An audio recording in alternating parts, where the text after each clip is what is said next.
Dude, I want you to be as smart as I am. Motherfucker, give me a... Dude, I want you to be as smart as I am. Motherfucker, give me a... Dude, I want you to be as smart as I am. Motherfucker, give me a...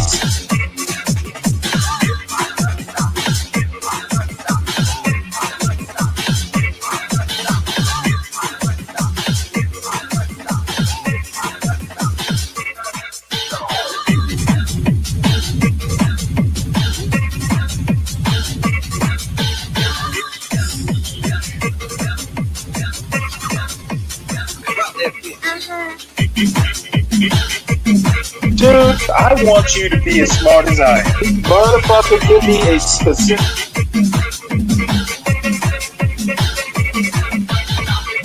Dude, I want you to be as smart as I am. Motherfucker...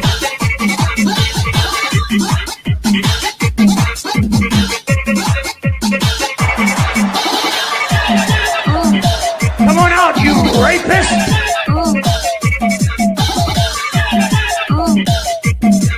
Dude, I want you to be as smart as I am.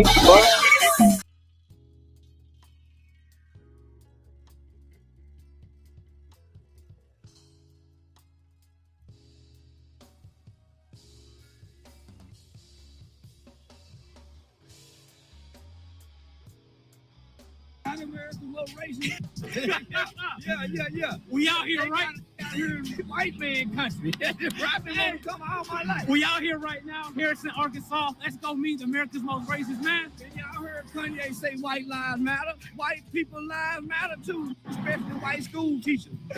Yeah. Hey, let's get it, y'all. Yo, Pooty Feet Charleston. Make America great again. I'm selling dope again. I'm selling dope again. Selling dope again. I'm selling dope again. I'm selling dope again. I'm selling dope again. I need a new chain. I'm selling dope again. I need a new time. Do you think this is a sundown town? Yeah. There is actually a liquor store called Sundowners. Where at? In Harrison? Uh-huh. Oh yeah, I'm going there next. Yeah. We out here in Harrison County, Texas. Arkansas. Arkansas. We at the liquor store.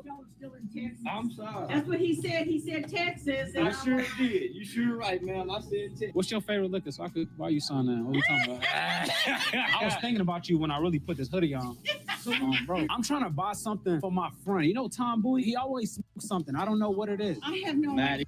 So what's the significance of your Confederacy? It's heritage, not hate. A lot of black people part of the Confederate Army as well. If you could be any race other than black, what race would you be? White. They the superior race on earth. So why you feel like white people are? Show me a black man's army. Show me a black man's navy. Show me a black man's marine. Show me a black man's Navy SEAL. Show me a black man, a Mexican man, an Italian man that done conquered the world like the white man. But why is that the basis of what is superior and what's not superior? Whoever conquers who, that's who's superior. The inferior people are conquered, not the superior. What's your stance on like racism? I think racism is normal. Every race is a racist. Yeah, nothing wrong with racism. Red birds and blue birds don't fly together. Lizards and alligators don't eat together. I had seen online, you were saying your kids have good hair. Yeah, black and Mexican. I think I have some clean dreads. You think this shit cool or not? That's not good hair. We in the most racist town right now. How do you feel being here? Like, do you feel like a racist energy, or do you feel like, oh shit, I'm at home for it? It feels like a normal place in America. Yeah, it feels like anywhere else in America. Yeah, where they got white people. Look like everybody know their place around here. Everybody mind their business. Do you feel more at home here, or like inside of Nigeria? Nigerians are ugly. I ain't never seen a handsome Nigerian or a pretty Nigerian woman. This is Thames. She one of the most famous singers right now. Yeah, pass. Damn. I like light-skinned girls, really. My forehead too big. Yeah, give me a Kardashian. A Nigerian, nigga. This is Arya Starr. She a famous Nigerian artist. Yeah. She mightn't get it. Would you ever move there? I wouldn't even visit Africa. They don't have no Chick-fil-A's out there. Smash or pass? Okay. First one we got Sexy Red. Pass. She just had an STD according to her baby daddy. You never caught one? I ain't had now recently. That's incredible. You want me to look at a cartoon character and say, I fuck a cartoon?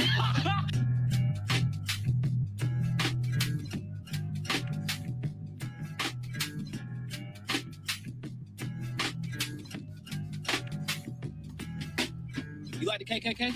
Yeah.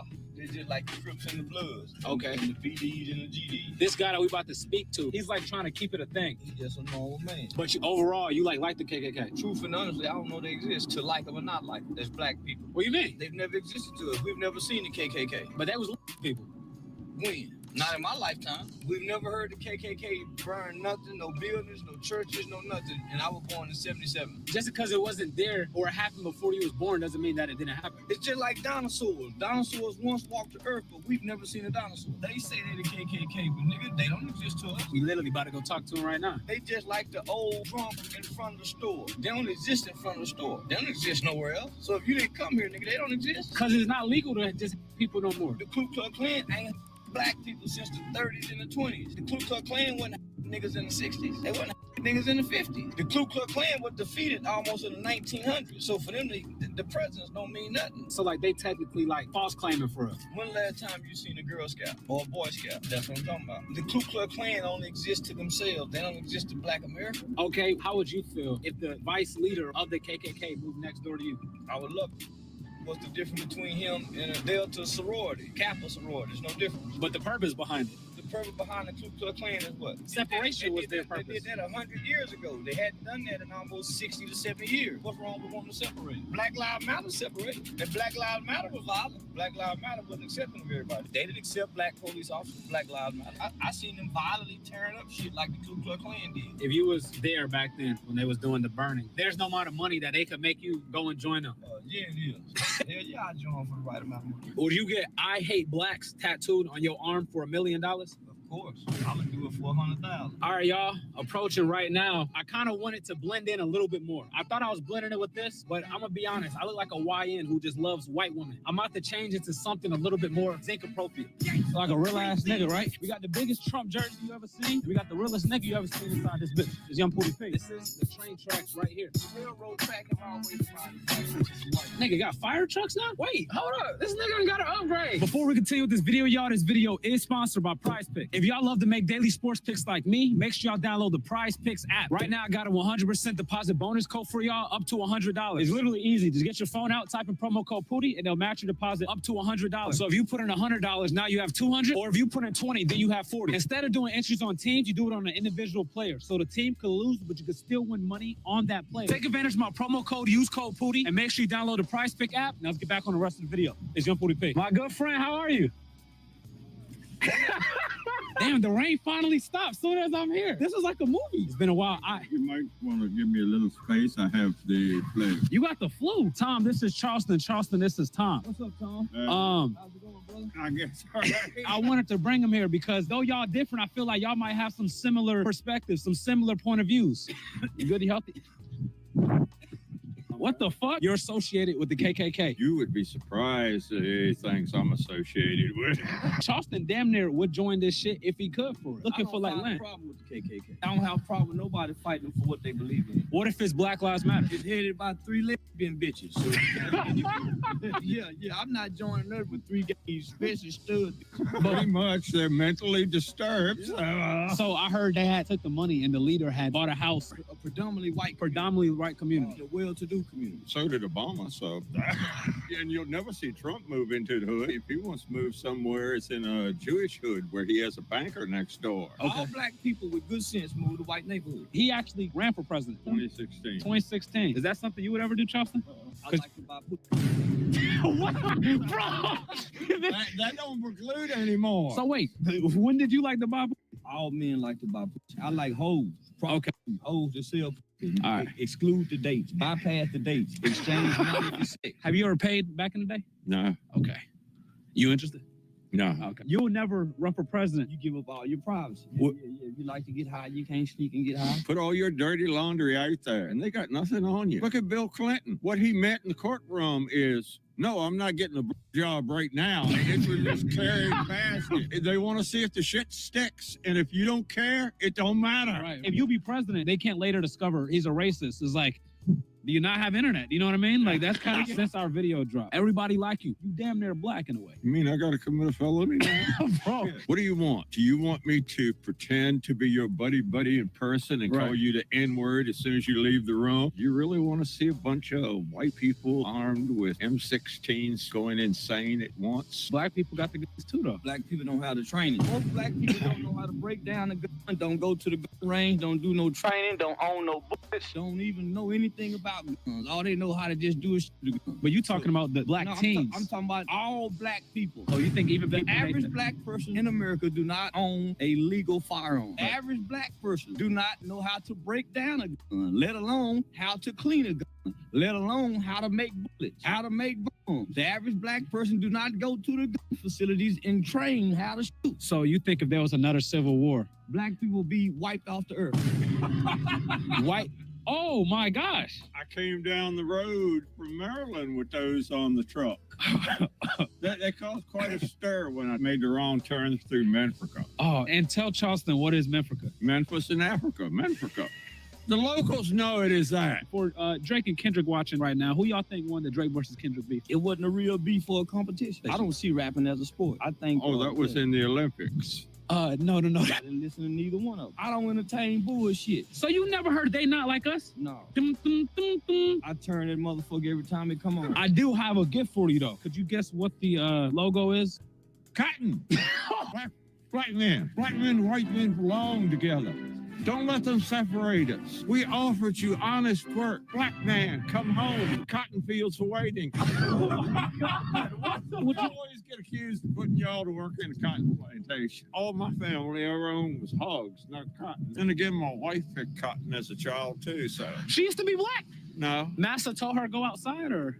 No. Would you consider Zinc a sundown town? Imagine me in Harlem after sundown. Nah, that would be good. What's my chance? It's their hood. Everybody knows when the lion and the gazelle see each other, there's certain responses. Everybody knows if you go to an all-white town at a certain point, you might be in trouble as a black guy. You go to an all-black town as a white guy, you're going to get into a little trouble. That's nature. So why is that so surprising to everybody? You got black people that's high yellow, Pocahontas brown, light brown. You even got albino black people. Then you got jet black. Those are black. I'm not black. America is the only place where you have to be black or white. Wait, so the KKK doesn't have an annual church service that they go to where it's just white people? Yeah, they have a Sunday church service. Now, what if he wanted to go there? No, they wouldn't let him. Why can't white people have anything? I know you're not a big Trump fan, but by the way, I be doing this so I don't get when I come through Harrison. Like, I don't look like I'm a local. I hope if they go shooting at you, they don't miss and hit me. And I think I blend in good. Like, nobody could tell that I'm not from Zinc. You know what I mean? So, like, damn. Where did you get so strong? If you could be any race other than white, what race would you be? I ain't coming back if I have to be reincarnated. So no. I'm gonna be raising. Oops, sorry about So you that. wouldn't come back as like Middle Eastern? No. The Arabs used to cut their nuts off so they didn't reproduce. Ain't no painkillers. Why'd you say kill us like that? Are you turning black? I hope not. Well, yeah, I was wearing genuine cotton now. So there's no way. And I know this rock is a lot bigger than the rock that I picked up, but 100% no way you like me more than this rock. White Rock's is the superior rock around here. One major problems I have is with white anti-white. There's nothing fucking dumber from my point of view. What's your thoughts on black anti-blacks? I don't know if they exist. The Uncle Toms or whatever. I know you've been called one before. Most uneducated black people think Uncle Tom is a disparaging, disgraceful underground term. world, right? Uncle Tom used to help black people. So you consider yourself an Uncle Tom? Yeah. Have any of y'all ever wanted to join a gang? Not particularly. For me, I guess it would be called the mafia, but Oh my God. take a body down to the creek tonight. Name a city in Africa. Johannesburg. There ain't a lot of white people there. And they're on side white. They're on genocide watch, actually. Bro, what the fuck? Name a city inside of Nigeria. Niger. You love Africans, you love black people, so I brought you something. Hold this. So we have Nigerian fufu and agusi. Oh, God. Fufu just sounds foofy. Nigerian? Oh, hell no. Talk about roadkill. Grease ain't even a side dish. It's the main ingredient. It's been a little cold. I brought it all the way from LA, and I kept it warm. That's damn near pure axle grease. We're going to do a smash or pass. You know what that means? I think so, and I Okay. probably wouldn't fuck anything you're showing me. So first person, her name is Sexy Red. Pass at 150 miles an hour. Is there anything you won't screw if you considering that sexy? Next, we have Glorilla. No, I ain't touching that neither. Why? Looks like too much like you described. Gorilla. Oh, shit. Oh, that's not what she said? Oh, sorry. If Michelle Obama ran, why would you vote for her? Elections is over. We got the orange now. We don't need nobody else. Whoa. You really hate Trump. Do you hate Trump more than Kamala Harris? Yeah. Interesting. He's just a white traitor. I hate traitors first. He's selling out the country to anybody. Meaning? He's going to send Americans to die for real. Let them fight their own fucking war to steal the country. Are you Jewish? No, hell no. Damn a country they haven't been kicked out of. Who? Jews. I don't know. I'm That's not. it. No one knows a country they haven't been kicked out of again and again and again. Don't want them in my country. It would be nice if they could build their own. They will get on social media and say, my fellow white people, we have to atone for racism. And then when it comes time for the bill to be paid, I'm not white, I'm Jewish. Every single time. They need their own Jewish state as far away from mine as possible. Okay, so that goes back to it. Would you rather somebody black or Jewish move next to you? Would you rather have someone pluck out your right eye or your left eye? Is that Bones? Huh? You sure Gideon not in there? Huh? He invited me along to mock Mayor Jackson. You don't like the mayor of the city. He apologized all the time, does a whole bunch of anti-white bullshit. You want him to stand on it. He could apologize for the racist past. What he's apologizing for? Men that are better than that piece of shit will ever be. You're not even fucking I around. would put a foot in his ass if he said that to my face. His police department ain't big enough to take that foot out of his ass. I hate a white anti-white. Is there any mayor who you do like that you would move to that town? Yeah, but I won't mention his name. You could just say Atlanta, Georgia. We know it. No. Okay. Believe it or not, there's some nice white fellas out there that... Stone Mountain had the KKK. I grew up not too far from there. You know Stone Mountain, right? Mm-hmm. Good old mountain, huh? Yeah, nice and hard rock. You heard about Stone Mountain with the KKK, right? Yeah, that's who sent me the jacket after Trump won it. Oh, shit. I explained your jacket. The KKK sent me the jacket from Stone Mountain, Georgia. I didn't even peep the jacket. So what is your thoughts on the KKK? How you doing, friend? Much needed group in America. You said needed, though. Why you think it's needed? They need group for white men to join. Charleston White, how you doing, ma'am? Hello. Pleasure to meet you. Glad to meet you. Yes, ma'am.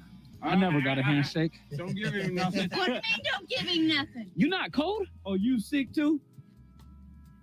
No. Oh, fuck. Damn, you was over here dancing and shaking hands with the white folk. He was saying there's a possibility maybe next summer y'all plan on moving to South Side Atlanta. South side of where? Where the fuck did you get there? You don't like South Side? That's that racism call. The last time I was here, you taught me how to pull a beautiful white woman. So I thought I could use the tips that you taught me, and this is what I came up with the fit. Now, do you think any nice, beautiful zinc ladies will want me? I still think his best chance is chloroform. Is that something that you when you... No, but it will knock you out. They give it to you when you have an operation. What is you watching? What is this?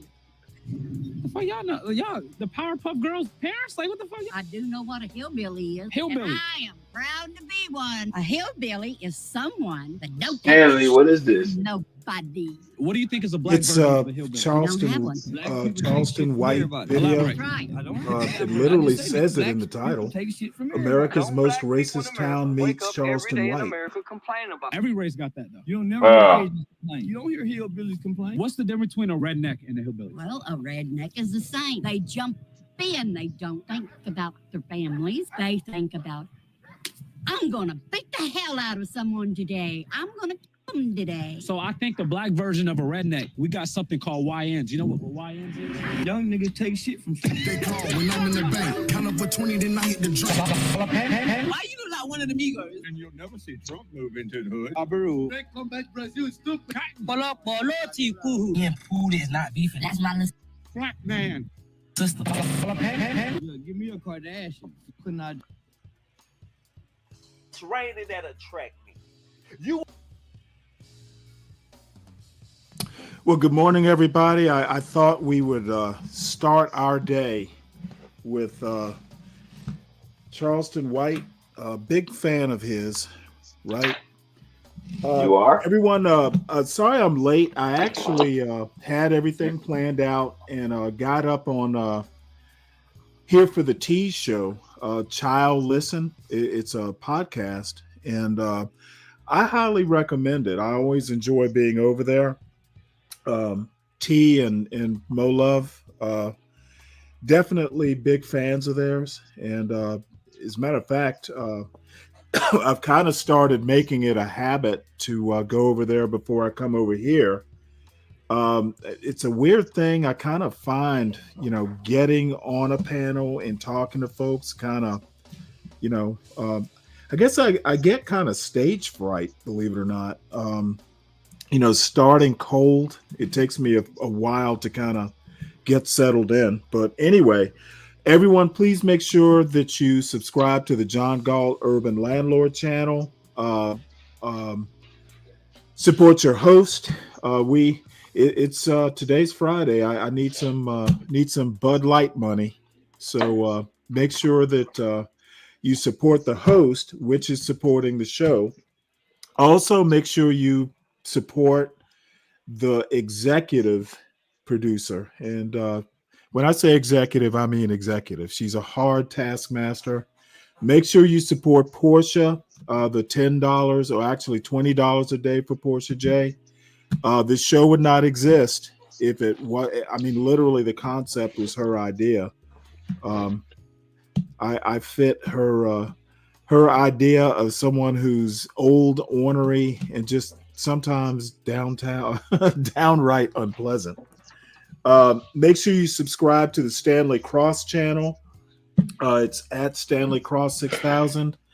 One of these days, I'll actually put a video or two up. I'm actually in the process of watching and writing a script. Trying to, the reason it's so slow is I tend to kind of want to script things out, and I'm a little bit undisciplined in getting this stuff together out in a timely manner. But weekend's coming up, so I should be able to put something together. Let's see what else. There's one point in that Charleston White video that I want to contend with.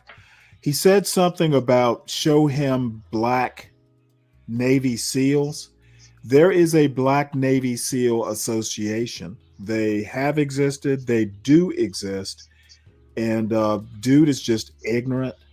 And then the other point he makes about Uncle Tom. People are called Uncle Toms not because it is a pejorative, but if you've ever read Uncle Tom's Cabin, you'll understand why people would be calling other black men specifically Uncle Toms. Read the book, you'll understand. And apparently Charleston White doesn't read books. We don't encourage people to read books enough, especially when they're children these days. So what I've got in store are a bunch of news articles. And then I have a bunch of opinion pieces, which I don't know. We'll see when we get to them, whether they're worth going through. Some of them will be. And then the other thing I didn't do an overnight show last night because I did an earlier Stanley versus the World. Occasionally, I wind up doing something early, and I think I finished up right around midnight, and I wasn't about to start, on 3 hours rest. There's a website that the great Thomas Sowell has put together. Probably somebody did it for him, but it's kind of like how would you put it? It's almost like a bibliography / people have just basically broken down all his books into specific topics. And I said I would go through that today, next show. So while we're doing other stuff, I'll go and seek and I'll find that because I'm interested in it. Excuse me. While I'm not, a big fan of, Thomas Sowell's point of view on American culture, there is no doubt that he is a well-respected thinker. And if you weren't here the other night, he did a video on April 1st. I hadn't seen him actually sit down for an interview in probably years. So he's over 90. I can't remember exact age, but he's definitely 90 or above 90. And he looks in fine shape, still pretty, sharp mentally. And it was good seeing him. And of course, I didn't agree with most of it, but there were one or two points I did agree with. So you can go back and look. I think it was show before last. Or if anybody wants that link, it's a Hoover Institute show. If anybody wants that link, I'll drop it. Again, Thomas Sowell doesn't do many interviews because of age these days, so it was good seeing him, looking pretty dapper, pretty sharp as usual. So we'll go ahead and mosey on into the news here. Any comments on that video other than what are we watching, tough guy? Yeah, that was it. Oh, okay. I sent Are you you. a Charleston White fan? I had sent. No, I don't like Charleston White. I had sent you something a long time ago. I was trying to get you Oh, to watch it. actually, I do have that. I ran it. What I did is I downloaded it and then ran it back through YouTube's. They had that feature where they go through and they check for copyrighted material. So I actually do have it, and I reran it, so I know there are no copyright hits or anything like that. We can get to that, but I'm going to go through the news first. Yeah, as a matter of fact, I've been waiting for you to come back. That I didn't watch it specifically because I don't think you've been back in a while, so we'll get to it. I've been busy, but yeah. Hey, we all get busy. As a matter of fact, my son's going to be back. I think he's going to be back here in a couple weeks.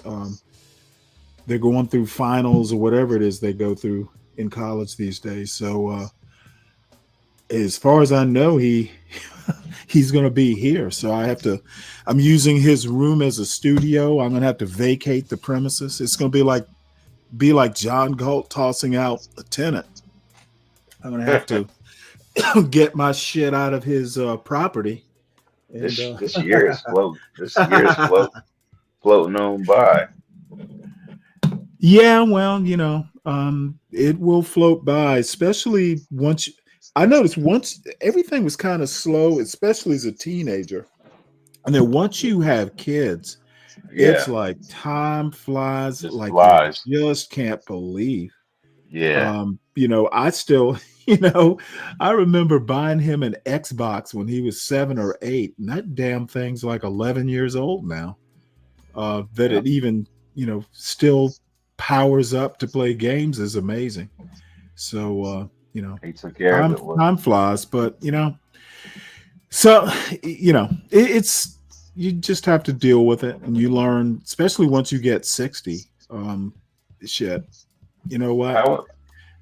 How do you think that show went with you, Be Brave, and oh, you mean the debate? HB. Not as well. Mediating. Not as well as I thought it would, to be honest. It wound up being 50% of the people thought, Be Brave won, 50% thought that I won. And teaches me, I'm not sure what to draw from it other than either I'm not as good as I think I am, Be Brave is better than I think he is, or people just don't know shit and don't know better. I think it's kind of, I literally am quoting like books. If you read this is that conclusion.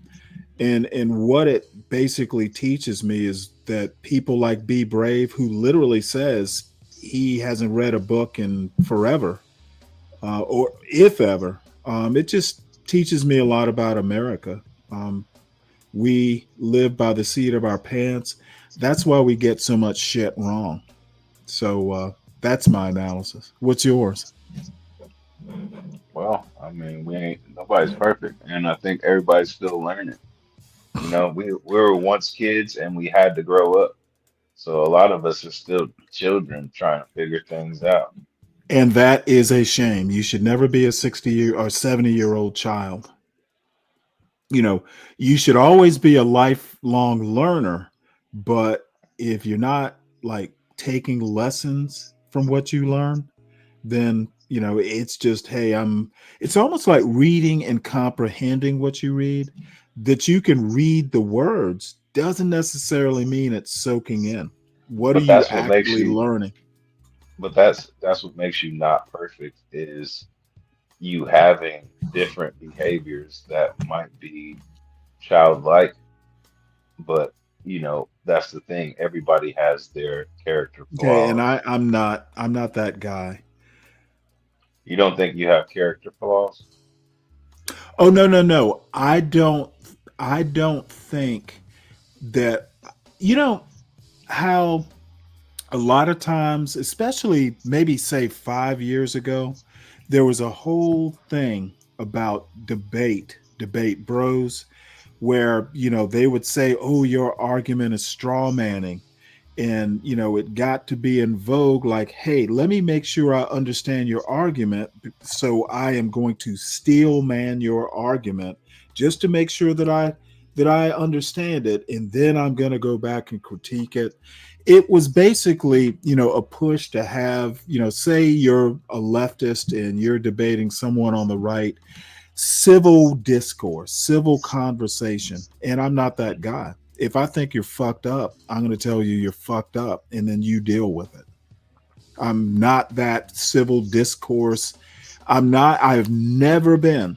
And this is actually used to horrify my sister and my parents. So you're saying Um, you lack tact? no, no, no. I'm saying I don't suffer fools gladly. Okay, I'll always so be polite. I will always tell you you're an idiot, but I'll be polite when I do it. So you can tactfully,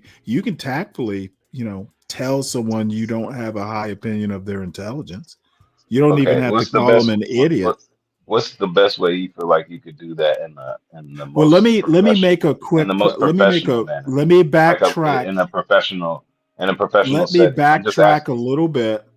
Let me backtrack a little bit because there's something I didn't get to say. I am not a person who will, and my son, I raised him this way. There are such things as stupid questions. You know how a teacher will tell you there's no such thing as a stupid question? Well, there Yeah. are. And you know what? If you ask me a stupid question on a panel, I'm literally going to tell you it's a stupid question. I'm not going to waste my time trying to answer it. Okay, what would entail being an actual stupid question? Like, what does that Oh, entail? you know what? I can't think of one off the top of my head, but I'm sure one will come up at some point. Someone is bound to make one. I mean, when it's like rhetorical, is that what you're trying to convey? No, when the answer is obvious. Like if you came up here and said, "Well, hey Stanley, Right, that's rhetorical. oh, hold on." When say you remember Solid Snake got on this weird Terrence Howard fixation where he actually believed that what was it? 1 times 1 equals 2. So if Uh, Solid Snake, and I haven't heard him mention this, but if Solid Snake came up here and said, "Hey Stanley, don't you think 1 times 1 equals 2?" I'm going to tell him that's such a stupid question. I'm not going to bother answering it. uh, Would you? Would you answer it? Would you be nice if some 47-year-old guy comes up with that bullshit? I mean, maybe telling them what the answer is, well, No, fuck that. Go look it up. I'm not your algebra teacher. Or your actually that's arithmetic. I'm so not why your don't, arithmetic so you teacher. don't, Go so back to you, the second grade and learn. Apparently it didn't stick. so you don't appreciate teachable moments. No, not for 47-year-old men. If he was 4, sure. But you're Now I'm not older going to than tell. him. I'm not going to tell a 4-year-old that. But Of you are course, I'm older going to than take it. him, though. Okay, dude, a man is a man. Okay, I there are understand that, many but men don't silly. know Okay, everything. I know I'm not that kind of, as a 60-year-old, Stanley, why you do running? not expect to be teaching or arithmetic to a Why are you running from 46-year-old. being a father figure? You might be a father figure Okay, to this I'm sorry. individual, I'm not his daddy. but you are old enough to be.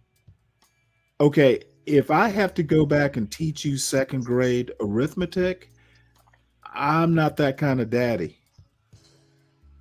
But there's might be an individual that might need some help in that area. You know what? You don't think you could be assistance I to an am not individual that that needs it? person to. I am not that person to help them. They need a better teacher, a more patient teacher. I mean, you asked me about flaws. Do I have flaws? Patience is one of my lack of patience is one of my character Lack of flaws. patience is one of your okay.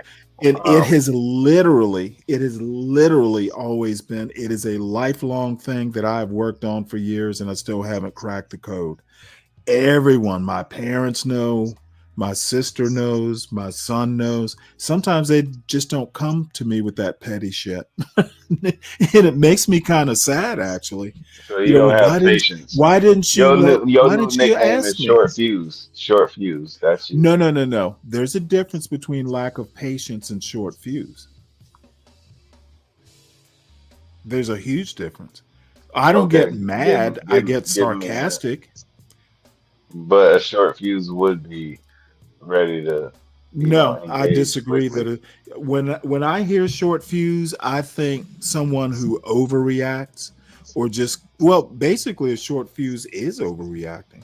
You know, if if a 2-year-old drops, something that's glass, you're just gonna go give that 2-year-old a good spanking.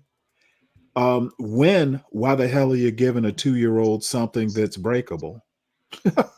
So no, I don't have a short fuse. I expect adults to know shit. And if you think that's a short fuse, then it's a short fuse. We can move on to the next topic. I do not suffer Okay. fools gladly. Never have. And Well, literally, not even in like first or second grade. I didn't suffer fools gladly. I think it's all about perception. Life is about relationships, people, and Yep. perception. Well, you are a better man and way more zen than I am. Well, I mean, you got to learn how to keep your poise, and you can't be so No, I don't reactive. have to. It's not No, about being no, reactive. I It's do not about have to being learn that. No, I you don't don't have to want to. learn that. You want to learn how to respond other than being like reactive, like Okay, responding well, you differently. do realize that I'm very deliberate. I tend to know my audience. I tend to be able to read the room. And a lot of times, if I shit on somebody on one of these panels, it's because I think they deserve to be shit on. If I don't think they deserve to be shit on, then I won't shit on them. I am actually very aware of my reactions. So you would rather react than respond. That's what you're saying. No, I would rather treat people like I think they need to be treated, which I do. If I think your ass needs to be booted from a panel, I'm going to boot you.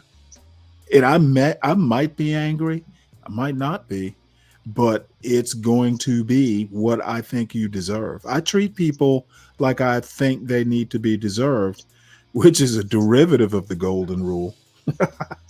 So, I, so it's I just do more of treat like people a like executive decision, is what you're trying to speak of. absolutely.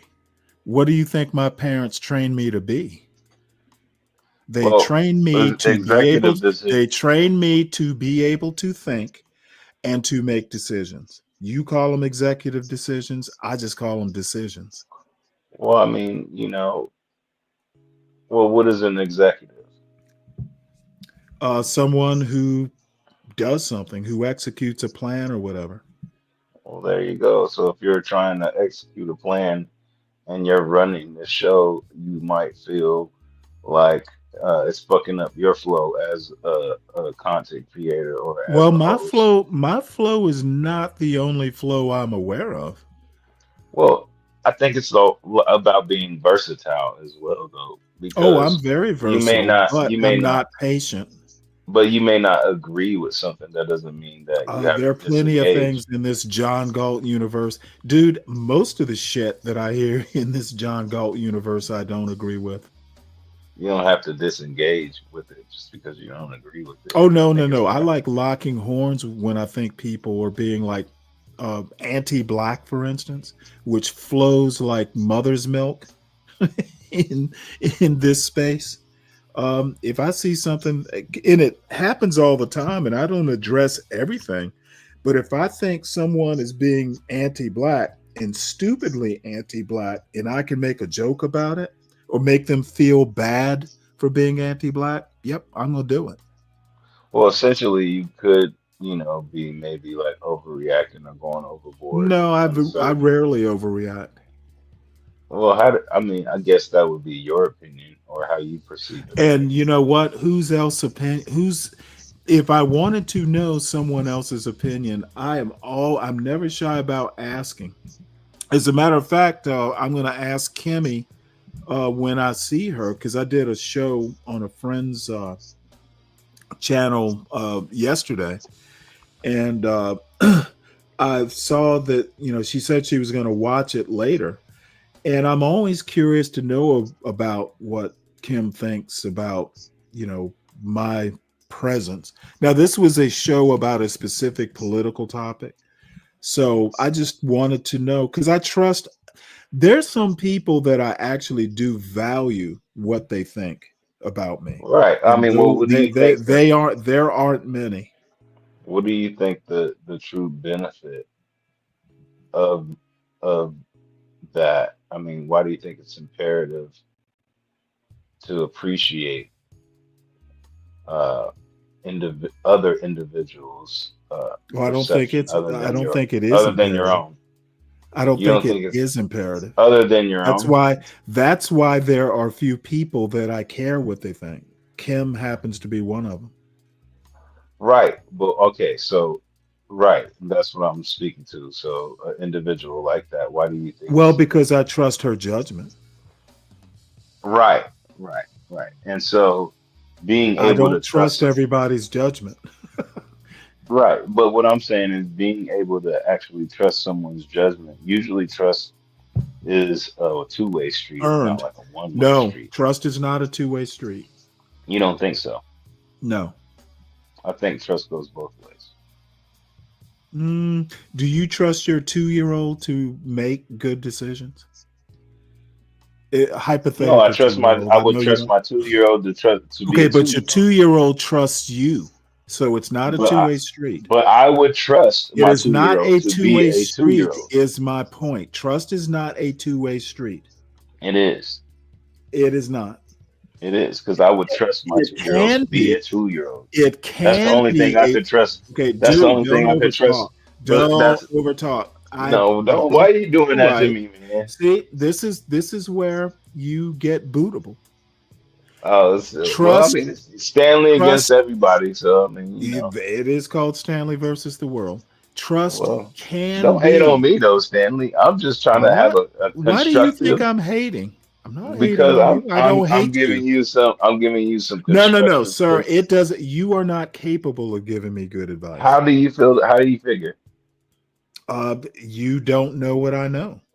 I don't give a shit what you know. Well, then, I might hey, know something you don't know, if you don't give a shit, I but I respect might that. know something you don't. However, you probably know a lot of things I don't. Okay, then. So how are you not gonna respect Well, that? no. Okay, then why do you think I'm hating on you? Because what I just say. I just want you to Okay, let respect. me If finish I what have I was something saying. valid, if Since I you want to turn this into some weird, like, we're sitting around philosophizing around a campfire. Trust can be a two-way street, but it it's is not. supposed to be. It is no. I don't even know that it's supposed to be. Okay, You okay. don't trust. You do. Elaborate. I literally just gave you your 2-year-old. If you're that That's not. 2-year-old, That's not. okay, That's not dude, even. you're That's not not going a to let good. me That's finish. not valid No, because that's you're a bringing in a great. child. It We're is both a adults great talking point, about something. dude. No, it's You not. want to bring up trust, but you don't want to discuss trust. you make a bold. You're talking about trust with a You child. make a bold How does that even make statement any about the sense? nature of You're talking trust, about a and then 2-year-old. you don't want me to teach you about what trust That is. doesn't even make no sense, Okay, Stanley. well, dude, if it Why would you doesn't make bring up a sense, child or a okay, but 2-year-old see, when if it doesn't make, we having a conversation as grown here's men? what I have to say. If you What? don't think it makes sense, that doesn't mean it doesn't make sense. It just means you don't understand what I'm saying. No, it just don't make sense to me. Not you. I don't understand your Absolutely. brain. And So you it need could to be, elaborate. who You knows? need to give I'm me, trying to elaborate and you're over talking. okay, what? If you want elaboration, you might actually have to stop talking and listen. Well, I Or we essentially can move want you to on. give me I've a got short news stories. synopsis. Okay, again, if you have a 2-year-old, that Why do 2-year-old you will keep trust. bringing up a Okay, goddamn goddamn child? motherfucker, are you That's not trying a to good. That's censor not a me? good. Are That's you not trying valid. to censor me? No, but I'm saying that does. Okay, That's not a dude, good. you don't get to decide the But example I that's not use. a good example. You do not get to decide Okay, but I how don't agree I with that example. explain my But I point. don't agree with You that. want elaboration, you But don't I get don't to agree with decide your. how. I don't give a But fuck I if you don't don't agree. agree. Okay, well, do you want to know what I think? I think you don't Sure. know what half the time what you're talking about. This trust point you make is bullshit. No, what you're saying You is have no bullshit. Trust idea. goes both You have ways. You no don't. idea what you're talking about, and you don't want to accept You wouldn't. another person's opinion. You And have I'm to okay trust with that. somebody. I have You would have news to stories trust. I can get to. You would have to trust someone to be in your house just as much as they trust you No, to be in no, theirs. no. Yes. The, okay, the idea that trust is a two-way street is literally like high school girl. And how many times have people you trusted disappointed you? Of course, but that's what I'm saying. You can't trust somebody unless they're trustworthy. It goes Okay, but both that's ways. not a two-way street. You that argument, that statement right there does not support trust as a two-way street. Do you actually Oh, understand English? okay, so what do you think I am trying to say? I have no clue. Now I'm curious. Okay. You tell me Okay, so what you're you don't know trying what to I'm trying. say. Okay, so you don't know what I'm trying to say now. Oh no, I have no fucking clue. Okay, well Would then you that's like to? that's Would you like to quote elaborate, or we can move on? okay. I am very curious as to how you give trust because someone is trustworthy supports your statement that trust is a two-way street. I'm I'm all saying ears now. I'm not gonna trust somebody Who doesn't that, trust you? yeah. Yeah, that's ridiculous. No, that's not ridiculous. That's actually pretty smart.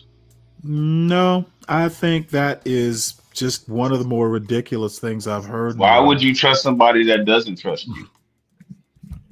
You know what? Maybe they don't know you. Okay, so I'm supposed to trust When them. I vote for a politician, I trust that they will do what I voted for them to do. They may or may not know me. People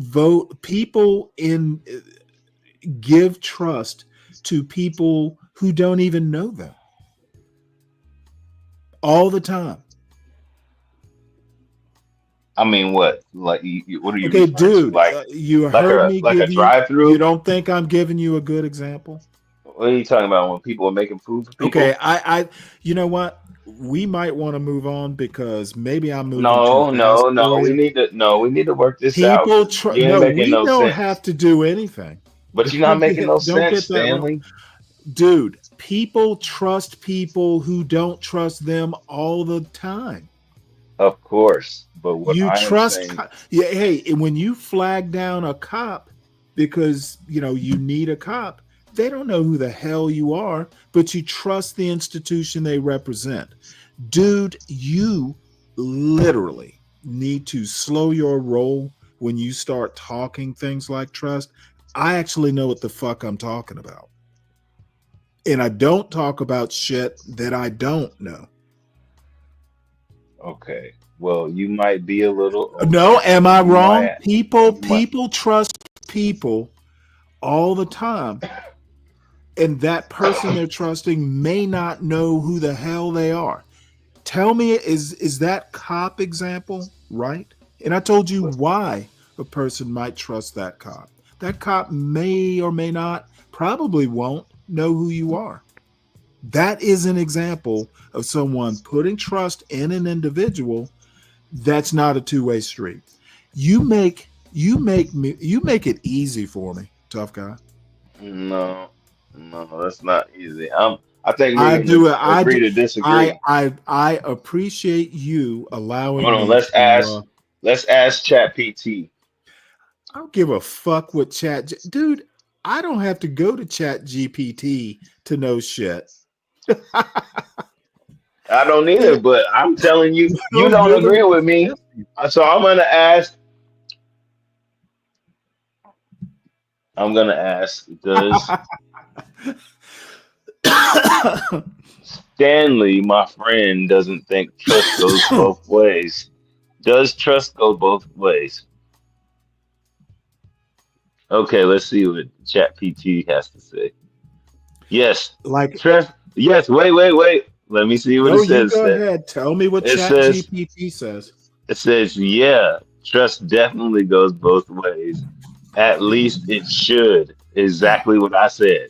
It Okay, should. well, let me whoa. Before you get all truism the storm crow on me, Chat GPT is wrong.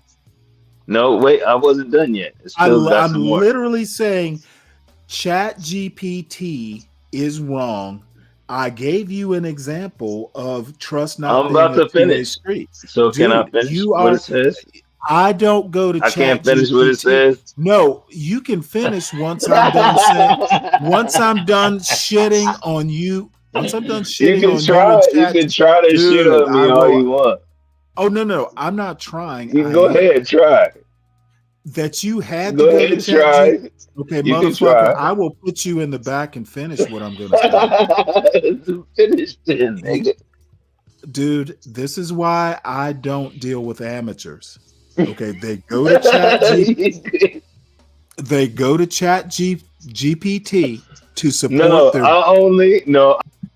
Okay, they go to Chat GPT, and I'm telling you right now, Chat GPT doesn't know shit. The first thing it's going to want to do is figure out a way to support what you're asking. I gave you a concrete example of why trust does not have to be a two-way street. Maybe it should be in a utopian Chat GPT sense, but in real life, which is the life I have lived for 60 years, you sound like a high school girl. This is something you ask your high school philosophy teacher. Don't come and ask me because I fucking know what I'm talking about. I do not tend to talk about things I don't know, or if I do, I'm always wary enough about my ignorance to say, "Hey, this is just my opinion. I have nothing to support this." Dude, don't act like. Don't be brave, because I'm not going to toot my horn too much. I know what I'm talking about. Please. And I'll be right back. Now you want to leave. No. You go ahead and say your piece. I can hear what you're saying. I just need to Okay, step I'm away gonna right finish. I'm gonna start it from the beginning. It says yes. Trust definitely goes both ways. At least it should. Just like I said, I think it should go both ways. I think it should go both ways. That's what I said. Now you may not agree with that, Stanley. But if one person trusts, the other doesn't, that creates imbalance, tension, and usually some kind of breakdown in the relationship. Whether it's a friendship, family, or business. Okay, what you Well, need you to gonna do let me is fucking finish? oh no, motherfucker, you're not gonna finish. Okay, See what I put it mean? up on You know, put why you put don't that want to bull listen, put bro? that Why you bullshit don't up want to on the. listen? Do you know how to share your screen, son? You motherfucker, you. Share your screen so we can Hey, all see Chat you're an GPT's asshole. wisdom. Oh, You're an ass. absolutely, I am. You just realized that, You didn't dude. even let me Wait, finish, bro. okay, dude. Put the link in the back so I can bring it up on the screen so we can all see it. I don't trust that you're telling me what Chat GPT is saying. Put it up on the screen. I don't have. You Here. literally said trust should be a two-way street. Well, pave that two-way street. Put it up on the screen. So no. Put it in the back chat so I can I bring it don't know up. how to do that. I'm Well, looking on my motherfucker, I phone. don't trust you understand technology. Look, Okay, and by the way, trust should be a two-way street does not mean it is a two-way street. I didn't Okay, say it is.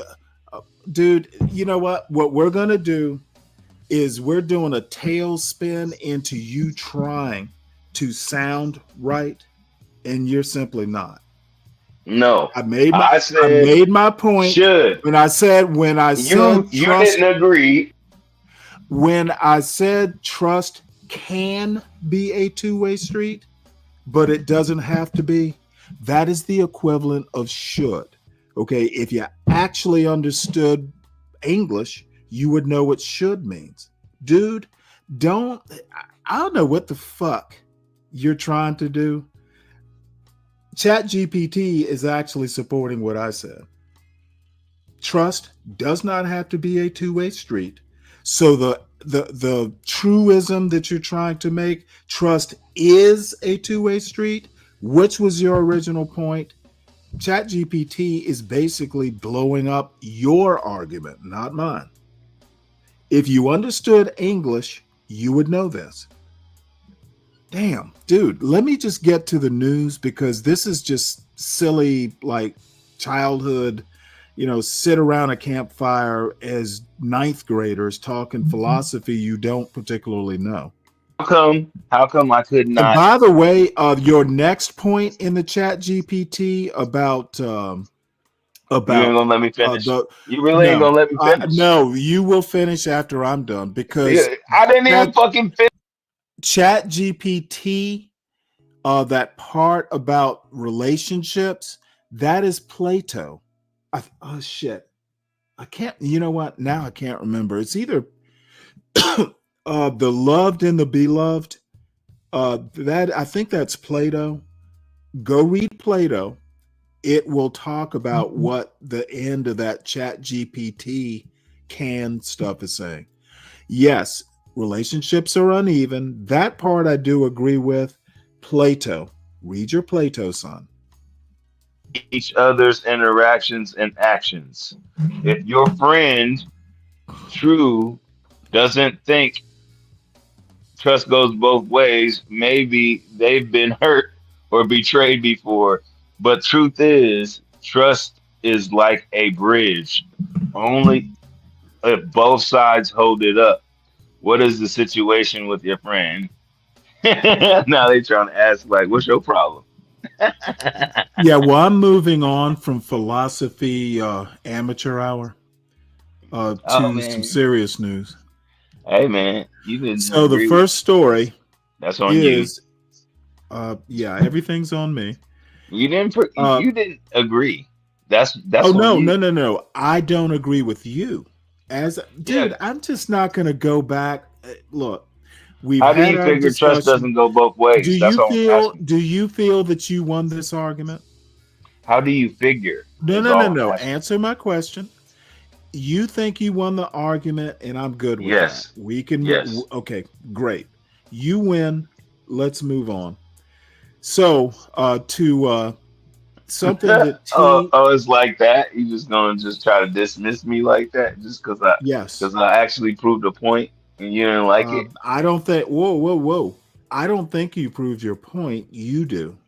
No, And I did prove my point. I don't want to waste a whole, hour going No, back and you tell forth. me how I didn't. Motherfucker, I literally don't want to at this point. No, You tell don't me understand. how. You do not understand English.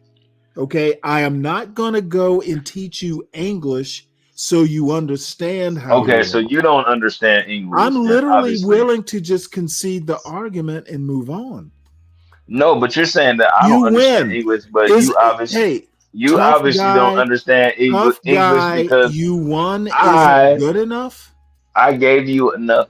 I gave you enough information for you to respect it, and you're not respecting Okay, it. let So no, me let nigga. me put it to you this way. So no. I Why would am I not respect looking that shit? You don't respect what I'm saying, I'm nigga. not looking shit up on Chat GPT because I Because learned it I didn't need God damn, ChatGPT. see, They just this is where we want to go. I didn't need I'm ChatGPT. willing to move on, and your little hurt ass feelings want to keep bringing it up. I did not need Chat Yes, you did. GPT. No, I You want to didn't. know how I know you needed it? Because No, you went to Chat GPT. That's how I know you needed it. no, because no, I Motherfucker, didn't. you literally went to Chat GPT. Yes, What am I because trust that you needed it. Dude, you were just I making didn't this need it. too easy. I had already proved my point. I was just giving you Yes, something you absolutely as proved your far as point. to reference You to. proved hey, you won. You beat Stanley. Stanley versus tough guy. Tough guy wins. Now let's move on. You're an asshole. Yep. How the fuck you gonna Surprise, try to give surprise, me a surprise. win? How you Hey, just you good? won. No, You won. man, that ain't cool, Stan. You What's trying not cool? to patronize me. Telling You you trying to that you patronize me. How won. the fuck you gonna tell me I'll How do you win? know I'm trying to do you trust that I'm patronizing you? It's how it seems. Well, You motherfucker, you. do you How you trust just your gonna own give me the instincts? W like that with no resistance, Because no it does not, because it doesn't matter, is why. whatever. Go into your news, you motherfucker, you. Thanks for your permission. To here for the tease point, and this is just for my darling here for the tea, and I mean that platonically. When I say darling, I mean like a kind of a daughter. So your manosphere types don't think the way you usually think. But anyway, But that's T. T's cool, man. You say what you want. She respected around this piece. No, T is a mother and a wife. I respect her like I respect my sister, We know who is that. a mother and a wife. So anyway, at least 2 killed and 6 injured in Florida State University shooting. Something you will not hear on tomorrow's morning roast, I bet. The police identified. Excuse me. The police. Oh, you know what? I'm gonna have to get my water bottle. The police identified the gunman as a 20-year-old student who was the son of a Leon County sheriff's deputy. Neither of the slain victims was a student at the university. Wow. Were they on campus? 20. Oh my God, were they employees? 20-year-old student at Florida State University in Tallahassee shot and killed 2 people on Thursday and injured 6. The police said the gunman was identified as the son of a deputy in the local sheriff's department and was later taken into custody after being shot by the police, law enforcement officials said.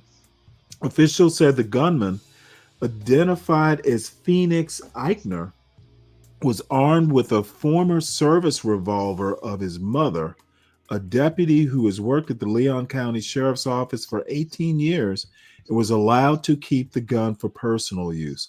Holy fucking shit. Mr. Eichner had been involved in training programs at the sheriff's office and was a member of its youth advisory. He was a member of the youth advisory committee. Sheriff Walter McNeil told the reporter. He has been steeped in the Leon County Sheriff's Office family, the sheriff said. It's not a surprise to us that he had access to weapons. Holy shit. Chief Lawrence E. Ravel of the Tallahassee Police Department said Mr. Eichner also had a shotgun with him, but Chief Ravel said he was not sure that the gun was used in the attack. The two people killed in the shooting were not students, law enforcement said. They had not even been identified as of Thursday evening. Mr. Eichner was shot and wounded by responding officers after he did not obey their commands. Some police, some sheriff's youth advisory committee member he wouldn't even obey. He wouldn't even obey the cops. Chief Ravel said he believed that Mr. Eichner acted alone. There is no further threat to our community, he said. He added that Mr. Eichner had invoked his right not to speak to us. That part he learned. The shooting occurred shortly before noon, sending students and staff to seek cover on a warm and sunny day in Tallahassee when many were outside. The university soon issued a shelter-in-place alert, and officers raced to the campus and began escorting people out of academic buildings. Television footage captured the chaotic aftermath of the shooting. Shoes scattered on the lawns of the campus, chairs in one classroom piled in to make a makeshift barricade against the door. Students leaving the campus with their hands raised in the air. Wow. Students and a professor in an environmental science class sprang into action when the alarm went off, said Will Rhodes, one of the 135 students in the class.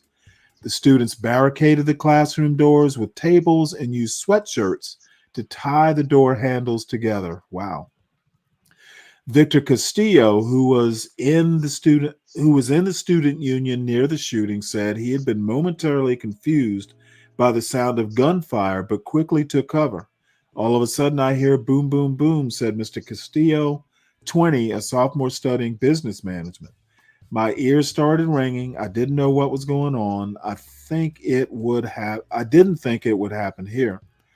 Mr. Castillo said he sheltered in place until the police evacuated the building. Ilana Badner, 21, huddled. This is all the little students. President Trump said he had been briefed on the shooting. It's a shame, a horrible thing. It's horrible that things like this take place in Republican states. The Republican states I added that on. Some gun control advocates said the attack illustrated the need for more firearms restrictions, blah. Today's students at FSU, let's see, is there anything else? That's pretty much it. University officials canceled all classes, events, and business operations for the rest of the week. All athletic events were canceled through the weekend. The last day of classes is next Friday. So, now this is interesting. Florida State was also the scene of a deadly shooting in 2014 when an alumnus of the university shot 3 people at a campus library before being killed by the police. The student who was left paralyzed reached a $1 million settlement with the university, the Tallahassee Democrat reported. So apparently there is a kind of a history there. Any comments?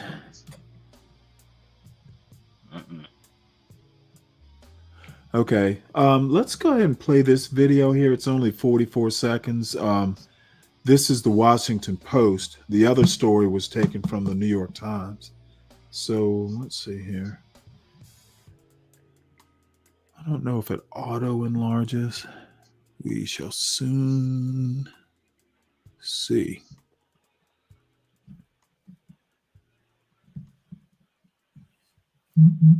Oops. But we saw people downstairs.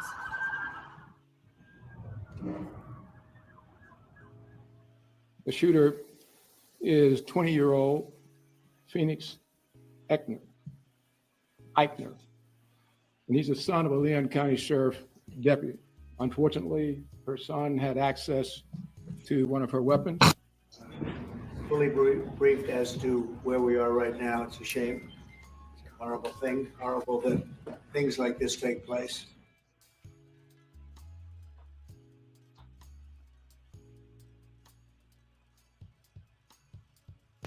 Well, that was pretty brief.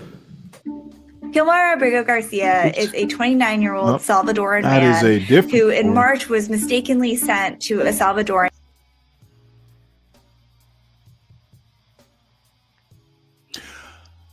All right, so this story, we're going to shift to some Trump highlights.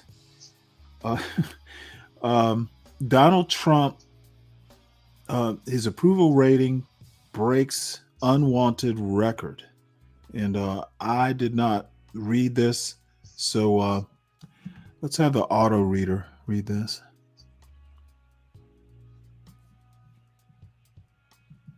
Donald Trump has set a new and unwelcome benchmark in his presidency.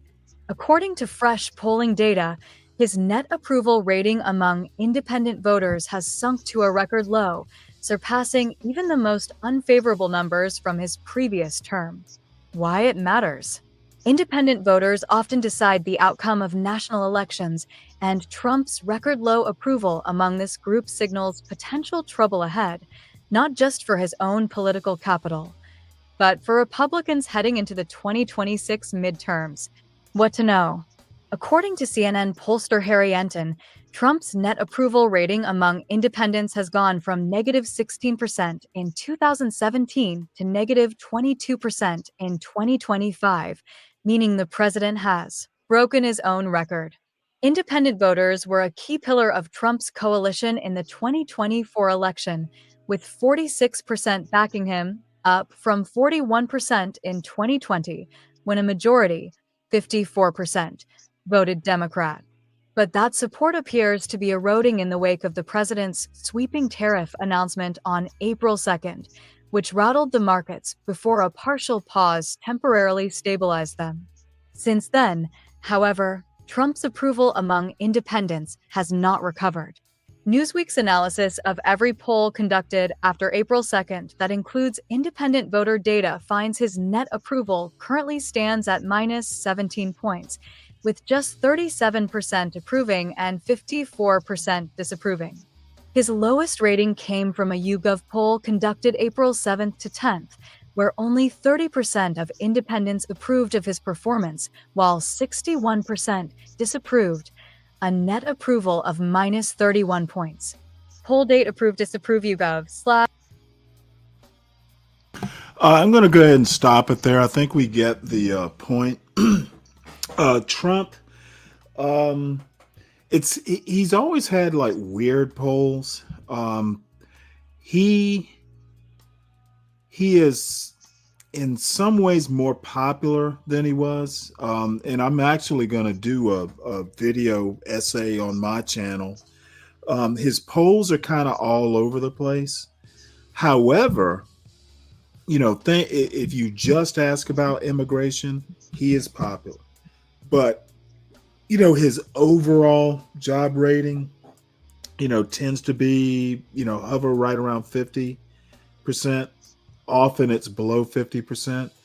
The dude is only going to get more unpopular. Elon Musk, I don't even see him in the news. Funny, the next story has Elon Musk in it. But all of a sudden, there are people, Elon Musk disappearing. I predict Stephen Miller will be the next person that, gets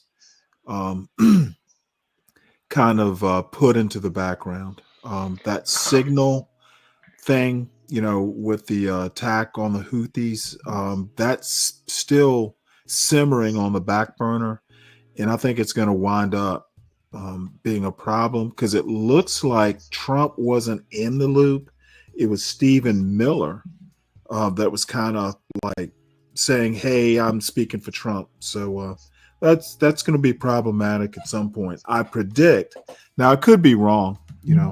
These people are so erratic that sometimes it's hard to figure out, what they're going to do next. And usually you can't. So next story is Elon Musk. His SpaceX is front runner to build Trump's Golden Dome missile shield. Fancy that. How did that happen? So I'll just read a little bit of this. Elon Musk's SpaceX and two partners have emerged as frontrunners to win a crucial part of President Donald Trump's Golden Dome missile defense shield. 6 people familiar with the matter said. 6. That's very specific. Musk's rocket and satellite company is partnering with software maker Palantir. That's the CEO of Palantir. Palantir. I'm sorry, I said Palantir. Palantir. He is very interesting. He is either like a protege of what's his name? Peter Thiel. Because I know Peter Thiel is like a board member or something. He's basically deep into Palantir. The guy who is CEO of Palantir is interesting in and of himself. But anyway, Palantir and drone builder Anduril, I've never heard of them, on a bill to build key parts of Golden Dome, the sources said, which has drawn significant interest from the technology sector's burgeoning base of defense startups. Wow. In his January 27 executive order, Trump cited a missile attack as the most catastrophic threat facing the United States. I disagree. All 3 companies were founded by entrepreneurs who have been major political supporters of Trump. No kidding. Musk has donated more than $250 million to help elect Trump and now serves as a special advisor to the president, working to cut government spending, but not that part of the government spending, through his Department of Government Efficiency. Despite the Pentagon's positive signals to the SpaceX group, some sources stressed the decision process for Trump's Golden Dome is in its early stages. Its ultimate structure and who is selected to work on it could change dramatically in the coming months. So I'll stop there. Having, if not the biggest or one of the biggest government contractors as a special advisor to the president, people just seem to be unwilling to read the oligarchical tea leaves, and it's an expensive tea, and put 2 and 2 together. Kind of like, people are trusting Trump, but Trump does not trust the people. Right, Toka? Man, Trump is doing his own thing. Trump is doing his own thing, and he's not doing the people's thing. He's not doing the constitutional thing. Having him do his own thing is disturbing. So, Trump's tariffs. Let's see here. Trump's tariffs are likely to push prices up. Likely? There's a whole thing, and I don't think I can't remember if I snagged a story about Trump's comments about Chairman Powell's not lowering interest rates. But anyway, Fed chief, let's play this story. It's 6 minutes. This news story was written by Rachel Siegel. Trump's tariffs are likely to push prices up, Fed chief warns, prompting market slide. President Donald Trump's tariffs are highly likely to spur a temporary rise in inflation. Federal Reserve Board Chair Jerome H. Powell said Wednesday, cautioning that those effects could end up being longer lasting, prompting markets to slide and extend day-long losses. Speaking before the Economic Club of Chicago, Powell said more persistent risks to inflation depend on how much tariffs end up affecting the economy and how long it takes trade policy to pass through to prices. Investors grew nervous throughout Powell's remarks, especially because there is so much uncertainty around how long the inflation could last, triggering a market sell-off. By market close, the Dow Jones Industrial Average was down roughly 700 points, or 1.7%, and the S&P 500 had fallen 2.2%. The tech-heavy NASDAQ Composite Index, which has borne the weight of the trade war in particular, was down 3%. Chip makers Nvidia and AMD said in company filings that Trump's recent executive orders would result in major write-downs of the value of chips. Nvidia and AMD both saw their share prices fall roughly 7% in trading. Powell said many of the administration's policies on trade, immigration, fiscal matters, and regulation are still evolving. But higher inflation and slower growth are in store, he said, pushing central bankers further from their goals of stable prices and a prosperous job market. For example, supply chain snarls from the trade war could lead to price hikes that last longer than a one-time bump. I do think we'll be moving away from those goals probably for the balance of this year, or at least not making any progress, Powell said. Powell also said that as the Fed sets interest rates, it could end up in a place where its two mandates, stable prices and maximum employment, are in tension. Typically, the Fed raises interest rates to combat inflation by making it more expensive to get all types of loans. The Fed lowers interest rates if it fears the economy is slowing too much and needs a boost. That could prove difficult if inflation is rising in the midst of a broader downturn. Powell said that we're not experiencing that now, but we could well be in that situation. Small-scale job losses, or the anticipation that prices could go up soon, would not be enough to push the Fed to act. Powell said it's also too soon to know how the job market will fare through significant cuts to the government workforce and federal funding. Yet Powell's sharp warning comes as the economy and the Fed enter yet another uncertain chapter. After spiking to 40-year highs, inflation has been slowly easing toward a more normal 2%. Officials had been optimistic they were inching closer to the coveted soft landing, in which inflation returns to normal, the job market stays strong, and the economy keeps growing. But that path risks being thwarted by Trump's trade war and looming uncertainty for businesses and financial markets alike. For example, sentiment among homebuilders has been slumping for months and remained low in April.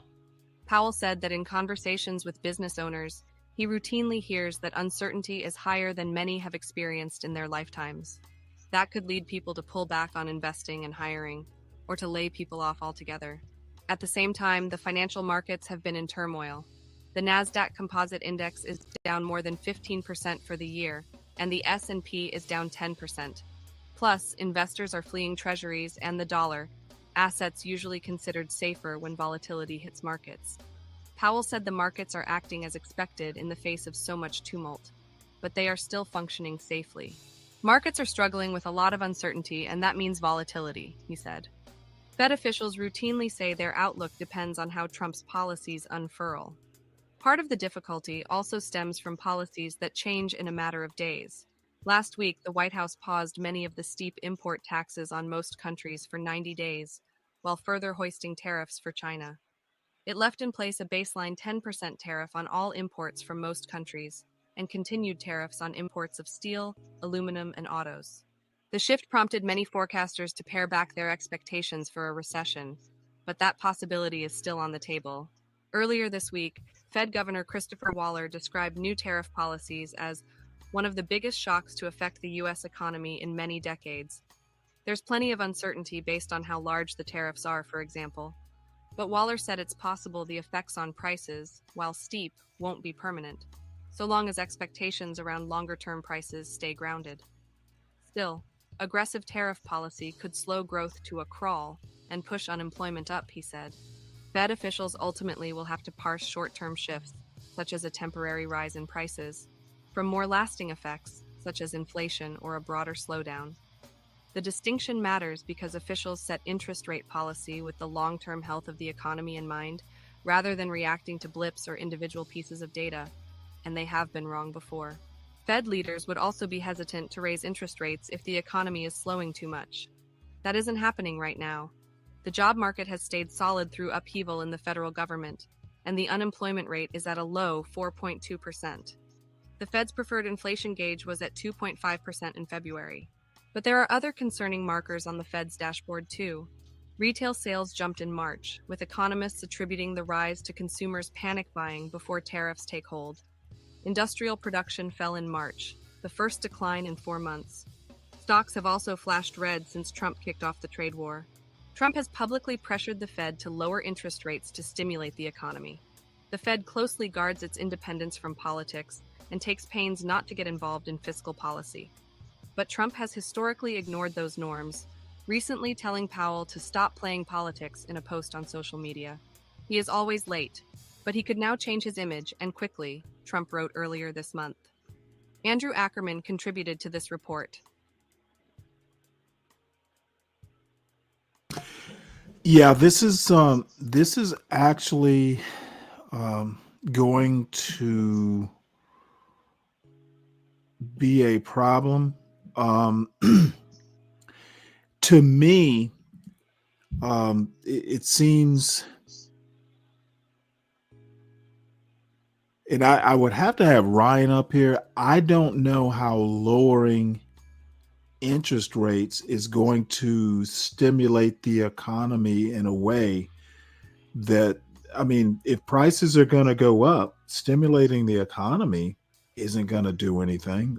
They're two kind of different, two different mechanisms, in the same machine. If you are if you're putting tariffs on goods coming in, companies are going to pass their increased costs onto the consumer. Making the economy bigger is kind of an independent process. But maybe, who knows? Maybe Trump voter Ryan can tell me why that makes sense. And I bet he won't be able to, but anyway, let's move on. This is actually kind of stunning. Marco Rubio says U.S. to decide in days if into Ukraine war is doable. So apparently Trump cannot, you know what, I'm going to be kind. Trump's not the Superman, because I thought he said he would be ending the war on day one or something like that. So let's listen to this little story. Rubio says U.S. to decide in days if end to Ukraine war is doable. This article is by Roger Cohen and read by an automated voice.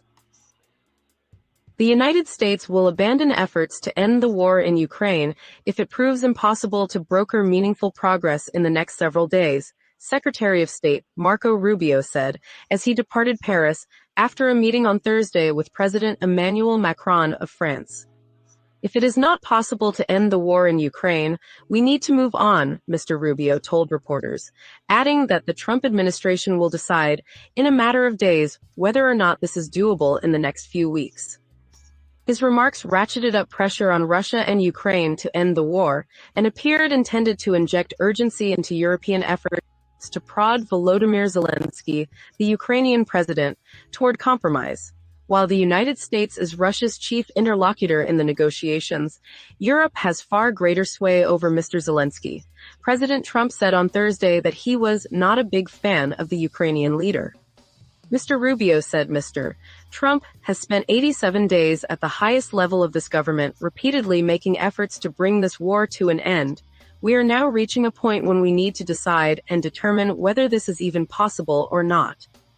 High-level talks on Thursday between American, European, and Ukrainian officials were the first of their kind, intended to bring convergence between views of the war in Washington and European capitals. Mr. Rubio said the conversations had been constructive, but it appeared clear that Mr. Trump was losing patience. It is not our war. We didn't start it, Mr. Rubio said. The United States has been helping Ukraine for the past 3 years, and we want it to end, but it's not our war. Mr. Rubio and Steve Witkoff, Mr. Trump's envoy, have led the American diplomacy aimed at ending the war, which has festered for more than 3 years. Mr. Witkoff has met with President Vladimir Putin of Russia multiple times and said he was trying to develop a relationship with the Russian leader. But Mr. Putin has balked, setting various conditions even for a 30-day ceasefire. The Russian bombardment of Ukraine continues. The officials who took part in the Paris talks have agreed to meet next week in London, and Mr. Rubio indicated he might participate. He said he hoped Europeans would remain engaged in the efforts to secure a peace in Ukraine. Mr. Putin's demands, among them, that Ukraine cede territory that Russia has occupied and abandon its attempts to join NATO, have been rejected outright by Ukraine.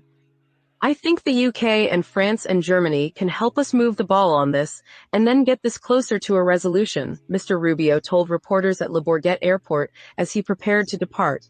I thought they were very helpful and constructive with their ideas. In a certain, in a way, it was never our war. However, I guess what I feel is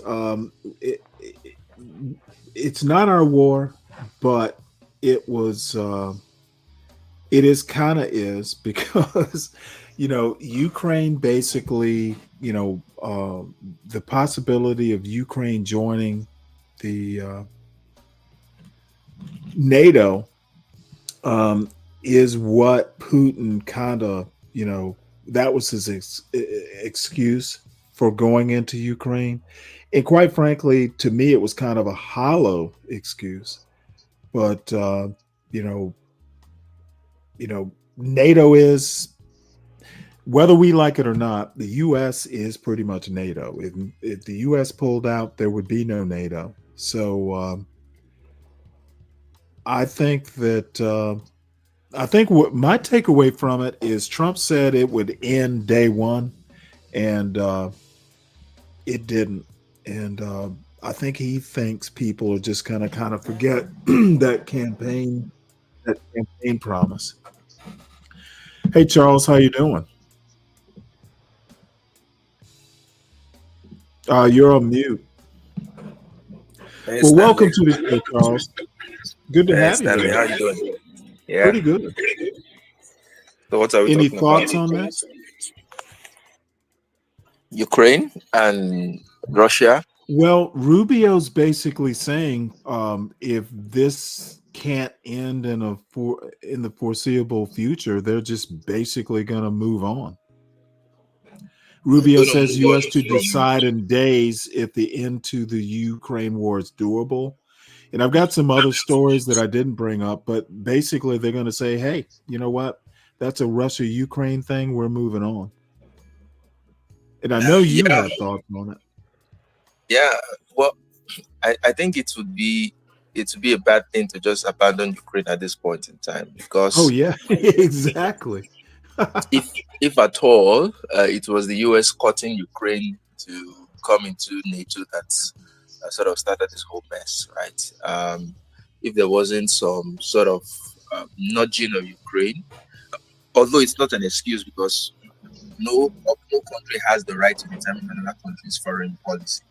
Russia doesn't have the right to determine Ukraine's foreign policy. Wait, say that again? No country has a right to do what? To determine another country's foreign policy, the alliances they go into.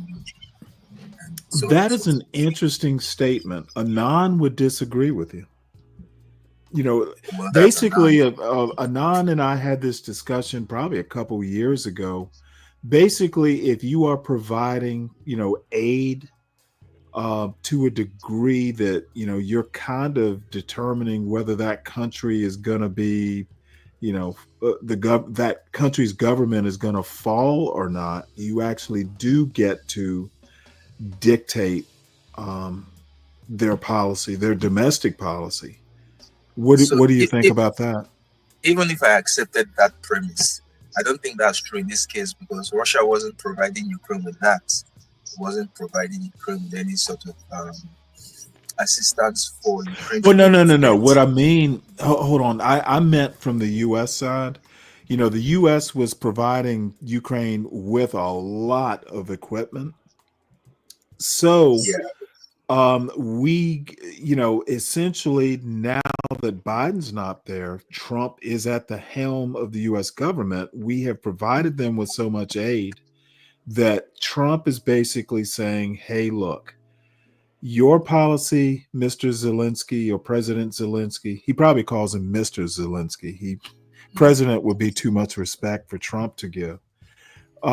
He's basically saying you need to do what Russia wants. Trump wants to dictate Zelensky's domestic policy. And Yeah, Zelensky's obviously not going to do it. Trump wants Putin to, like come to the table. Obviously, Putin's not going to do it. And I think sanctions, we sanction Russia like, hey, Putin, if you come to the table, maybe we'll lift some sanctions, which is, the sanctions are the opposite of foreign aid. These two people, these two men are not going to, listen to what Trump says. So Trump just says, hey, look, I'm hitting the eject button. yeah. I think it's irresponsible. So much for being the master negotiator who is going to The master deal maker. The master deal maker. On day one, stop the war. He doesn't. He was telling Zelensky that Zelensky had no cards. He himself has no cards. He can't deal with Putin. He can't deal with Zelensky. If there's anything that Zelensky taught us by standing up to him, is that Trump is going to buckle. I mean, he resumed the aid and all the military support after a while. So, yeah, for the foreign policy direction of Ukraine, of course, because the US provides Ukraine with some sort of assistance, you would definitely Ukraine would take into consideration what the US thinks in terms of foreign policy. And that's what soft power is, which is what the US is effectively trying to destroy around the world, where nobody gets to listen to the US anymore because there's no incentive to do so, right? Right. But in the true sense, I know this is not a perfect world. In a true sense, it shouldn't matter what any other country, whether you're providing aid or not, it shouldn't matter what sort of aid they are doing. The country is sovereign, it's independent. It should be able to determine its own foreign policy. Now, that foreign policy the country is going to take into considerations what's in my best interest. If the US is providing me with certain things and I go against the US, am I going to lose out from those benefits? So it's always a calculated benefit loss ratio. But for Russia, right? Russia has literally Ukraine has literally no incentive to listen to what Russia says, because Russia isn't providing Ukraine with the sort of support that the US is providing Ukraine with. So why should Russia? Well, I mean, it's almost the opposite. Russia invaded. Exactly. They're not supporting. They're taking lives. Yeah. It's crazy. Lives and territory. But Putin needs to be made to understand that this is not how you do business in the 21st century. You just can't invade another country. Well, who's going to do it? Trump? Well, I think Europe is I can tell you right now, and you probably would agree, Trump pretty much approves of what Putin is doing. Trump would invade Greenland. Yeah. So Trump is there are two things I've noticed. One, Trump is vindictive, so he probably wants to get back at Zelensky for the embarrassment of his first impeachment. Second, he admires Putin. I mean, he's literally doing everything Putin is doing in Russia, right? With his second term, he wants to invade Greenland, he wants to take Canada, he wants to be expansionist, he wants to bomb Yemen, he wants to threaten Iran with war. I mean, this is the guy that in his first term was hailed for starting no new wars, right? Which is obviously false because he did a whole lot of bombings around the world. But now all gloves are off, all masks, all pretenses are off. I mean, MAGA now, they're not even pretending at all. They're just doing all the terrible things they're living their worst fantasies, or their best fantasies, which happens to be the worst, a nightmare for every other person. So he wants to be Putin. He literally wants to be Putin. Hey, let me do this right quick, Fred. I just saw this video. I actually will get to it. More for me being Trump level kind of vindictive. But I also want to kind of say this. Charles is the creative. His show is called Critical African Thinkers, and in my humble opinion, a very good political thinker. And what we're going to be doing on Thursdays is kind of talking politics. We did a show today, but hopefully it'll become more a regular thing. Around about 5 or 6 Eastern time in the evening. And I hope Charles will grace me at least and grace us with his very sharp and I would say incisive political analysis. It's a lot of American politics, but it's also, world politics as well. The other thing is Charles and I often disagree, especially, he's more center right. I'm more center left. Well, I am center left. And we often kind of, let's not say clash, but we disagree a lot of times on sometimes even fundamental, what does it mean sort of stuff. But you guys need to be tuning into Critical African Thinkers. Sometimes the best insights come from people who aren't in the quote thick of it. So anyway, Charles, hopefully you're not embarrassed, but I had to take time to make that point. Charles to me is family, period. So we should approach him in that way. That's right, family, damn it. So this is Tough Guy. Dude, we've known each other for a few years now. So I didn't say anything I don't mean, and you know me better than that. I wouldn't do it if I didn't mean it. So Stanley, I'm tired, man. I'm about to go to bed, Claire. Well, you have a good night, and trust that pillow. Peace. He didn't get the joke. Yeah, we had a deep conversation on trust, the nature of trust, and as always, no one ever agrees with me. I am always wrong in this space. So, oh, by the way, Tough Guy, seriously, tomorrow. Let's see, today is Friday, right?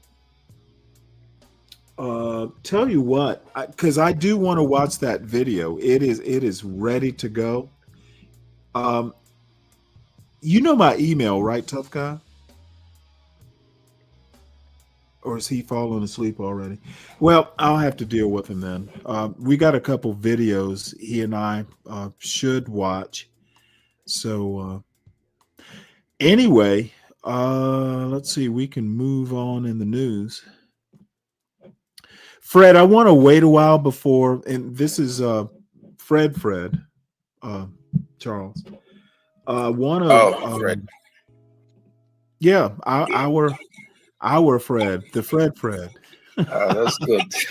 It's good to see Fred. Super smart Fred. So between you and Fred, I will not falter. I have good advisors. Next story, because I'm going to drift away, let's see, slowly from Trump stuff. Well, no, actually, I'm not. But I'm going to go ahead and do this story because it is kind of Trump news. Elise Stefanik, who she was supposed to be UN ambassador, and the vote count in the U.S. House of Representatives is so close that they supposedly asked her to, hey, we need you in the House. It's more important that your vote in the House is more important than becoming UN ambassador. And she supposedly said, hey, I'm going to take one for the team. She's is it New York's 11th district? I can't remember her district in New York. I guess it'll come out. But anyway, she's thinking about running for governor of New York State, going up against Kathy Hochul. So this is kind of an important story. Hochul is a Democrat. Democrats have been, governors of New York State for decades now. But remember, George Pataki, it is possible to elect a more centrist, moderate Republican governor of New York State. Kathy Hochul is not a moderate. She used to be, but she became MAGA. So, MAGA's extreme, in my opinion. So I want to listen to this article, and we're going to listen to the whole thing, hopefully, because Stefanik is a force. I think she's the third ranking Republican in the House. She's part of House leadership, basically. So what she does is important. So here we go. Stefanik, a Trump ally, might run against Governor Hochul next year. Ally? This article is by Nicholas Fandos and Benjamin Oreskes and read by an automated voice. Representative Elise Stefanik, a leading Republican ally of President Trump, is considering running for governor of New York in 2026, according to 3 people directly familiar with her thinking. Ms. Stefanik, a 6-term congresswoman, had been poised to become Mr. Trump's ambassador to the United Nations. But in late March, the president asked her to withdraw because of concern about how her open seat might affect Republicans' minuscule voting margin in the House. The congresswoman's allies said on Wednesday that in the weeks since, Republicans in Washington and New York had urged her to challenge Governor Kathy Hochul, and she is taking steps to explore that possibility. They believe that Ms. Hochul, a Democrat, is vulnerable and that Ms. Stefanik could put the state in play. The Congresswoman, 40, stoked speculation about a potential candidacy in a speech Tuesday night as she accepted an award from New York Republicans. The speech, at the Plaza Hotel in New York City, focused heavily on state issues, with Ms. Stefanik discussing pension debt, New York City's congestion pricing plan, and quality of life in Buffalo and Rochester. Afterward, Ms. Stefanik told NY1 that she was honored to be considered for the role, and less than 24 hours later, she blasted out a statement mocking Ms. Hochul's latest poll numbers. "We have a once-in-a-generation opportunity to fire Kathy Hochul once and for all," Ms. Stefanik told NY1. "For so long, Democrats have had one-party rule in Albany, and it has caused a decaying of our state." The people familiar with her thinking, who insisted on anonymity to discuss private conversations, said Ms. Stefanik would also consider taking another role in Mr. Trump's administration. The president has suggested he might find her another post, or maintaining her leadership position in the House. She has seriously considered running for governor in 2022, before deciding to pass. A spokesman for Ms. Stefanik declined to comment on her plans on Wednesday. A statewide race would be an uphill battle for Ms. Stefanik. New York has not elected a Republican governor since 2002, and Democrats expect to be able to capitalize on a midterm backlash against Mr. Trump. First elected to Congress at age 30 as a Harvard-educated moderate, she has spent years reinventing herself in the mold of Mr. Trump, often adopting positions out of step with her home state. She repeated Mr. Trump's conspiracy theories about a rigged 2020 election and opposes New York's abortion laws, among other stances. Ms. Hochul said at an event in New York City Wednesday that she had heard from farmers and other business owners in Ms. Stefanik's district who were getting crushed by Mr. Trump's tariffs on Canada. "They are looking for someone to stand up to the president's moves," she said. "No matter who the GOP nominee is next year that I will be running against, it will be an extreme MAGA Republican, and I look forward to that fight," Ms. Hochul said. Other Democrats said on Wednesday they would relish facing the Congresswoman. New Yorkers want nothing to do with the clown show of Trump loyalists who are only focused on enabling Trump's agenda that is raising costs, gutting healthcare, and attacking New Yorkers' freedoms, said Addison Dick, a spokesman for the state Democratic Party. Republicans do have some reasons for optimism. They have slowly been making gains in the Empire State. The party's 2022 nominee, Lee Zeldin, came within 6 points of beating Ms. Hochul. Since then, Ms. Hochul has struggled to improve New York voters' dim view of her and her accomplishments. Fellow Democrats, including Lieutenant Governor Antonio Delgado and Representative Richie Torres, are mulling their own primary challenges to her. Just 39% of registered voters approve of Ms. Hochul's job performance, according to a recent poll from Marist University. The same survey found that 57% of residents do not want her to run for re-election. Ms. Stefanik is not the only Republican considering running against Ms. Hochul. Representative Mike Lawler, a Hudson Valley congressman who represents a Democratic-leaning district, and Bruce Blakeman, the Nassau County executive, have also teased potential runs. Both men have recently won competitive races against Democrats in the kind of suburban areas that could swing a statewide race. If she ran, though, Ms. Stefanik would most likely become the Republican frontrunner. She has national name recognition, a close relationship with Mr. Trump, and a track record of outperforming him in her sprawling North Country district. Congresswoman Elise Stefanik is great, the president posted Wednesday morning on social media, not long after she appeared on CNBC to discuss the Trump administration's fight with Harvard. She is also popular with Republicans in New York, where she has dedicated considerable resources to congressional swing races. Gerard Kasser, the chairman of the state Conservative Party, called her well-qualified, well-known, and a consummate New Yorker, and said that he would welcome her entry into the race. Edward F. Cox, the Republican state chairman, declined to comment. Neither Mr. Lawler nor Mr. Blakeman would say directly whether they would run against Ms. Stefanik if she got into the race. Mr. Lawler simply called her a powerful leader and said the process will play out to ensure that Republicans have the strongest candidate possible.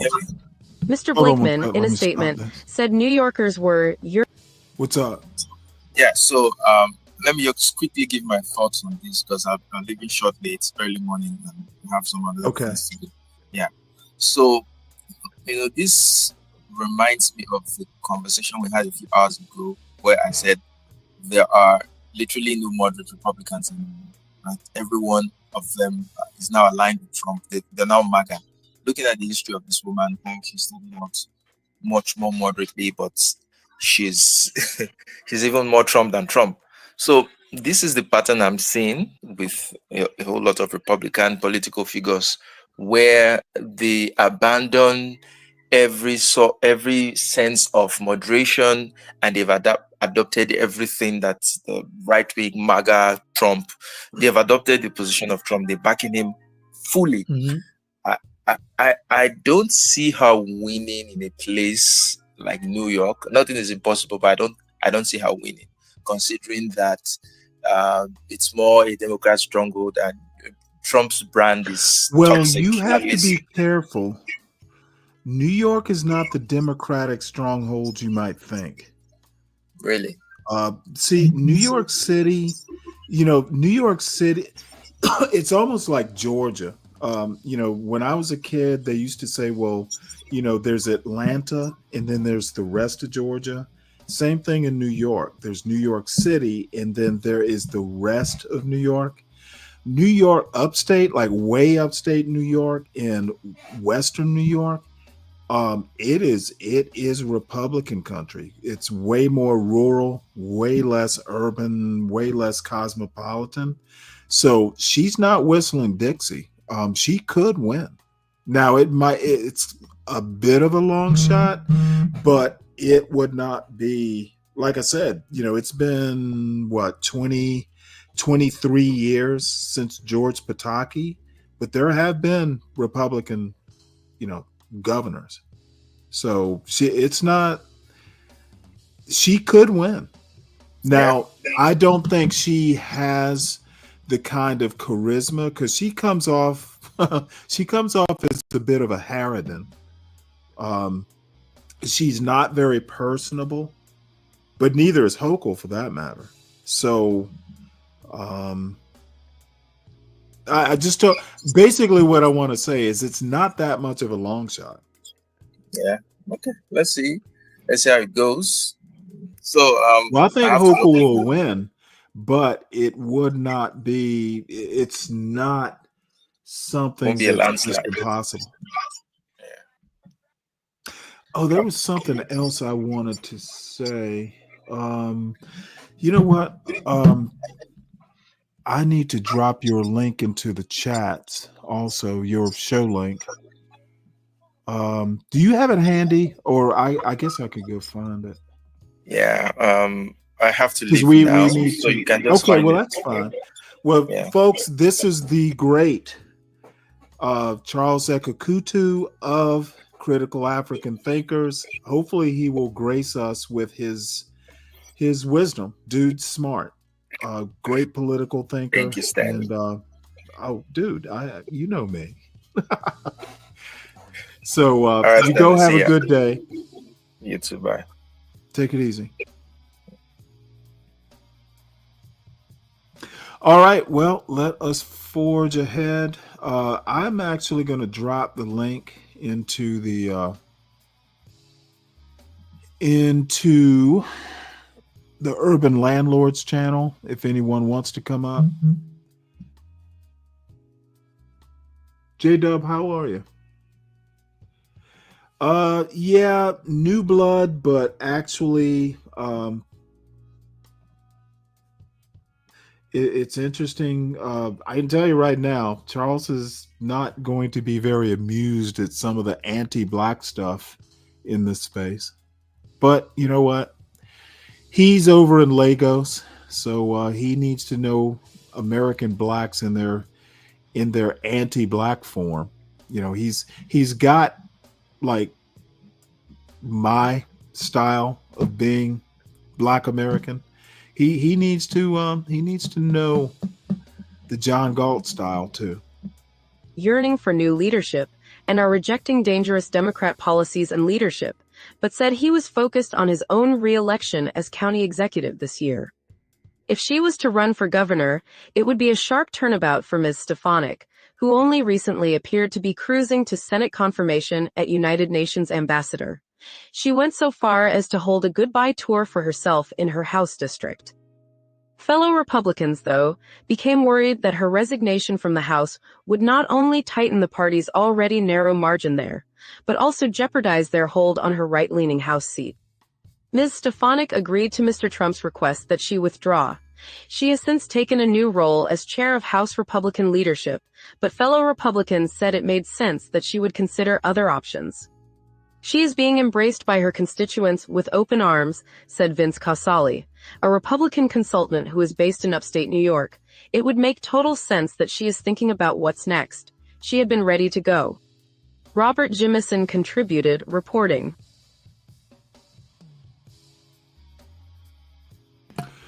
All right, I'm going to drop Charles's link.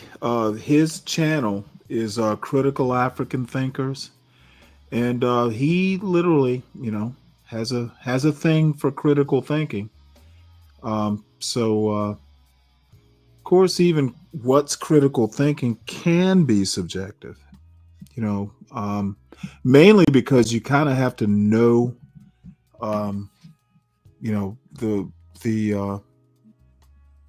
the deep stuff. Deep knowledge is a requirement for critical thinking.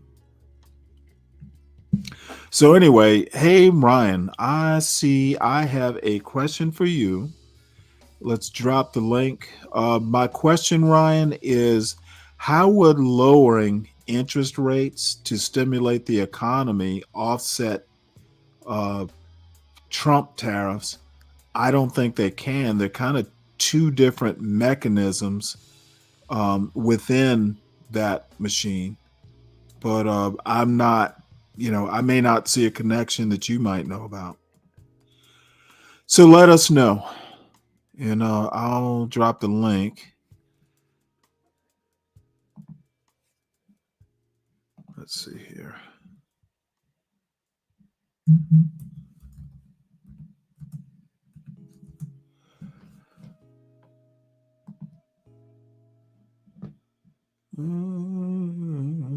Let's see here. Hold on one sec. Okay, there's the show link in the Stanley Cross chat. It's pinned at the top.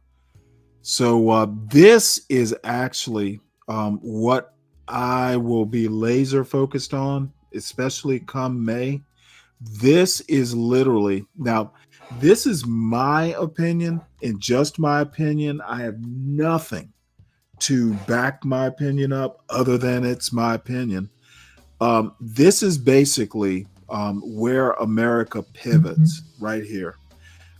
In my opinion, this Supreme Court review of birthright citizenship, it's literally existential.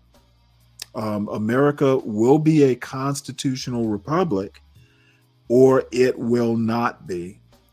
And this is the Waterloo for originalism.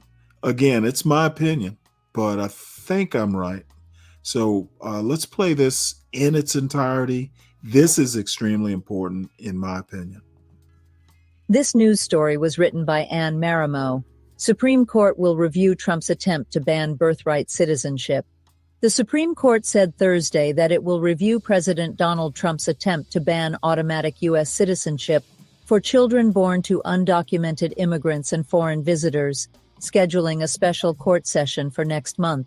The administration had asked the justices to lift or narrow nationwide orders blocking Trump's birthright citizenship executive action, which Democratic-led states and immigrant advocacy organizations say is at odds with the nation's history, past court rulings, and the Constitution. In a brief order, the justices put off a decision about the lower court rulings and instead scheduled oral argument for May 15th. Trump's order would deny citizenship for new babies if neither parent is a U.S. citizen or legal permanent resident, a population that some studies have estimated at more than 150,000 newborns per year. Judges in lawsuits joined by 22 states and D.C. have blocked the citizenship ban nationwide while litigation continues. The Justice Department had urged the Supreme Court to limit those lower court orders to the individuals or states behind the lawsuits, while the cases make their way through the court system, or to at least allow the relevant federal agencies to begin developing plans and issuing public guidance for banning birthright citizenship if Trump's effort eventually passes legal muster. Presidents from both parties, and several Supreme Court justices, have raised concerns about the power of a single judge to block an administration's initiative nationwide. The court's decision to take up the administration's emergency request and add a new case to its calendar shows the justices are giving weight to the matter. Based on the ask from Trump's lawyers, the argument is expected to focus on the scope of the nationwide orders blocking Trump's policy and whether individual states have legal grounds or standing to bring the challenge, rather than a direct review of the constitutionality of the administration's proposal. Solicitor General D. John Sauer used the administration's request to sharply criticize nationwide injunctions, which have halted many of Trump's efforts to dismantle federal agencies, curb spending, and shrink the size of the federal workforce. The administration has asked the Supreme Court to pause or overturn several such rulings. The need for this court's intervention has become urgent as universal injunctions have reached tsunami levels, Sauer wrote in his filing, which pointed to a total of 28 nationwide orders issued by judges in February and March. Trump has had a mixed record at the Supreme Court in his second term, with the justices backing lower court orders to restart foreign aid funding and to release a wrongly deported Maryland man from a brutal mega prison in El Salvador.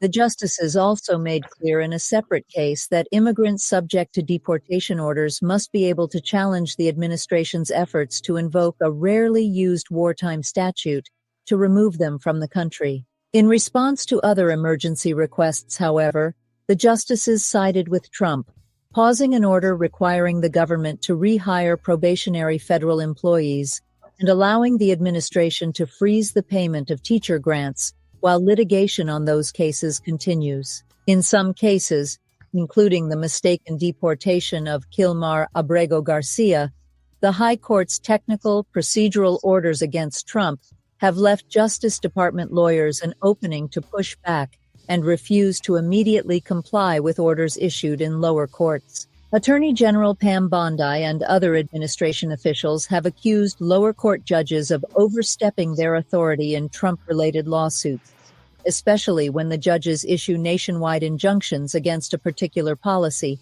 as happened with birthright citizenship. Nationwide injunctions were rarely issued before the 1960s, but their use has increased in recent years in a polarized political environment. Judges issued 6 injunctions against the policies of President George W. Bush, 12 against President Barack Obama's initiatives, and 64 against Trump's agenda in his first term, according to data compiled by the Harvard Law Review.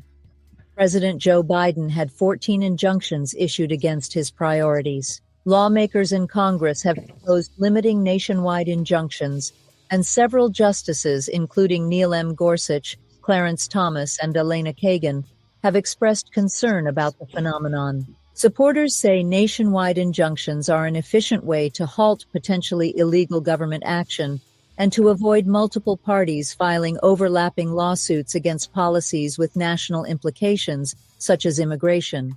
The Trump administration is breaking norms and rewriting the way government does business, said University of Virginia law professor Amanda Frost, an immigration expert. Nationwide injunctions are the only way to hold the line in a rapidly shifting legal environment and to prevent the executive branch from unilaterally changing the law. At issue in the birthright citizenship case is the 14th Amendment, adopted after the Civil War in 1868 to establish citizenship for freed Black Americans, as well as all persons born or naturalized in the United States and subject to the jurisdiction thereof. The Citizenship Clause reversed the Supreme Court's infamous decision in Dred Scott v. Sanford, which had denied citizenship to Black Americans. Birthright citizenship was enshrined in the Constitution in the wake of the Civil War, is backed by a long line of Supreme Court precedent, and ensures that something as fundamental as American citizenship cannot be turned on or off at the whims of a single man, New Jersey Attorney General Matthew J. Platkin, who is leading a coalition of Democratic attorneys general challenging the citizenship ban, said in a statement Thursday. Stripping hundreds of thousands of American-born children of their citizenship would inflict tremendous and irreparable harms on the states and the public. Trump and his allies say they have the authority to ban birthright citizenship because unauthorized immigrants are in the country without permanent legal status and therefore are not subject to the jurisdiction of the U.S. government. Since the 1990s, some restrictionist groups and Republican lawmakers have pressed to ban birthright citizenship, which they consider an incentive for people to enter or remain in the country illegally. The citizenship order is lawful and restores the original public meaning of the 14th Amendment, Sauer said in a filing. A policy of near-universal birthright citizenship rewards lawbreaking and creates powerful incentives for illegal migration. In a statement Thursday, Senator Lindsey Graham, Republican South Carolina, said, "I have long believed that the 14th Amendment does not require granting citizenship to the children of illegal aliens or foreign nationals here on temporary non-immigrant visas." And the senator added that he hopes the Supreme Court will settle this issue once and for all. Most legal scholars have rejected that analysis, however, because non-citizens can be arrested and charged with crimes, put in jail, or deported. There is also wide agreement that Trump's argument would require a reinterpretation of the 14th Amendment, and that it conflicts with settled Supreme Court precedent that protects citizenship for most everyone born on U.S. soil, except for the children of foreign diplomats. The Supreme Court upheld the guarantee of birthright citizenship in 1898, when it ruled that a child born within the United States, Wong Kim Ark, was a citizen even though his parents were subjects of the Emperor of China, were ineligible to ever become citizens and eventually returned to China. In opposing the Trump administration's request to the Supreme Court, the challengers told the justices there is no evidence that birthright citizenship is linked to illegal immigration at the U.S.-Mexico border. The children of parents on student or work visas are covered by the order, but have nothing to do with the southern border. the Asylum Seeker Advocacy Project and CASA said in a court filing. Many undocumented people likewise did not enter the United States through the southern border and have been living, working, and paying taxes in the country for years. The challengers warned of chaos, confusion, and disparate state-by-state policies if the Supreme Court allowed the Trump administration to begin banning birthright citizenship in more than half the states. An infant born to non-citizen parents in New Jersey, for instance, would be a U.S. citizen, but the same child born in Tennessee would be a deportable non-citizen. The court should not create a situation in which a person's fundamental right to citizenship depends on the state in which they are born, the filing said.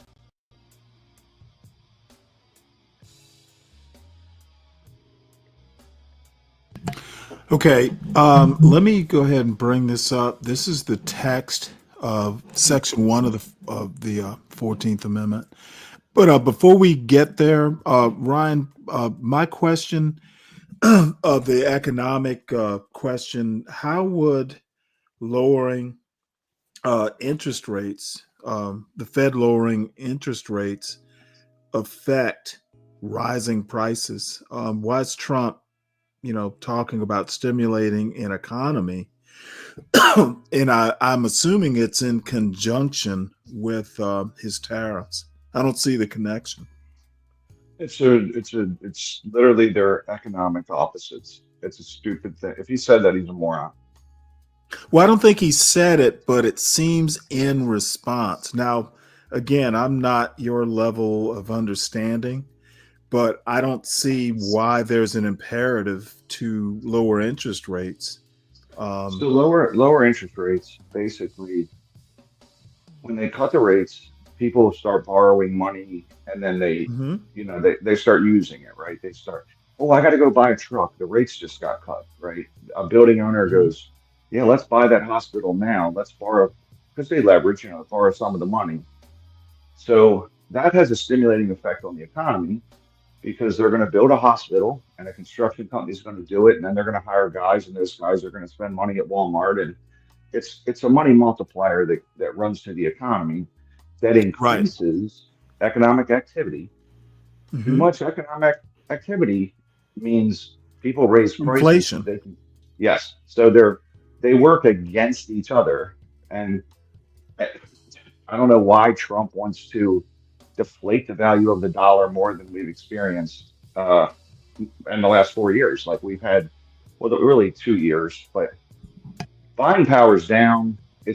For him to say it is just, I wonder if he even has any inkling of economics.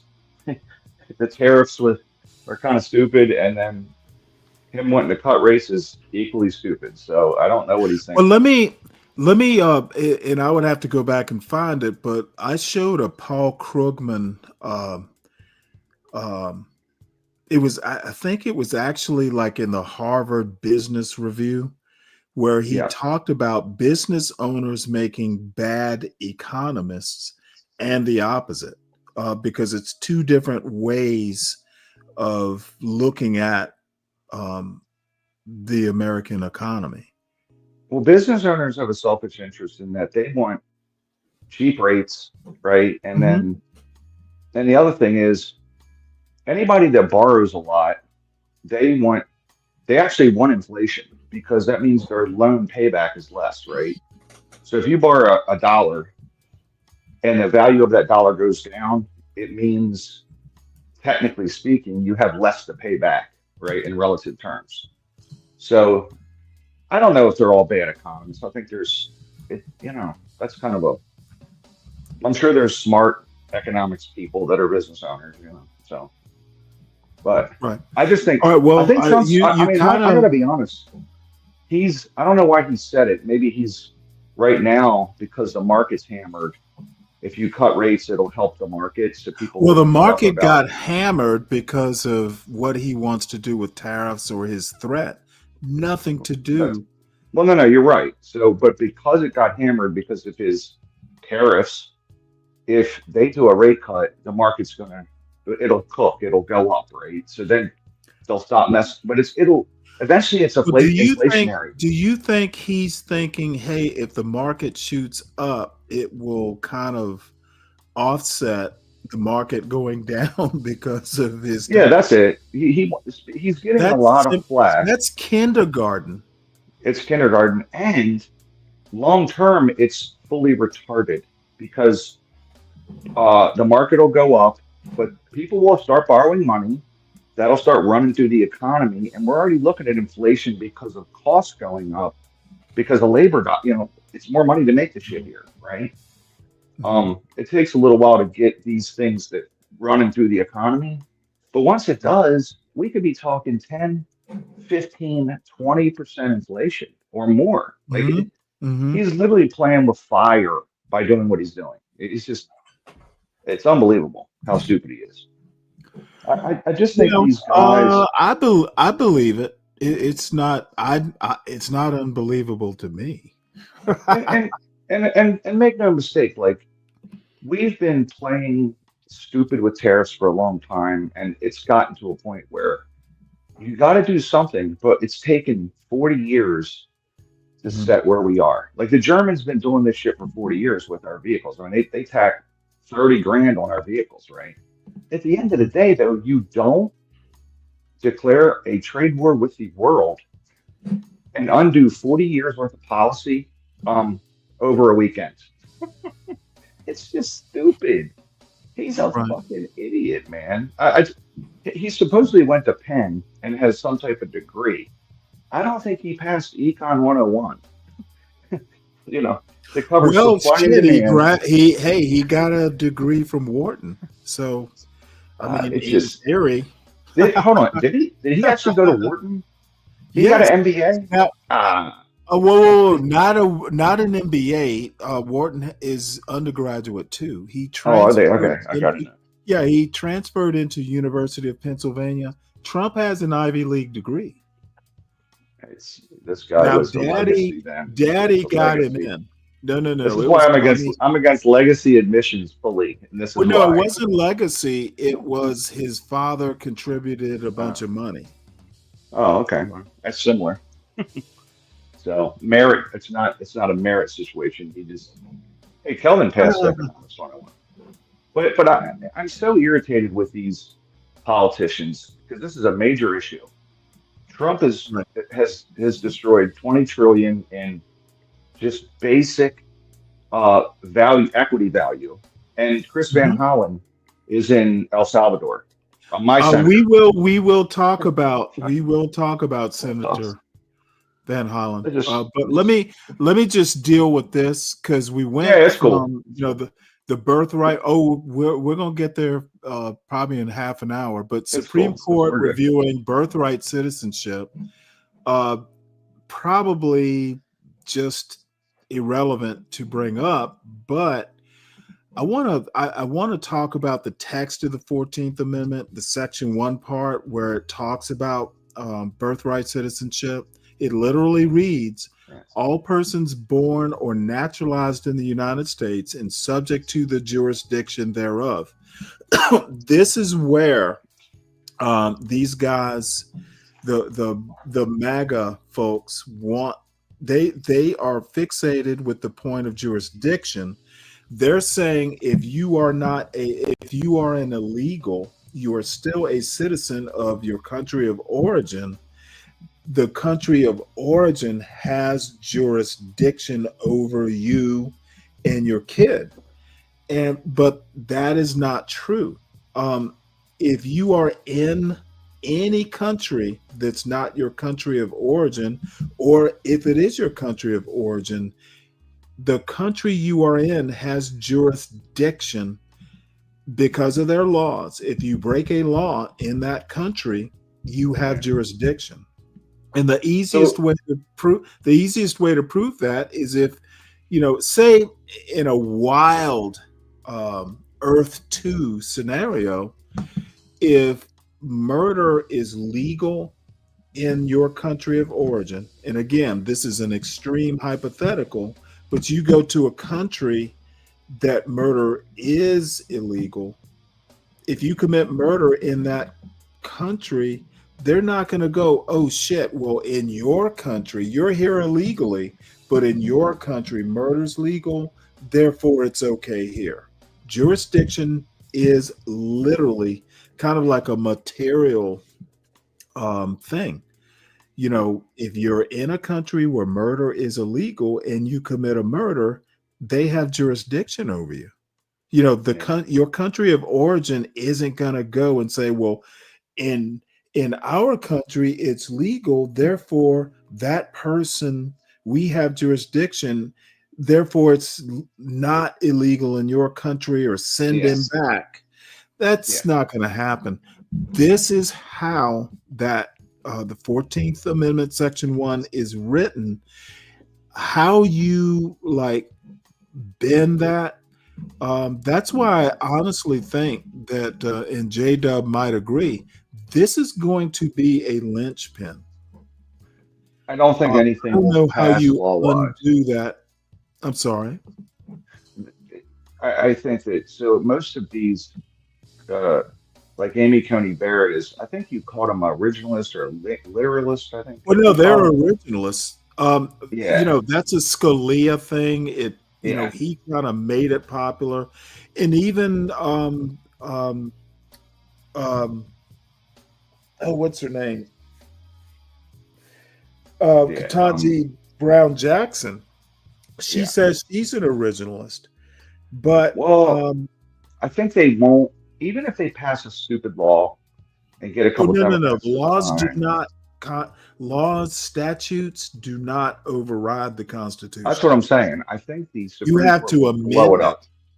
Well, that's what I'm saying. I think they'll blow it up anyway, right? I think the Supreme Court will blow up anything. If they basically say, well, you know, but what they really meant, or if you want to update the 14th Amendment, Section 1 to 2025, that's going to take a constitutional amendment. You cannot you cannot just go, oh, hey, let's interpret the 14th Amendment. What they really meant, or if the 14th Amendment were adopted today, it would mean you can't do that. No, I agree. Not like in a legal way. Yeah, what I'm saying, Stanley, is I don't think that even if the Republicans pass something stupid against this, I think the Supreme Court would throw it out instantly, because they're all originalists and there's precedent for 150 right, but years. just remember, maybe you're not aware, the Supreme Court has decided they're going to hear this case in May. Trump's executive order got sued because he wants to try and end birthright citizenship via executive order. Of course, he got sued. The Supreme Court will be hearing that case next month, and I'm going to follow it. I'm not worried about it, because there's no way they'll vote for that. There's no way they're going to go with Trump. I mean, Tony Barrett's gone against him. Well, shit, it should be a 9-0 decision. I agree with that. It's a dumb thing. It's ridiculous to even try to blow this up when he doesn't even have political power. It's like 50-50. Well, let me tell you why I'm not even going to blame Trump. I'm going to blame the people who voted for him, who thinks he could do it. If you voted, because he talked about it during his campaign last summer, if you think he could do it, then you voted. You don't understand America well enough, because a president can't do it. I would only say that I would, I'm like a old school center right. I mean, like nowadays I'd have to vote for Bill Clinton because he would be seen as center right. But like Pat Toomey, don't spend a lot of money and let's just keep going, right? Right. Trump is not that. So Trump's not a conservative, period. He's for no, he's not. And frankly, he's destroyed what was the GOP. He's destroyed it. So this guy's destroying me. I mean, dude, he's destroyed. He's nobody is an old school conservative that and I mean old school like 90s, 2000s, right? They're gone. They're pushed out of the party. So he's destroyed the They're, GOP. they're hanging on, but George Will and David Brooks. William F. Buckley is gone. I mean, they're done. William F. They Buckley, killed. William F. Buckley, he was barely a centrist, barely. Well, I think William F. Buckley was basically farther right. He just wasn't a John Birch. He wasn't that far right. Yeah. But Buckley was not center right, in my opinion. What do you think? You think he was further right? Yeah, he's National Review is not centrist right. No, in its modern form, it's not. It's further. It's all right now. Like, It never right. was. As a matter of fact, I think the National Review has become more centrist. It was just to the left of John Birch. And the only reason and again, this is my opinion based on, what I've read over the years.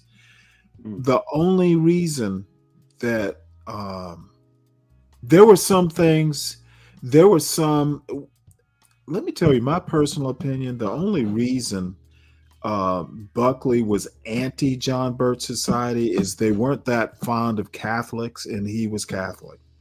I don't know the history.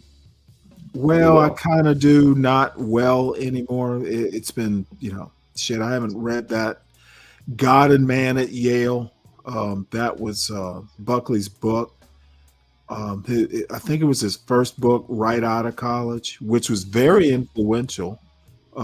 And I'll go back and reread it. I just bought a new copy of it, an e-copy of it. So, but anyway, we'll get out of this quagmire here. I was just going to say that,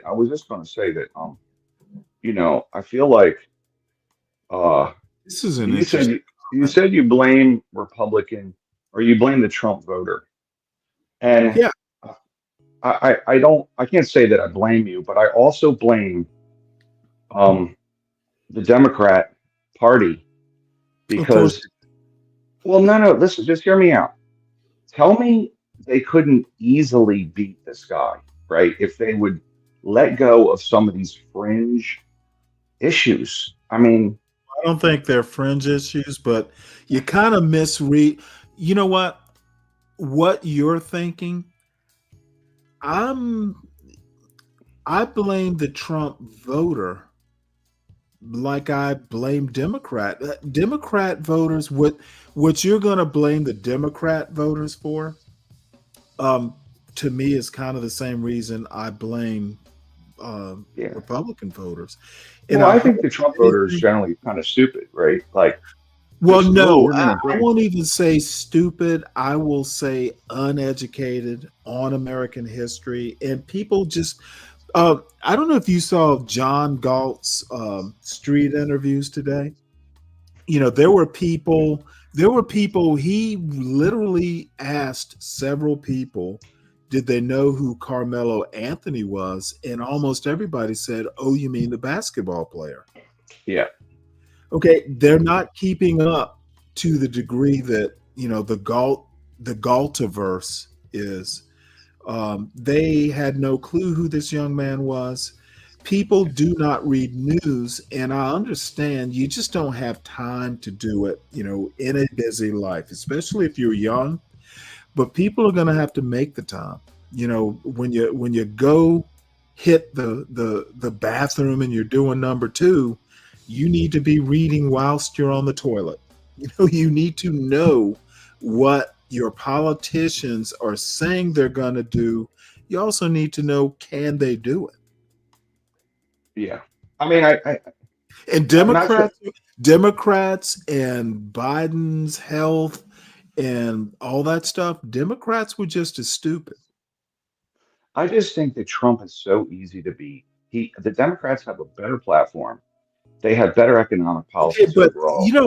You could honestly so easy to beat. He was easy to beat until Biden got caught in this huge lie about his health. That was fundamental.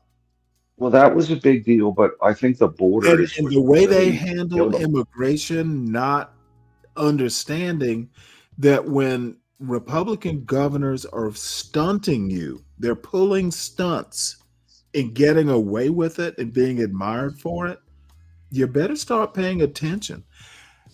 Democratic voters, 19 million of them, apparently sat it out and did not vote at all. And I'm think, going to do a video essay about it. I've been reading a guy that I'd never heard of before. He's right. 19 million people who voted for Biden in 2020 sat it out in Well, 2020. you don't think that's a DNC strategy issue? That's No. how I take it. Because I'm like, I mean, literally, those people could not vote for Kamala. They could not vote for Trump, so they sat it out. You heard it on this channel a lot. yeah. I mean, I'm challenged with voting for either party. Also, I mean, I feel like And they don't some represent me. people said, "Hey, I don't know who to vote for, so I'm not going to vote." Yeah, I definitely So feel like they're remember that detached. voting from the couch, or was it? I'm voting from my couch. That's what they did. Well, the thing is, I think both parties are so fringe now that the average American just trying to take care of his Well, I family don't think it. isn't even a thing. The parties are fringe. Interesting. I mean, you got the How are the GOP. Democrats fringe? Well, do you want an example? I can give you an Yes. example. My senator, my senator we got a budget deficit. We just cut early childhood education pretty much across the state for like 4-year-olds, Okay, right? you mean your federal senator or Yes. your state senator? Yeah, but just Okay, federal overall, right? senators don't have much to do with local or state politics. I agree, but he represents our state, right? And so, and he's in government. He The absolutely does. U.S. Senate, you have state senators who directly control the I state. agree. But just from the average guy is going, okay, we have Maryland that has its own issues, budget shortfalls, all the problems in Maryland. And then we got our guy that's representing us in Congress that has flown to another country to fight this issue. And I just think that, like, hey, man, fight for Maryland, you know? And I think the average guy in Maryland's going, what are you doing for me? Like, we're paying taxes to Maryland, taxes to the federal government, and you're in another country, you know, trying to bring it Okay, back to Maryland. totally. You are doing this weird form of conflation. Chris Van Holland has nothing to do with your Maryland state taxes. I totally get it. I totally get Okay, it. so And what's your point? you have a federal versus a state thing. Understood. We understand that part. What is your point? My point is, I want people that are either in federal Congress or local to be fighting for Maryland and Marylanders. That not, is what Maryland should do, not your federal senator. well, the I mean, perception. your U.S. senator should be talking for Maryland in the Senate. What happens in the state, like state tax wise, that local funding stuff? It's very indirectly related to what Chris Van Hollen does. I don't disagree, still don't get your point. but he's fighting for this guy as a Marylander. Federally. Okay, who deported this guy, Maryland or the U.S. government? That's my point. The U.S. government. Maryland did not deport him. He is on a federal/national stage. Maryland didn't deport him. Stanley, you're 100% right technically. Okay. Oh, no. 100%. I'm 100% right, even non-technically. Okay. Well, that's fine. This is why the Democrats lose, because you're using Okay, you know technicality what? here. Because Democrats actually read books in the Constitution? Listen. This is.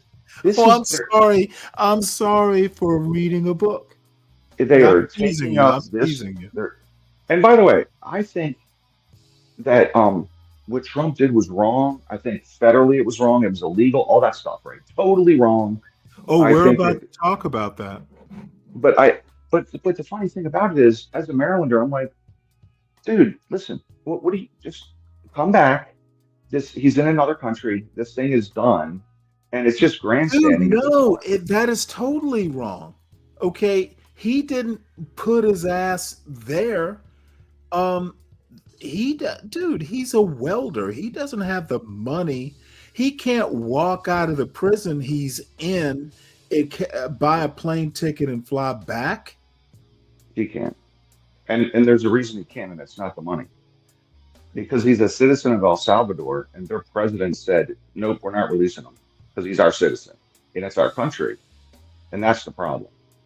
That's the issue. Okay, so the problem wasn't he wasn't there for decades, and Trump took him there against what a judge said. They literally said we made a clerical administrative error. So Yes. he's there. Believe me, motherfucking president who was dressed like, Don Johnson in Miami Vice.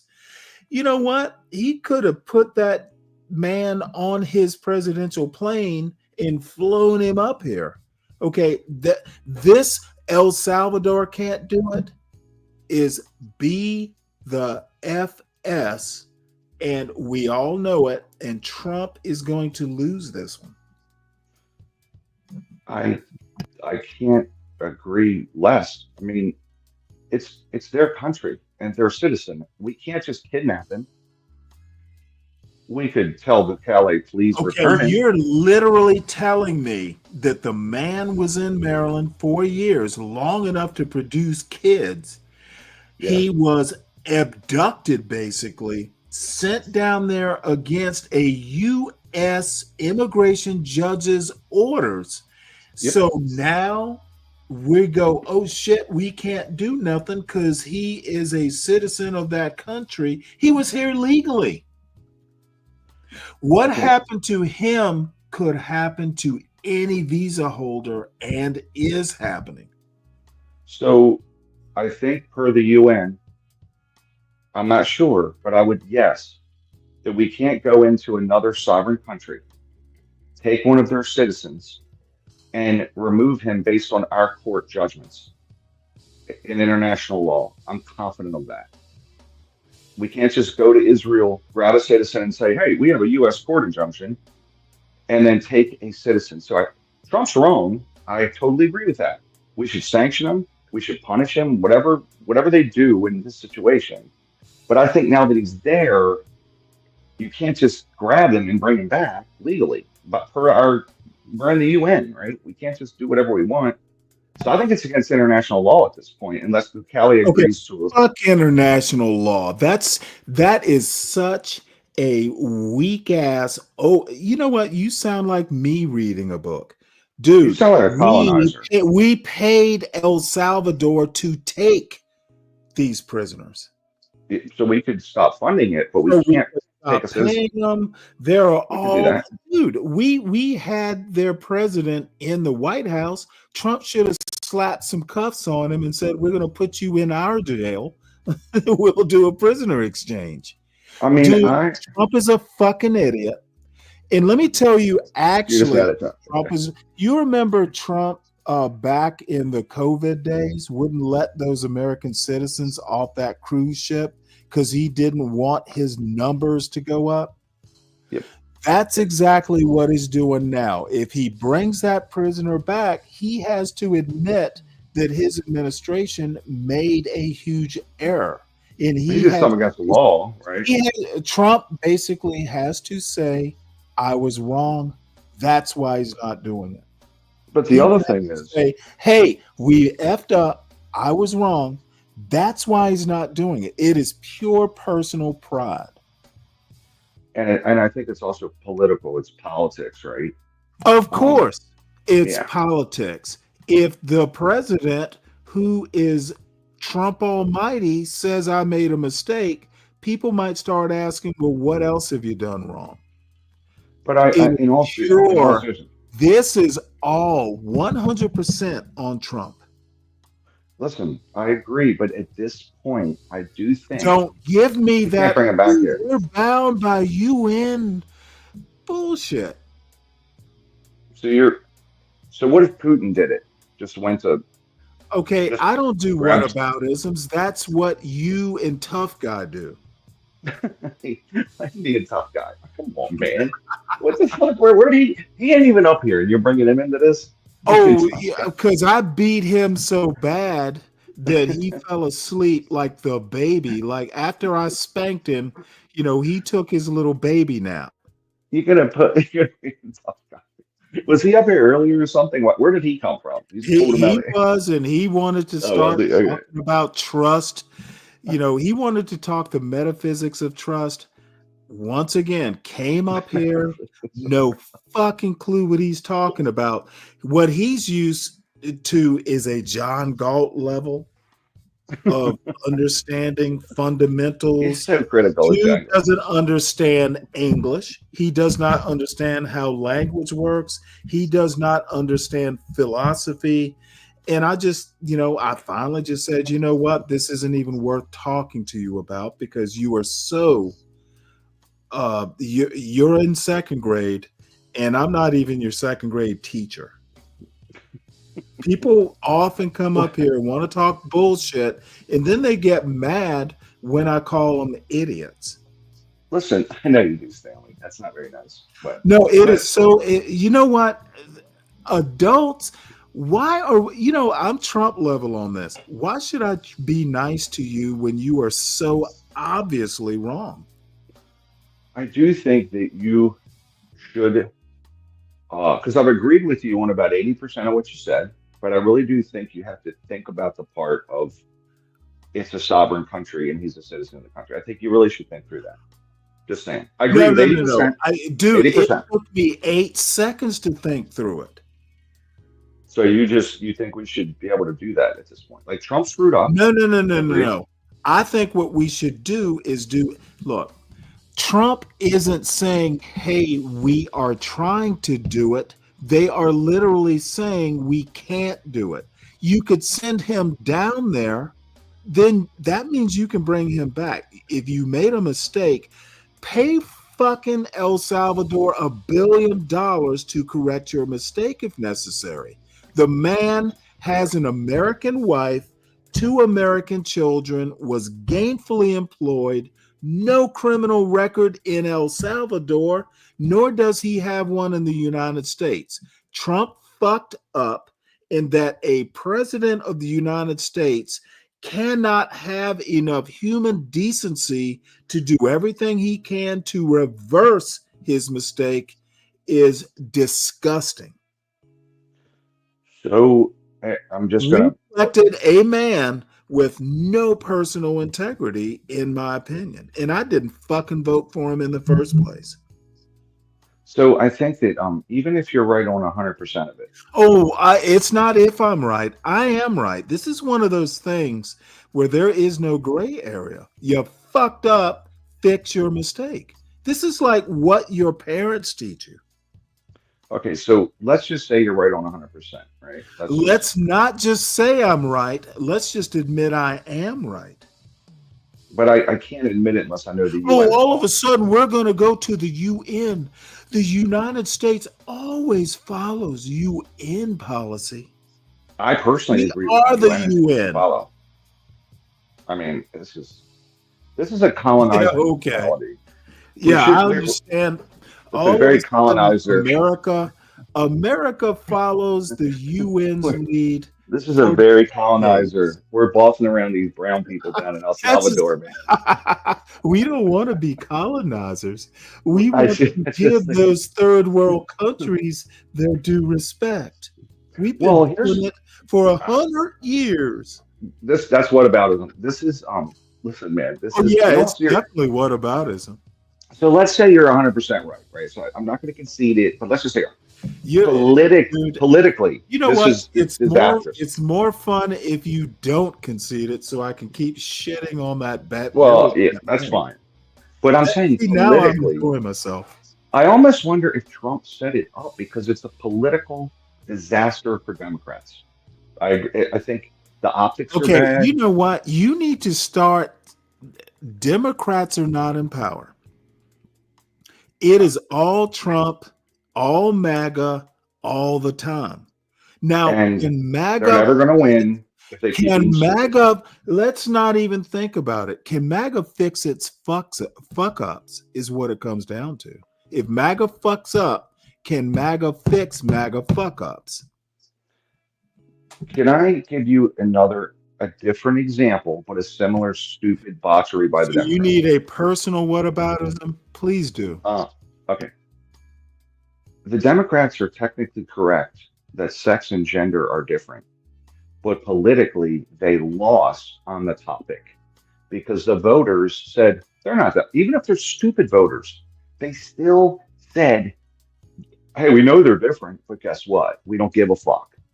So politically, this is stupid for the Democrats, and I almost think Trump set it up this way. He didn't we didn't even know that he had a charge against him for domestic abuse, right? That a temporary until after the fact. It's almost like they picked a guy that's shady, that is I bet it comes out he's in MS-13. I almost think Trump set it up to make the Democrats look bad. It's almost like he orchestrated. Okay, there is nothing. Political disaster. No. Once again, typical misinformed Trump voter. There's nothing saying he was in MS-13. He was accused of it. It is literally based on testimony of some CI from New York City. The dude lives in Baltimore, never been to New York. I believe he is. The testimony, the dude, the CI, the informant, it's shady. Dude, the Supreme Court, basically, which is what I'm about to go through, the Supreme Court said, Trump, you need to do what the lower court said. It made it up to the Supreme Court. I think if America was polled. Okay, voters have nothing to do with Supreme Court decisions directly. I totally agree with you. And then why are you talking about voters? Because we're talking about you can win on the merits and you can win legally, but lose politically. I'm talking about the politics. Okay, do you honestly think that politics should play a part in an admitted error? A father, a husband, a tax-paying person, a guy who's here legally, admittedly, they effed up sending him down there. You think politics should matter? I think that for me, they matter, and maybe they don't for you because. Well, no, obviously you are as immoral. And politics is your politics is your morality. Listen, things happen. As a Trump voter, I understand that you're willing to compromise morality and not do the right thing for the sake of politics. There's a guy that destroyed hundreds of thousands of dollars in my retirement account. And guess what? He's gonna win again because of this issue and this dumbass issue and the trans issue and stupid stuff is why the Republicans are winning, even though they're literally destroying the US dollar. And you're going to support Republican mess ups. Gotcha. I'm not supporting it. I'm saying politically, yeah, sure you are. Stupid. They're going to die on this hill, right? They're going to die on this hill. It's just dumb. Strategically dumb. In my opinion, there are times when you have to do something that. How is bringing this guy back going to hurt Trump politically? Maybe that's what I should be asking you. I think I think they're going to use it and say they want to bring criminals back into the country. And I think the guys. Okay, who gives a fuck? Who gives a fuck about that kind of politics? You took a father from his children. Mr. MAGA family values guy. And not you specifically. I No, mean no, the not me. generic Right. Trump voter. Yeah, You well, took a father from his kids. You took a husband from his American wife. You're hurting Americans. How is that? See, I could give a counter y'all, argument. I would love to fucking be the political consultant. I'm just gonna go. Trump is bad for Americans because he's taking daddies from their children. This is a slam dunk. Trump is bad for Republican politics in the long run. I don't believe he's lost any points. Dude, I just did a story about how unpopular he is. That's the other thing he's fooling you about. Trump is extremely unpopular, and it took him 3 months to do it. The only thing he's actually winning on is immigration, and that's probably part of why he doesn't want to do this. If he has a chink in his immigration armor, then that's just not good for him. Politics, immigration politics, should be trumped by doing the right thing. And I know when I say trumped, I'm popularizing Trump. If it's trumped, Trump is right. That's basically your argument. So play this out. We bring him back, and then he has to stand trial at some point, correct? Who has to stand trial? Okay, so he's allowed to be in the country. He came here illegally. No, he does not have to stand trial. He's legally here. How okay, he had no pending trial cases.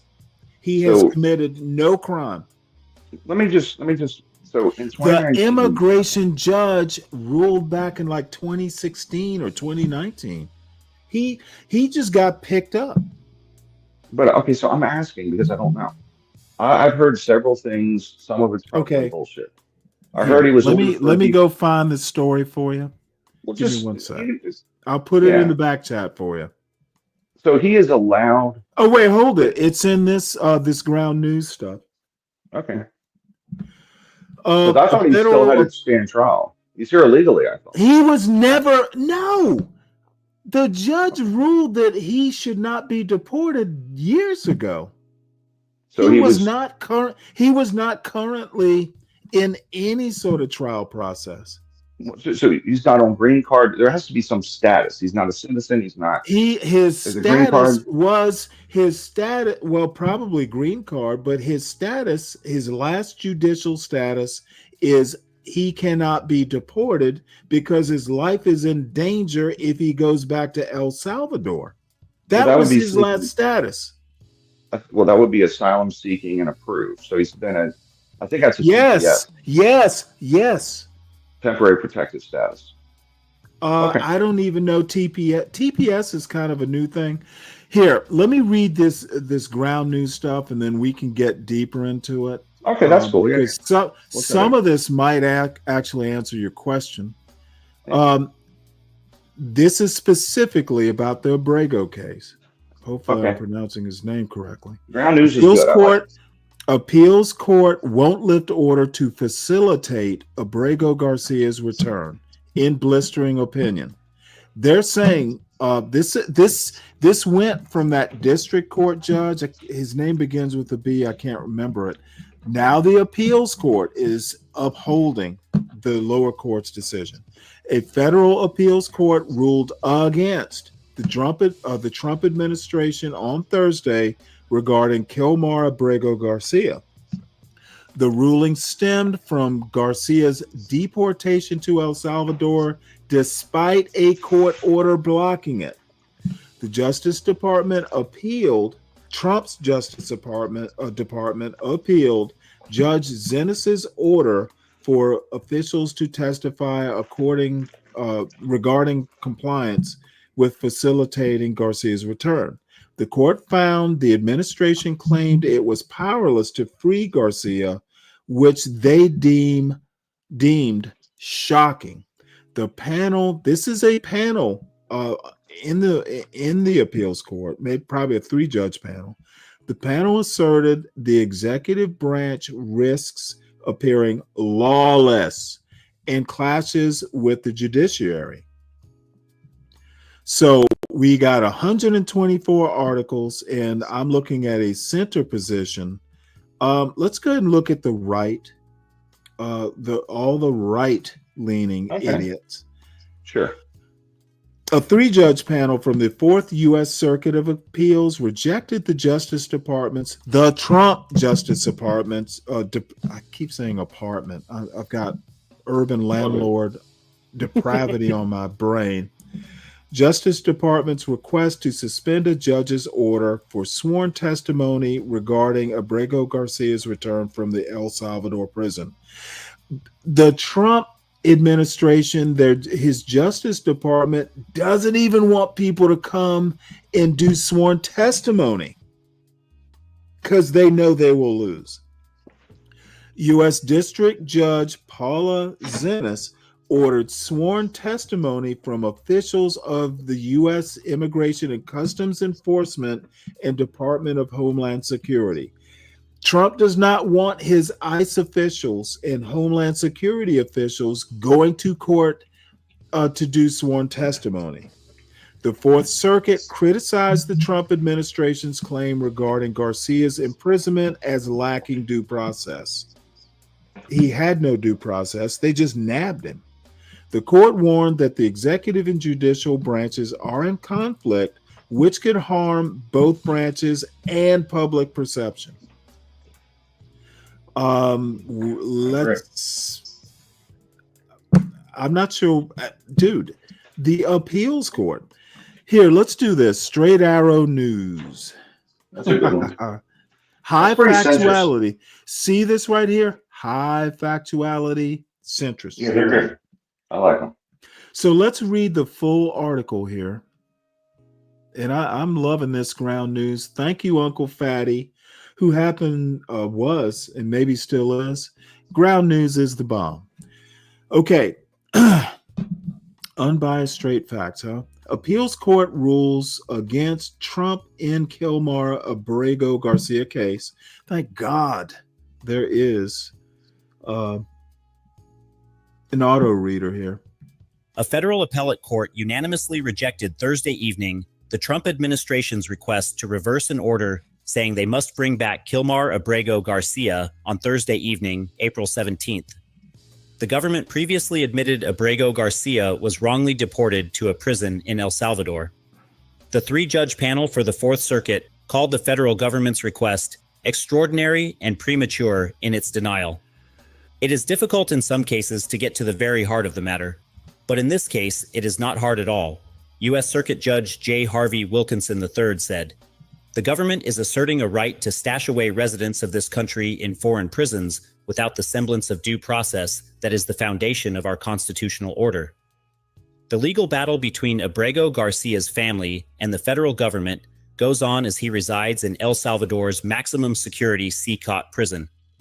After the Justice Department initially stated that Abrego Garcia's deportation was an error, it released information tying him to MS-13, an international crime gang that Trump designated a foreign terrorist organization.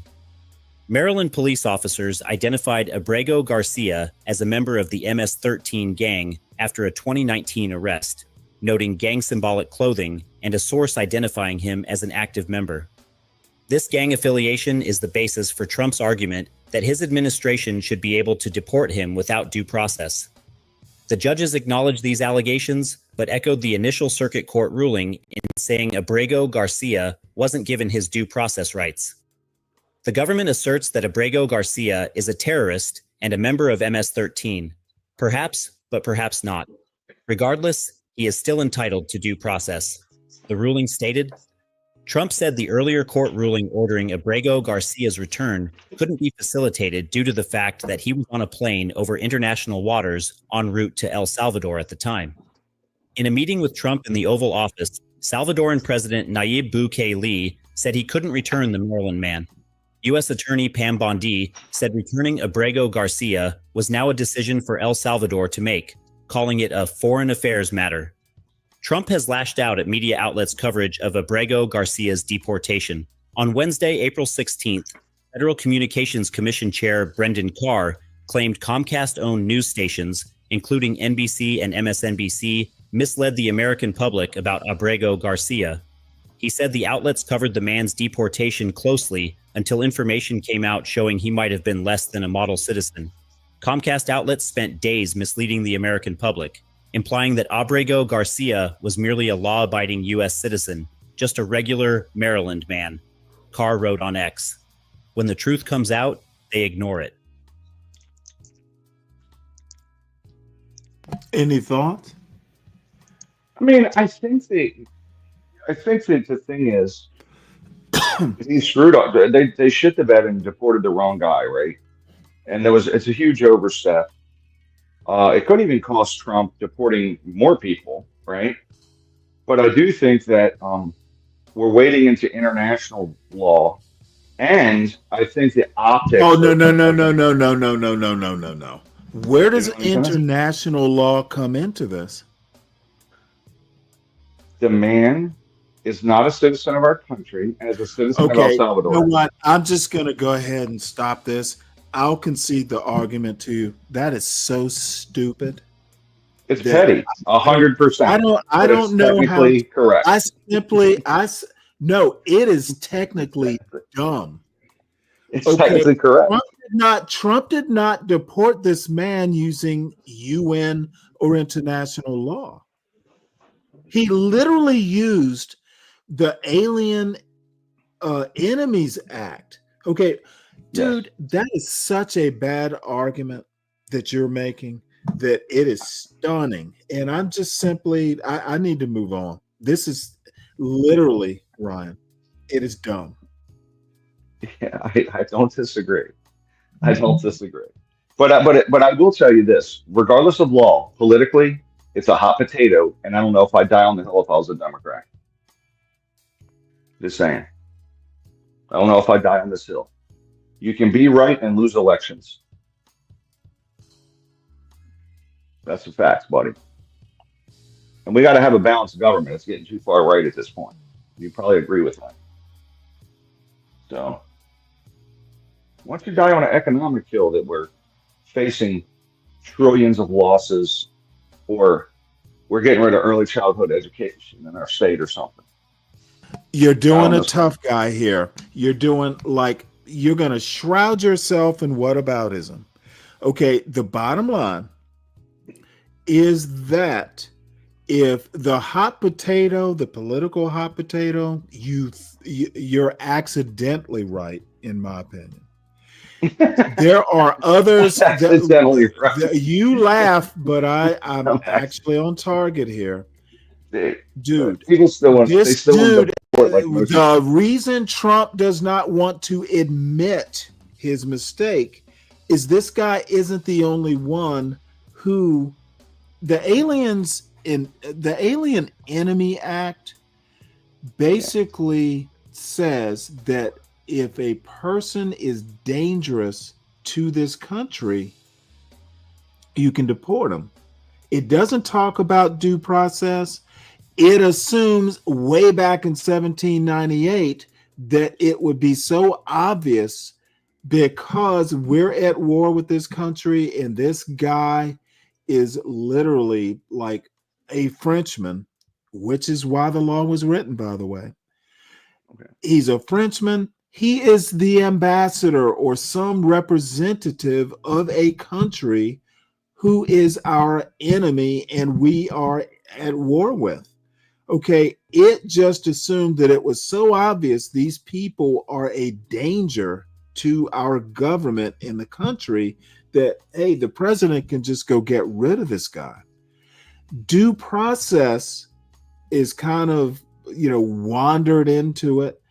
This has only been used during wartime. That is the linchpin. Okay, El Salvador is not at war with the United States. You need to prove that this guy's actually a danger, and the way you prove it is due process. Fifth Amendment, 14th Amendment. So here's a Trump did question. not. Because, No, let me finish. Trump has not proved that this guy is a danger. Trump's political hot potato is that there are other people that he has that are questionable that he has deported. That's why he doesn't want to bring this guy back, because he will open up a can of whoop ass, because Abrego Garcia is not the only person in question. so That's why if Trump brings this guy back, that's just going to set a precedent about the other people who are questionable that he's deported. That's why he doesn't want to do it. So let's just say. Let's not just say. Let's. Well, no. Let me finish, because let's you're get referencing to the 14th point. Amendment. Due process is not for. It says citizens. It's for due process, but it doesn't say wrong. Well, you reference not in the 14th Amendment. Wrong. Where's it in the 14th Amendment? 14th Amendment doesn't say non-citizens. It says citizens. It doesn't say. No, I don't think it says citizens either. It does. And even if it does, right here, jurisdiction thereof. Okay, let's look at the rest of the 14th Amendment. Let's see here. Representatives. It's probably a later statute that says no. Statutes are not constitution. Asylum seekers. You literally said 14th Amendment. Well, I'm just saying it doesn't say non-citizens. Here, let's go ahead and look at 14th Amendment. Let me go back. Let's look at due process, because I'm not the kind of lawyer who I'm not a lawyer at all. There are later laws. Do this. Hold on one sec.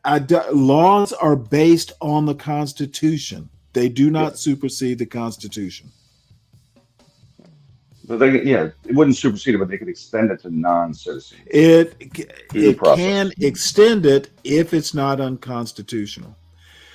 All right, let's have a look. Let's look at the text. Non-citizens. Do we want to type that in there too? Okay. Non-citizens. Let me find the text. Green card, maybe, or something. I don't know. He's got to have a status. I know that. It's either H-1B, dude, he has a status.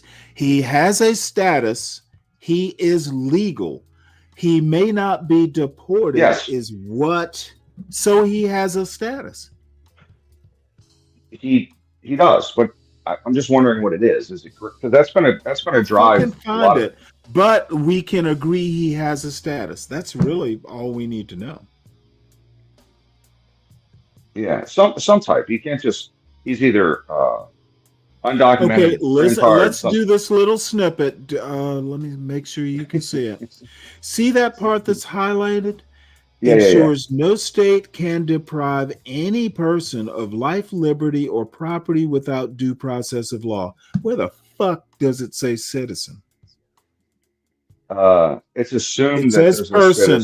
It says person. Okay, so I guess that does it? No. Let me beat you up here. Where does it say citizen? It doesn't say words. Let me go find the exact text. Let me go find the whole clause, because this isn't going to be good enough. We'll just start with the first part of it, because the first part of it talks about citizens. This is just like a summary. Let me find the direct clause, because I need you to understand that citizen doesn't come into it. I'm sure it does at some point. You would be wrong. The private person in particular. I guarantee there's past judgments on non-citizens and what their rights are in our country.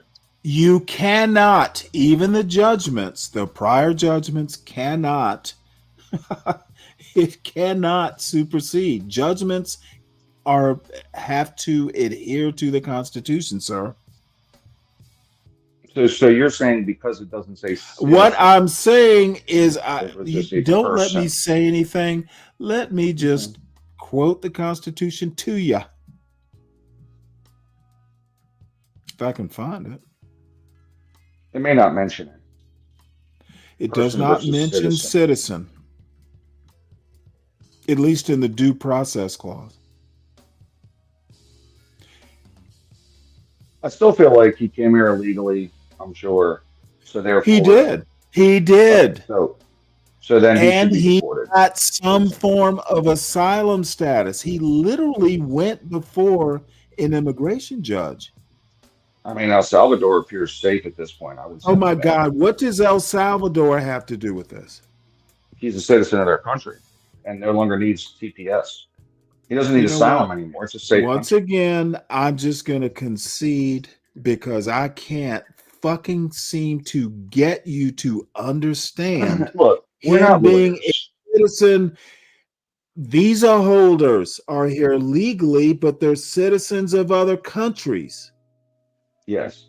Him But the being a laws are citizen different. of El Salvador is a side. It's not.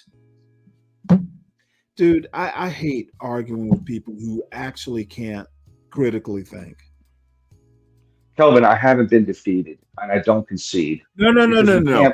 We can't You know pull him out of what? the chair. Not only Kelvin, not only has he not been defeated, I just concede because it's insanity to talk to a person who I don't know what to say.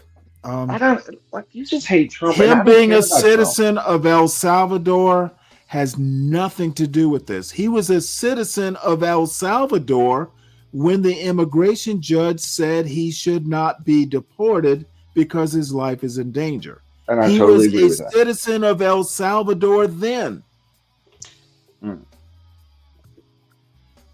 All I know is this.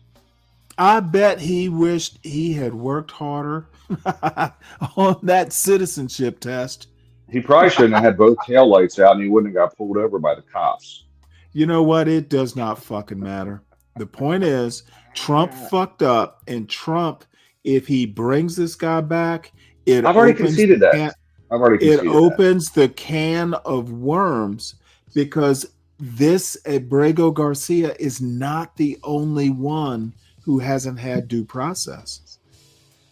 You don't have to. If you took an MS-13 gang member convicted of a crime and said your ass is going to El Salvador, I would have no problems with that. You have been convicted. It's the people who have not gone through a process of due process. I'm sorry, process of due process, but you get my point. They have been convicted. This guy has been convicted of nothing. To prove he is a danger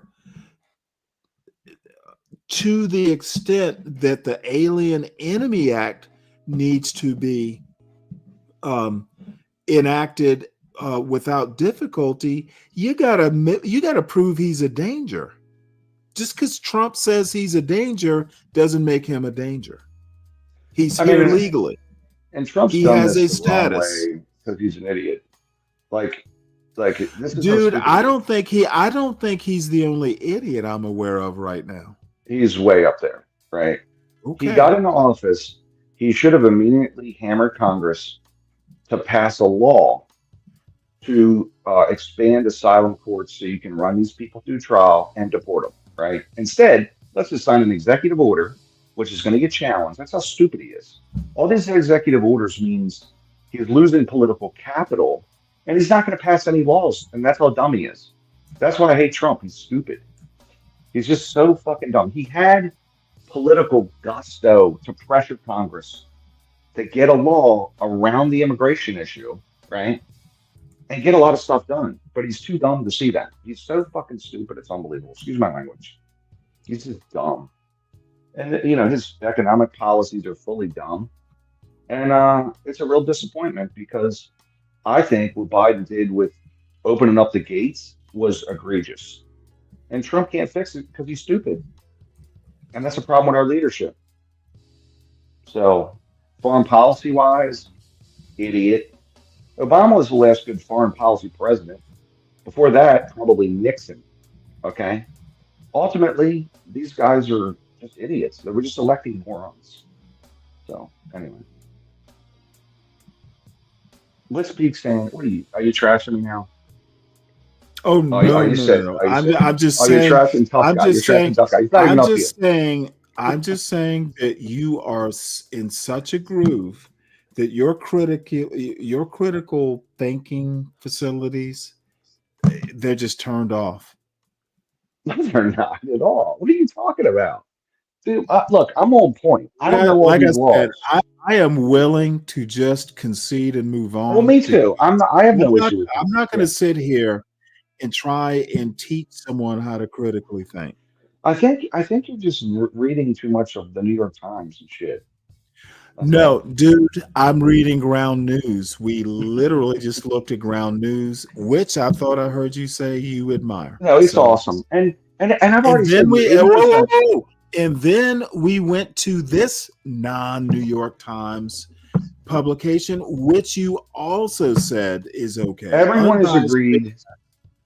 Technically, President Trump is absolutely wrong, and Okay, for sure and he's if he's breaking the law. absolutely wrong, this dude being a citizen of El Salvador has nothing to do with it. So let us move on. Please, God. It is honestly frustrating sometimes. Well, Anyway, just wait till. Just your wait. senator meets with wrongly deported man wrongly deported man in El Salvador. I've already said he was wrongly deported Yeah, 100 times, Stanley. Wait, 100 hold it. times. Wait, we've moved on. You won that one. Let's move on. Yeah. Well, we both Maryland- won because he's wrongly deported. We know. And you won that argument. No, I don't want to win. It was a tie. It was a TKO. It was just a tie. Since you like the word technical, we actually both agreed, so it wasn't even a debate. No. Yes. I agree that you repeatedly bringing up that he's a citizen of El Salvador. We have no control over what El Salvador does.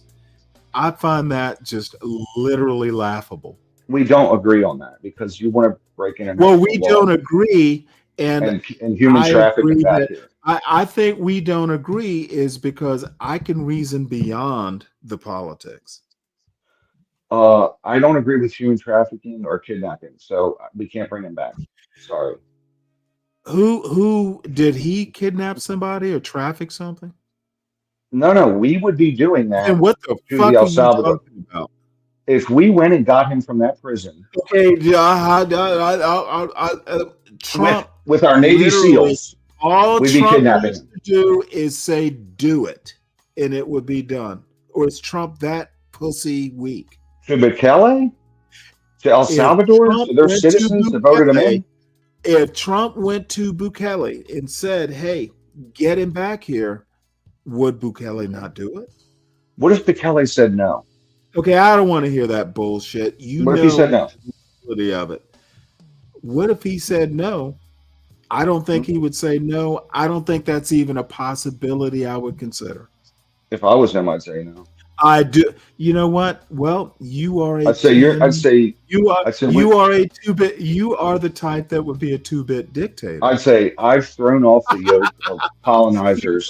You are that country. type. You would say no. Thrown off the yoke of my banana republic is rather nutritious in its bananas. If you want bananas from El Salvador, you will yield to my will, El Presidente. Okay, so just we give America fresh bananas. Your people are dependent on us for bananas. We will we will tariff our bananas if you keep this bullshit up. So you're pretty much for unlimited executive power to tariff. No, I'm pretty much for if you fuck up, figure out how to fix it. Amazing. So just literally, when a person fucks up, if it's correctable, they should go to any length to fix it, especially when you're yanking a daddy and a husband from his family. So Snowden and Julian Assange. You are making Americans suffer. A woman and her children suffer. Okay. American people suffer because of your negligence, your stupidity, and disregard for law, morality, and God knows what else.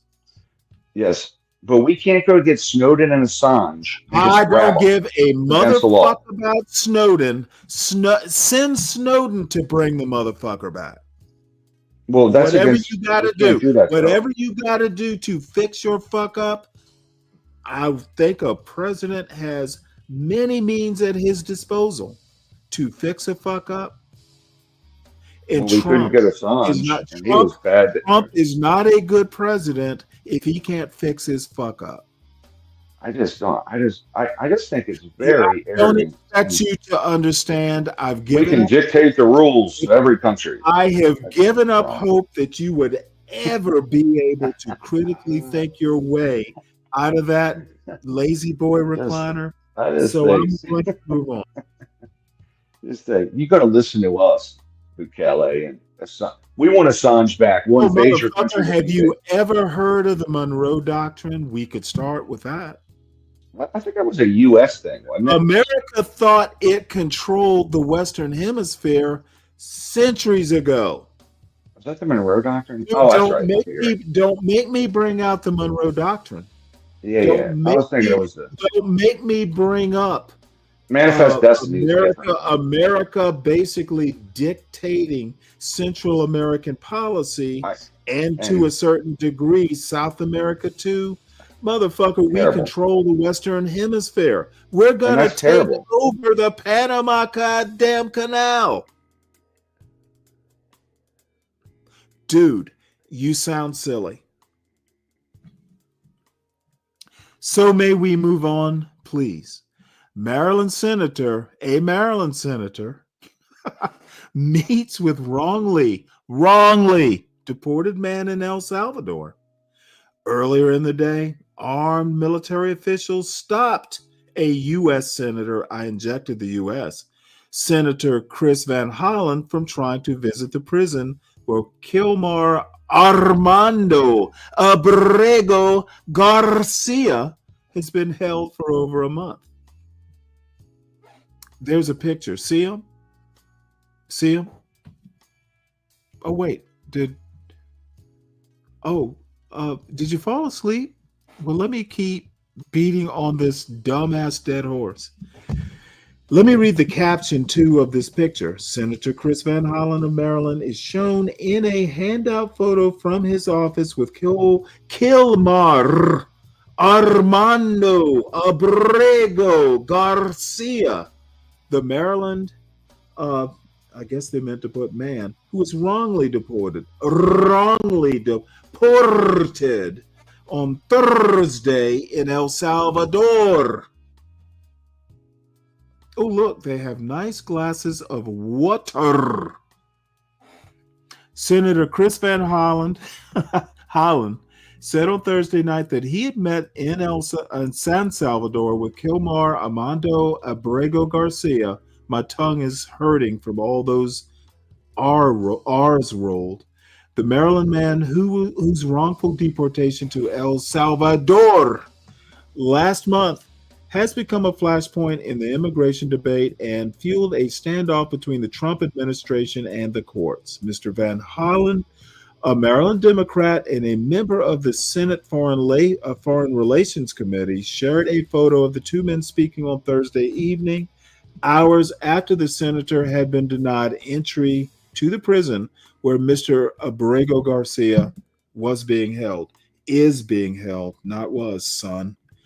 The unexpected meeting took place at a hotel. Ooh, they moved him to a hotel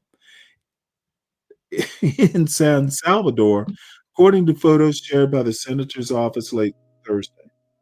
In the images, Abrego Garcia, by the way, is not in a prison outfit. They bought him clothes.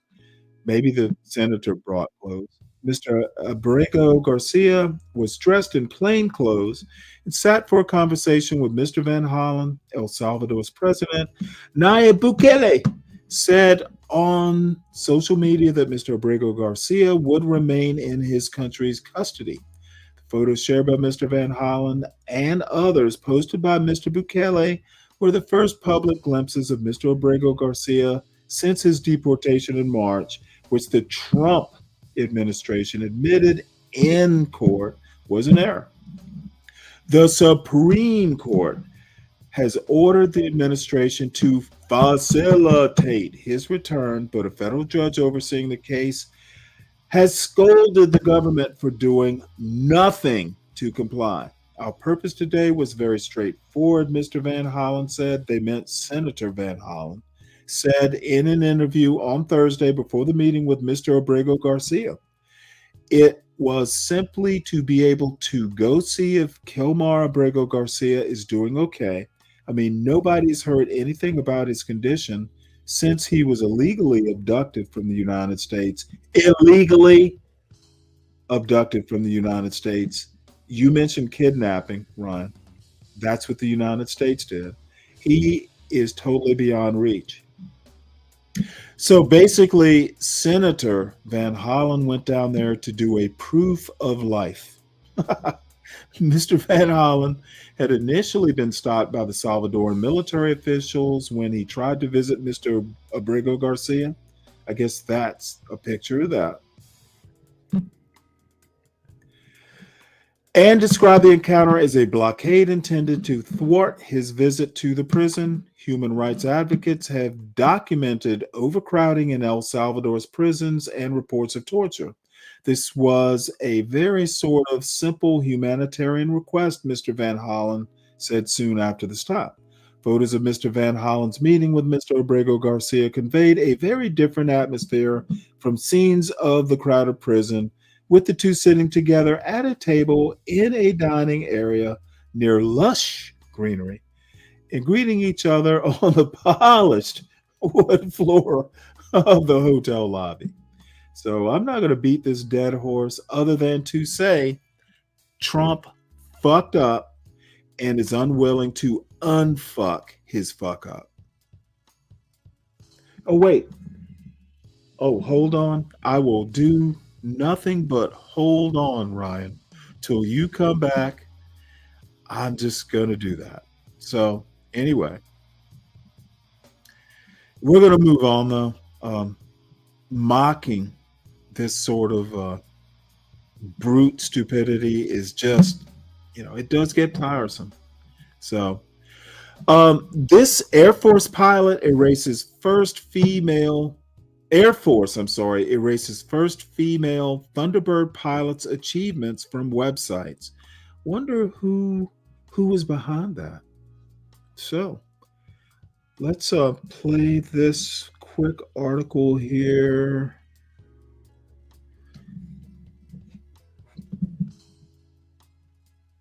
Let's see. Let's turn that off. Let's play it.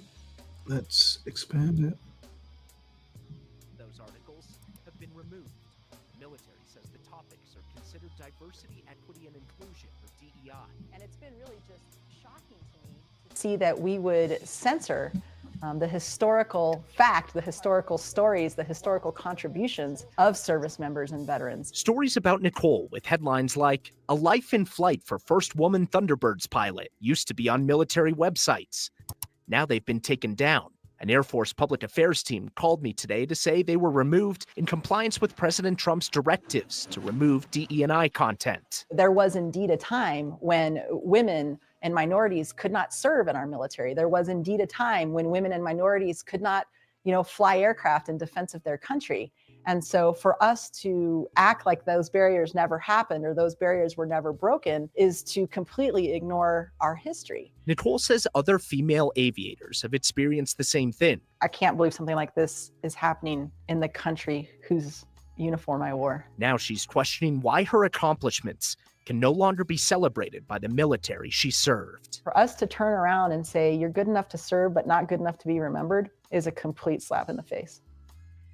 It's been well reported around the country that the Trump administration has worked to remove content that they consider DEI from government websites. The Air Force Public Affairs team didn't hesitate to tell me that's the reason that these articles about Nicole were purged. They say they're following the president's directive, Kyle. It's interesting. There has been public pushback on this. You saw it when they took down articles about Jackie Robinson, which have now been replaced, it's our understanding. And those have gone back up. But for somebody like her, who obviously has great accomplishments, but is not a household name, this is the kind of stuff that can just vanish into the ether. And that's why she's speaking out, because she wants to keep these stories alive. She's not doing it, she says, because she wants to more people to know her story in particular, but she says that these stories inspire others. That young girl who wants to be a pilot that sees this government website and says, I can do that because she did. Mark Salinger, thank you.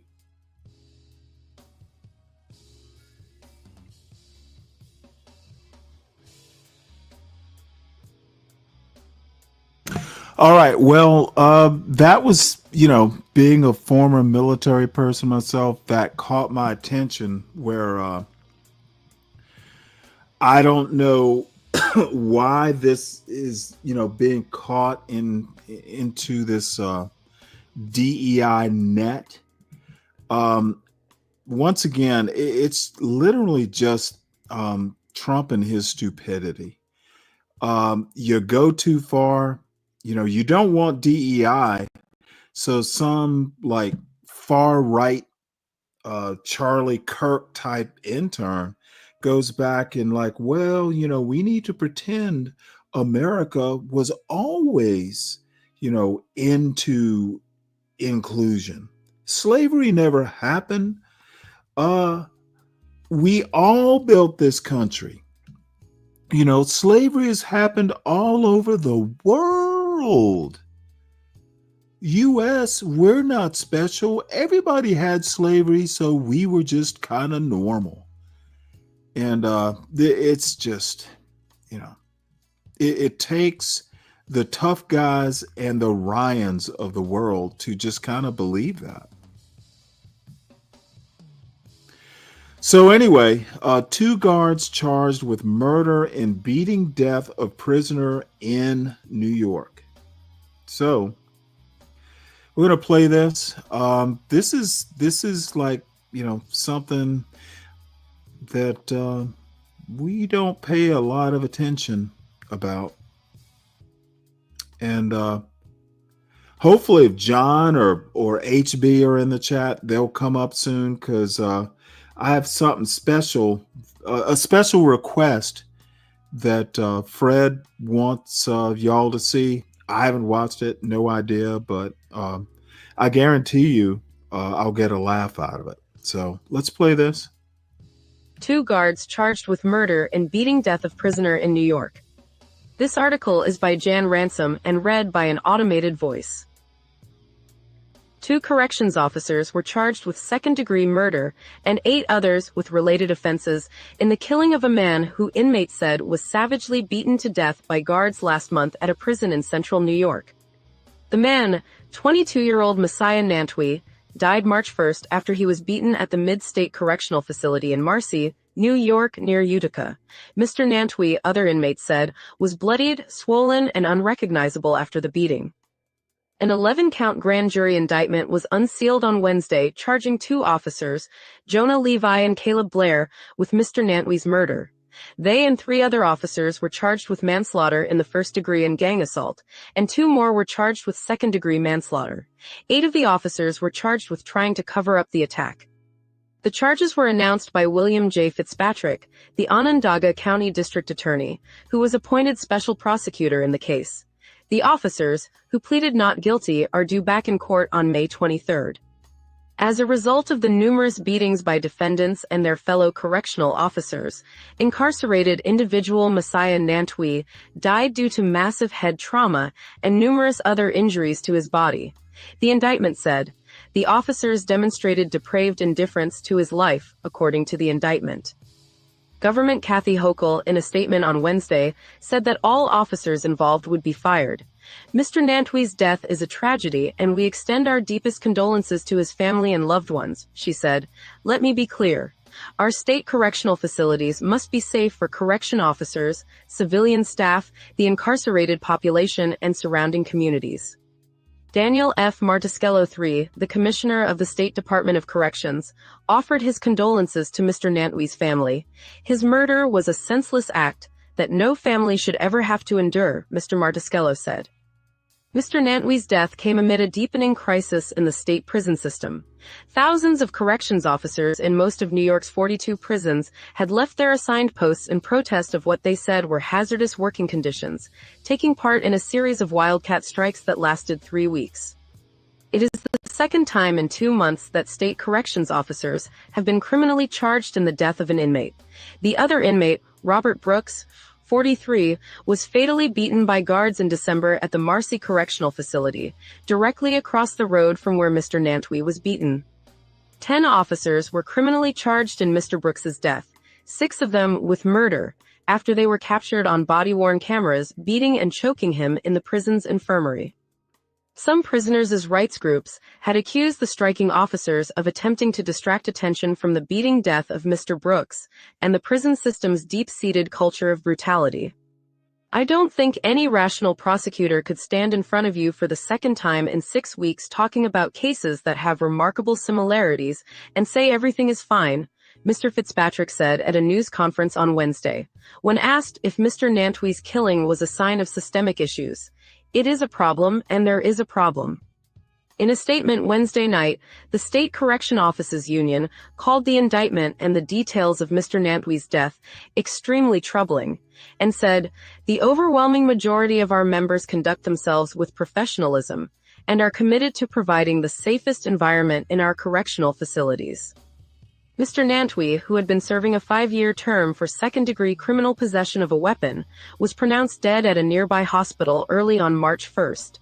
9 prisoners interviewed by the New York Times, 7 of whom agreed to have their names used, said Mr. Nantwi had been viciously beaten by up to 15 corrections officers and their supervisors.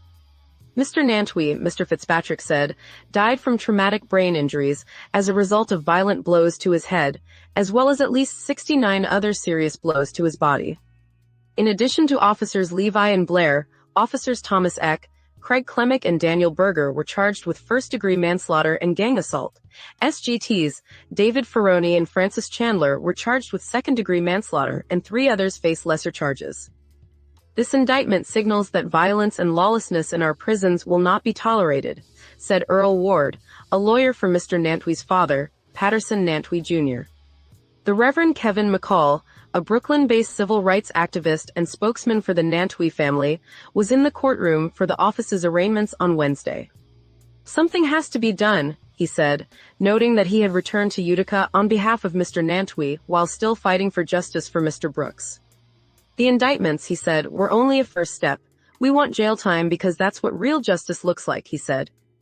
On the day of Mr. Nantwi's death, members of the National Guard, who had been deployed to replace striking officers at Mid-State, a medium-security prison, were preparing to conduct a security check in a housing area to make sure all prisoners were accounted for, according to the 9 interviewed by the Times.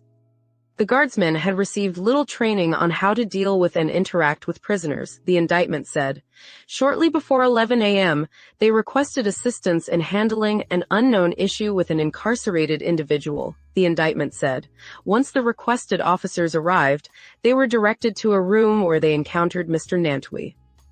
Mr. Nantwi had become emotional when the count was set to begin and had left for the shower area of the dorm, where he could be heard crying, the prisoners who spoke to the Times said. One prisoner, Rodney Richards, 43, said that Mr. Nantwi appeared to be having a disagreement with the guard members and had refused to go to his cubicle. Several prisoners said he had stopped taking his psychiatric medications. When the officers arrived, they made little to no effort to understand the reason for the call, the indictment said. Mr. Nantwi had his hands raised, and when he protested being handcuffed and restrained, he grabbed the vest of Officer Joshua Bartlett. The assault began immediately. Officers Levi and Blair began beating Mr. Nantwi, striking him on his body and head with their boots for no legitimate law enforcement purpose, the indictment said. Officers Eck, Klemick, and Berger also participated in the beating, using their fists, batons, and boots. The attack worsened after Mr. Nantwi bit the hands of officers Blair and Eck, the indictment said. Sergeants Ferroni and Chandler, both supervisors, failed to intervene during the 5-minute assault. One prisoner whose cubicle was near Mr. Nantwi's recalled the sounds of the blows to his body. He was screaming, the prisoner Jordan McClin, 26, said at the time. I kept hearing stop resisting, and at one point you can just hear something being hit. Mr. Nantwi had begged the prison guards to stop beating him, said another prisoner, Aaron Perry, 34. He said, I didn't do anything, Mr. Perry recalled. You're really hurting me, stop. Some of the prisoners said the guards did not appear to be wearing body-worn cameras. Others said a few of the officers were wearing them, but they were turned off. 4 of the prisoners interviewed said they saw a corrections sergeant with either a handheld or body-worn camera, but that he was facing away from the attack. After the beating, the prisoner said, Mr. Nantwi was dragged down the hall and down a flight of stairs, shackled and handcuffed, his face bloodied and swollen. One prisoner, Mr. Richards, said Mr. Nantwi was not recognizable. Another prisoner, Michael Hummel Parker, 32, recalled hearing Mr. Nantwi making gurgling noises, a sign, he said, that he could not breathe. Once Mr. Nantwi became unresponsive, the officers took him to an infirmary in the prison, and on the way they assaulted him in a stairwell, the indictment said. He was dumped in a cell in the infirmary, where Officer Blair continued to beat him. Sergeant Donald Slauson, who mopped up the blood in the cell, was charged with tampering with physical evidence. Almost immediately after Mr. Nantwi was taken to a nearby hospital, Sergeants Chandler and Ferroni ordered those involved in the assault to meet.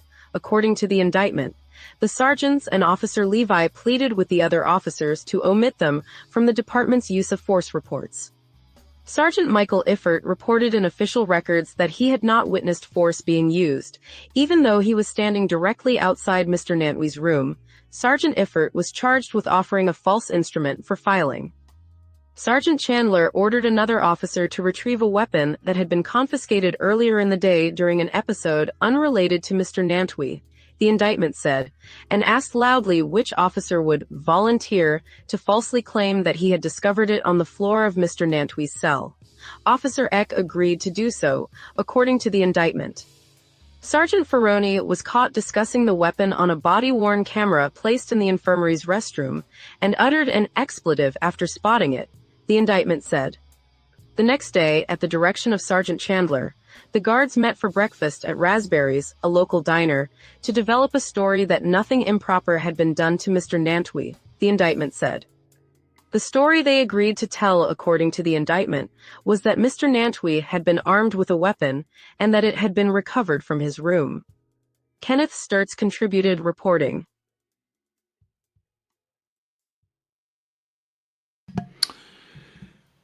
Very disturbing.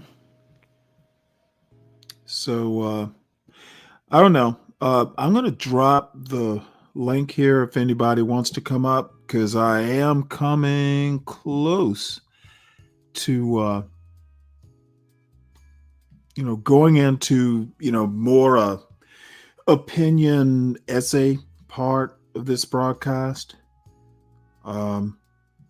But I'm getting more inclined just to save it for tomorrow morning's show. So let's do this. There's the link if anyone wants to come up and talk about any of these stories. Dolomite, this story seems to have gotten your attention, so please feel free to come up. I will move on to this. This is a little bit, I don't know, kind of backtracking a little bit.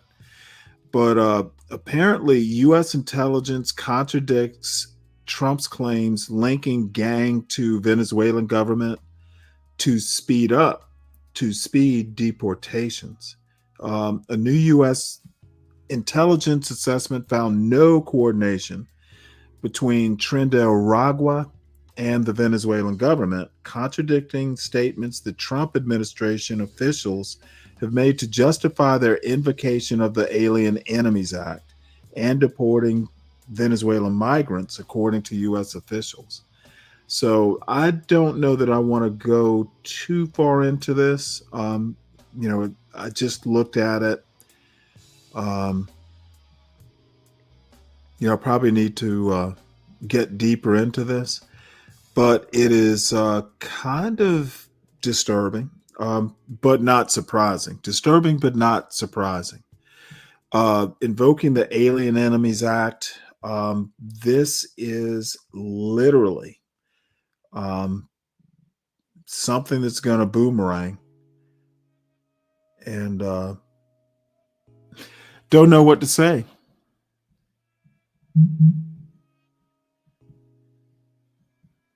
Let's see, what else is here? I was hoping John or HB would come up, or even Universal Bones. You know what? I'm just going to go ahead and play this. This is Fred, who was hoping the anti-blacks would come up. This is a channel I've actually never, well, apparently I'm subscribed to it, but don't watch it a whole lot. But let's play this video. Let's see what's in here, and then I can comment on it. Something about this Karmelo Anthony thing. To make headlines, we are directed to another story that's in Texas involving two other students. Oh, it's Tim Black. Allison and Jose Luis Ramirez. This occurred back in 2022. Case in Allison fatally stabbed Jose Ramirez in a school bathroom with a pocket knife. Let's look at the similarities and the differences in these two cases. Next on deck with Tim Black. Let me make one point. We heard a whole lot about Karmelo Anthony bringing a knife to school. I just heard on Here for the Tea show, Child Listen podcast, that it wasn't a knife. It was a track cleat sharpener. I had no idea. I thought it was like a Bowie knife or something. So apparently this is something we need to be aware of. It wasn't quite what the anti-blacks have been preaching for the past week and a half or two. More witnesses took the stand today in the murder trial of Kason Allison. Allison is facing charges alleging he stabbed Yeah, I and like him killed too. fellow Belton High School He's funny, student Joe actually. Ramirez. 6 News J-Dub. reporter Sydney Walker was back in the courtroom for day 2 of the trial. And Sydney, what did you hear from today? Today, we heard from a Belton PD detective who was there that day on the scene, as well as a close friend of Kason's who tried to break up the fight before Belton, it even happened, Texas. plus 3 boys who were in the bathroom the day of the fight when it occurred. Yesterday, we heard a lot from staff about what Joe's injuries were and the response that was taken, but today was focused way more on the dynamics between the 2 boys as well as their respective friend groups. For instance, after multiple graphic crime scene photos were shown, we learned from a Belton PD detective's testimony that he had obtained a video taken inside the bathroom by one of Joe's friends. His friend admitted Ramirez liked to have his fights recorded, but that he deleted the video because he was, quote, scared of what happened. The video shows Ramirez punching Allison, and Allison swinging back, a knife in his right hand. Allison is later cornered, and a scream can be heard coming from Ramirez. So basically what we're hearing here, guys, and I don't know, maybe you heard it too, sounds like Ramirez was the aggressor.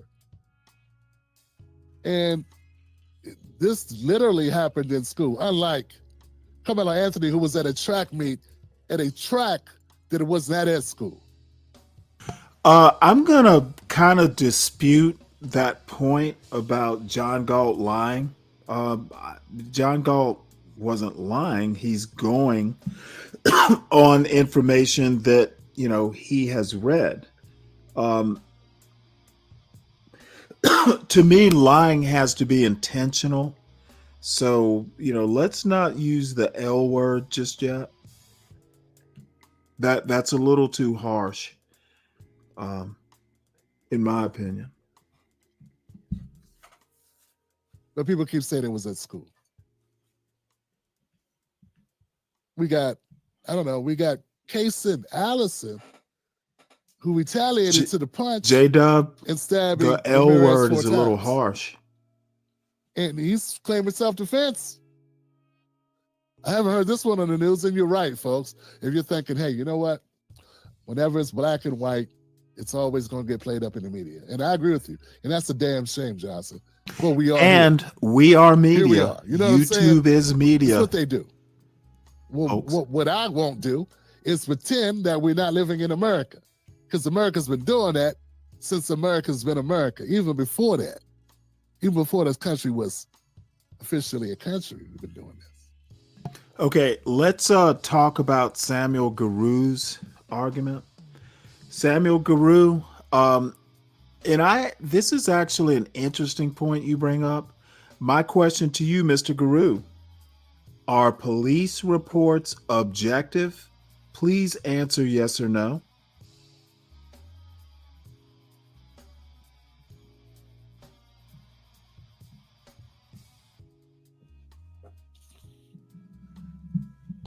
Here's the thing, folks.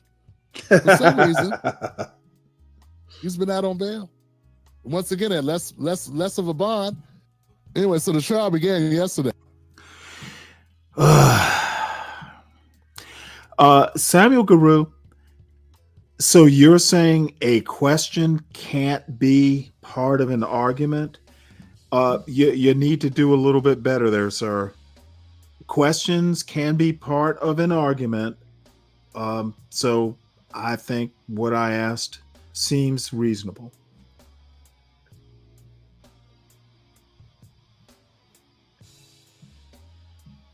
Today, or the 14th. The evidence includes school surveillance, 911 calls, and wireless cell phone video showing Ramirez throwing the first punch. So we'll see how this one goes. Once again, we got a knife on school grounds. In this one, the assailant, I don't know, the person who finished the job, he stabbed the deceased 4 times. We'll see where this goes. Because I don't know. So it looks like making bail doesn't seem to be that crazy an idea, even though with the Karmelo Anthony story, they're even not only threatening the life of Karmelo Anthony's family, including his youngest siblings, and his mom and his dad, but they now resorted to threatening the life of the judge, who is a black woman, who's a Republican, who lowered the bond from $1 million to $250,000. That's not as low as it could have went. As we can see here, there's precedents to lower it even lower, and she didn't. But they can see someone that looks like them on the bench. I think that is so beneficial because it's representation. And when they look at me, young kids, law students, whoever it is, I want them to say, if she can do it, I can do it too. They're even threatening her life, that she has to go get security. And we just saw a segment where our good friends, Benny Johnson, our good conservative friends, just made it seem like no one does this except black people that get, I don't know. It just made it seem like everything that's been going on has been sort of crazy and sort of a black thing. Anyway, and there's been no precedent where this has ever happened before. Like I said, look, hey, we got a long way to go and more evidence is going to come out. And, so I'm not suggesting we know everything that we're going to know. All I'm saying is, if you're a person that supported Daniel Penny and you don't support Karmelo Anthony, I got to wonder why. But if you're a person that supports neither, then at least I understand your point of view. At least you can make the argument, hey, I don't support Daniel Penny, and I don't support this guy, Kaysen Allison, who was punched first by Joe Ramirez to respond by using a knife and stabbing a guy 4 times, or another kid 4 times. And I don't support Karmelo Anthony. And I would say I understand where you're coming from, because you're consistent. My problem is with people that lack consistency. There are people that I know detest violence no matter what happens. And unless somebody tries to take your life with a weapon, they would say, get away, run away, fly away, get away. And that's just how they are. And that's how they've always been. And if they're consistent with that, I would have no words for them, no negative words for them, because that's a person who believes what they believe.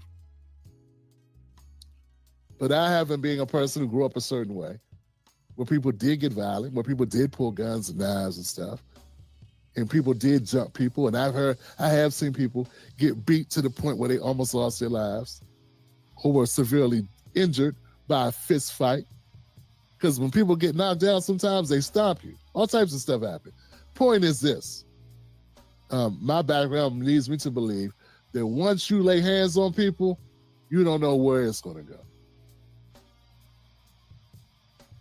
So this case analysis story, I just became aware of it. But hey, we got to keep an eye on it, because we're keeping an eye on the Karmelo Anthony story. And this serves as a good barometer check, right? Allison admitted to stabbing Ramirez. He was indicted by a grand jury in June 2022 for murder.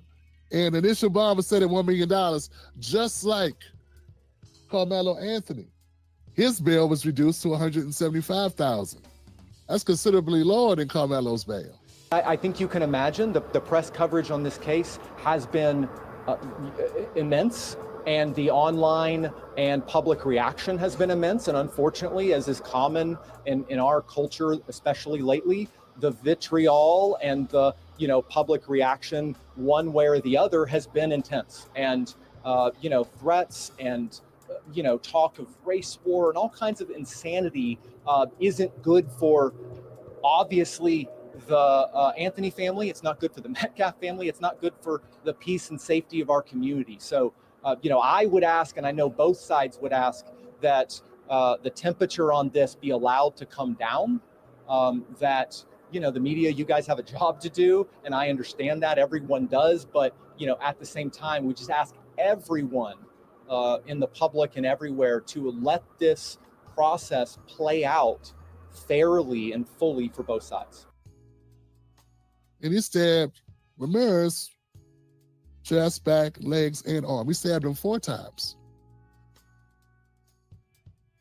And he caught another charge afterwards, like after being home on bond. He caught another charge and was able to bond and still stay out of jail.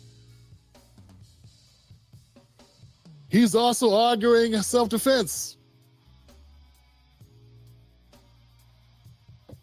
Perfect. You made it to the end of the video. I appreciate you. Now, Google thinks this next video is going to be perfect.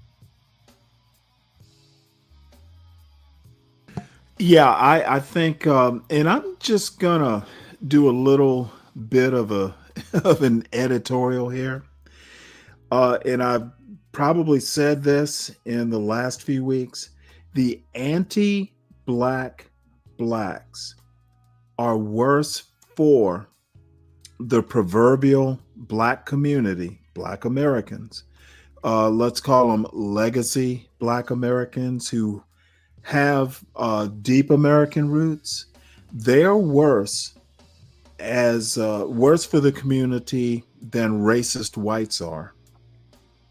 The CT crowd, the chaotic truth crowd, are worse for Black America than racist whites are. And no one seems to have enough balls to say this. So linger in the chat, do all the bullshit. Anti-blacks are bringing down Black America, mostly by not being objective, just kind of being performative. And they are a problem that Black America needs to address. So I will await the fake outrage that anti-black blacks seem to want to bring to the table on a daily basis. So let us move on to actual news. I just discovered this. Army armored combat vehicles to the southern border ahead of Trump's order authorizing military to occupy federal land. So we are literally gonna start a fucking war just to justify a war.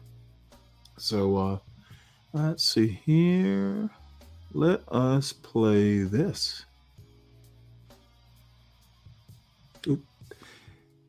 From El Paso, Texas, a third Marine was injured. They were riding in a civilian vehicle Ooh, yesterday when it military rolled over. injuries. The cause is not known, but no other vehicle was On the involved. southern The border. three were among 7,000 Marines and Army soldiers the president has sent to secure the nearly 2,000-mile-long border between the United States and Mexico. And now the president is Hey, turning a Dave. 60-foot wall. What's up, bro? How you doing? The federal land Pretty along the good. border from New I got a Mexico question. into an army installation. Can you This will allow let's troops to so I detain have to migrants stop crossing into this the to area. answer your No one- question. Before Yeah. oh no, I don't have to. Let I us don't. get that straight. I think we But got a delay. let me address Mr. Mike from Boston. And by the way, before I launch into answering this question, Mike from Boston, I respect you immensely. I think you're an actual thinker. However, you're not immune from being shat upon.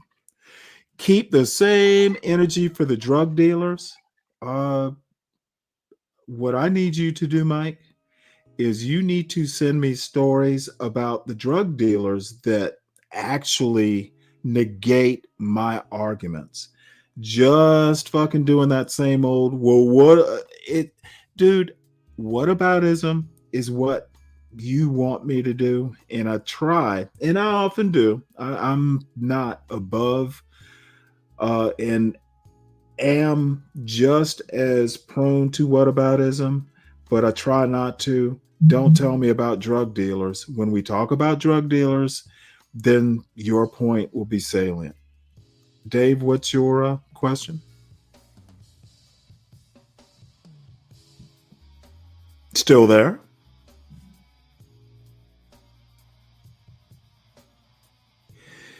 John Galt, put a fucking link in the back and I'll play it. I've made my point. Therefore, I have made my point. And apparently Dave has scurried away. So let's play the rest of this. Known as the Roosevelt Reservation. It's an attempt to get around the prohibition on using the military for domestic law enforcement because the land will now be an Army base. Jason Allen got a look at the operation as the Army moved dozens of armored combat vehicles to the border. We were at Fort Bliss in El Paso, Texas, when the Army delivered more than 50 armored Stryker fighting vehicles.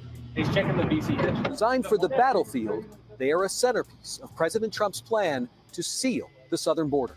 No weapon systems on this one. No, there's no weapon system on this one. Like again, we're just using the capability of the camera right now for scanning and detecting. Sergeant First Class Carlos Zamora is one of the soldiers from Fort Carson, Colorado, using thermal and infrared cameras on the Stryker, watching for the tiniest movements along the border. Even like a little mouse. Up to a little mouse? Yeah, it's a little mouse like up to like a mile out. With the Strykers and soldiers, President Trump is creating a border barrier that is more than just a wall. He has now authorized the military to take control of a 60-foot strip of federal land along the border, stretching from California to New Mexico. Now, migrants would be crossing into a military installation. It would allow soldiers to make apprehensions, a job that, until now, has been reserved for the Border Patrol. These Strykers can carry as many as 9 people. The ones that are here now have been stationary, but they can go on patrol if that's something Border Patrol needs. When crossings have dropped as much as they have, do you still need that extra observation help? Yes, we do. Yes, we do, because the terrain is very tricky. Border Patrol agent Orlando Marrero Rubio showed us how improved access to busy crossing zones helped drastically cut border crossings before the Army arrived. There were about 7,200 crossings during the entire month of March. In 2023, there were some days when more than 10,000 people crossed. On a mountain where foot trails have been worn into the hillside, on this morning, we didn't see a single person trying to cross. And Jason Allen joined us now, really revealing look there. Jason, thanks for that. So these strikers, are they being seen as a visual deterrent here? Well, Maurice, that is part of it. When I was talking to soldiers out there up on those buttes, they told me that they have seen people approach the wall, spot the strikers up there above the wall, and then quickly turn back and go the other direction.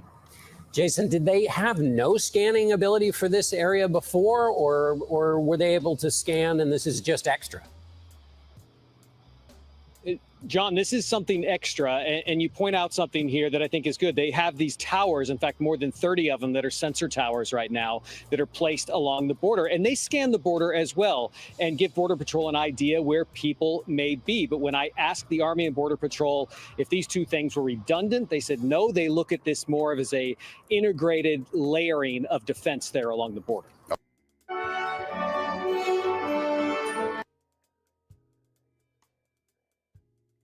There's an invasion. Oh, this President Trump. So let's see what's in here. This is the actual article. President Trump last week authorized the military to take control of a 700-mile long and 60-foot deep strip of federal land along the U.S.-Mexico border, stretching from California to New Mexico, in an order that claims the U.S. is under attack from a variety of threats. So, hey, let's build a wall of armored vehicles. You can move them. You don't have to have people to use mortar and brick. We can just move them APCs down there. It's an attempt to get around the prohibition on using the military for domestic law enforcement because the land will now be an Army base. That is clever. I have to give him that. Ahead of the order, the Army on April 5th delivered more than 50 armored Stryker fighting vehicles to Fort Bliss in El Paso, Texas, designed for the battlefield. They are a centerpiece of Mr. Trump's plan to seal the southern border and blast anybody who crosses that southern border. No weapon system. We're just using the capability of the cameras for scanning and detecting. I bet there's some weapons there, said Sergeant First Class Carlos Zamora, one of the soldiers using thermal and infrared cameras on the Stryker, watching for the tiniest movements along the border. Don't shoot them lizards, folks. They might be endangered species. The Stryker can detect even a little mouse up to like a mile out, Zamora said. The mice, we're being invaded by mice. With the Strykers and soldiers, Mr. Trump is creating a border barrier that is more than just a wall. It means migrants will be crossing from Mexico into a military installation, allowing soldiers to make apprehensions. Until now, that job has been reserved for U.S. Border Patrol and state and local police. Very clever, I must admit. The Strykers can carry as many as 9 people. The ones that are at Fort Bliss have been stationary, but they can go on patrol if that is something the Border Patrol needs. Immediately after beginning his second term, the president declared a national emergency at the nearly 2,000-mile-long southern border and ordered the Defense Department to deploy troops there. About 7,000 Marines and Army soldiers have so far been sent to secure it. Border Patrol agent Orlando Marrero Rubio explains that even though southern border crossings have plummeted drastically since January, agents will need the extra observational help provided by the Strykers. Yes, we do, because the terrain is very tricky, Marrero Rubio said.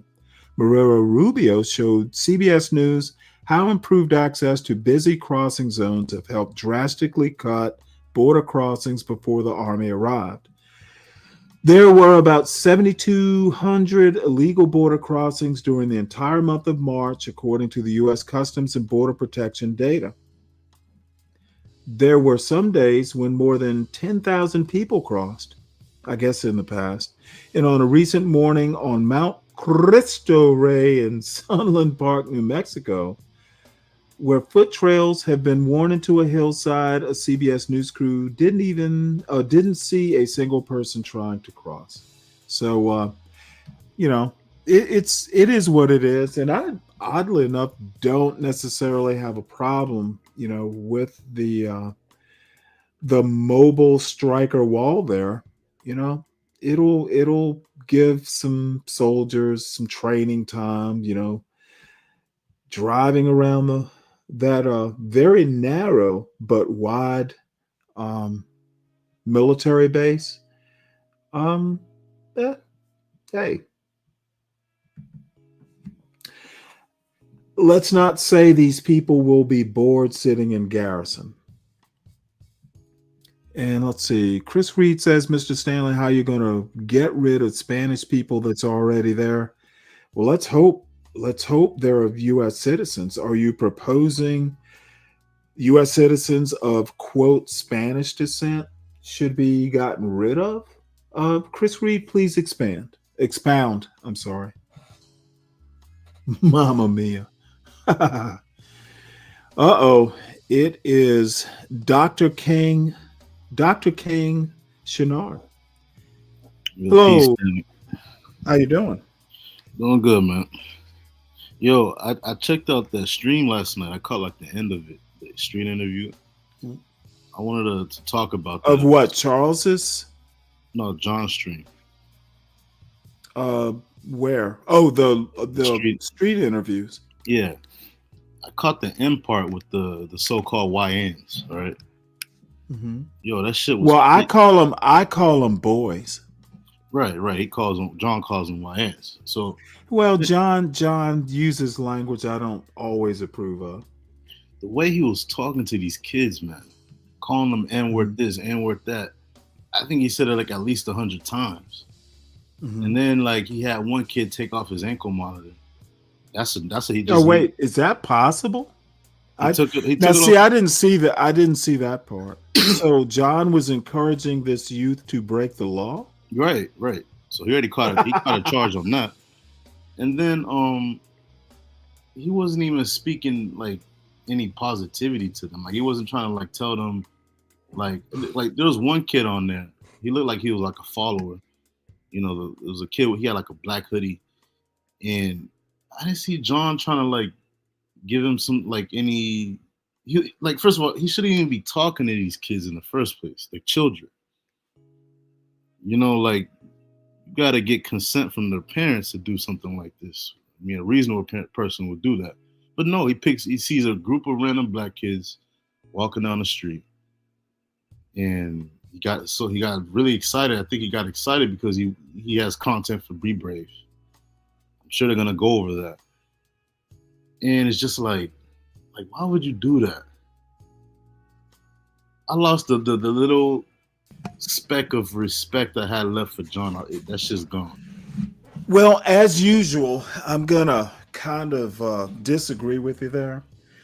I think these kids on the street and John being on the street, I don't necessarily.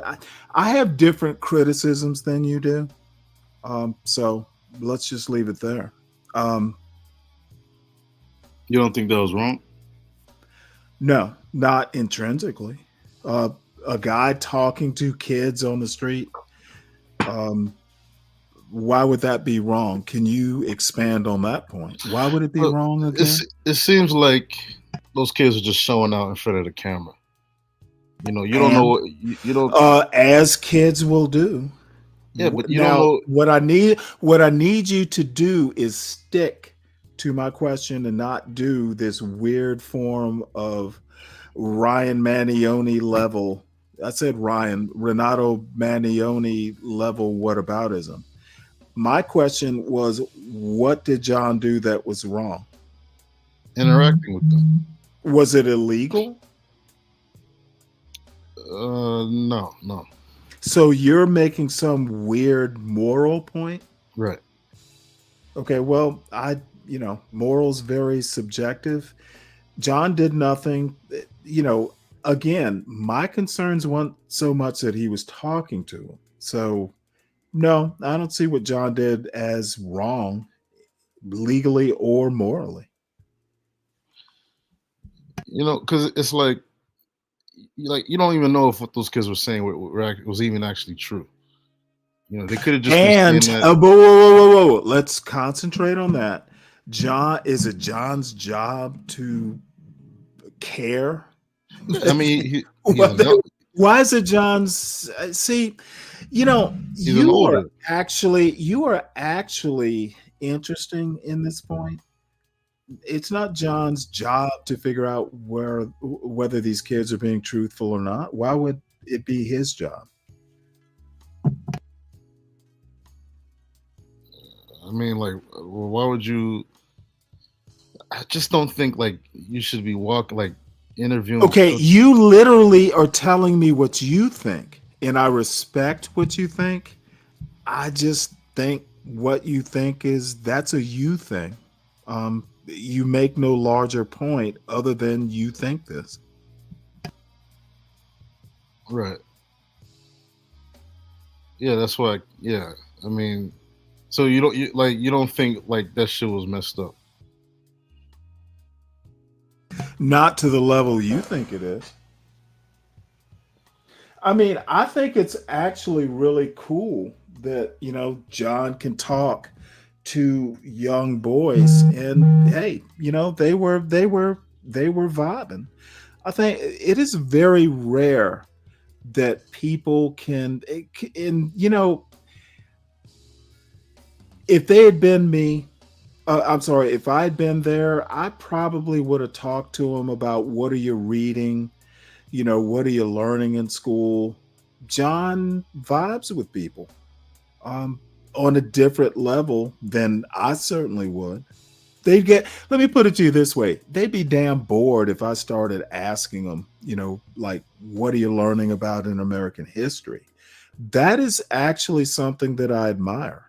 I saw nothing wrong intrinsically, morally, legally, with John's interactions. I would have done it differently, but that's really my only criticism.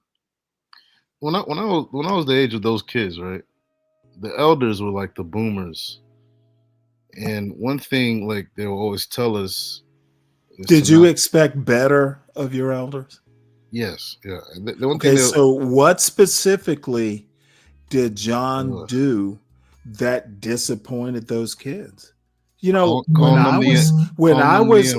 was that age, hanging out with an adult who looks kind of responsible and having, a positive black male who's not begging for food or something.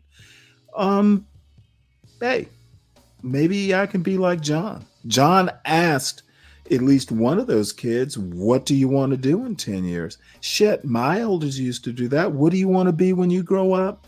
That's an excellent question to ask a kid. Did your elders even for a minute or two, that kid has to think forward about, hey, it implies that I won't always be, some street urchin. Now that's a joke. The street urchin is a joke. He made a kid actually think about his future. I see nothing wrong with that. Did your elders ever call you the N-word? No. Black elders. Okay, that's the problem. When I was their age. Why exactly? Whoa. Why is that a problem? Is it a problem that John said it, or they can stick they can go online. They can go online and listen to Apple Music and have the N-word used. I fail to find in my opinion, oddly moral argument. Is it just that you want to find criticism with John, or do you actually think this was wrong? Because my impression, and now we're talking about what I think you just want to be hypercritical of John specifically. That's my impression. Hey, it's you think one thing, I'm thinking another thing. I think you're just looking for a reason to criticize John Galt. Right. That's what Stanley thinks. Now I Is that a have problem, plenty. or- I have put no, not to me, but it might be to you. How's it a problem to me, man? I don't know. It's what I think. Again, I have separate criticisms of last night's street interviews, but the one thing that I am impressed by that those kids were listening to John. He did ask some questions that these kids had to think about their future.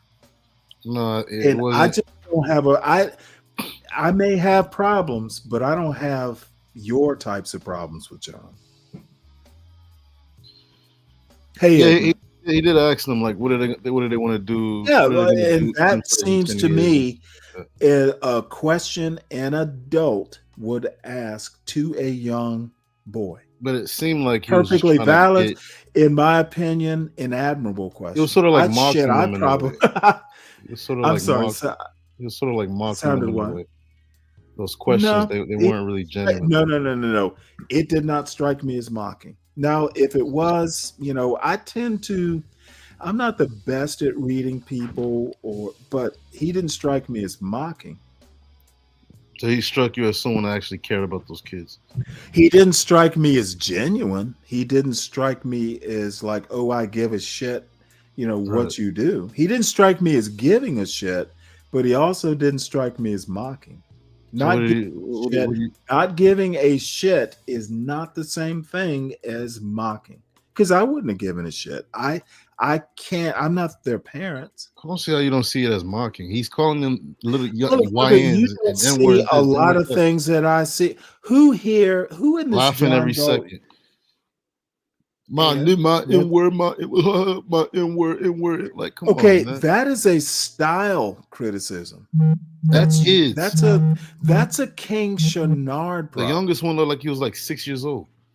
So, calling and I think about it, like when you were their age, your elders, they never once called you. They dude, would when tell you I not to was say there, that word. dude, think about what you And just now we asked have me. Gen Z. Okay, Gen now X you want to elders. overtalk because you don't want to hear my devastating point. When I was their age, I wasn't fucking out on the streets outside of bus boys and poets. So I can't compare. I don't relate. When I was You 6, probably didn't I grow up in sure an as urban area. I grew up within the city limits, but no, at that age, I would have been home doing homework. So don't make that comparison because I don't relate. And I venture to say when John was that age, he was probably home doing homework. I just don't see how you don't see it as mocking. And you know what? Like he was You fishing don't for see content. you don't see a lot of things that I see. Okay, do you think he was fishing for content for like the likes of No. someone like Be Brave? Well, I mean, I guess you can make that argument. So he can go on his stream later on. He and was on the goddamn internet, so of course everything's content that's on the internet. But why would you use children? That is Why? a question you would have to ask It's not even John. developed. They don't know that this dude is actually playing them for content. And that They don't. Well, wait, hold on. If they're out on the street, I think it was roughly 9 o'clock. My question, and I think a better question, is they're being used by their parents. Go play on the street so I can do whatever it is, except for take care of you as a child. That's a crazy. Okay, John is not the problem here. The problem is, where are those kids' parents and why are they out on a DC street at 9 o'clock? Let us not criticize John for something that is way beyond his control. I'm going to say you're not asking the right questions. You want to focus on John, who was not a parent or relative of any of those little boys. Right. Dude, you need to fucking figure out how to think. You should have left them alone. Okay, motherfucker, you need to literally just hear what I just said. I heard you. Go ahead. Okay, why are you not able to think critically? Okay, what is thinking Seriously. critically? No. It critically means ask the right questions. To you. No. In general. You don't think the universal question that would matter to any adult is where the hell are your parents? Now I'll criticize John, and I didn't, I was in and out watching that. Did John ask where are your parents? That would have been a question I'd have asked. No, he didn't. Okay, well then my point is that thinking critically would have been like, why the hell are y'all out here at 9:00 at night? No one asked that. You didn't ask it. John didn't ask it. I'm asking it, but I wasn't there. Learn to think critically, Mr. Chenard. So ask the right questions to get where you need to be. Because really, that's actually, again, this is my opinion. Okay, so what time should that's what you wanted John to ask. What is what time should kids go inside for the day? In 2025? Is it after the street lights come on or something like that? With you? I have no clue. Back in my day, I can answer that. It would be the street lights, but then I wouldn't have been outside of Busboys and Poets. That doesn't take away from the fact that John should just let. Okay, it doesn't take away from the fact that you don't know how to ask good questions. Because you can't let people. You won't let people speak. No, motherfucker. Dude, you must have missed the earlier part of the show. I don't suffer fools gladly. Okay, if you want to come up here and criticize John, John's not on this panel. He's listening. Okay, you come. No, motherfucker, you listen. Okay, because now you're trying my patience. Do not ask me John questions because I'm not John. Okay, what you want for me to do is agree with your criticisms of John. I think John did perfectly fine. I wasn't and I want to know why you. I would have. I would have approached. Go ahead. I would have approached it differently, but I wasn't there. But why do you think he did a good job? Why? He asked some. I thought I told you this. He asked some questions that forced one or two of those little boys to think about their future. So that was a good. That motherfucker. That was a good thing. And you don't see nothing wrong with him calling them the N-word every second. You know what? I do have a problem with that. But hey, John speaks a different language than I do. I'm trying to think. And I certainly, whoa. To do a quick whataboutism, I'm sure it's not the first time those little boys heard that word. They didn't seem offended. We should maybe a better question would be, well, why weren't they offended at being called that by a 50-year-old man? They probably that would be. I didn't get that impression. What surprised me is they didn't call him the word. They at least showed him respect enough not to go, "Hey, how you doing, old nigga?" I don't think they. I was expecting that. I don't think they had any. Expecting that. I don't think they had any respect for him after a certain point. That could very tell well some of them weren't even comfortable talking about the issues. Some of them didn't want to be on camera. And you can tell the main one that was talking, he was just trying to show out in front of the camera. Yes. He was just talking, I guess to make himself look tough or whatever. Show this video to his friends or something. As teenage, but the fact is they got exploited by young teenage boys content wanting to appear tough in front of their friends, and a senior black male expected. And then he's sitting there drunk, drinking in front of kids. How do you know he was drunk? Dude, again, you have a huge problem with being able to critically think through even You're not critically thinking, bro. Motherfucker, don't tell me I'm not done criticizing your dumbass. Okay, The actual good question is, why are they out being exposed to a supposedly, allegedly drunk John? The actual question is, why were they there? Where were they their parents? Okay, here's another question.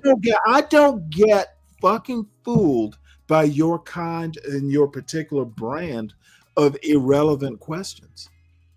Your goal is to criticize John, not to actually make good, critically thought out, salient questions. You have an agenda, is my point.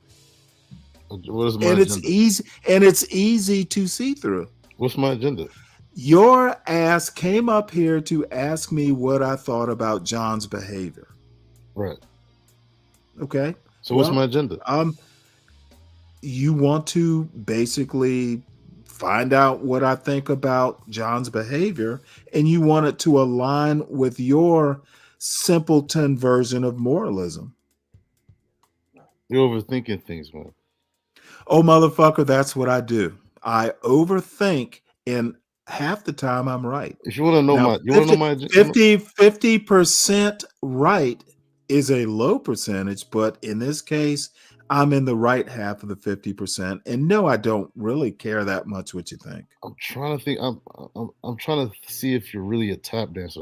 That's really motherfucker. I don't give a shit what you think of me. So the fact that you're fine with a grown man, this is where I'm going to lose patience. If you thought, dude, if I wondered what you thought of me, don't you think I would ask? You find it okay for a grown man? If I thought highly of what you think calling of me, children the I would. You are a tap Now, let me dancer. ask you a question. I know you want to overtalk. And you come up here and pretend like you're I'm not you're helping. pro-black. I'm not You ain't no helping. pro-black, bro. You ain't I'm pro-black. not, motherfucker. No, I'm not pro-black. Okay, so then why are you up here talking like? I think you're, dude. I am pro. You criticize John every time, right? So when I come up here and do it, but I don't criticize him for the reasons you criticize him. You make fun of him being over at And Grade. you know the other. Not- I make fun of shit. You missed T's show where he was making fun of me. See, the part of that little the part of that street interview, John was fucking teasing me. See, those are the parts you seem to not understand. Your head is so far up your righteous. Your head is so far up your righteous ass that you don't stop to see who else is talking. Okay, but why or what teasing else you? people are doing. Your head is so far up your own zealously moral ass that you can't take the time to figure out what is actually happening. But why was he teasing you? Because we like to fuck with each other, I guess. What was he teasing you about? Dude, go back and watch the video. He took it down. He took it down. Do you? Oh, he did? I didn't even realize. I'm just trying to figure out why are you trying to figure this out? Or what agenda do you think I have? I just really wanted. I was trying to see. You know what? I honestly don't know your agenda, and honestly, I don't really care. You have your agenda. You're a grown man. You have a right to your agenda. I just don't get why you don't see this. That you don't see anything wrong with that. Calling children the N-word, and the elders of my day wouldn't even dare call us that shit. They'll tell us not to say that. Is 2025 back in your day? And now you got the Gen X elders. Okay, motherfucker, you don't answer the childish generation. You the worst don't generation. answer questions very easily. They got that shit. Is your day 2025? Teaching children that it's okay to call. Okay, dude, if you can't address my teaching questions, kids it's okay to drink on the see, street. if you're gonna overtalk, and dude, chain smoke. I won't. Okay, you know what? You keep doing what you're doing. I bore easily, especially with your school marmish moralism. Don't bore me, son, because I have other news to cover. You don't see nothing. I gave you the honor and the grace of coming up speaking your piece. I would have problems, and my critique of John is I think John did some things that I wouldn't have done, but I'm willing to talk to John about it. I'm not willing to sit here and go, "Oh, King Shenard, I agree with you. It was wrong." No, Bro, you I'm gotta not that intervene sort of person. with that tap dancer, man. Why would Because he's getting worse and worse, man. That is your criticism of John. Please address the source. Like, it seems like y'all are just enabling this shit.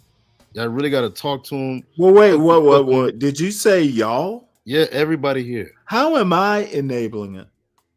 Y'all Motherfucker, I do a show starting at 3 or 3:30 in the morning. How am I enabling? Yo, do you remember that stream when he was in Brooklyn, right? And I was on that stream. He took the stream down, but he cut the video so that you can't really find it. But yeah, he was drinking, and then he steps back and he falls and meets the concrete. Mm-hmm. Right? And then he stumbles up. His friend had to help him up. And it's just like, it started from that. He had, like, you remember that shit, right? That was crazy. Barely. A grown, like 50 years old, sitting but outside. See, I didn't you think can't even hold your own liquor. I'm gonna have to give you a very interesting compliment. You think deep and hard about another man's business, and I appreciate that. I don't happen to care what a grown-ass 50-year-old man does. Bro, but you gotta, like, at least I want him to be well. But dude, he's 50. He knows what he's doing. Yo, he's getting worse and worse, man. Like, he's showing And dead I bodies should on give his channel. he's scamming his black tennis, bragging about it. I should give a fuck. Now he's calling little children N-words on a random street. Motherfucker, they can fucking go to drinking Apple and Music smoking in their presence. They can go to Apple drinking Music and smoking in front of children. See, what you want to do. You ain't saying shit about that. Bro. You're an enabler. And you a tap dancer. You know what? And let me tell you, you're a goddamn idiot. Okay, now you want to associate what John did last night with me talking to you this morning. You are the problem. I see you call him out, bro. Not John. Right now, you are the problem. Like, you should have made a whole stream. Hey, has anyone ever called you a problem, King Shenard? And you come up here and talk this pro motherfucker. You don't want to address. You know what? And people are gonna fucking kill me in this chat for saying that. You can't handle the truth, Shenard. You are the problem currently, not John.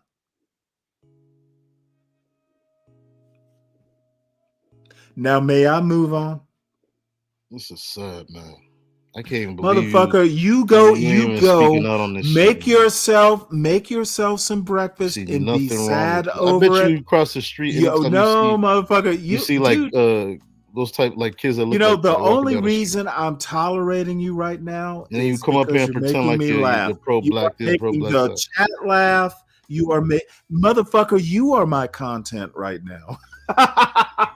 Motherfucker, the numbers are going up.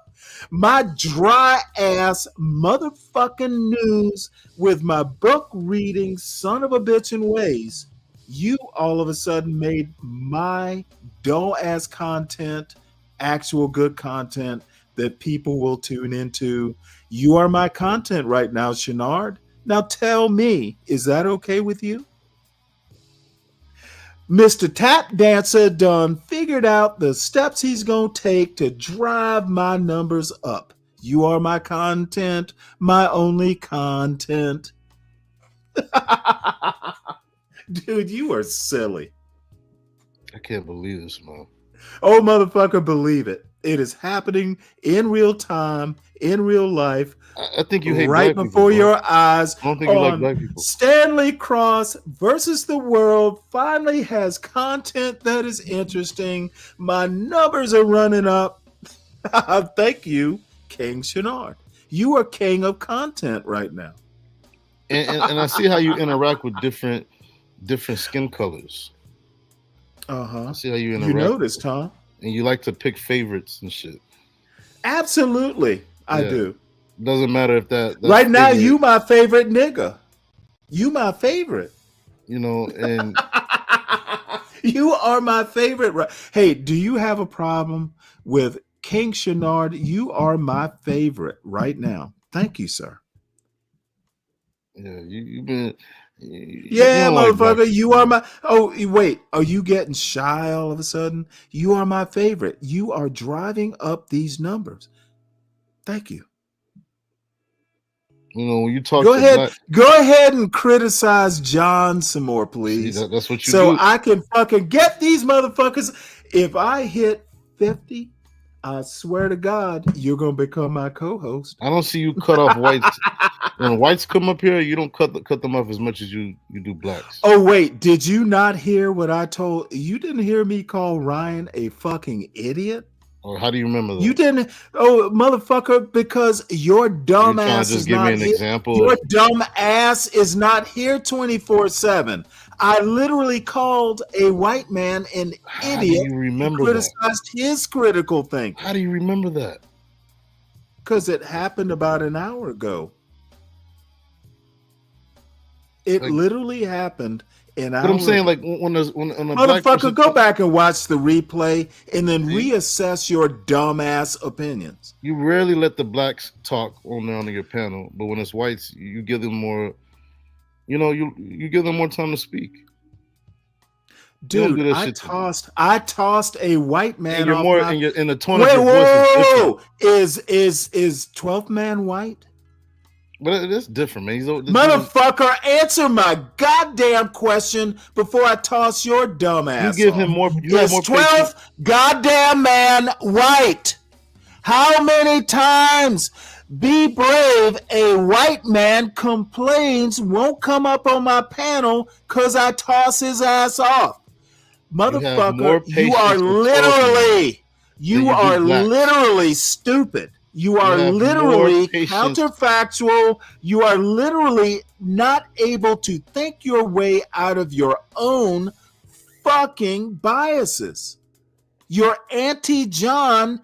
Don't bring that bullshit up and expect me to join you in your very narrow, very limited. Dude, you are a fucking idiot. I came up here to ask you about you are be brave. You are to see be if you brave are really a level top dancer. stupid.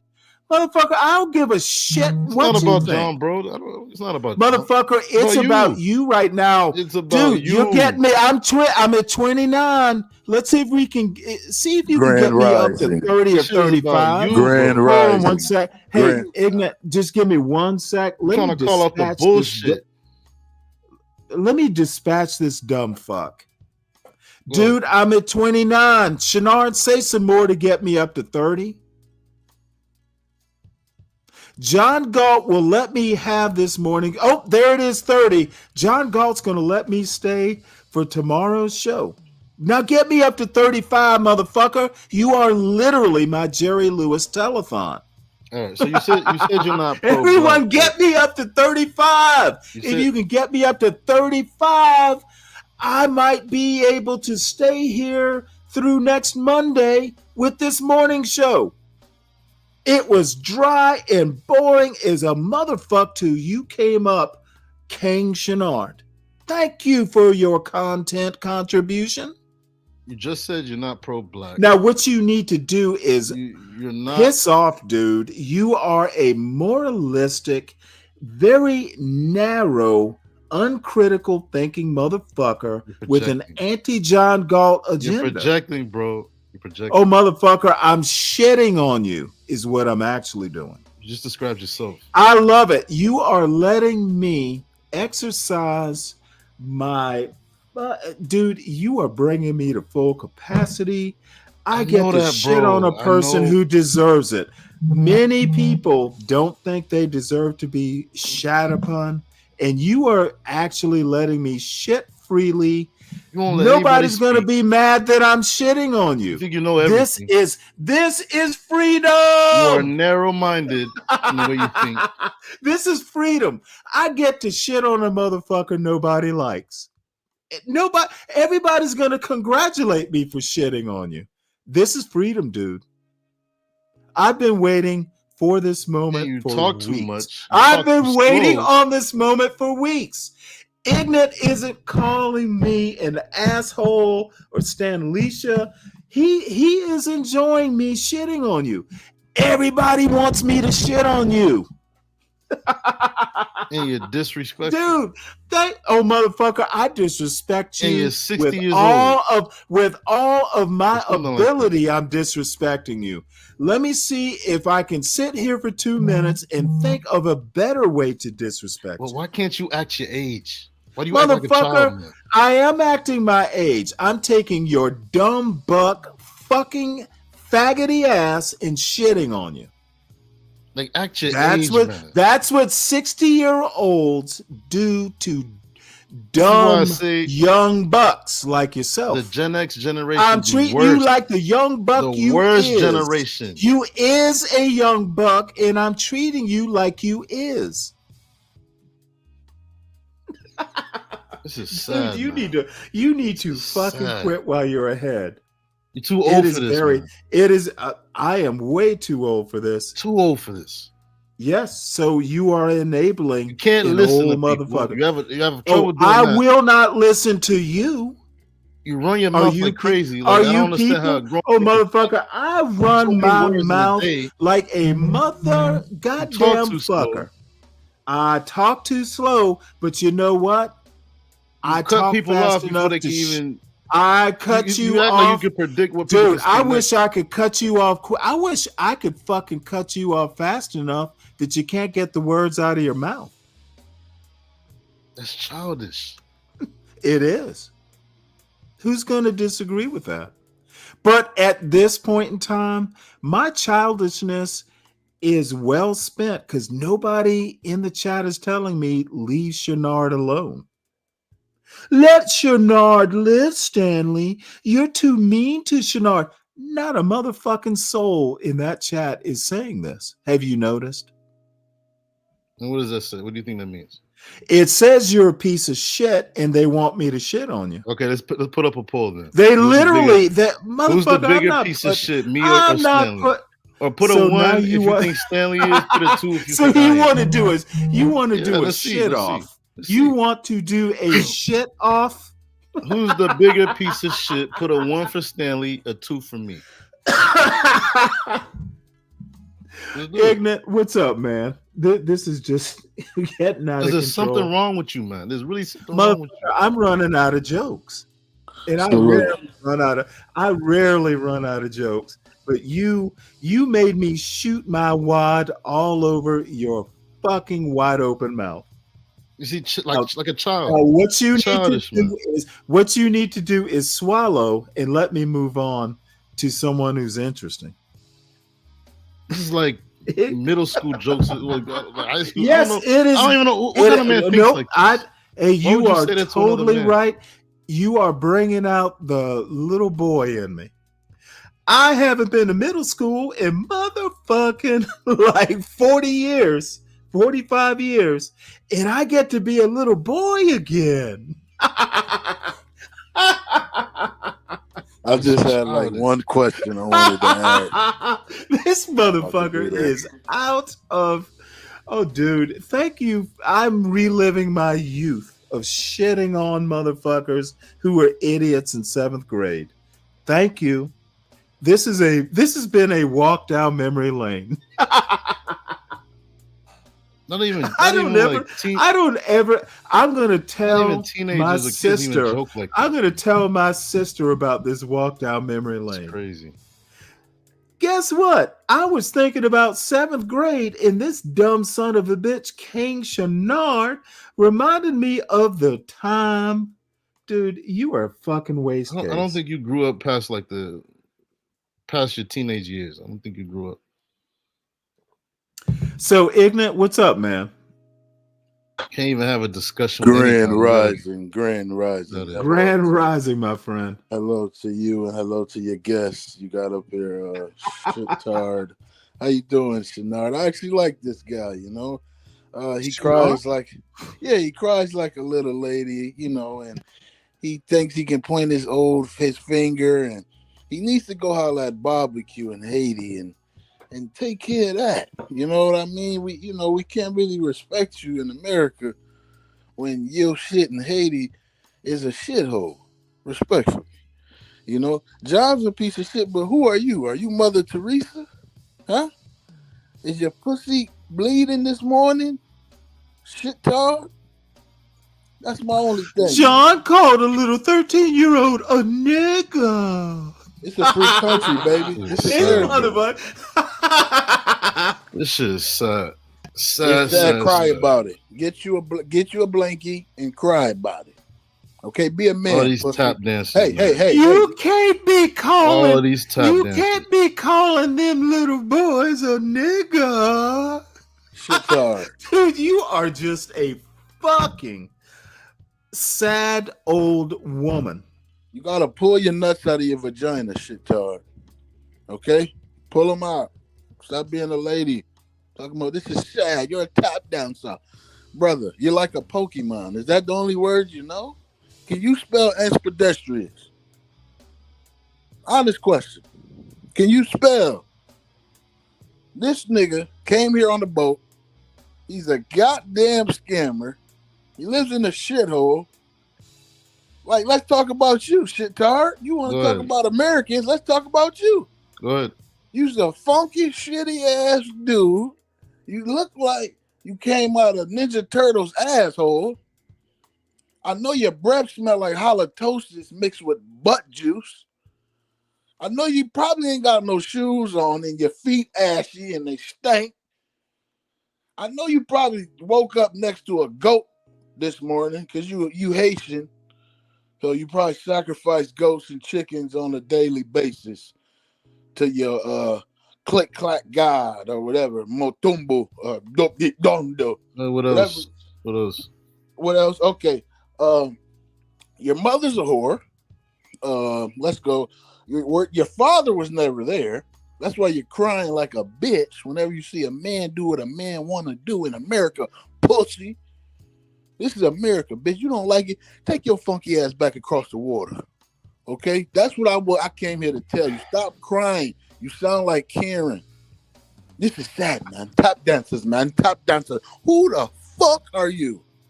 You can't even go to Haiti. You can't catch a flight to Haiti right now. Here's the deal. Here's the deal to bring it back down to, a level. Dude, if nothing else, I think, and I don't know DC well, but, a reasonably articulate, reasonably dressed black man interacting with young men while drinking and smoking in front of them. You know what? I understand you want to bring that moralistic bullshit in. I even heard him tell the server. How many motherfucking times have you heard me? How many motherfucking times have you heard me say sometimes you have to meet people where they are? I saw John meeting these young men who were actually fairly well spoken on their level. And there's something to be said for that. Now, I'm not John. I probably would have done different things, but I saw not a goddamn thing that made me concerned that John was doing something morally or legally wrong. Maybe stylistically, motherfucker, what you want to do is you want to make an aesthetic argument, and motherfucker, you don't have the kind of aesthetics that I would ever consider. Just say he didn't do nothing morally wrong. Motherfucker, literally, he did nothing morally wrong. I think you just had a little slip. I think what you do is you denied that in the motherfucker. Beginning. See, this is one of the more interesting thing, and I see it a lot in these sorts of spaces. You want to rise to a level you're not qualified to be. You are not you are not that kind of philosopher, motherfucker. Motherfucker, I'm talking to you. And it's not the first time I've talked to you. What you need to do is fucking fire up, the future, however you track the markets, that's what you're good at. Go make you some money. That's what you're good at. You're not good at these weird morality, philosophical arguments. You're basically saying no. it's okay. I'm literally telling you, you need to do what you're good at, because I'm not impressed with your argument this morning. So you have said nothing. You have literally said for nothing. A grown man. You have sit literally outside, drinking and smoking. I want to restate my argument. Young black boys. If I make this argument and calling them 30 times, motherfucker, you think you're gonna beat my head with a dumbass argument and beat me into submission? Motherfucker, you're an idiot. That's my assessment of your argument. Do better. Go do something you know how to do, because arguing this aesthetic, John, it's so much bullshit. It's laughable. What do you think he didn't know? I literally made fun of your faux morality, and you just don't like it. Why do you think he didn't do nothing morally wrong? I don't get it. I don't give a fuck. I didn't think that much about it. I certainly didn't explain think about what he did. No, motherfucker. See, if you're going to cut me off, at least do it for a reason. You're only doing it because I don't agree with your shitty. This is what children do. They don't listen. They just like to run. Motherfucker, you know what? You're not an adult, so I feel no compulsion to listen to you. You are motherfucking not an adult black male. Why am I even listening to you? You're motherfucker, you didn't make straight A's, so don't make the argument. How do you know that? Motherfucker, I hear you talking. Oh, because of the way I talk?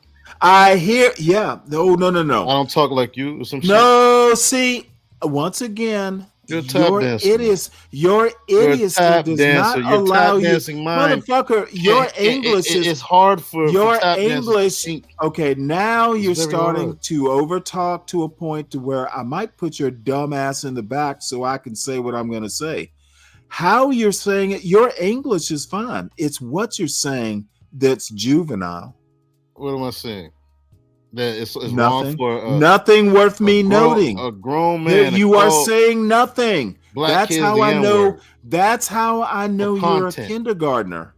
When I said you didn't make A's, you probably even A's encouraged one of them to catch a charge, taking off his ankle monitor. And you don't see nothing more. Number one, I didn't see the ankle monitor part. I'll have to give that to you. I'm guessing you made A's in math, but you made F's in English and rhetoric. Dude, don't come up to my channel.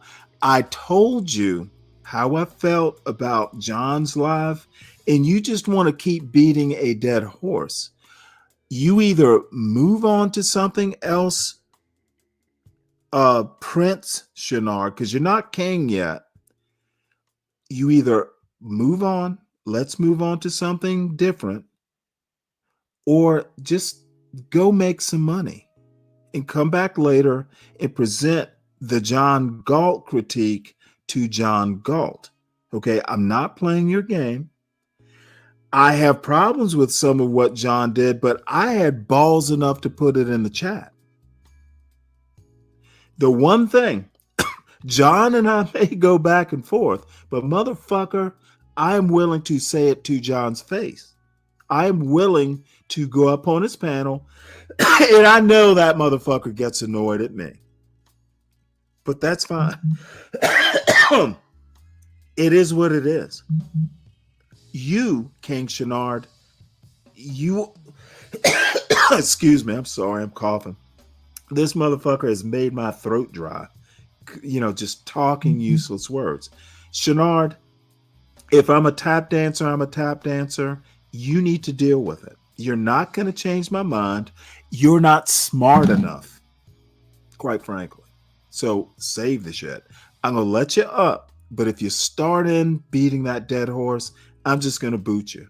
I don't have time for this.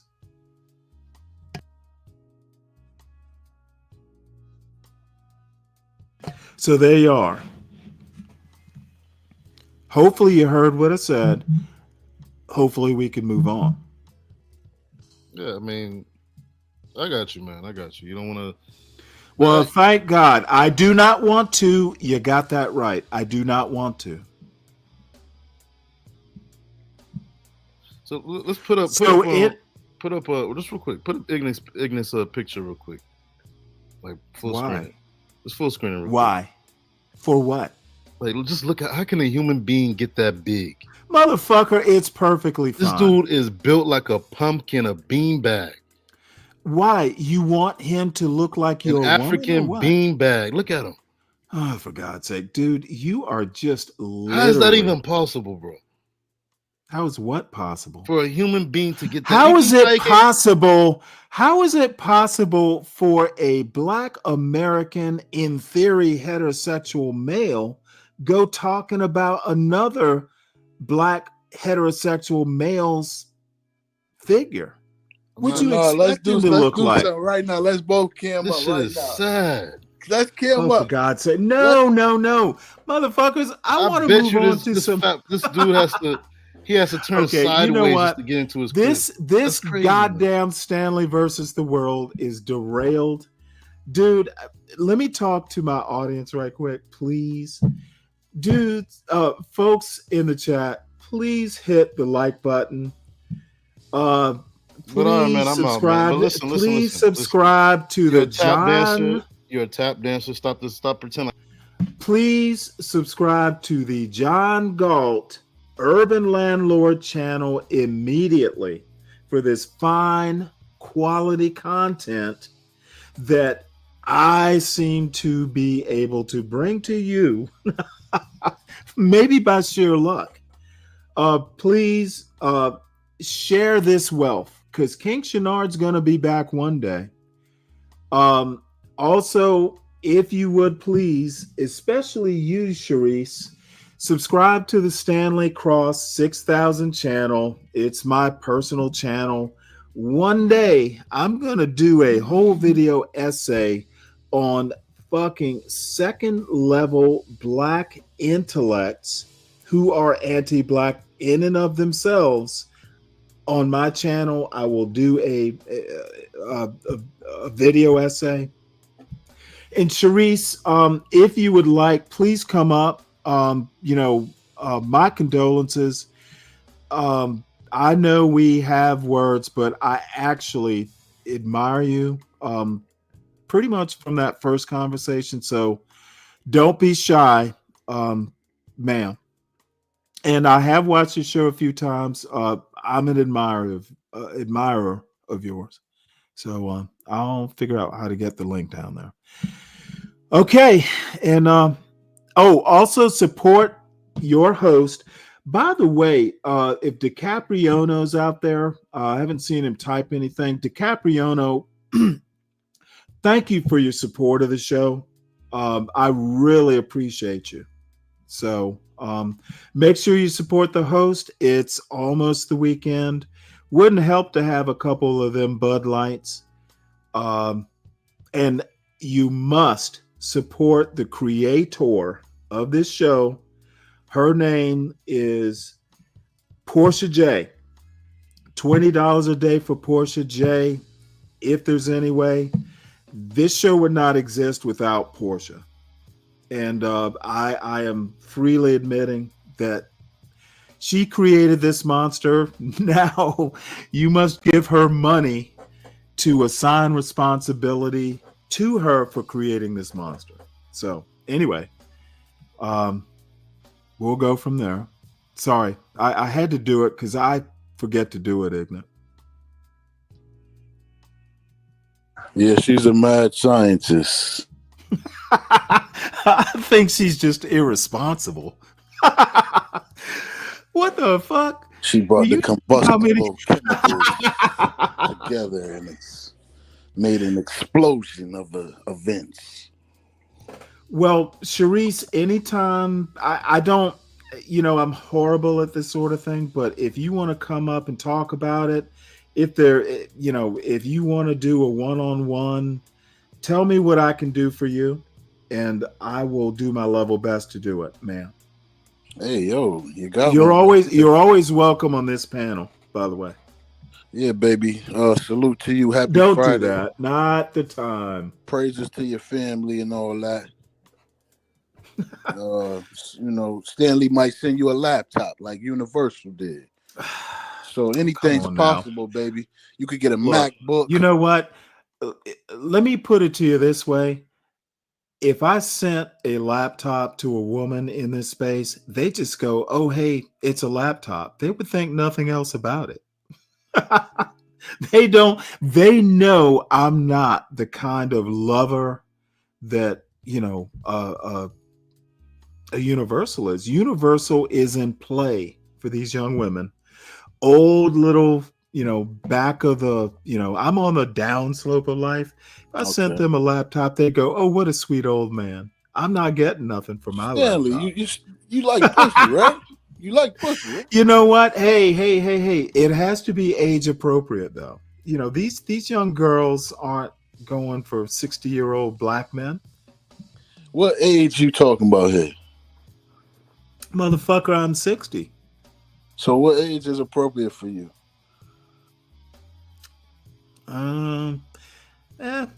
45 and up. Well, 45 to 60. I'm not going much past 60. So, Well, 50. we trying to get you some pussy. We ain't trying to get you a wife. Let me worry about that. Right. No. I appreciate it, but no. Let me worry about that. Happy Friday, everybody. Salute. I know y'all got paid. Tip the waiter. That's right. Send me Bud Light money. Tip the waiters. Cash your paycheck. $5. And once I get to about, let's say, $30, I know I can afford me like a case of Bud Light. So that's my goal. Yeah, I think Shit Tard is amazing though. How many times he can say tap dance in 5 minutes? Yeah, I don't. It's amazing. Like he should do a World Guinness Book record for how many times. Well, let me say this though. I do think his heart is in the right place. It's just on his right side. Hearts are on the left. Yeah, I think his heart is in his asshole. Fuck you, Dave. His heart's in his asshole. Dave says I'm into granny panties. You know what? A nice pair of flannel bloomers would not turn me off. You can take them off. Flannel bloomers. It's a responsible choice for a mature woman with good sense. Granny panties are not the kind of pejorative if you're grandpa age, young man. I like birthday suits. A girl got to come to me in her You know what? suit. Actually, I kind of, there's something to peeling the clothes off. Birthday suits, that's making it too easy. You want to play a little bit. Have you ever heard of foreplay, young man? Women like that sort of stuff. Yeah, we can do all the foreplay she want, as long as she bring her ass to this bed butt naked. So that's all. As long as there's no clothes in the You're taking the easy way out, young man. No, I'm gonna take my time with that ass. Pause. Motherfucker, you're married. What the hell are you even talking about? I still have a dick, Stanley. I don't get. It's like men who. I respect you. I respect you. But listen, my wife ain't gonna want to fuck every single day of the week. We got shit to do. That's what whores are for. Hey, totally agree with that. That's what whores are for. I was married once. And she states this to me. She said, "Baby, that's what whores are for." Oh my God. You're really? Hell yeah. My wife told me that. She said, "Baby, that's what whores are for." Oh my she God. ain't a whore. Well, I my don't wife think ain't a that's whore. the same thing. That's not giving permission. She's just saying, don't treat me like a whore. Here we go. There we go. See, ignorant. You know. See, you know what you meant. Oh, I took it as I could go get some pussy. That's why I took it. I'm sorry. You know what? And now let me ask you the actual salient question. Did you go get some pussy? Of course I did for $40. The best pussy I had that week. It was amazing. You wouldn't believe what they do for 220s out here. I know someone, a player like you're pretending to be, who brought herpes back to his marriage. So I would never do that, brother. Never. Oh, you know what? Before that happened, I bet he would have said what you said. I'll never do that until he did. Well, he's a freak. That guy's a freak. He goes in the whores raw. Hey, let me tell you something. He was actually, and we're still friends. That motherfucker was getting pussy I couldn't get because he's a nice guy. He's crazy. Hey, let me tell you something. He is like the first John Galt I knew. That motherfucker could sweet talk women into doing shit. He was John Galt level. And I'm just not that motherfucker. I used to almost pray to God, give me that kind of talent. And God just never did. But there are downsides to that sort of thing, is my point. See, to get that talent, you got to smoke weed all day and drink beer. This motherfucker did not smoke weed. He was just this motherfucker. He's a good guy. I mean, that couple, that married couple I was talking about, they're divorced and they still fucking talk every day. The dude is just fucking. He has that talent. And better than that, his mother's like 90. His mother's a great woman. I actually know his mother too, and every now and again, she's just an awesome woman. So, anyway, my point is that I know you are just a pretender. You did. Your wife basically meant, "Get off me, motherfucker! I'm not a whore." No, it's like that's what she really meant. It's like when you didn't do shit for $40. What you did is you took the kids out and spent $40 at McDonald's to give her a break from your dumb ass. That's the reality. McDonald's, you the best lawyer in town. I'm just fucking with you, man. Nah, man. I don't know what happened, and I don't care that much, to be honest. I see why Shinar had to leave. Brave just went live. That's his master. Yeah, that's his right. Oh shit! What did I say? Something that Brave wants to deal with? Oh yeah, no, Stanley, you created Brave. This is your Portia created my monster. Portia created me. Yeah, you created Brave. This is all. You know what though? I actually think, I don't know. Whatever. Brave is brave. His title though is something that's been being said by a lot of divestors for years now. They say that black men are the white men of America. They're like, in a way, they would be right. How so? Well, basically, that black men, since they don't, support LGBT and, the agenda, let's just put it like that, that they're basically the same mentally as white supremacists, white male supremacists. Yes, that is a solid argument, not one that I necessarily agree with. But you go back to, God damn it, go back, because I must do this, HB, please forgive me. Go back to Frederick Douglass, the 15th Amendment. Mm-hmm. White women had a huge problem that black men got the right to vote and they didn't. Yeah. So what I'm saying is that argument, black men back in that day were trying to be like white men. It's a very valid and solidly historical argument. Yeah. Yeah, I don't agree with that premise. I believe that the white man is the Motherfucker, you don't have original- to agree with the premise. What you need to do is go back and read the history, then form an opinion. Okay, I already did. What I'm trying to say is the white man is the original, but he's the original butt fucker. So for us to be him because we don't agree with anal butt play is absolutely untrue. Because that man, that's his thing. He uses the boys for fun and the girls for reproducing. So that makes no sense to me. So I don't agree. Wait, you lost me. Well, he wasn't, dude. You really? you you actually thought there was gonna be a point?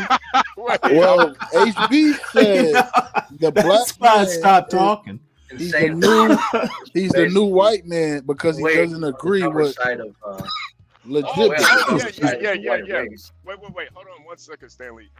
Man, you gotta watch. If you watch that Tracy Ellis Ross and Michelle Obama interview, they touch on it. They touch on it. They touch on that exact what we're basically saying. Yeah, they're horrendous. They're horrendous dirt. Well, let me just say this as an aside. If Tracy Ellis Ross ever said, Stanley, you jump and I'll be yours, I'm gonna jump. I think that woman is fucking good. She is ridiculously gorgeous. Even now, she still is. She wouldn't date you though unless you're gender fluid. That woman is like. Are you willing to put on a dress? Now, eventually it would wear off, and I would have to like go, well, Tracy, you can't do that. But God, that woman is fucking ridiculously gorgeous. So you would put on the dress. Oh, motherfucker! If she said, now there's some things I wouldn't do. You know, I do have XY. Let's be honest here. You're just talking to me, Stanley. Nobody's around. Yeah, motherfucker. If she said put on a yellow African outfit, I would do it. She wouldn't do that because she wants you to wear. Put on that pretty yellow kente outfit you got. Nah, so Stanley, you look like Ignat TV.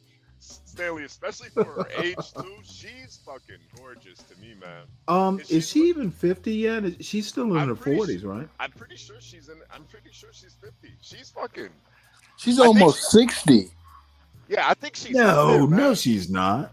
Oh my God! If she's almost 60, then motherfucker, I won't be doing this show for about 6 months because I'm going to get her. She's like a. No, I think she's in her 40s. No. Hell no. She's got to be older than that. She was in her 40s in the 80s. Yeah, she's been in her 40s for a long time now. So, can somebody in the chat fact check this? I'm Googling it right now because I might have a new mission, motherfuckers. Yeah, I'm pretty sure she's like 52, Stanley. 52? That's within my age range. Oh yeah. Oh, Sin says she's 52. Yeah. Oh. No. No, she's older than that. She's 72. She is 52. You're right. She's born in 72. Oh my God. Damn. You know what? My feelings have changed. All of a sudden, I'm gonna get her. Yeah. And when I get her, I swear we're gonna do Stanley and Tracy versus the world. Listen to that Michelle Obama interview. She really said a lot, and Really? I You were understand. impressed? I wasn't impressed, but I was more so because you look at a woman like that. There's no reason why she shouldn't have somebody, you know. And well, she's been. Wait, hold it. Now, the reason she doesn't have anybody is because she's like her mother. Those women are super, dude. She couldn't keep a man. She will abuse a man. Okay, that's why she doesn't have a man. Motherfucker, I'm not, dude. Do you really think that I don't know these sorts of things? She No, is no, no, no. Tracy Ellis Ross is why she doesn't have a man. She Yeah, will no. not heal. She will not be submissive. Yeah, but you know, sometimes I don't even think it's about being submissive. It's like sometimes women like that want men to be submissive, and I think that's the problem. And that's that's Yeah. exactly my point. And a real man's not gonna be. No, real man, exactly. You've heard me say that I like powerful women because I know I'm more powerful. I want a strong woman because I know I'm going to be more powerful. Motherfucker, if you are going, I don't have a problem, and I hate to bring in real life, but years ago, I had a blood clot in my left leg, and I needed my wife. At first I thought it was like, oh, I've sprained something or something. No, it wound up being a blood clot. I'd taken a fall, and for some reason or another. So believe it or not, my wife was the one who fucking forced me to go to the hospital. I kept saying, it'll be all right. I put some ice on it. And no, she was like, motherfucker, you're going. She didn't say motherfucker, but she might have. So I wouldn't have gone to the hospital had she not done it. And, when you get that kind of blood clot, you have to take Coumadin. You have to take those shots in the subcutaneous. And I don't like needles. Probably the only reason I'm not a fucking drug addict. I fucking hate needles.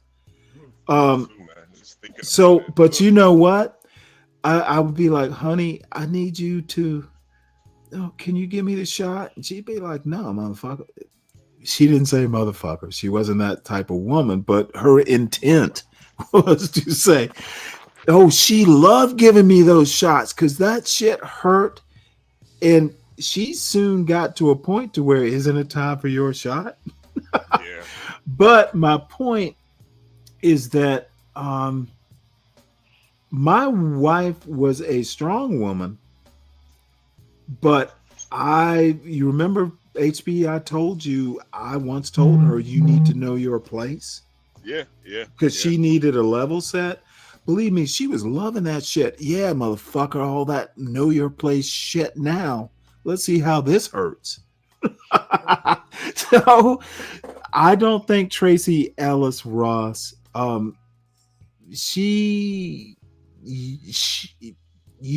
don't know that you can be stronger than her.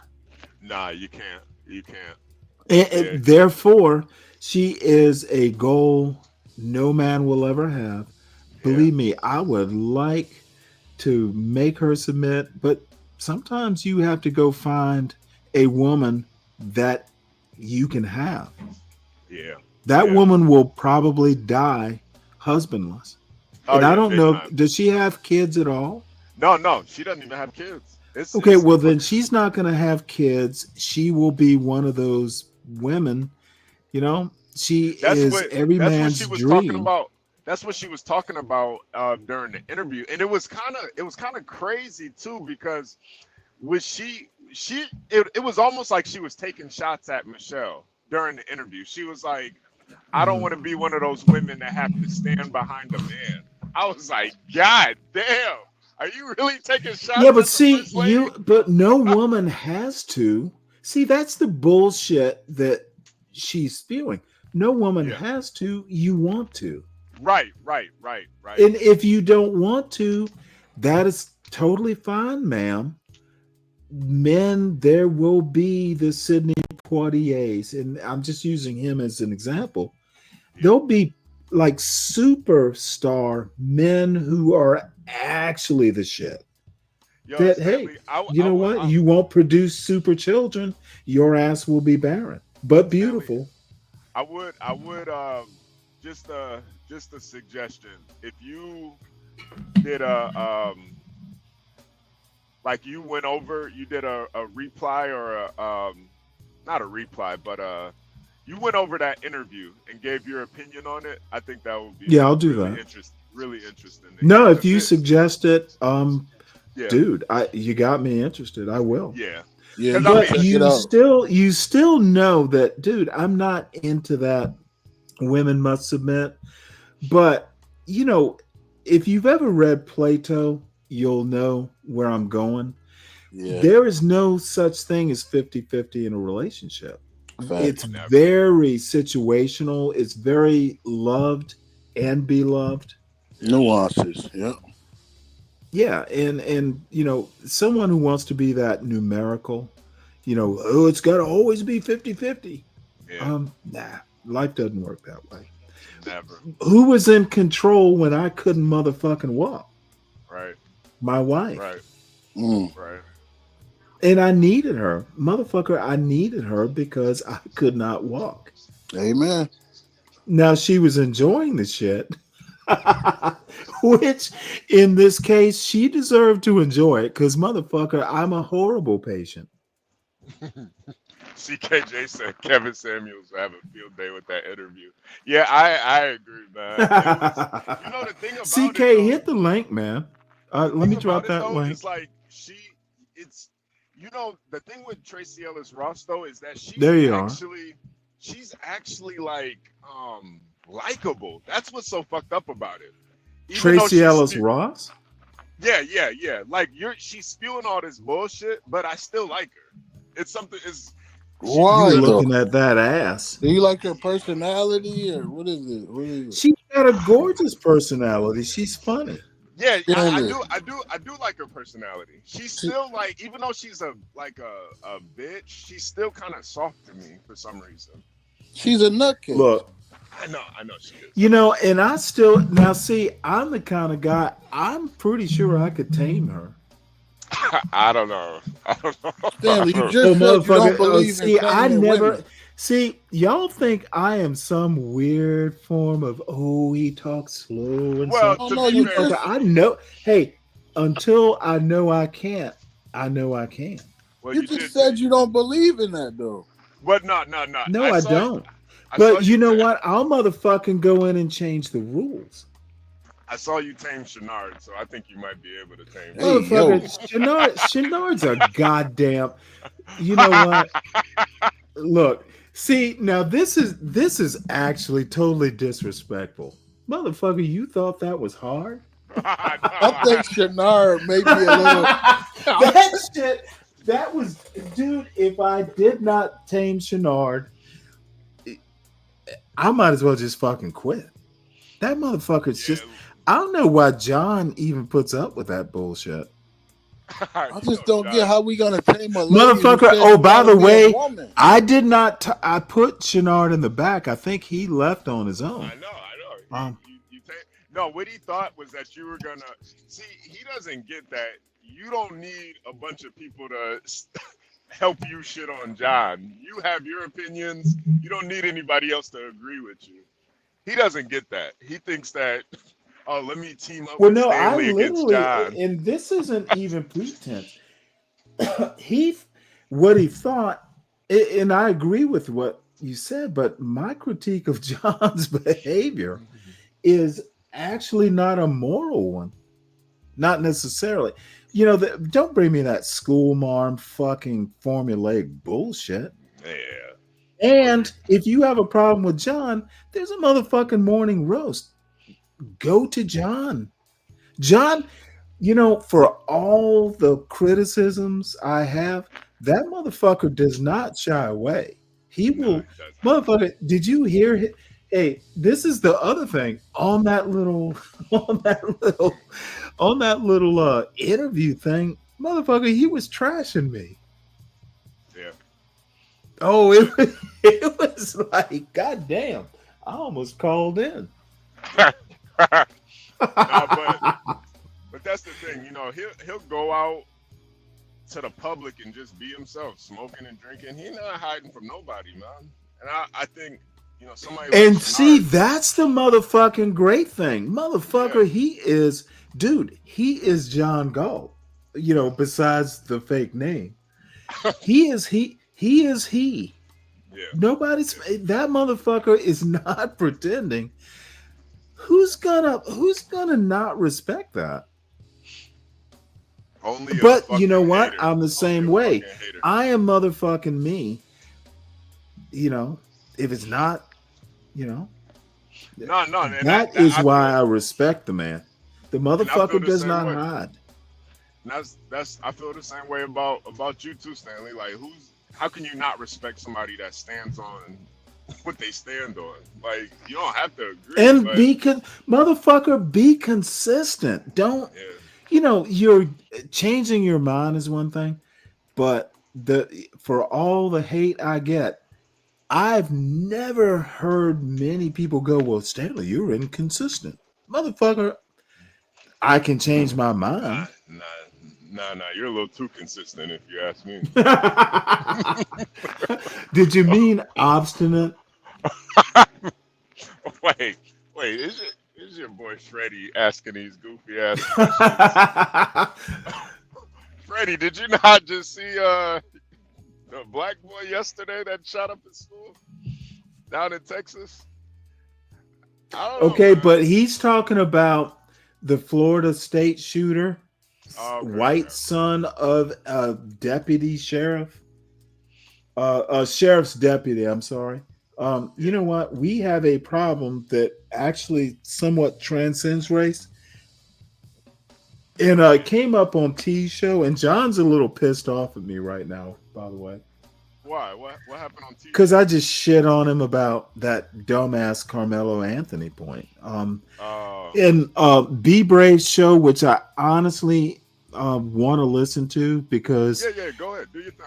well, no, let me show you the title though. Because I'm gonna stand by this motherfucker. What I say, I'm willing to defend. Stanley says anti-blat blats, motherfucker. I don't use the term blat. Anti-blat blats are worse for blats than white racists.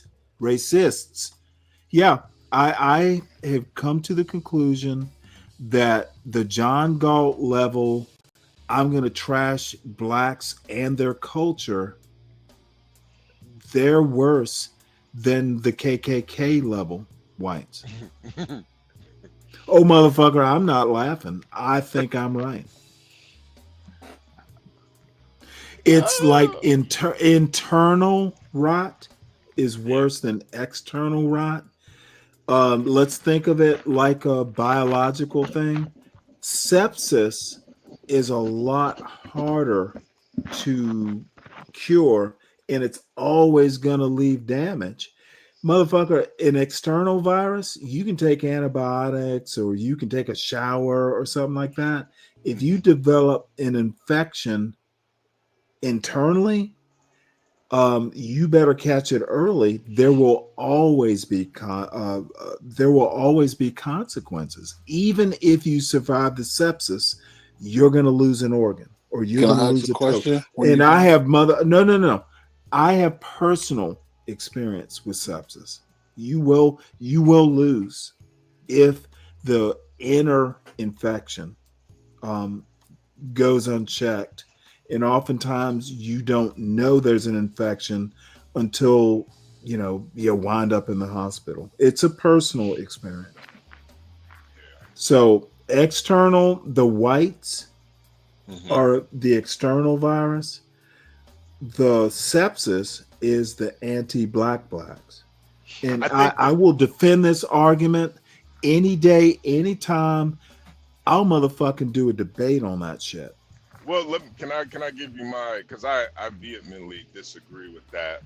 I would expect nothing less. Well, my point on it is that I think the racist KKK doesn't care about which black they're talking about. And no infection cares. Okay, viruses don't care. But internal or external, they don't care. But when you're talking about the anti-black blacks, they're specifically focused on a certain sect of black people. They're not talking about all black people. I think part of the anti-black blacks is they're not even articulate enough or care enough to be specific in their criticisms. They just go the blacks. The blacks. They don't yeah, go. Yeah. You know what? They spew. They don't focus. It's And I just think that's propaganda. Therefore, no. So let's go back to my point. Because they can't be targeted in their attacks, they are worse than That's why the white I've racists. started. That's why I've started Inarticulate that they can't goddamn fucking use the English language is part of why they're a problem. Stanley, that's why I've started this anti-black art series. Because I wanna I can shit on that too. I want to kind of bring art so you can kind of understand the type of blacks that we're talking about. We're not talking about all blacks. Dude, motherfucker, I'm literally from the South. Are you from the South, by the way? No. Okay, then you don't fucking know black in the first place. Well, I'll stand by that too. Y'all northern blacks don't know shit. Well, this is you don't know the roots of black. Have you ever been to the Sea Islands of South Carolina? No. But my have you even been to Virginia? I've been to Virginia. Tidewater, Virginia. My great Tidewater, Virginia. Have you been there? Is my question. Virginia's a shithole. You act like that's like what okay. See, this anti-black can't even answer a fucking question. Well, this is if you're gonna be anti-black, you need to do better with your language. This is some of my anti-black art. I wanted to get your opinion on it, Stanley. Yeah, you know what? If you're bringing it to my show, you can start a pre-roast. Well, I just wanted to see what your opinion on it is. Well, give me 1 second. Let me answer this idiot in the be brave. Oh yeah. space. Take your time. No, it'll just take a second. Someone is asking me. I'm kind of surprised. Most of the let's see. I wonder Stanley's thoughts on the divestment community. Yeah, remember that's exactly what I was telling you, Stanley. The divestors say the same thing as you. He's a part of the community. Well, wait, what do they say? They say black men. Because I say a lot of bullshit. Basically, black men have the same ideals and mind you, they're talking about, heterosexual, conservative-minded black men, that they're no different than white men. So for them, it's better to be with a white man that's liberal than be with a conservative black man. I have no idea what that means. It's gobbledygook. Basically, like... Y'all didn't understand. It's like you were speaking Spanish, a Venezuelan just now. No. Seriously, it made no sense to me. I'm not even being condescending. No. Divestors have been saying this for years, though, Stanley, that black men are basically the same as white supremacist white men. And what they're really talking about are conservative... Okay, let's stop right there. When you said it earlier, white supremacist white men are not necessarily like white men. What I thought I heard you say is black men are like white men. When you said that, I thought you meant misogynistic. Right. That it all okay, so now I'm lost. Where are you going with this? It all goes under the conservative mind. It does not go under the same conservative thing. The anti-black blacks have a problem with language and specificity of language. That's how the anti-black blacks cannot speak English to a degree that they can be specific. They are a worse problem than racist whites. There we go. Because they can't speak English mostly. Damn, king of the anti-black. Since she gets it too. That's another reason why. You know what? That does not convince me. I'm not sure Sin Sin is real. No, Simpson is real. She's a real. She's definitely a guy. Yeah. Then she is. She goes under my thoughts on the anti-black blacks. They are a problem. Don't be a problem, Sin Sin.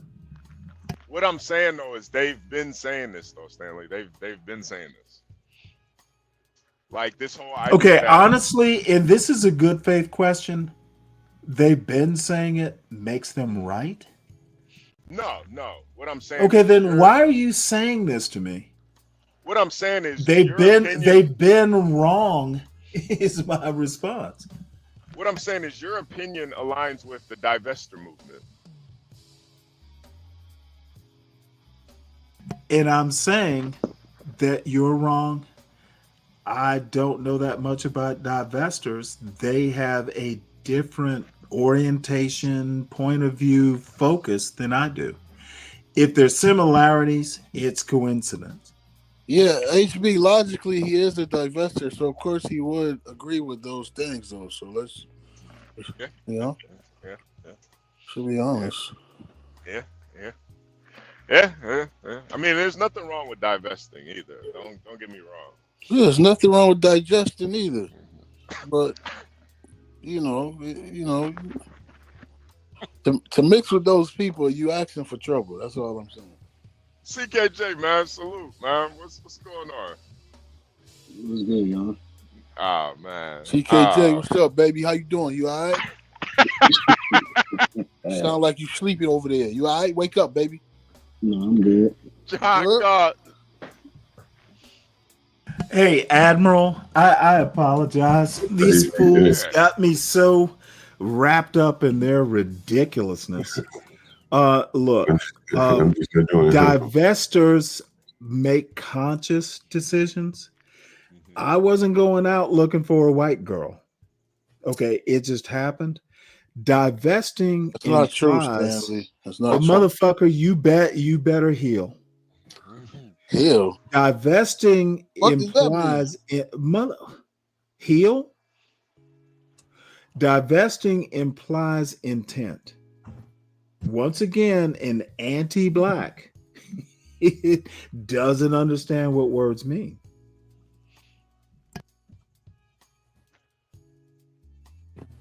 Well, some of the worst things have been done with the best intent. Again, irrelevant to the point. What is it with you anti-blacks? You just fucking spout shit that sounds good. Well, you know what? I think anti-blacks are divesting themselves of actual meaning. Can I get your opinion on some of my anti-black art, Stanley? What I want to do is hear this stolen valor white man with I am making no money off this motherfucker. This is so disappointing. Stanley, you get the video. John, Hey, did Bree Brave change the channel? Did he change the title? I thought he had a different title initially. Yes, he did. He changed it. What was the initial title? I thought he mentioned me or something. I don't recall. Yeah, but it's well, the point that I'm making about anti-black blacks being worse than white racists, he has a problem with. Yeah, that's true. The initial title said white and I'm trying to figure out what his problem is. The initial title said, what was the initial title? It said white power. Well, it didn't have my name in it. Yeah. Since she understands the divester movement a lot better. So of course, she's a guy that cut his penis off. She is okay. I'm gonna shit on Sin right now. Nothing she has said is even close to anything I care about. Don't know why you keep putting it up there. If she's a divester, cool. Nothing to do with my point. She's a white woman. She can't be a divester. Well, then you know what? Then she is a white woman who might not get what I'm saying. Hey, that's even better. If she doesn't get it, maybe she should listen more than contribute. Someone that diversifies. A divester is a black woman who specifically dates outside Then of why race. why does she have something to say about it? Because it's a movement. It's like Again, why if she is not a black woman, why does she have something to say about it? Because Virgo's stealing all her beasts, her cavemen. That's why. It's yeah. Oh, that's funny. Oh, she's mixed, so yeah, she could. And Alright. again, So you say it's a black woman that dates outside of her race? So now she has to bring mixed credentials. Yeah, but CKJ, they I'm not going to beat up on you, son. I'm half joking. CKJ, they come up with all these like reasonings why they date out. Like black men are violent. They're basically like the white. What if black women just said, "Hey, either one I prefer, or B, it was an accident, but God damn it, I'm not gonna. It was a happy coincidence, happy accident." This whole divester, y'all want to classify all this bullshit is part of why the anti-black blacks are boring. Y'all motherfuckers are boring. Anti-black. I would even say divestors. I think you're anti-black. Well, yeah. That's why. And I think John's anti-black. There are a bunch of CT. That motherfucker is beyond anti-black. He's interstellar. That's why I started my anti-black. Art. This motherfucker's looking for white people on other planets. That's why I started my. Did you see that show title from yesterday? This motherfucker's interested in potential life like 120 light years away. I mean, well, he's a troll. He's a midget from Amsterdam. Like, what? Of course, he thinks about aliens and all type of freaky stuff. These guys are. I'm just messing with you. Pandering. Only half messing with pandering. You. They pander to the white cocks. Wait, CKJ, what were you saying? I was saying, why do they even like speak on it? Why not just live your life and just go on about? Okay, if you don't. Amen, Admiral. Amen. Why did you have to make a whole movement? I think CKJ. I think it's the same reason why, like you have like the red pill and stuff. It's just coping.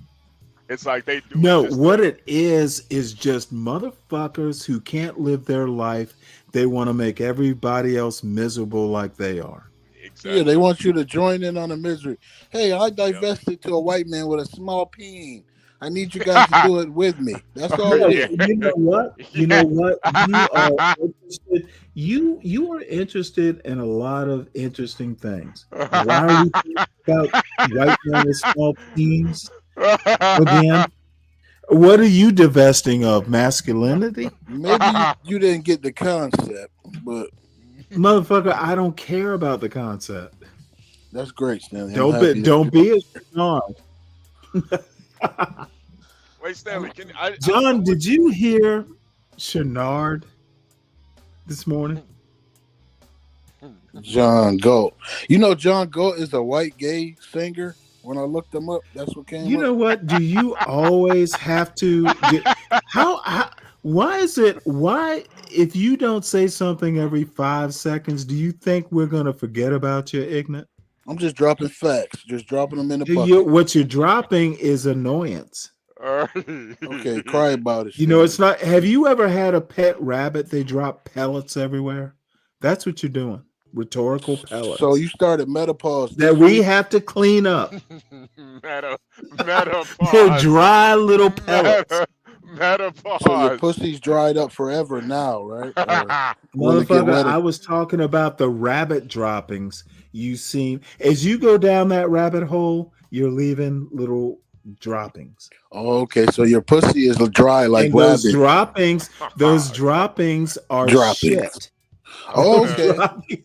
So your pussy is like rabbit dropping. You've never owned a pet in your life? Have you ever had to clean up after a pet? Stanley, did you ever have a pet? Stanley, can I get your opinion on my art real quick? Can I listen to Be Brave, the pretend stolen valor white man's opinion of the anti-black blacks? Hey Stanley, you get you get the video I sent you yesterday? I did, and I haven't had a chance. I responded to you, but no, I haven't had a chance. But I guess I will now. It'll be 2 seconds, Stanley. This is this painting right here is what I call niggas in Gucci. This was actually inspired by you're just going to use that N-word all over this panel, though you know it is annoying to me. I apologize. N-words in Do you Gucci. really? I apologize. This is called N-words in Gucci. This was inspired by the George Motherfucker, what do you own that's Gucci? Do you own anything that's Gucci? No, that's too much. Too expensive. Okay, then why are you putting this up? Why are you doing art about Gucci and you don't own the shit? I bet if you bought something that said Gucci on it, you would hug it and take it to bed with you. I actually have a Burberry shirt though. If that counts, that doesn't really count. I remember you wearing that. Motherfucker, Burberry. Burberry is fucking ghetto pronounced with an English accent. It is. HB, I think this is blacks burning a pile of sticks. Motherfucker, you know what? This Gucci Burberry bullshit. Bring me something that says Woolrich. So Stanley, this is back when they had the George Floyd riots. Make Patagonia ghetto.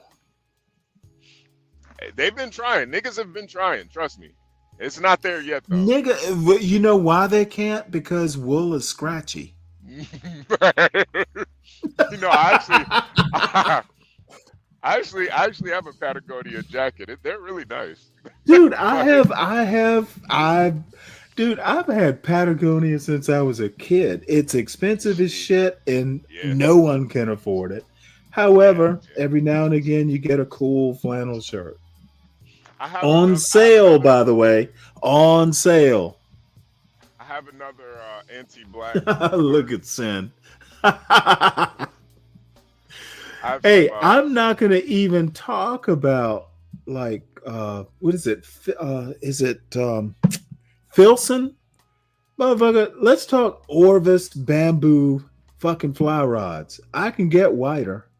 Stanley, I have one more art piece I want to show you.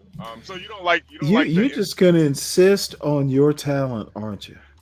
So you don't like the N-words in you motherfucker. No, I don't like it. Don't understand your topic, but you will insist HB is a talented painter. Okay, now this is you know what? My next... Are you taking back your work from the African American Museum? Yes, African. So Trump is delivering your work back to you at home. Now, Stanley, you tried to get it into the Smithsonian, and Trump said, "Nah, bruh." Stanley, this painting right here is called "Black Man's Kryptonite." Black Man's Kryptonite. This is what this is. It broccoli? No, this is the Black Man's. Oh, that's very weird. It's a snow angel. Yeah, this is the Black Man's Kryptonite right here. This is our Kryptonite. Now, who's the Kryptonite? The hat or the white woman? The white woman. You know who the Kryptonite is, some bitch. You know what? You know what? She didn't. Hey, when I fucked her, she wasn't weak. She didn't make me weak. So where's the Kryptonite again? She made you turn to a no, motherfucker. Stop your silly talk and let the artist explain his work. Well, black men, they are calmed and soothed by the white woman. The white woman is the only creature on this planet that can tame the black man. And if there's a white woman that can, if you can find yourself a white woman, she will tame the black beast. And this is now, let me ask you how she's going to tame. Is it with her daddy's whip? No. It's with her, her strength. You know, one thing about black people, they don't really understand how strong white women really are. They don't really understand it. Yeah, they got a lot of neck strength. When's the last time you fucked a white woman, They HB? do a lot of sucking. It's been years. It's been years. HB, I'm sorry, Ignat, you need to leave this silly little HB boy to me. When's the last time you fucked a white woman, HB? It's been years, Stanley. Well then, are you sure it was kryptonite? Well, no, I'm just me personally. I'm just not. No, motherfucker, you're not going to be able to escape now. Now, you, black man crippled by a white woman's kryptonite, are in a black hole, dude. You sound so silly. Well, this is just part of my. No, don't tell me what it is. I'm telling you what it is. You, as the artist, have presented your work and explained it. Now, as a professional art critic, am going to tell you, dude, it's nice. The colors are nice, but the meaning behind it is just nigga shit. CKJ, what do you think? It is no, motherfucker. I'm not done. I was actually why are you not into white? Hey, hold on. Is this Stanley versus the world? I got you, CKJ. Let's Stanley. As the panelist, as the host of these panelists, dude, don't bring up this silly shit to my show again, HB. Keep your art to the morning roast where that lowbrow bullshit is appreciated. Well, you've inspired me. No. Don't tell me what I do. I've told you what to do. I have literally told you what to do. Don't do this again. You know what? You got a whole morning roast that is probably Folger's instant. That's where y'all stir this bullshit up. Stir your brown, grainy, tepid bullshit on that morning roast. Don't do it here. Well, this, ladies and gentlemen, is called Black Man's Kryptonite. This, ladies and gentlemen, is being called. HB, get that shit off my screen. Okay. All right. That's what it's called. You know, that I'm glad that you had that reaction to it. That means that it's really well, no, you know what? That you have to paint. See, you painted a picture of the relationship you should have had years ago. Motherfucker, you should have been the kind of black man who went out and realized he was free to get what he wanted then, rather than paint something and pester us with that maudlin, mawkish, remember yesterday sort of white imitative art. See, I'm a good art critic and I'm an even better bullshit detector. So let's listen to some authentic bullshit. Can I answer CKJ real quick? Why do you keep asking him questions, CK? You're just egging him on. He's come on. We respect CKJ over here. If you got a question. Well, CKJ is my Navy peer. Yeah, come on, Stanley. And I think he's just fucking with you to make you think you're important. No. He asked the question, why am I not attracted to white women? For me, it's who gives a fuck? It's literally just aesthetics. That's all. It's literally motherfucker. I'm not actually. I think you are more attracted to your paintings than women in general. You'd rather fuck oil paints. So I'm gonna move on if I may. I said it. I can't take it back now. I will be hosting all you these will paintings. be setting up an easel with your paints at the local mall. At the local mall, he will be painting portraits. Yeah. You guys will be able to buy these paintings soon. I have a lot more.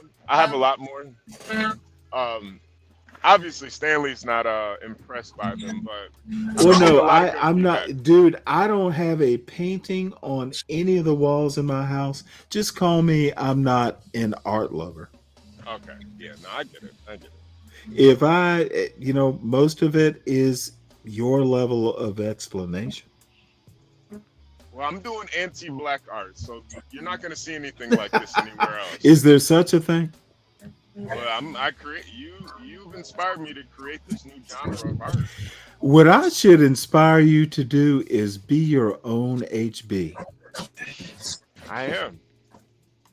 I'm Then an you are. anti-black. I'm an anti-black, so I'm gonna express it the best way that I can. You know what? And I admire that. It's by choice. You're not born that way.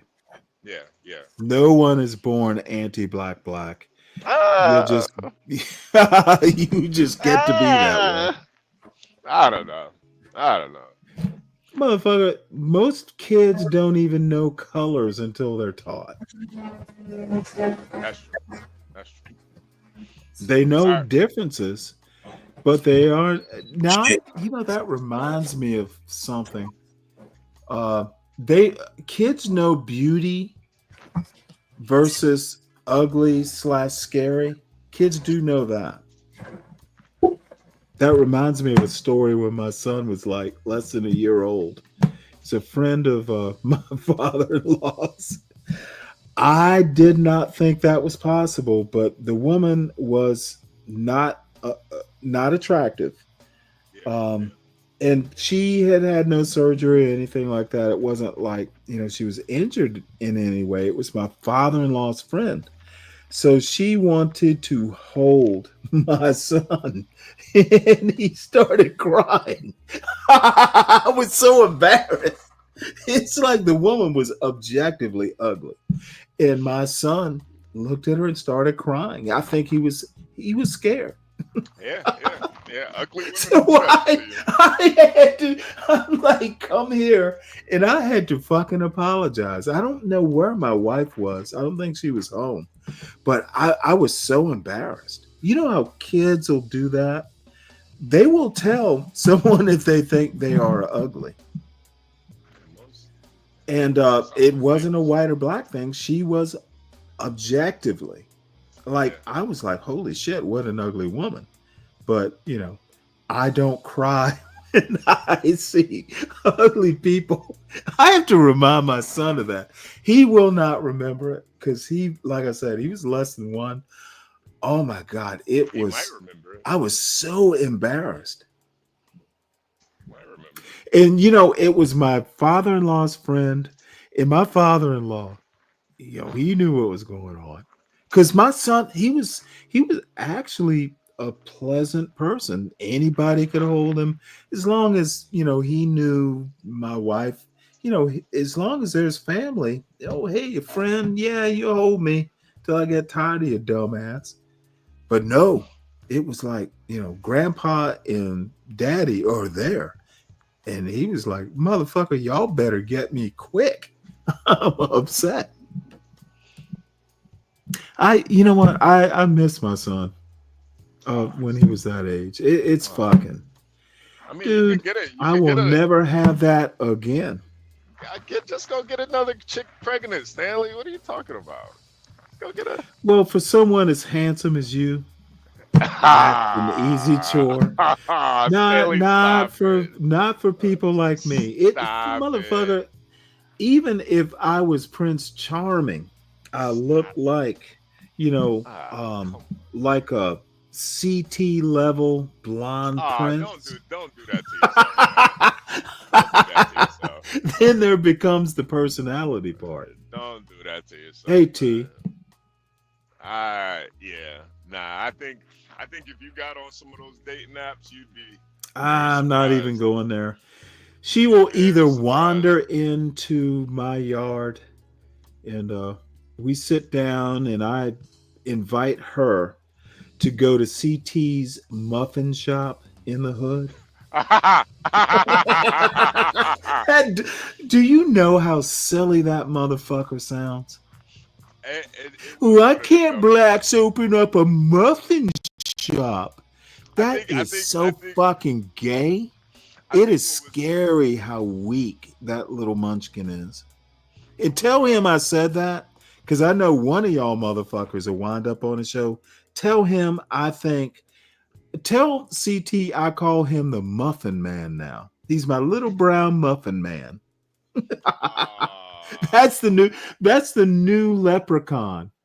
The little brown Muffin Man. Kids, you got to be scared of the little brown Muffin Man. He'll get you. That motherfucker will stuff you with a muffin.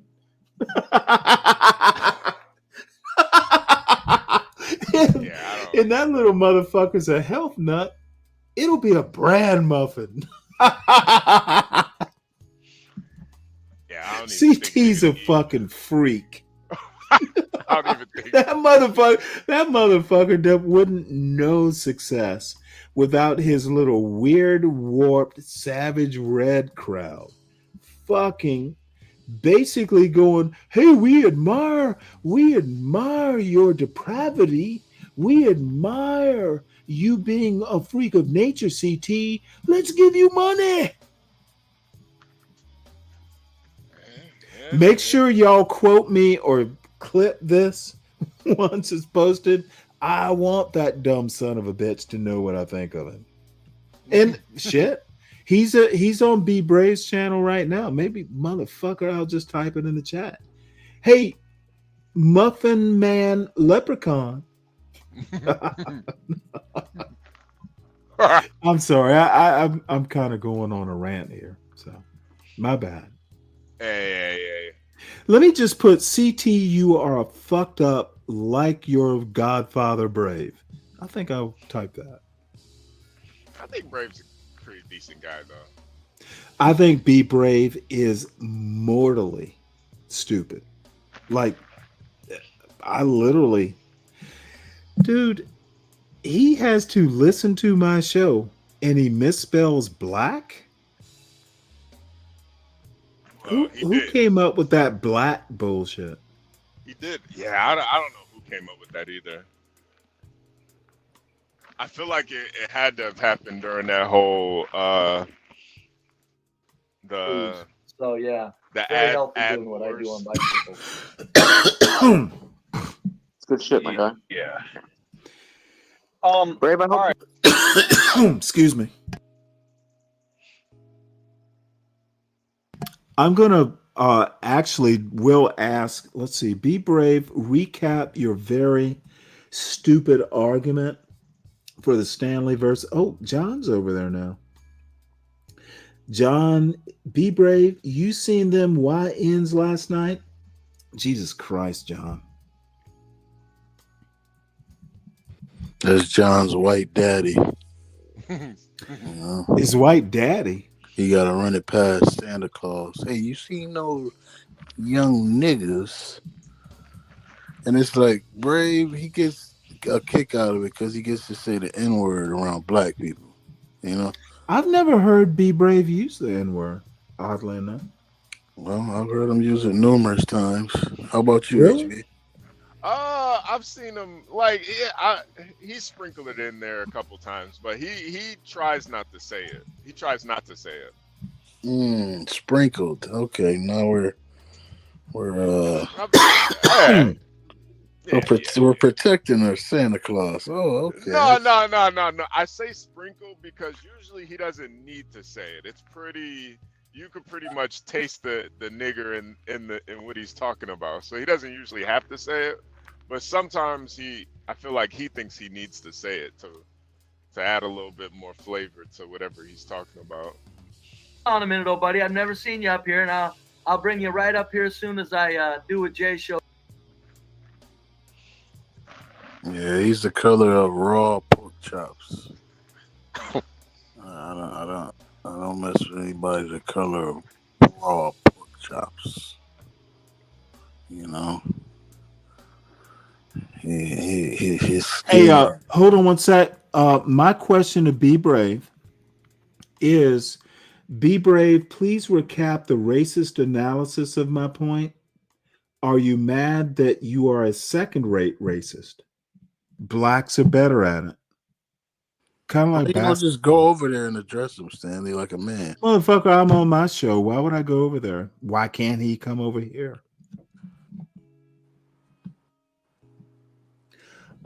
T, I don't dislike CT, but I don't welcome him with open arms. I think he is problematic.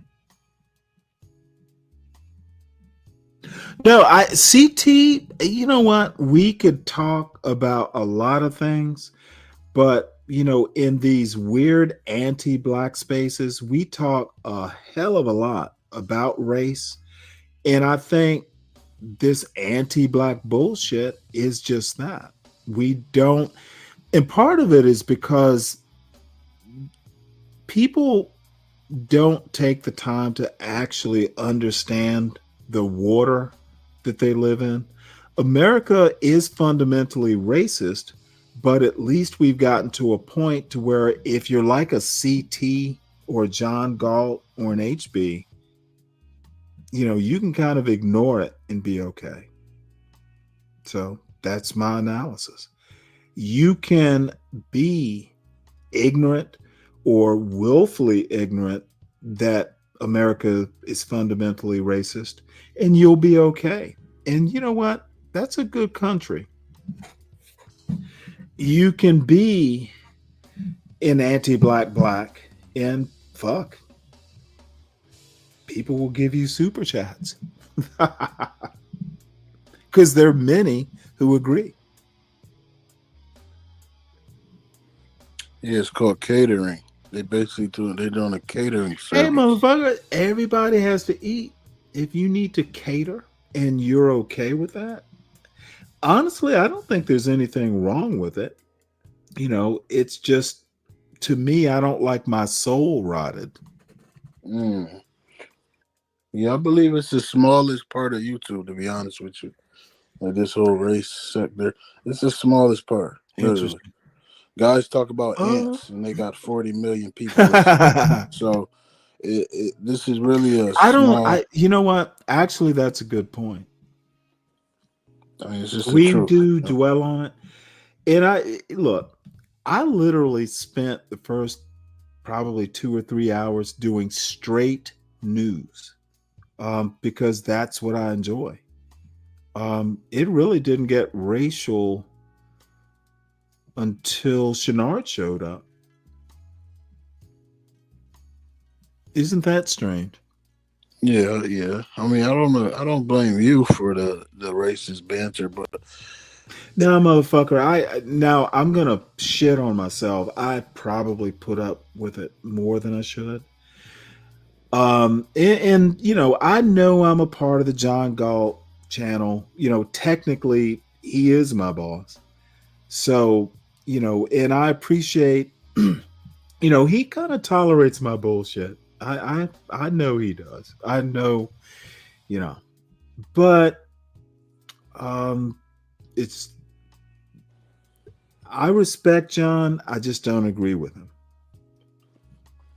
And I think that, I think it's dude, and this is in all honesty, Ignat. I honestly do think that the anti-black blacks, the Soul Brothers, and even Thomas Sowell isn't as bad as these motherfuckers, probably because they haven't read Thomas Sowell. They are the biggest problem in the black community, not the KKK types. So you believe they live amongst us. Oh, okay. Now I get it. See, I was thinking that you were saying like their propaganda is more dangerous than lynching. No. They live amongst us. So that's dude. When I talked about sepsis, a virus that is internal to the body, versus someone giving you a cold external, you can wash your hands, you can wear a mask, you can stay away from external sources of a viral load. But once it gets in your body, and we all have viruses, there's no way, you're totally,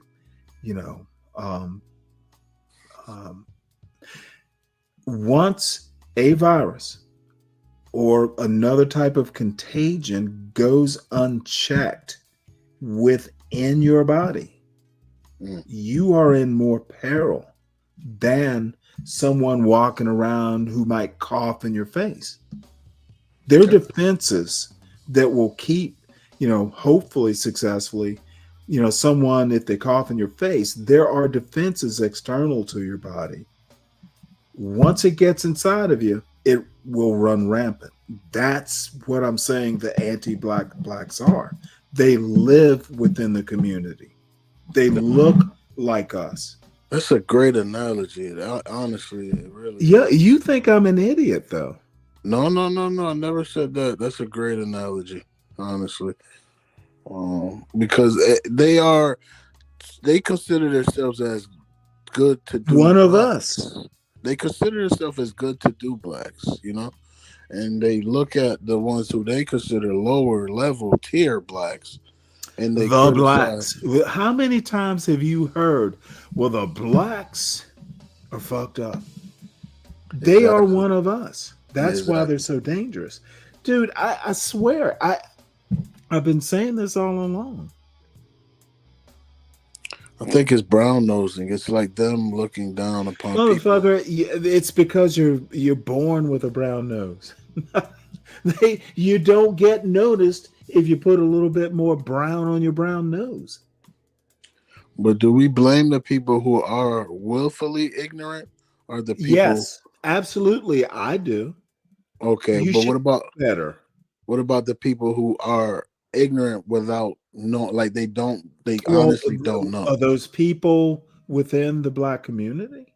Yes, that's what we're speaking about. Motherfucker, I keep saying motherfucker, I'm a little drunk, so Go ahead, don't do take that. it personally. No, I don't blame the white liberals. They don't know shit. I don't blame even like the Ku Klux Klan. They don't know shit. It's the people who know shit that are the problem. I agree. Motherfucker, you are born to black parents. You know the black community. You were born within it. And when you become the biggest critic, you are a problem. There's nothing wrong with being a critic, but an unreasonable critic. If your first reaction is it's the blacks' fault, dude, let me give you a case in point.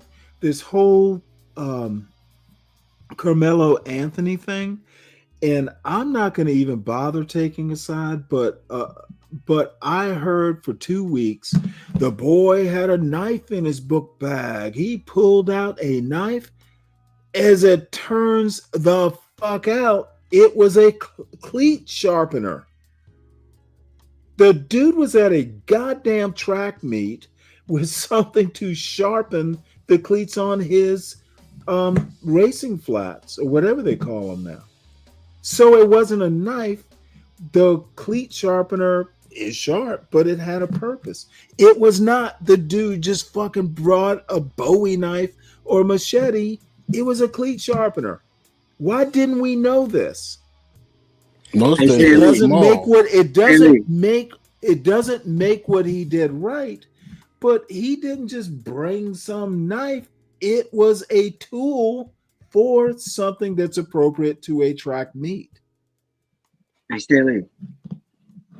Sir. Yeah, I'm agreeing with what you're saying. I'm not taking like no side. Admiral, you have carte blanche. Criticize my rhetoric. I know you know how to do No. it. I'm not criticizing. I mean, you're right. It's just how people was doubling down on the lies, and they're not going to come back and be like, "Oh, I was wrong." They're going to continue to double down on that. But let me put it to you this way: they probably didn't know they were wrong. Stanley, if majority of these people is getting their information from Twitter, right?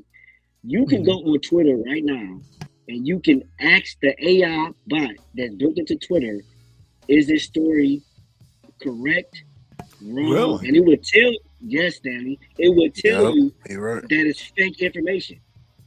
This wow. and this yes, Well, and this is how, honestly, this is now how, see, I'm willfully ignorant. I've literally never had a Twitter account. The majority of the people is getting their information from Twitter, And you I literally did not go know in there that. and- yes, you can ask Grok, because it's called Grok. Yep. Is this Right. story true? And it will respond to you right then and there on the spot to tell you if the story is true or not, Stanley. Yeah, This I how asked dumb Brock people are. about the houses they bought. You're right. Yeah, about anything. Yeah, it'll tell you. But this how dumb people are, Stanley. they're stupid. Well, I mean, dumb or willfully ignorant. If they have that tool, then they're not doing due diligence. No, they're trolling. They're trolling at the end of the day. It's all grifting. On both sides, it's grifting. See, motherfucker, this is why I trust you. Dude, thank you for helping me out here. I didn't even know that. You know, I'm just going, well, motherfucker, y'all need to read a book. Well, there's a tool. There's an AI to check your bad premises. You can go in there and you can ask Grok, is this story real? Wow. Or it'll tell you, like, give me more information about this. And it'll break it down for you right then and there on the spot, Stanley. Just like that, Wow. within seconds. Within seconds. Damn. Yeah. Well, let's hold it. Our fearless leader is here. Let's hear what fearless leader has to say. At this time. Yeah, I definitely agree with you on that, Brave. What was I going to say? I mean, you know, I'll have to clip it up and send it to you. I think I clipped it, but I sent it to you, Brave, privately. Man, you know, young kids, rudderless, man, no parents. You know, I mean, that was the underlying thing that most of the black men that were on these panels, they were interviewed. Like, you know, man, one guy said he didn't meet his mother or father to, you know, much later, like, you know, later, like, you know, not late, but, you know, 4 or 5 years old. I mean, like, tragedy after tragedy in terms of that. That was kind of interesting. How long did your interview go? Hey, Shenard, hold on, Shenard. How long did your interview go? And Shenard, this isn't gonna be coming up here and messing with my guy John. It's up to him whether he wants you up here or not, Shenard. Yeah, My guy John. Damn, My yeah, man John. I got. It's you left it My up to the valet public, correct? John. My boy. You know, blurted the little kid's face out, so, My butler. Oh, okay. Yeah, clip it. Good old boy. Send me some good clips, man. I'll definitely use them for some content. But yo, there's one guy, you can find it on there, and he was like, you know, he talked so flippantly about abortion. I mean, it's kind of interesting to hear someone talk like that. Oh yeah. You know, I don't They're know hard. if you heard that part. That was kind of interesting. No, I didn't, but it doesn't surprise me. Not only blacks, all young people are hard-hearted now. Yeah. They have no connection to anything. Yeah. So on top of the entire young aspect of the American culture being hard-hearted and goofy because they have not enough connections, you got the black culture that's feeding on black hard-hearted kids. And the black culture is ripping them from shreds, ripping them to shreds, as opposed to the white culture still is kind of a softer landing ground for the stupid white kids. The black culture is no landing ground. It's like when you're dropping, you're going to hit cement. You know, I interviewed a little mixed kid on there. That was interesting, you know, how, you know, they have to choose between, you know, the black side and the white side. Even though he was hanging out with white people. This is truly disgusting. You know, he still kind of had that draw to his black side. That was interesting. To me. It was some interesting. This is the equivalent of a black slave laying on the ground, faces, you left it up, being though, a foot warmer well, for the white man. It's private, and I clipped some of it. But Okay, I always say, is we sick, boss? Is we sick, boss? Yeah. When you're clipping, send me any clips you wish. Yeah, I got some of them live out there right now. Yes, sir, master. I was going to send them. Good. Yeah. Actually, I'd rather. Stanley's over here. Is he on the panel or what? No, he's up over in the chat. He's gonna be hell. That's okay. He raises hell in the chat better than on the panel. He give you that chat engagement. Everybody over in the chat loves him over there. Let me get back over there to the panel, Brave, and see what the fuck you talking about. All righty. I'll holler back at you later, Brave. Be up here. See you later, John. All right, Brave. Thanks for stopping by, buddy. Yo, what up, Brave? What's going What's on? up? What's going on? Call him Wicked. boss. Hold on, John, Wicked was before up you there. leave. What's on your mind, Wicked? See you Well, later, actually, boss. Shenard was before you, Wicked. He left and came back. What you trying to skip me, man? I like Brave. I like Brave. We can tell. You know you love Brave. I was waiting for you to call him boss. Yes, sir, master.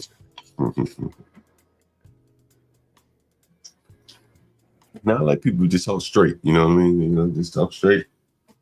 You know what? I think, yeah, I like people, if they're fucking racist, to talk their minds, be outright with their racism, you know, their racism inspired views.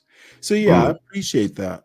You know, if you're going to be stupid and racist, don't pretend like you're not. So yeah, I admire Brave just like you do.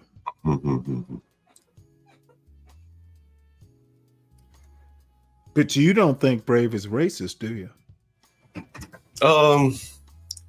Yeah, actually I haven't given it much thought. Yeah, you don't give anything that's hard to think about much thought. So that's expected. I think he's kind of, you know, like I think he's a goddamn racist who could not think his way out of being prideful for being giving up on school. He's a waste of white skin. He had his motherfucking chances and just squandered it away and wants to be proud of it. So he is no better than anyone calling black kids out on the street at night nigga.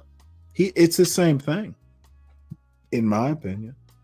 You know, I think Brave is taking an approach where he doesn't live around black people and he just comes from a distance. I think Brave is a motherfucking racist, and I think those who tolerate racists are racists.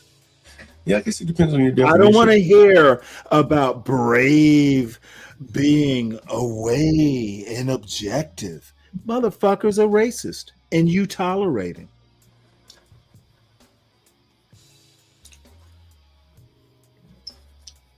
Like I said, I think it depends on your point of view. You mean a motherfucking objective point of view, or one that's half drunk and high and enjoy an anti-black perspective? I'm not that person. Well, the one thing about Brave is that he will allow you to go up there and challenge him. So if you disagree, like he'll have a civil. No, he won't. That's a lie. I mean, you can do it. No one else can.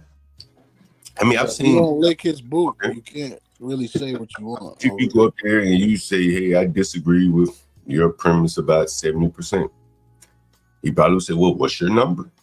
Let me tell you, no. I literally just had a debate with that dumb son of a bitch. You know how?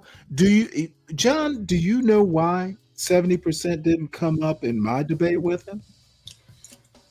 Well, you insisted that he not use it, right? Yeah, motherfucker, because I don't debate fucking lowbrow white fantasies, because I'm not the kind of black man who tolerates white ignorance. That's why it didn't come up. And I also said, if you bring the shit up, you might as well end the debate. I do not suffer fools gladly like other people do. Well, that's don't bring me shit you can't prove. Well, I still think that's the kind of black man I am. I may be many things, but you know what? I'm not the kind of black man who tolerates low class, uneducated white people and assign them equality. Motherfucker's not my peer. So I'm just gonna be straight here because I know you like people to be real, motherfucker. That's why I like shitting on people. Unless you're my peer and I respect you, you bring up a dumb point, I'm gonna tell you you're dumb, and I enjoy doing it. Well, I think, as I say, it's that's the difference between you two guys. Oh, no. The difference is I know what the fuck I'm talking about, and I had good upbringing. That's the difference. That motherfucker's just some turtle, that managed to pull himself out of a swamp and still be lazy. He celebrates his laziness. In my world, we would shit on lazy motherfuckers like that. The idea that you can be a bottom feeder and be proud of it, that might be why there is Black success. We didn't listen to Be Brave telling us it would be okay. Well, but I think people are listening to Be Brave, and they are bottom feeders too. But there are people that listen to you. There are people that listen to Be Brave. They're not an equal audience. And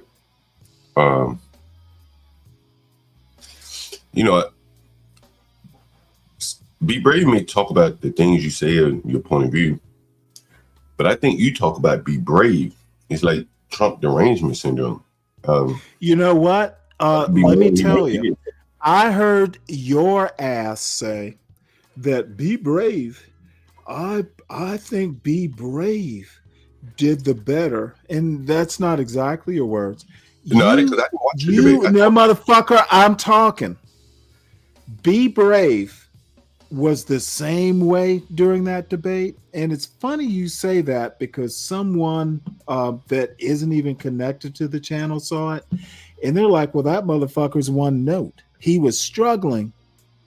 Be Brave has one gear, and I know my audience.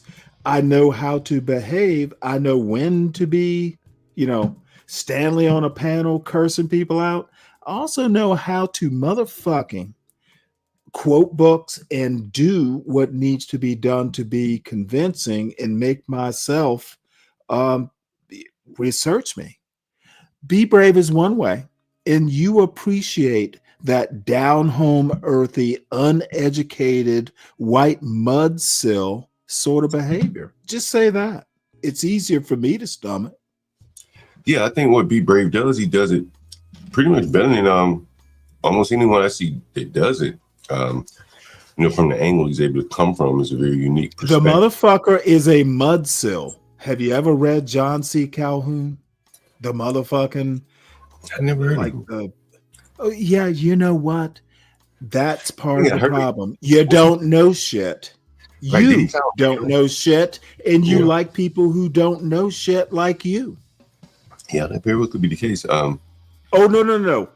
In my opinion, and it's just my opinion, that is the case. There's no maybe about it. I think you focus too much on Be Brave. I think you want to call something like Trump derangement syndrome when they notice problems. You, like Be Brave, just want to be lackadaisical, if not an outright lark about it. Oh, it's not that important. You can smoke it away. Be Brave is the same way. And I appreciate that, it'll be all right. Yeah, there's nothing wrong with that. People are successful like that. Be Brave is successful. But motherfucker, when I call his dumb ass out, laughing it off, hey, why shouldn't he laugh it off?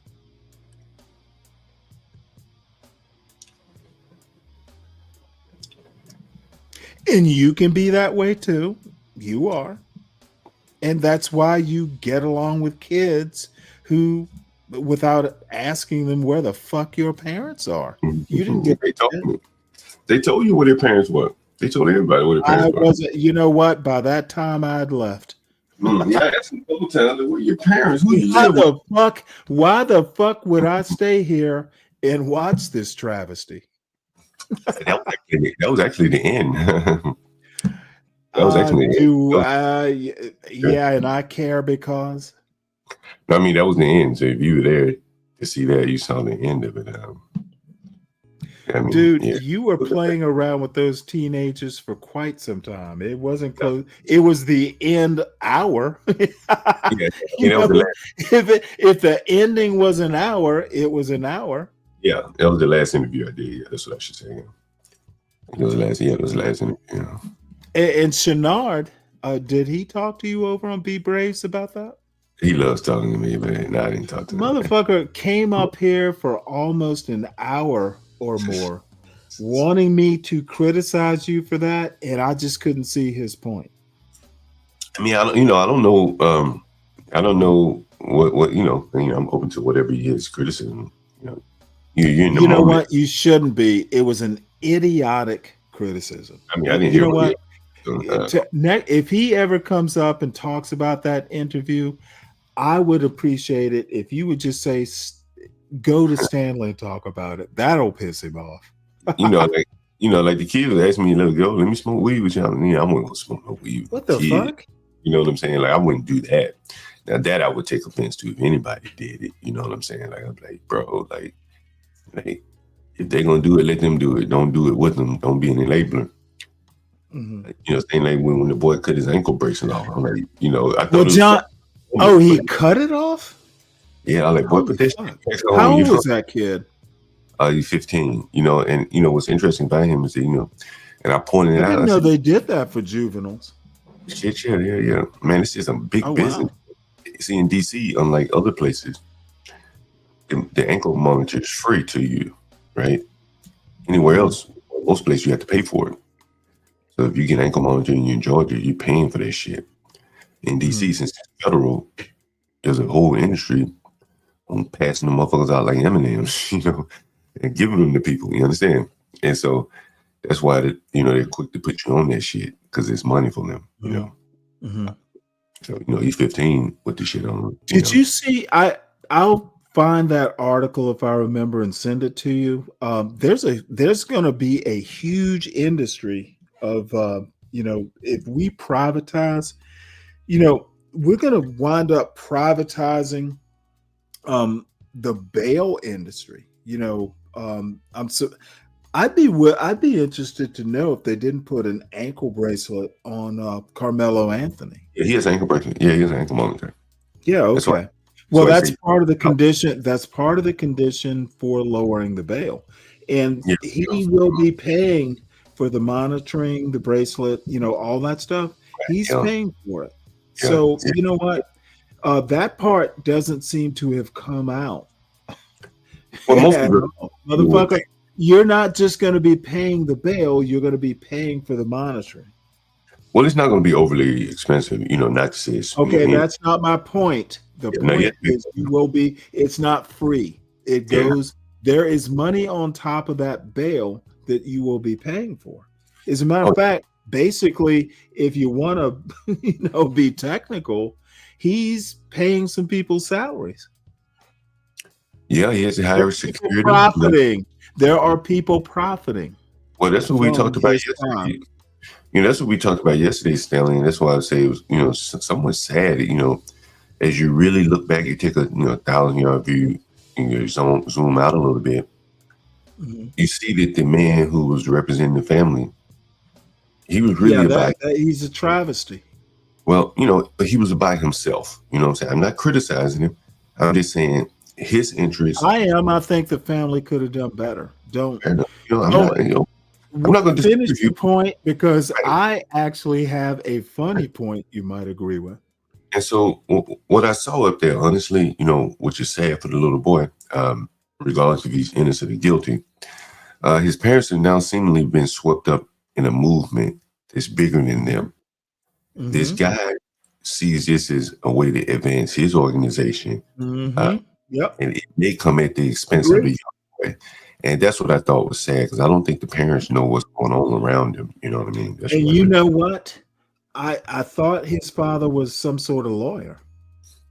Well, initially I thought his father was weak. People were saying, man, he's weak. I don't know, man. As I said on T channel, man, neither one of them probably wanted to be there. They probably just dragged into this mix to make money. By that dude. Yes. Right. Because and you see he spent a lot of time. Okay, well then how is that not weak? Well, man, I'm not saying it's not, right? But he's put in a position that, there's a lot of moving parts all at one time. And, dealing with his son, dealing with his wife, probably got money issues. You understand? Like, he's looking like, damn, I lost my job, or, took some time off my job, probably can't go back for a while. My son, then you got people grifting. It's a prime opportunity for people to take advantage of you when you, are going through a lot. You know what? Maybe we should do a whole stream about this. Motherfucker, when the going gets tough, the weird turn pro. Motherfucker, if I'm up against that kind of wall, you swing for the fences. Motherfucker. First thing they should have done, as I said on T's show, if you got a white lawyer, that white lawyer should have been talking, because that would have neutralized a lot of anti-black bullshit. The white man said it. Hold on, let me finish. The white man said it. That will neutralize part of it. God damn it.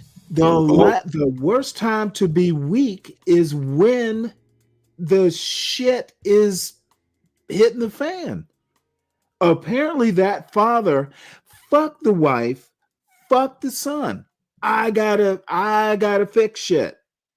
And I'm yelling a little bit, but I'm frustrated at that. If he is weak, this is the motherfucking worst time to be weak. You might want to dial it up to 1,000. Motherfucker, you can't be weak when your family's falling apart. You better fucking die trying to fix it. I don't disagree with you, That Stanley. little motherfucker in that fake seersucker bullshit in the bow tie. I didn't like If it. you did not motherfucking, you know what? If you didn't want to talk, that little fake dude who couldn't actually put a sentence together without splitting an infinitive or subject verb agreement, motherfucker, if you are a goddamn lawyer, you'd have done better just talking about it yourself. Dude, I don't disagree. I will not accept, John, and I'm not fussing at you, by the way. No, I'm just kind of railing at motherfucker. You're weak at the worst possible goddamn time. Yeah, no, I'm agreeing with you, man. You better fake it. I have Navy stories, motherfucker. You better pretend you're strong.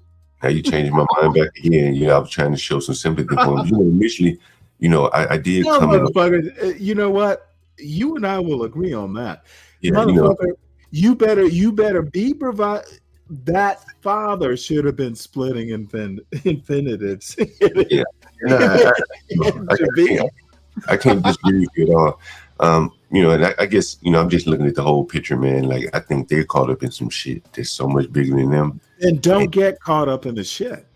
Well, and before the grace of God go on, I know I'm talking shit. So yeah, I mean, I remember watching the Trayvon case. His mama got swept up in that shit, and they even swept out the lady who really raised him. When these movements gets going, man, like, you know what? Look at Sarah Palin on a large level. Like, they made her, bro. Like, you remember how she had to go buy clothes and shit? She didn't have the clothes for the job. Do you remember that? And so what I'm saying is these people can make. I remember. I know you remember that. And it's the reason why I brought it out, because it goes around on both sides. That when the political narrative wants to get spinning, they will craft the narrative. They will create the characters. And I think in this case, this guy and his wife, they're like unwitting dupes in the matter. He shouldn't have been dressed like that. He should have been dressed a little bit more conservative. If you're going to wear a goddamn vest, wear a jacket over the motherfucking vest. You look like a fucking server at Hooters, or I'm sorry, one of those like chain restaurant things. Dude, and I swear, people are gonna laugh at me for this. Motherfucker, I wanted my son to go to the Naval Academy.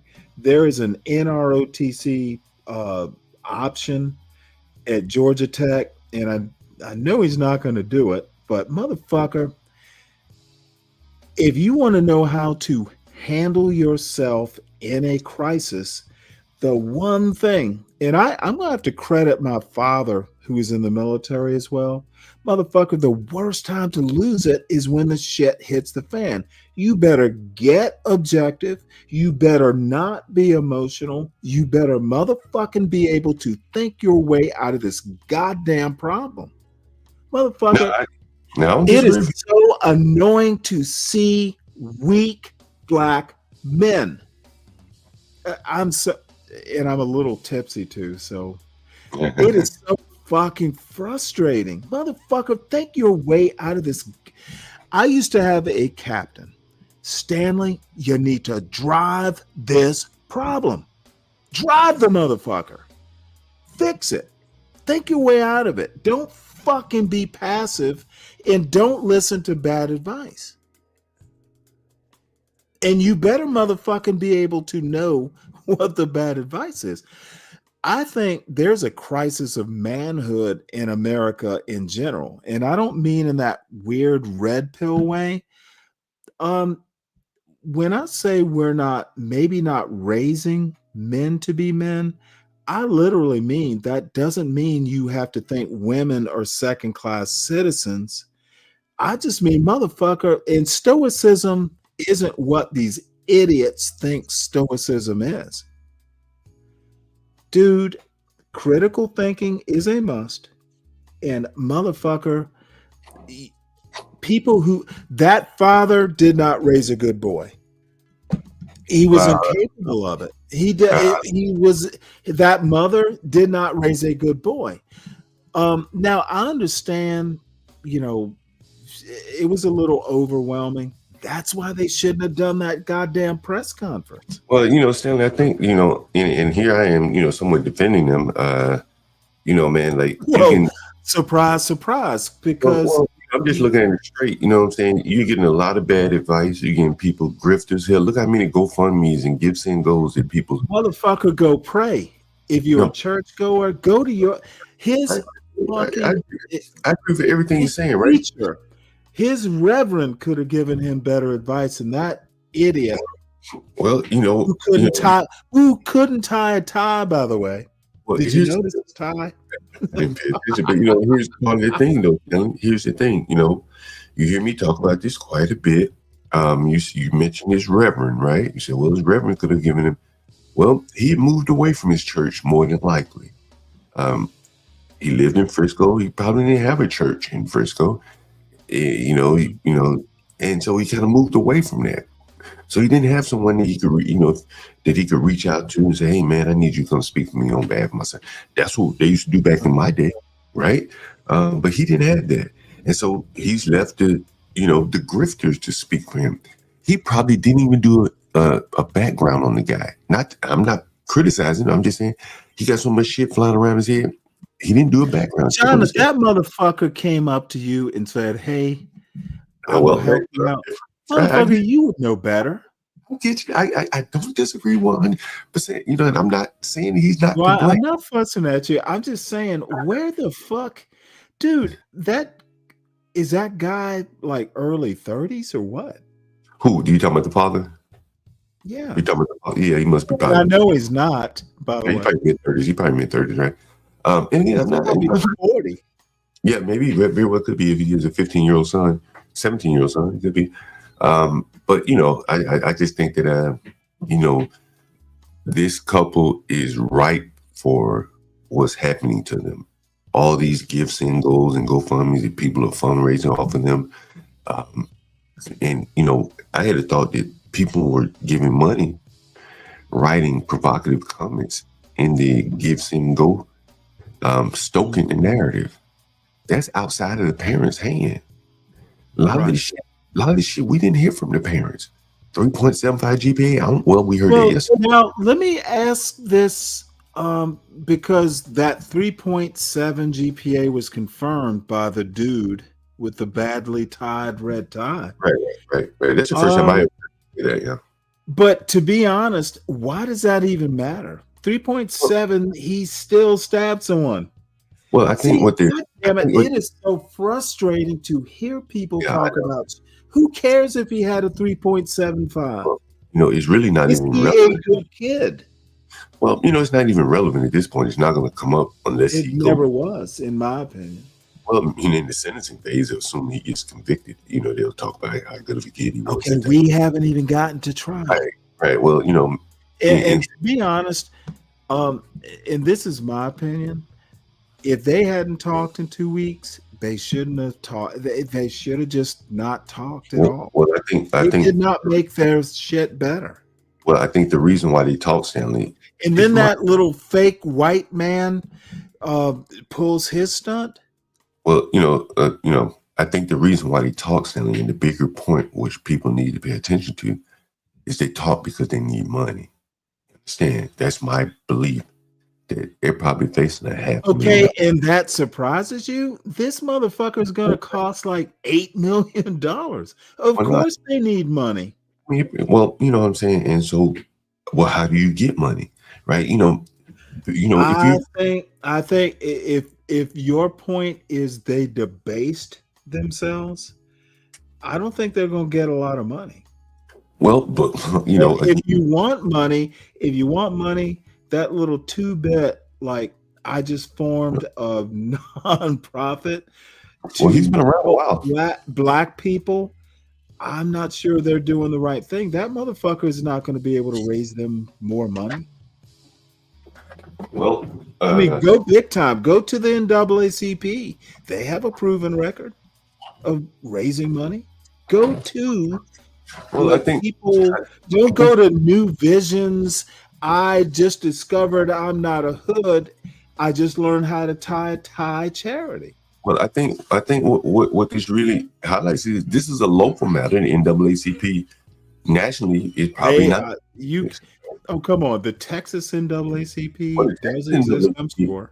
I mean, the Dallas chapter may be interesting in this case, but I don't think it has that buzz nationally. I think a lot of things have changed where this is not a big national. You know what? Texas is now. I'm kind of being dismissive here, but I swear, I would. You know what? I'm talking too much. Yeah, I just think there's no money. I said it to my son. Don't ever, kids will get into trouble, but I've had this conversation several times and I haven't said it lately to him. Don't put me in a position that, I can't get you out of the trouble you get yourself into. Okay. Yeah. You motherfucker, fuck being a lawyer, fuck your $1 million house. You must raise good kids. Well, the thing is, by the way, apparently he didn't have a knife now, did he? I don't know. I haven't heard the latest. Oh, motherfucker, you weren't listening to T's show. No, I did not. I didn't hear. You didn't. No, you're right. She said you had a spike cleaner or something like that. No, a sharpener, and those actually exist.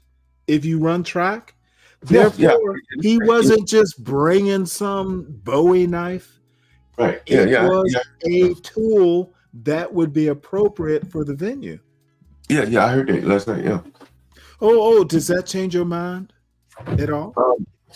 I think he wasn't some wanton little, black dude who was bloodthirsty. The tool was something that was school approved. I think that at least I think it is. But track meet, track tool. I haven't run track in I've never run track. 40, let's see, probably 45 years. I think basically in law, I think it's an edge weapon. What I want you to do is admit that it wasn't a knife. That's really my ulterior motive. Yeah. If they say, I haven't heard that, but if they say it wasn't a knife, I take T's word that. Well, there are probably a lot of things you haven't heard. Right. Well, are you listening for new advice? Well, yeah. Sorry, well, I'm not polling on one second basis, but as new information comes out, it's more. But again, that's part of the thing. Like, there's a side that came out and said he had a knife, and they ran with it, right? And they created. And you know what? I think the people who came out with that were be brave types. Well, clearly they weren't on his side. They weren't on the boys' side, right? Clearly they were be brave level racists. If you want to call them that. Black people would be brave level racists because we have them. This venue is chock full of them. I don't think black people came up with he had a knife, right? I don't think that. Well, then it was white people. Then, if it wasn't black people, it was white people.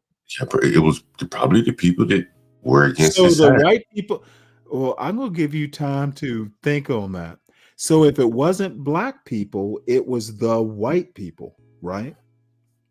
Yeah, it would have had to been whoever was against him. So were those white people racists?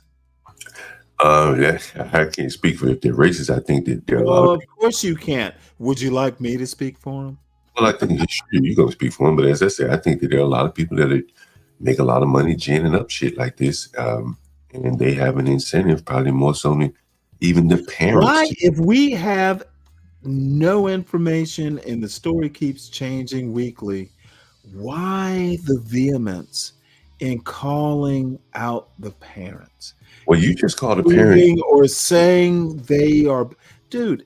You criticized the parent stronger than I did. You called him weak, bad parent. I didn't say anything like that. Motherfucker, I just did it after looking at them. I had no opinion, and I still think they're weak. Yeah, you see, I don't necessarily think they're weak. Like that wasn't like a lot of people. They're fucking weak. A lot of people saying that I was wearing an ill-fitting fake seersucker suit without the jacket. Yeah, you got me. Now, I didn't he tied his bow tie correctly. Now the motherfucker with that fake little chin hair or that scruffy little chin hair thing that he tried to mold into a point that looked decent. His red tie, you need to go back and look at that. The motherfucker was, my mother used to call it huck'em so. Have you ever? Now my mother was from Savannah and you're from Alabama. Have you ever heard that term? That shit look huck'em so. That is deep south. Yeah, those motherfuckers didn't. They did not. The mother is the only one that I have any like sympathy for. Yeah. She didn't seem that rehearsed. The father, who looked like motherfucker, like why am I here? My vest. That motherfucker looked like a fucking carnival clown. And the dude talking, well, on my watch, motherfucker. Yeah, he was talking. Watch. I don't know if someone made the point about that fucking be brave level white man, father of the deceased. That motherfucker walked in, and that was, you know what? I'm gonna stop watching it. It is a battle of wannabe, like they're all fucking rednecks. T said she walked in. The dude walked in with those sunglasses and stood there for a while. And then when he got escorted out, his arm was in some form of a sling. So the cops treated him politely. He's left hand shaking, like, dude, go home. Why the fuck was he there? What was that dude thinking? I don't know. Why did he think it was? Why would he want to show up? Motherfucker, it's racist. These people are big. He should have never shown up. So you think the father's racist? No. I think he doesn't have a lawyer because a lawyer would not. Well, let me ask you. No, you can't go there. Let me ask you. You don't even need to be anywhere near there. Are you going to just do a monologue? I'll listen to you, but I want to ask you a question. Well, I'll do a monologue. Yeah, that's fine. If you're doing one, I don't want to interrupt you. What is Stanley versus the world? Yeah, that's what I'm saying. I ain't want to interrupt you if you're doing a monologue. What's your point? You said he should have a lawyer. What does he need a lawyer for? Motherfucker, you might have a civil suit. Why are you not even retaining a lawyer? dude. Yeah, I And mean, maybe I just kind of understand how America works. yeah, you know, I'm not so happy-go-lucky. I would go before I go to a press conference given by the parents of the kid who murdered my son. I might want to go to a lawyer and ask, what do you think? And if you are not asking those sorts of questions before you take these sorts of rash actions, then you're a fucking be brave level white man. That's my impression of Austin. Austin Powers, Austin Murphy, whatever the fuck that kid's name is. Right. These people are, America is getting dumber. They don't ask the right questions. Even if your son dies, you don't have. I'm not going to even give that white man the grief excuse. He looked very deliberate. Yeah, that's for sure. And I think both sides are just like, let's wait for the trial. I don't think it's gonna be a trial. I'm gonna bet. And I heard that little half-baked, I can't tie a motherfucking adult tie say that they were thinking he talked jury trial. I mean, of course he's gonna say that. What is he gonna say? We're gonna plead? Hell no, he can't say that. But like, I just don't see. Yeah, I'm not gonna second guess the representative. He's a minister. He's not a lawyer. He like I said, man, like, you know. And hence my point, you should have gotten your white lawyer to talk, because people like you would take that more seriously. And think about this, man.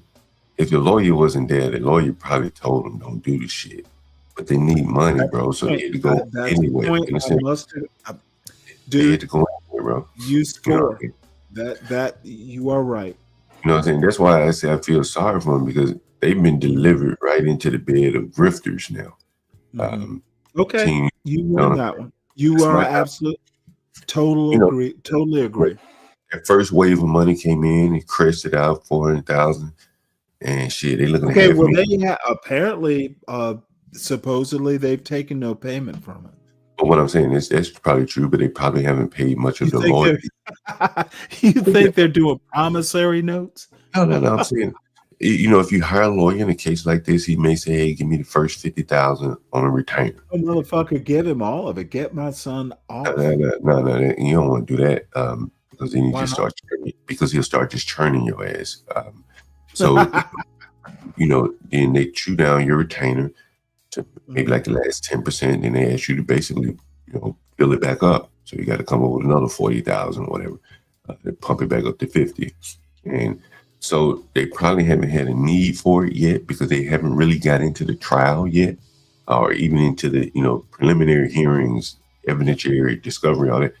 So, you know, they may not have spent $20,000-$30,000, give or take. I don't know what the lawyer charges, but at some point they're gonna need to draw down more of that money to pay that lawyer. So right, that's what I'm thinking. You know. But it might have been worth it. Hey, we'll give you $50,000 just to speak.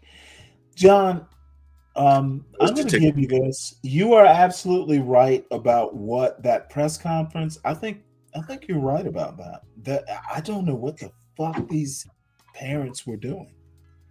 They seem fairly young parents, by the way. Yeah, which makes it even more. You know, they got 4 kids, bro. Income just been shut off. Expenses just shot up. Like, you got to get some money from somewhere, and they probably don't have many options.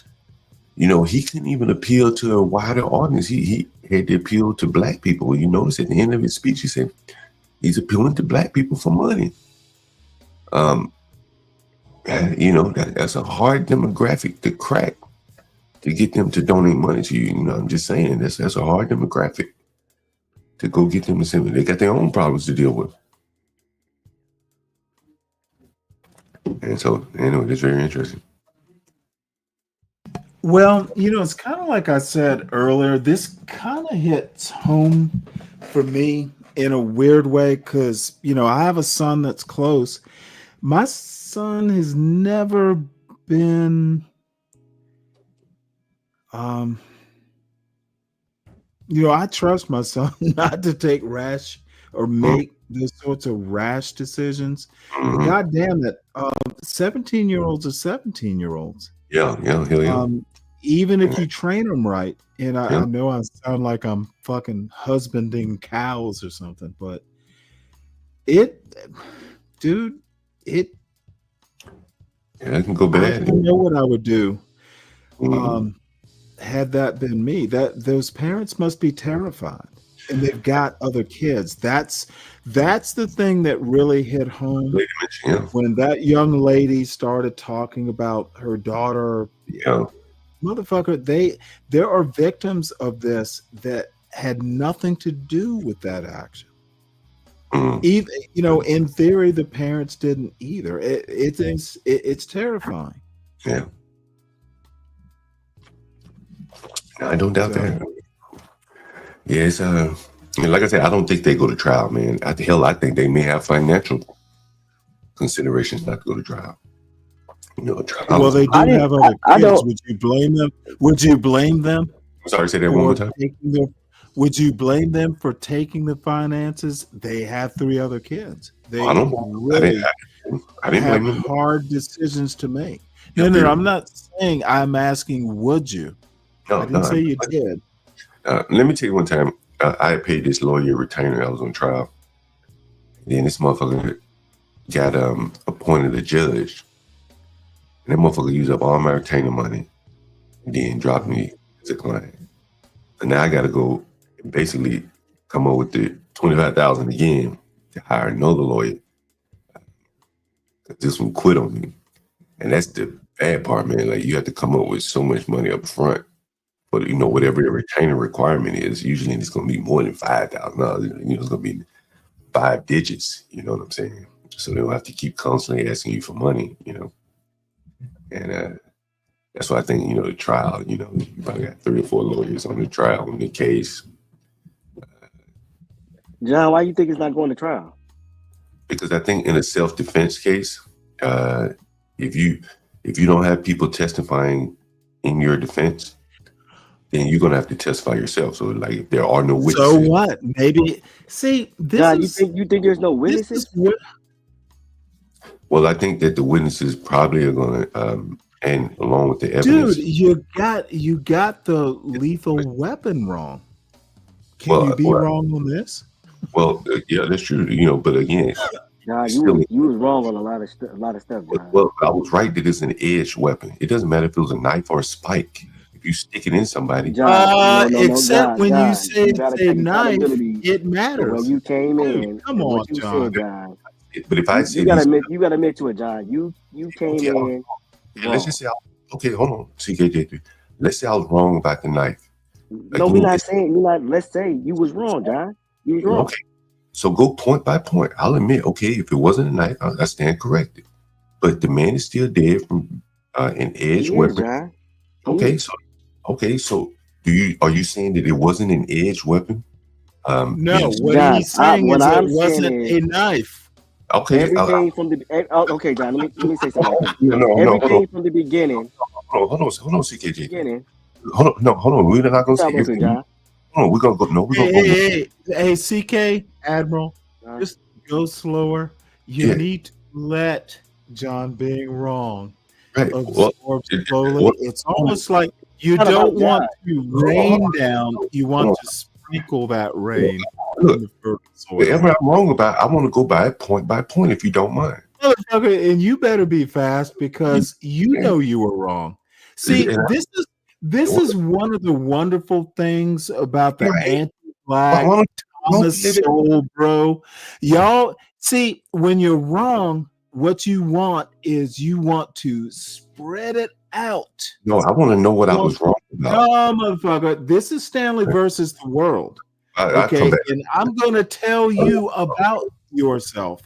This this MAGA anti-black, you can be quick to be wrong, but listen, you are proven wrong. You need to spread it out over a mile. No, I just want to know what all I've been. That's why I get so motherfucking frustrated. I'm standing here. How about just say you're wrong and move on? Okay, I'm asking, what am I wrong about? Right? So motherfucking everything so far. Okay, so is the guy dead? There was no knife. Okay. Is the Quickly, guy? I don't have to prove it wasn't a knife. Okay, all right. There was no knife. All right. Why does this have to be point by point? Motherfucker, I heard knife. There was no knife. Quick. See? Like a knife cut. Like a stab to the heart. It's quick. And it's bloody. There was no knife.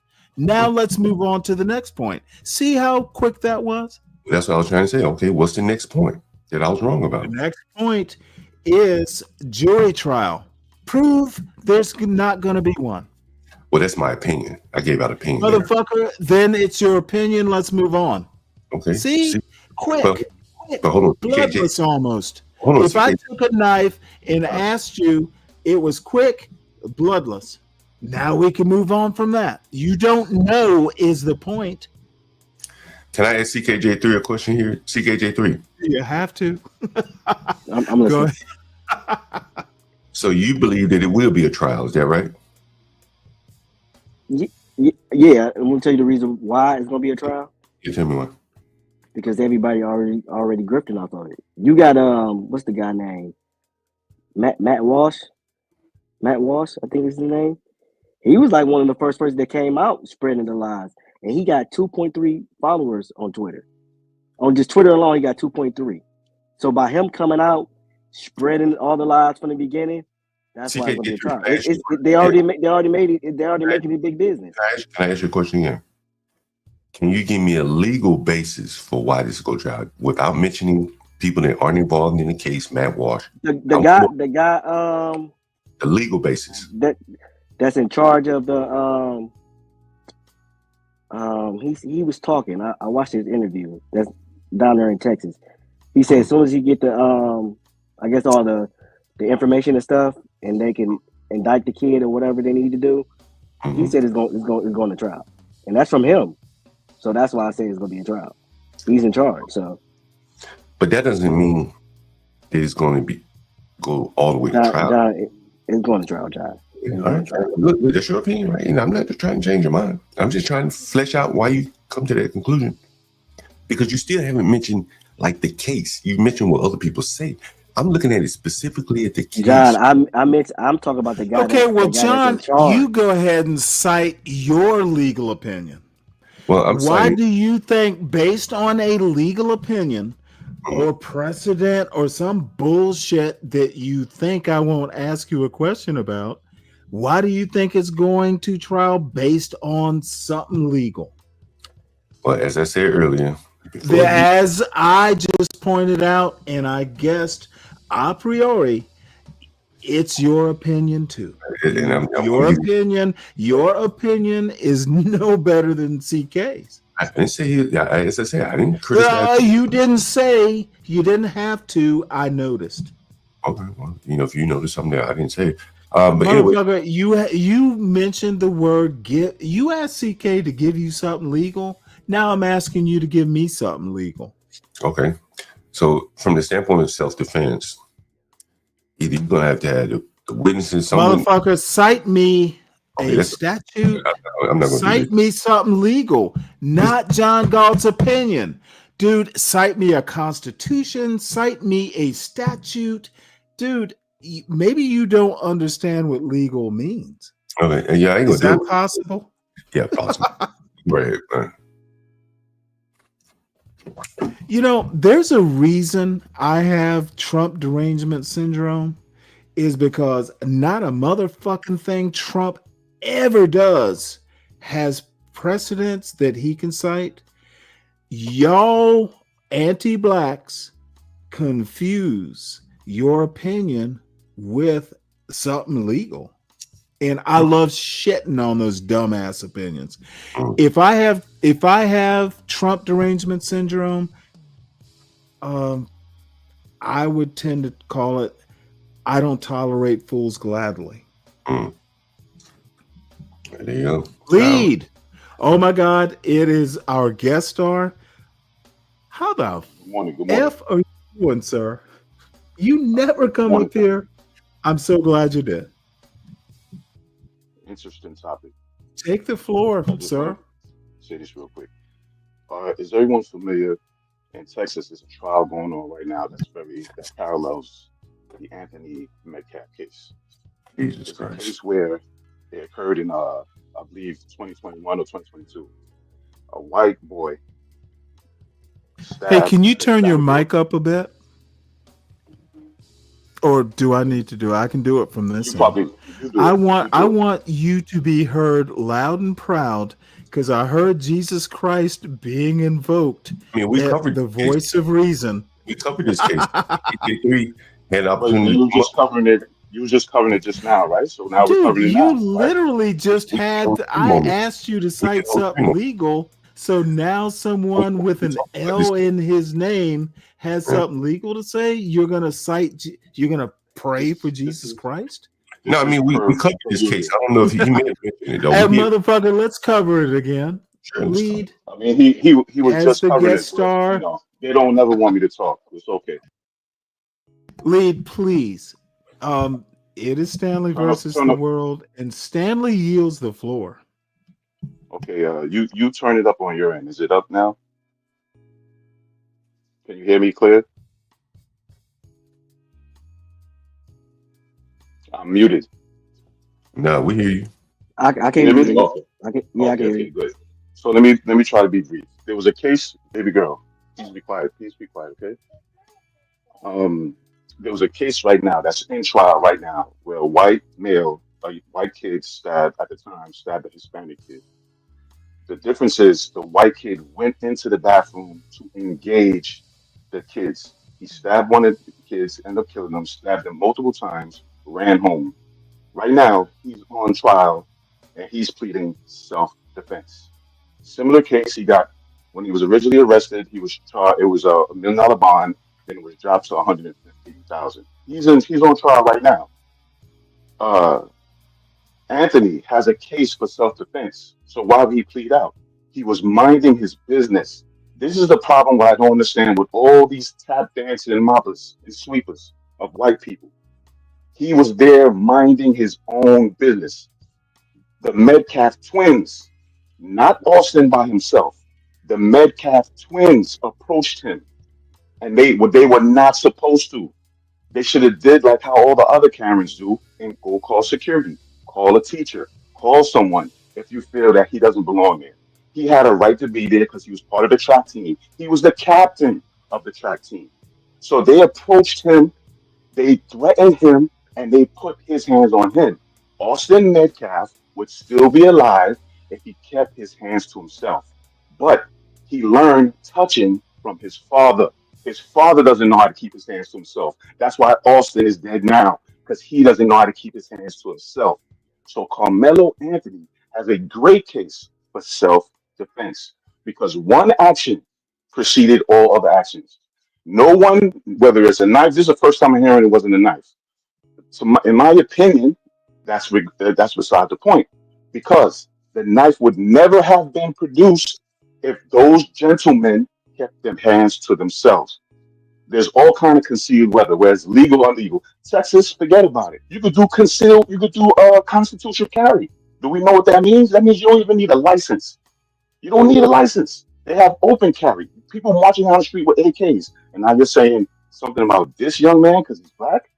Stop the madness. This is madness. And we know that any opportunity, someone that is low self-esteem black is gonna spew their madness. And that's what this is. Because if we all close our eyes and take color out of it, and we look at person A or persons A attack person B, and what transfer that, we could go from there. But color has been interdicted, and it always will. We've seen from OJ before that every time there's an incident with black and white people, it's going to automatically be racial, automatically. So why is everyone talking about Carmelo Anthony's actions and not the Metcalf twins' actions? Why didn't they keep their hands to? Keeping your hands to yourself is a universal law. Well, you know what I mean by universal law? before you, That means I just want to say this stop. last point. I just want to say this Lee, last point. Go ahead. don't beat a dead horse. Oh, we have to beat it so it comes back alive. No, don't. You Dude, got to I beat it think till you it comes made a back good alive. argument that there No, I will just want to be a see this. trial. I just want to put the period on the sentence about a universal law, Stanley. You've been in the Navy. You travel to other places. If I go to another country where I don't speak the language, No. China, Let's look at and this we all know to motherfucker. keep our hands to ourselves. No. That's my point. I put this up. When you're done, read this. That's just a blatant lie. The Metcalf brother already said he was right there. I didn't see what happened. And you read between the lines. You think he's telling the truth? We already seen the Well, Metcalf brothers and their mother whispering essentially, to each other. we almost must have a jury trial. Why do you think they haven't come up with the tape yet? Because the tape, anytime the tape shows someone doing criminality, they play it. There was a guy that just got shot in Queens a couple days ago by the police for wielding a knife. Before that thing was out, an hour later on the news, showing the guy with a knife in the street and showing the casings that the police dropped on the floor. They trying to justify the shooting, saying that it's a clean shoot, a clean kill. Why haven't they showed the tape yet? There's there has to be tape. Other students with cameras, they're going to show the Metcalf brothers approaching Carmelo. The Metcalf brothers. Well, we think Hunter was a stenographer. He was a stenographer the whole time while this was going down. No, he was in the mix with his brother. They tried to jump him. Gotcha. Let me shut up. Okay, let me stop this short to deal with Deacon Dave. The Negro bias has to stop. Motherfucker, the anti-black bias needs to stop. It is a poison from within. You are rotting. Y'all anti-black blacks are literally worse than the Be Brave whites. That's what you need to be worried about, Deacon Dave. Not so much Karmelo Anthony or Black Knife or any of that bullshit. Dude, you have a young son. How are you going to not deal with the worst thing happening in the proverbial legacy black community? We are basically imploding with the I won't even call them Uncle Toms. It's like these motherfuckers don't read. They don't know their own history. They think Trump knows about blacks, black history, or a Christopher Rufo. Then actually someone like and even an Eddie Glaude, or dude, when America catches a cold, black people catch the flu in this ignorance, this anti-intellectual stance, this I don't need to read a book. When Be Brave doesn't read a book, that is a perfect reason for my boy to read a book. Okay, motherfucking Be Brave in America can skip to his loo and lark about I gave up in 6th grade. Can black people take that attitude and live to be a 70-year-old motherfucking failure? With a YouTube show, with a bigger following, and Stanley versus that motherfucker has more viewers than I do, god damn it. And half of his shows have my name in it. Now I am bitter about that. This motherfucker has more viewers than I do. Why do you think he has more viewers than you if you're bitter about it? Why do you think? Because he's a motherfucking racist. And the anti-black blacks love a white man who confirms their bullshit. And when I say bitter, John, I don't give a fuck. This isn't my living. I don't think it's his living either. And half the blacks that are in his show, I don't respect. Those motherfuckers, dude, there are very few people that black people, especially, or white people, especially, motherfucker, I don't care that he has more viewers. I just think it's ironic. Motherfucker, I just want people that I enjoy bullshitting around with. I don't have to have 1,000 viewers or 10,000 or 100,000. I just want people who can take jokes, give jokes, know some history, have a sense of humor. That's really all I care about. Motherfucker, I will die, hopefully when I'm 80 with 100 viewers. But those are going to be the 100 viewers that I enjoy talking to. Yeah, I think you guys have different approaches now. You know, a different goals. Oh, not different approaches. Goals, I'm sorry. Different Be goals. Brave is literally the worst thing America can produce. Mm. So don't tell me about that approach bullshit. I tolerate Be Brave because I'm on your channel and I guess I have to. Don't think that I have huge respect for Be Brave. I leave that to you and HB. Oh, you laugh, but I'm dead serious.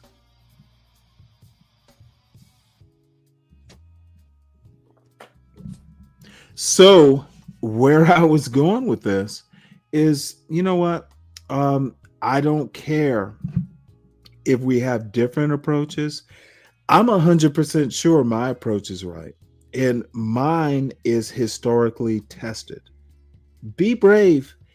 He has enough money to have a YouTube show, and somewhere in the trailer park he's living. Good. I'm glad he's not starving. But you will never convince me, a motherfucker telling me that he quit in the 6th grade and he's some weird example that white boys shouldn't be thinking Be Brave is smart. Motherfucker, he's just lucky. Hey, Stanley, I know. Motherfucker, I'm in the middle of my spiel. Oh shit, sorry, go ahead. Y'all don't, white boys out there, don't be a Be Brave. Be a decent white human being. So I'm sorry, John. Deacon Dave, I've been looking for this spike sharpener thing. Can someone point me to the source? Yeah, I asked him. He said something about a black knife or bullshit. Yeah, I asked him for his reference. And I just want to know why do you want to know Deacon Dave level bullshit? He has nothing to back up that point. If I've been saying that it's a knife and it wasn't a knife, I want to make sure I'm motherfucker. Correct. I asked Deacon Dave about 5 minutes ago to produce the link. But where did you find out it wasn't? You are time late. Was it for asking for that evidence? But where did you find out that it wasn't a knife? Right? You said because you. That's why I'm asking him for evidence. But you seem to believe that it wasn't a knife. Motherfucker, it doesn't matter. See, this is the other. God damn it! Don't black people know how to think? It does not matter when it came out. It matters that it exists. No, I'm saying then we worry about when it came out. It wasn't a knife or not. Where did you get this? I'm asking for evidence. Oh, so when you don't he produces? No. See, John, this is where I don't go with this failure of logic that you, motherfucker, dude. When he provides me a link, we can assess. Okay. Is that short enough for you to deal with? Right.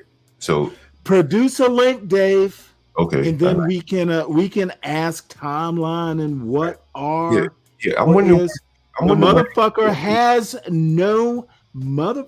The dude is like you. We just spout out our general anti-black bullshit from Ock Nation, and then we present it as evidence. Ock Nation is full of shit too. Let's ask a question. Yeah. All right, motherfucker. I provided a full and thorough answer. Okay. Ock Nation is full of shit. Deacon Dave, until he can produce me something that we can actually chew on and cogitate, is full of shit.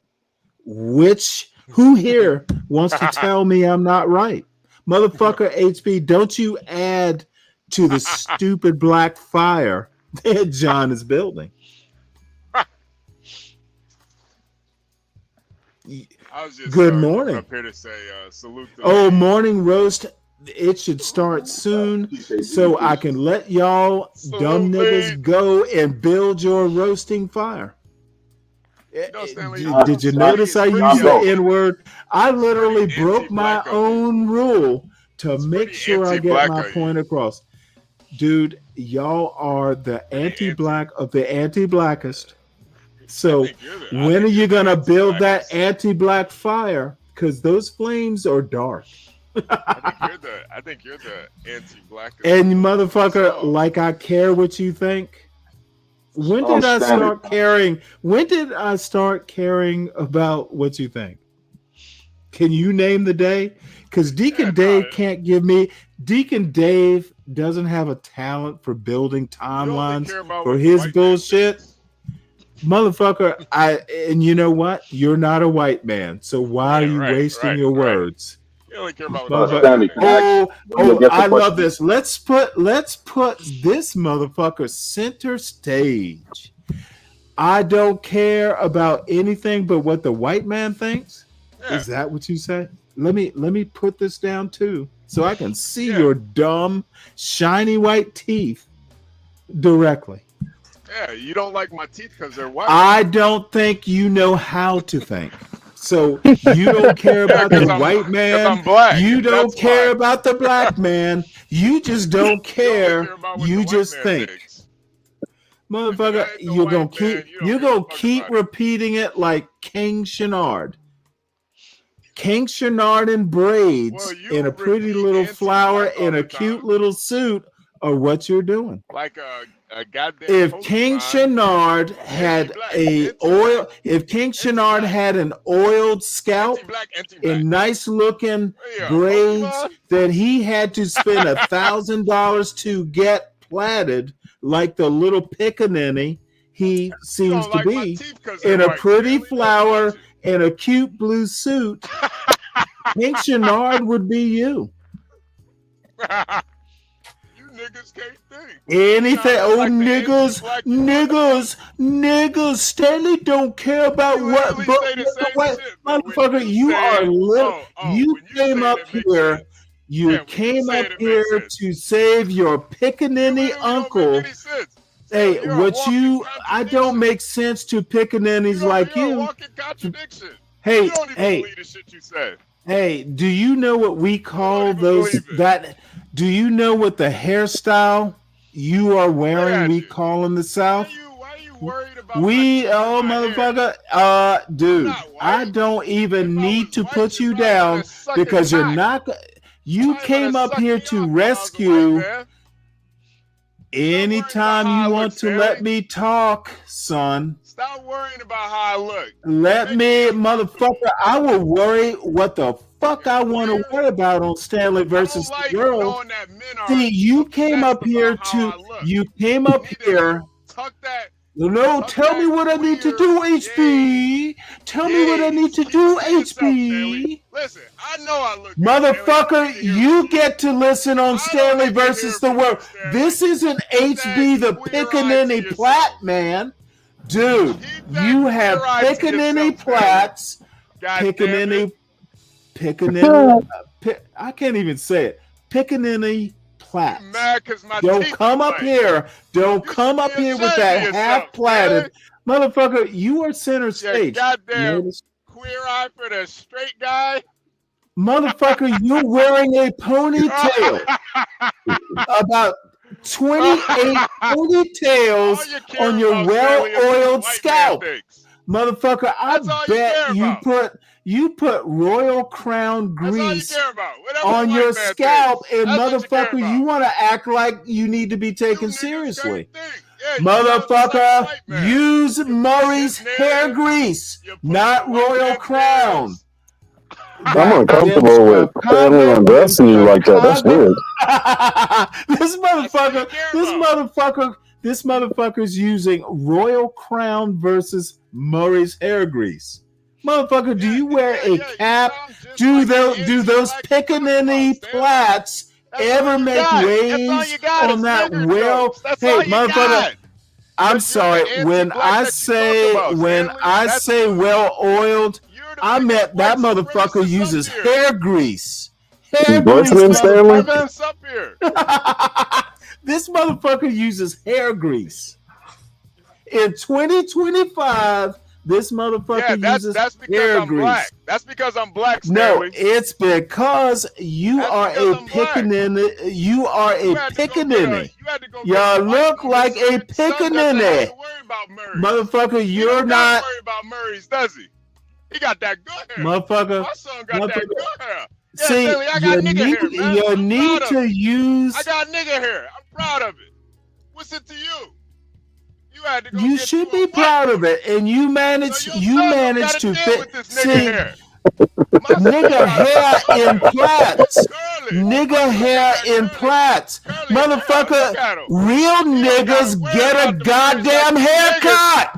They don't wear it like a woman. Real niggas get a motherfucking haircut at the goddamn nigga barber shop. That's why you're so worried about it. Motherfucker, I don't give a fuck. If you want to look like a pickaninny, that's not my problem. Jeans, Stanley. You made sure. Hey, all I have to say is when you shake your head, when you shake your head, when you shake your head, them pickaninny plaits flop around like a woman. You're not a nigga, you're a nigga woman. But with that Harriet Tubman motherfucking braid look, that nigga, you look like Harriet Tubman. The reason why they took that shit off the website is, oh God, there are nigga men who look like Harriet Tubman. You have a beard like her too. Harriet Tubman had a better groomed beard. Harriet Tubman had a better groomed beard than your pickaninny looking ass. You'll take anything as long as it's white. You don't give a goddamn. Motherfucker, and you know what? You will take anything. You will take anything as long as it's nigga. I like my nigga hair. I like my nigga hair, says HB. That's the only pie I want. Motherfucker, you're the niggas only. You're the niggas only anti-black. The nigga only pickaninny. Nigga only pickaninny. Say it 10 times fast. Motherfucker, you have ebonics. Can you say it in ebonics fast? I'm an HB2N. I'm a nigga pickaninny. I'm a nigga pickaninny. Say it 10 times fast. I'm a nigga pickaninny. I'm a nigga pickaninny. I'm a nigga pickaninny. I'm a nigga pickaninny. I'm a real nigga pickaninny. Motherfucker, you are an idiot. I'm a real nigga pickaninny. I'm a nigga pickaninny. As long as I'm a nigga pickaninny. I don't like white shit. I'm a nigga pickaninny.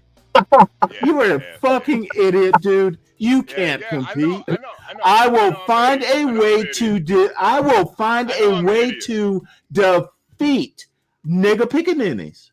Now you want to say it 10 times with me, nigga pickaninny? Nigga pickaninny, say it 10 times with nigga pickaninny. Nigga pickaninny, nigga pickaninny, nigga pickanigga, nigga pickanigga, pickaninny, pickanigga. Pickaninny, nigga pickaninny, pickaninny, motherfucker, you do not get to compete. You have lost. You lose Stanley versus the world, as it should be. Nigga pickaninny, you lost nigga pickaninny. Nigga pickaninny, pick a nigga, ninny, pick a ninny. Nigga pickaninny, nigga pickaninny. Oh, motherfucker. Yeah, hey, you think I'm crashing out? Motherfucker, I'm the same level of entertainer that you are. You are the Black Medusa. Shake them snakes. Shake them snakes. I'll make sure. Shake I it. hate them nigga hair. Shake it. I hate The that only nigga hair. you hate nigga hair. Are you proud or you hate it? You hate nigga hair, Stanley. Motherfucker. You hate You know anything what? black. I have hair, motherfucker. I don't care. gotta Nigga lie. You hair, gotta pretend. nigga hair, cracker hair. I have hair. You gotta pretend that you gotta pretend like you actually care about this shit. You know what? I gotta go take a piss, so I'm gonna let the nigga pick. Hey, nigga Pickaninny, take the floor. You don't give a goddamn. Nigga Pickaninny, can you do some soft shoe too, nigga Pickaninny? Nigga Pickaninny, dance, nigga Pickaninny. You the most anti-black one up here. Motherfucker, I gotta go take a pee. Nigga Pickaninny, nigga Pickaninny. Keep talking. I can hear you. I'll be right back. That's about as anti-black as it gets. Oh my God. One knee to a white woman? Hell nah. What the fuck? I'm gonna get down on my knees to a white woman. You gotta be out your fucking mind. She better get down. Bitch, you better get down on your knees. Are you crazy? You know what history we didn't have in this country? I'm gonna get down on one knee to a white woman. You must be out your goddamn mind.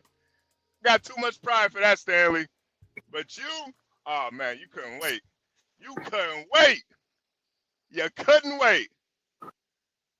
Yes, boss, I get down on one knee. I get right down there. Do you need your shoe shine while I'm down here? Do you need a shine? I shine that red pump right there for you. I shine it. Make sure y'all hit the like button. Subscribe if you're new here. Yeah, motherfuckers, and give me some money. Hit the like button. Hit the like button. Give me some money so I can get my Pickaninny plats like HB. Yeah. Get Stanley turned up. Get Stanley Motherfucker, no, turned wait, up. hold it. Before I Get heard Stanley what you turned were up. saying. Nah, I could not I'm imagine. Yo, Stanley, keep it real. You got down on one knee to Oh, that white woman. Kimmy, hey, Kimmy. And you want to talk I about, actually have a talk question about for you, ma'am. anti-black. Well, God hold. Hey, nigga, I know it's tough. Those plats too tight on your head. I know you have a headache. Let me talk to Brooklyn. Hey, you know what? When these pickaninnies have them plats tied too tight, they get mighty ornery. We didn't been through too much to get down on one knee for a white woman. Motherfucker, we haven't been through too much at all. We didn't been through too Hey, much. motherfucker, the only thing you and I have in common is up there in Chicago, it gets cold. Did you hear that song? I've been cold before. I've been cold and I've been tired. Kimmy, I actually do have a question for you at some point. What the hell is this motherfucker doing? Are you living up to your heritage all of a sudden? Wow. Okay. I know. Apparently, there's a. You know, I understand the Pickaninny. We used to have to wade in the water. We? Wade in the water. Wait, did he say we? Anyway, God damn it, you took me off my point. We used to have to do that. And you got down on one knee. How old are you, HB? Are you near 40? Knee, Stanley, you bent the Okay, knee. I see. Once you're done with the call, see, this motherfucker wants to do call and response. Hey, y'all in the chat, go amen. You gotta go amen. I got some nigga hair, man. I'm proud of it. I'm proud Good of my for nigga you. hair. Now, what I would like to do, I know you're all up in your niggerdom. However, I was hoping to move on right quick, just for a quick question. Stanley, I would never make fun of your nigga hair. I don't got to. Good. I would never get down that, because I actually love black features. I love black people. Well, you got a lot of black features, so I'm glad you love black features. You got a lot of them. You got a lot of black You hate features. all of that. That's why you had Yeah, to sure breed it I out, do. Stanley. You hate it. You hate looking The in the fuck? mirror. What the fuck is this You nigga's hate it. problem? You look I in the mirror, do. you hate what you see. Stanley, I I love what I do. see, and I look in the mirror. Stanley, I never looked at That's a mirror that I good to. didn't like. That's good to I never hear. saw a mirror that I didn't like. That's true. I can't So help that you where? don't like Oh, what you this see, motherfucker Stanley. must I keep can't going. help that. Okay. But sucking white dick, that's not gonna get you closer to salvation. It's not. It's not gonna get you closer to salvation. You really think you're making a your point here, don't hatred you? for yourself You really think. and black You really think. Dude, you really think you're tearing me swimming. apart inside. Yes, Tearing you tearing me apart. You know what's tearing me apart is I want to move on to ask. You can come back to this stuff. I was gonna.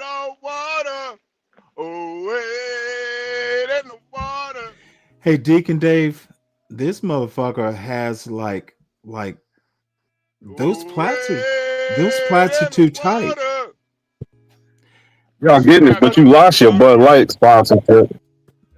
You know what? Fuck it. If I have to Anti-black see. art coming soon by your host HB2N. It is inspired by Stanley. HB, how Black old man's are you kryptonite. again? See, the motherfucker can't. He's like his uncle John Gall. How old are you? Are you anywhere near 40, HB? Black people and how they think. Oh, I might have to. HB, how old are you? How old are you, motherfucker? They can't wait. They You know, can't these wait to lay niggas down get with all up in their feelings. Is it what's the emotional version of drapetomania? I need you to be more That like motherfucker's I need you to be afraid like to Coretta, white escape woman. his own head. I need you to be like Coretta. I need you to be like Coretta Scott, white woman. I need you to hold me down. Beat up. I couldn't do it, man. This nigga right here, I couldn't be this nigga, man. I couldn't do it. Little nigga vest and nigga hat on. Arms locked with a white woman. I know you was proud. Bring my wife back to Willacoochee, Georgia. I brought her back home. Stanley was proud. Look at this white woman I got here.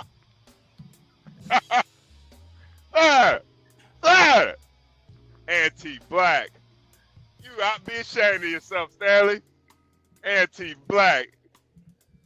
Get up here, call us black men anti-black. You ought to be ashamed of yourself. Got down on one knee to a white woman. Talking about anti-black. You ought to be ashamed of yourself, Stanley. The hypocrisy. You are entertaining though, Stanley. You know what? One day these niggas run out of words. They will run out of words one day. But the hypocrisy is. There we go. There we go. Let's take this bullshit down if I can find it. The hypocrisy is insane. I'll take it down for you, Stanley. Drapetomania. What we're seeing, folks, is a case of drapetomania. Except in 2025, these niggas can't escape themselves. They want to be anti-black blacks because they can't escape their skin color. So they have to act like in their heads they're not a part of the black community. It's easier to escape their plantation by they're virtual house Negroes. That's essentially it. You can't escape your nigger hair.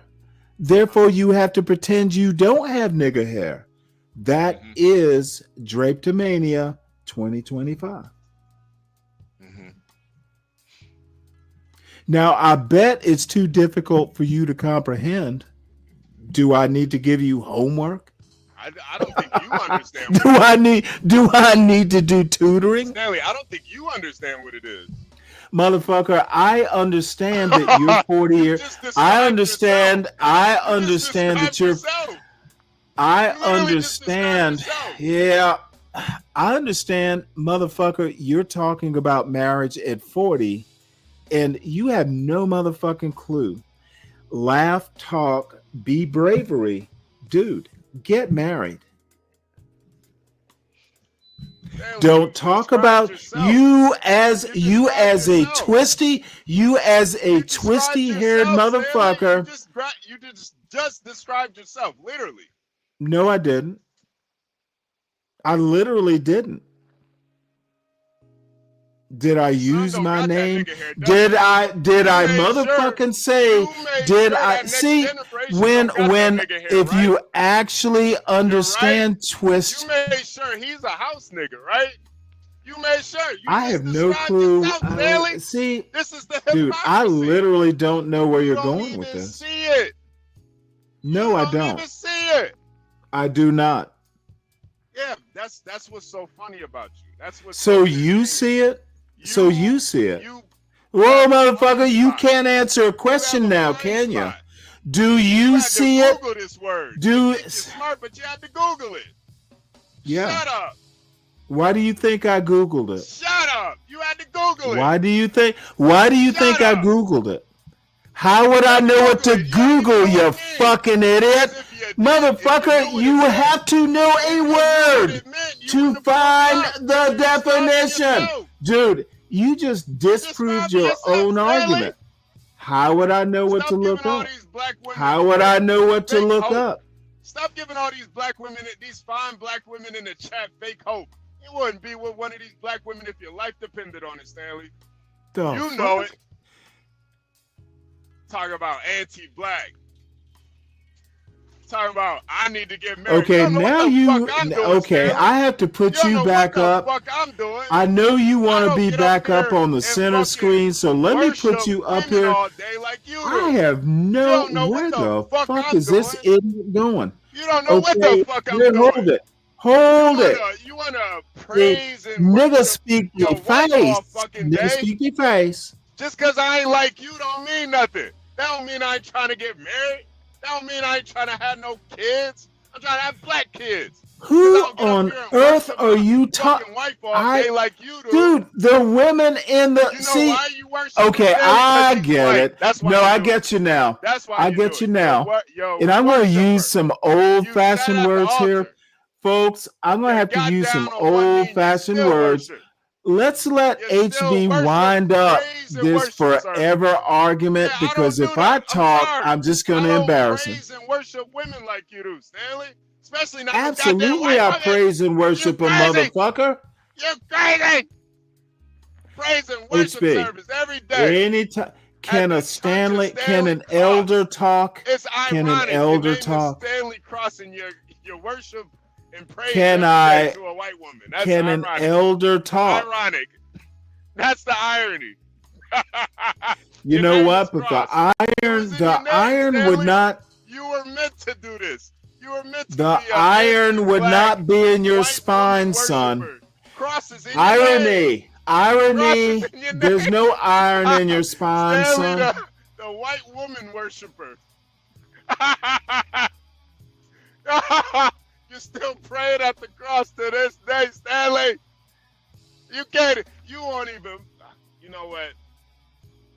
It's just. I think you're suddenly. I think you're realizing. You know what? Stanley, it's too much. I think. Oh no! It can't be too much for you. It can't be too much. You don't even see it. I'm sorry. What? You hate niggas. You hate niggas just as much as John does. The difference is. No, actually, I see. This is where young Negroes like you don't quite get it. No, Stanley, shut the fuck No, up. I called you a young Negro. Let me describe. Let me be your Booker T. Washington, son. Let me be your Booker T. Washington, son. I will explain how to be a black male to you. Yeah, you know what? Black males are not this talkative. This motherfucker. See, black women in the chat. This is not normal. If I fucking get down on one knee to black men don't talk this much. Are you crazy? This is America. This is America. Do y'all niggas not know your history? You gonna get motherfucker, black men don't talk this much. Are you crazy? Because you hate your hair that much, Stanley. You hate your skin. You hate your nigga nose. You hate all that you look like. Man, you don't got to sell out like that, though. You don't got to do that. Yeti life. Yeti, I am afraid to look that up. That's a rather provocative. Yeah, look at you. Run into the chat. Yeah, go to the embrace. Oh no, motherfucker. Hey, you want to know why? You want to know why? See, this motherfucker will not give. You're a professional. You're the real anti-black. I'm stepping on you. We smoking Stanley Pack today. We smoking Stanley Pack. It's up in there. So while this motherfucker figures out what I just did, I want him to talk more. Black men don't natter on like this. This motherfucker's in so fucking cure. The plaits might be too tight. Who knows? Yeti life, I'll look it up, but I really don't want to look up pickaninnies dancing when a pickaninny is literally singing. Kim, I actually do want to talk to you about the impression you got of that show I did yesterday. Maybe we should do it offline because I think I probably went south towards the end. But I know Charles, I've known him for years. He'll be okay. As a matter of fact, Charles came up on the show last night. So,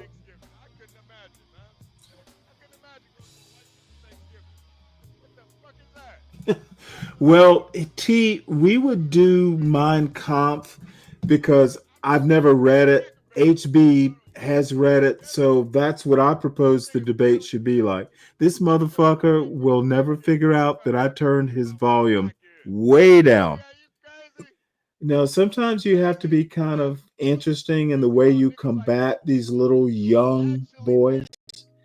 And what I actually wanted to say is HB's somewhere around 40.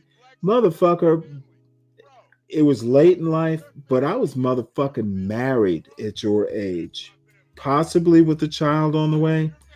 I've done some shit you haven't done. So you want to sit here and debate funny topics like nigga plats? Your family is the only family. I am stooping. I am stooping to his level.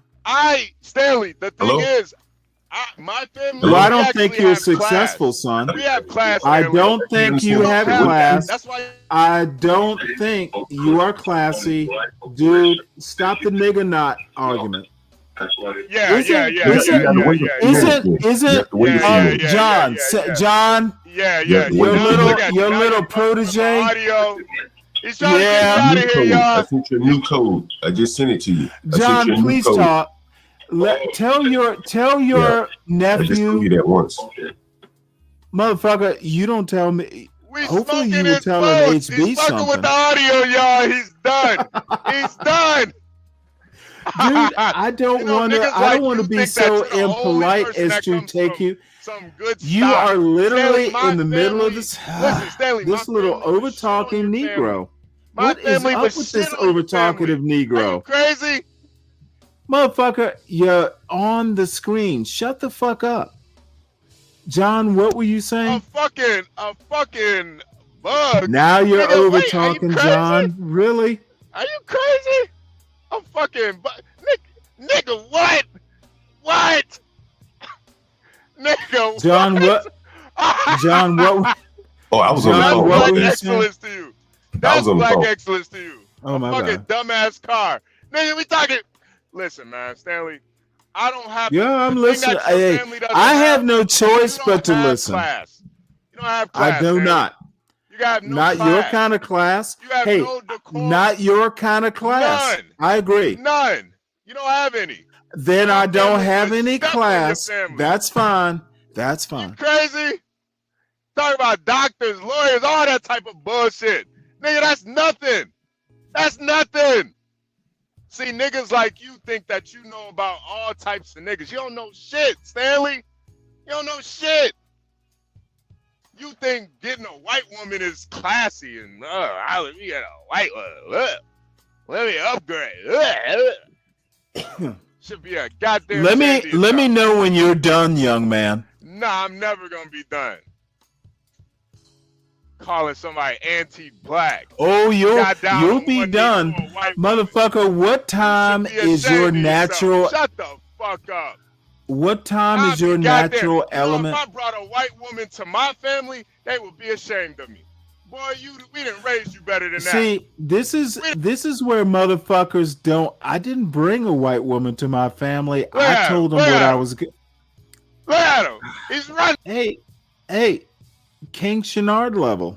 I got him on the rope. You know what? I might have to shut this motherfucker down. Dude, I didn't bring a white woman to my family. I told them what I was going to do. Okay? When you're 40 motherfucking years old, you don't ask your family's permission. Can I marry someone? Motherfucker, I was a real man, did what I was going to do, and told them what I was going to do. I don't know what kind of black family you come from, but when you are a man, especially when you're getting close to your age, HB, you don't motherfucking ask permission. What kind of bullshit is that? So anyway, you know what? I'm pretty much done. These I don't have Negro plats that are giving me headaches and making me act like a woman. So Shredder, Nate, you miss Stanley losing his mind to HB. Shredder, you know what? I understand that you'll never be on my side. I could motherfucking shit gold and you would call it lead or shit. So I don't look to you for any sort of objectivity. Lou, hit the link, man. Let me drop it. Morning roast. Wait, it's all goddamn. It's already midday. I have lost track of time. I thought, is morning roast not starting? Let me have a look at this. Someone tell me if morning roast is starting. Bet it's not.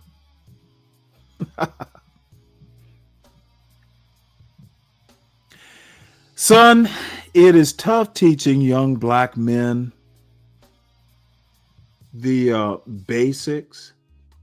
Once they start, yelling instead of listening like HB did, there's no bringing them back.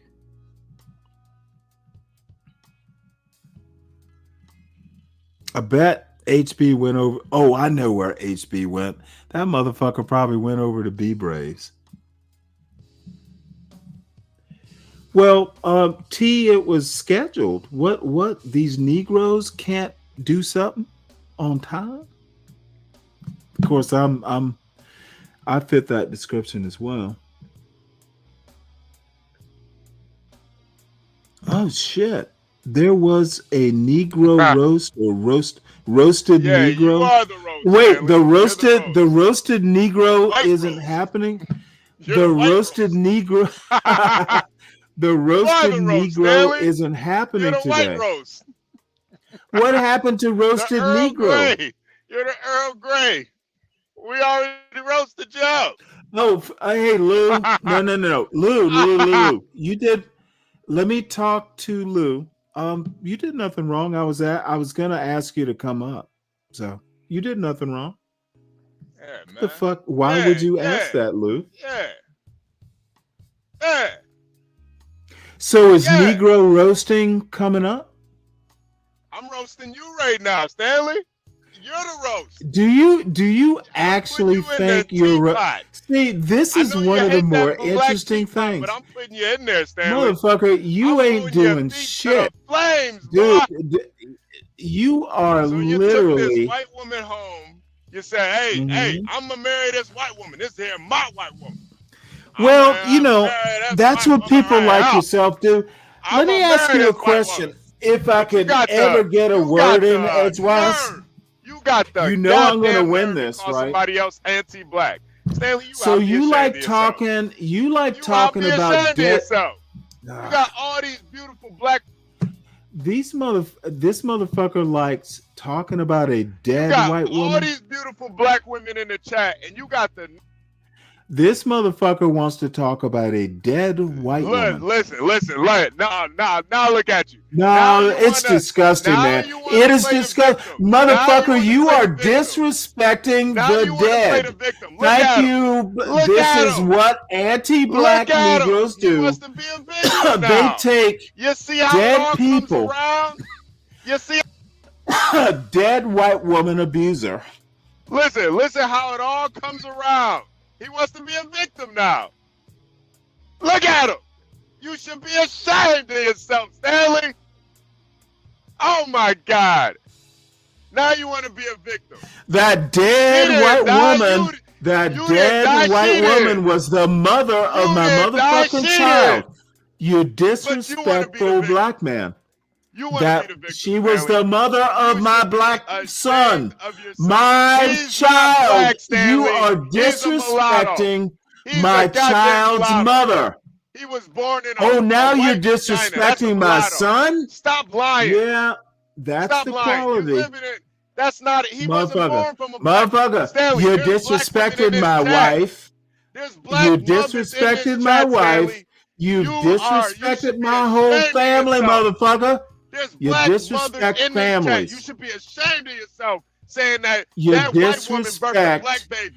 Dead wives and you disrespect families. Motherfucker, you are not a family man. You are not a family man. You are a typical. You are a typical. The anti-black. Don't tell them that a black person can be born out of a white vagina.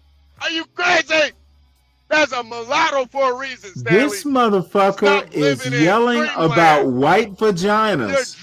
Living in a dream world. Dead woman's white vagina. You're making an argument of a dead woman's white vagina is the basis of your argument?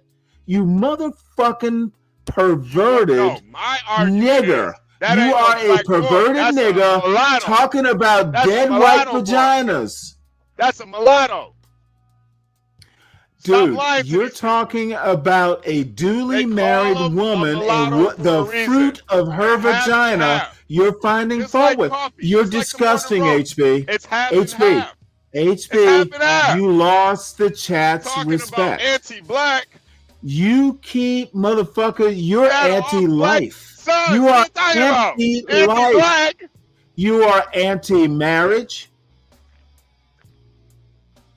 Dude, you need help. Stanley. Happy, come up here. It's Happy, I know. What are you talking about? Let me drop, motherfucker. You're a pervert. I don't need to hear more. I'm not listening to your perverted logic. Your perverted logic is beneath contempt. Get married. Maybe you'll get married. You're anti-marriage. Whoa. You're talking about something you did 20 years ago. What about today? You gave up. Oh, but I need to be like you, somebody that just gives up on fucking life. You need to be respectful. You need to be respectful of women. I need to give up. Dude. You need to be more respectful. You need to be respectful of families. You talking about you got married 20 years ago. Yeah. But you gave up. I did. I need to just give up in life. I'll be goddamn until it's over. You do know pretty much everyone is shaking their heads at you right now in the chat. I don't give up. Stanley, that's the difference between me and you. I don't give a fuck what everybody thinks. I care about what I think. That's your problem. You care about what these white folks think. I don't give a goddamn what they think. Are there white folks in the about chat, what these women HB? think. HB. I don't care what these women think. HB. That's the thing. They're all white That's folks in this what's wrong chat. with you, Stanley. You care about with Mhm. women. You care about with the white man. That's your problem. Mhm. Nobody give a fuck what they think. Mhm. Give a fuck. You care. Anything care. else, HB? You care. Think I give a fuck what the Wale thinks? No. Wale, go fuck yourself. I don't give a fuck. And look The at fuck? you know what, motherfucker. Well, let me address River of Hate. And it's good. It's good to see. Where the hell That's all have he you cares been? about. Hey, River hate, that's white all he lives, cares about. You say wet white lives matter. He goes Motherfucker, right into you. it. Yo, God damn it! This motherfucker wants to take over. Wet lives matter. River, you're a river. Wet lives matter. Clear water lives cares matter. about. That's all he cares about. You can't even say white lives matter. He got a boner right now because you said white lives matter. When Stanley believes it more than all of y'all.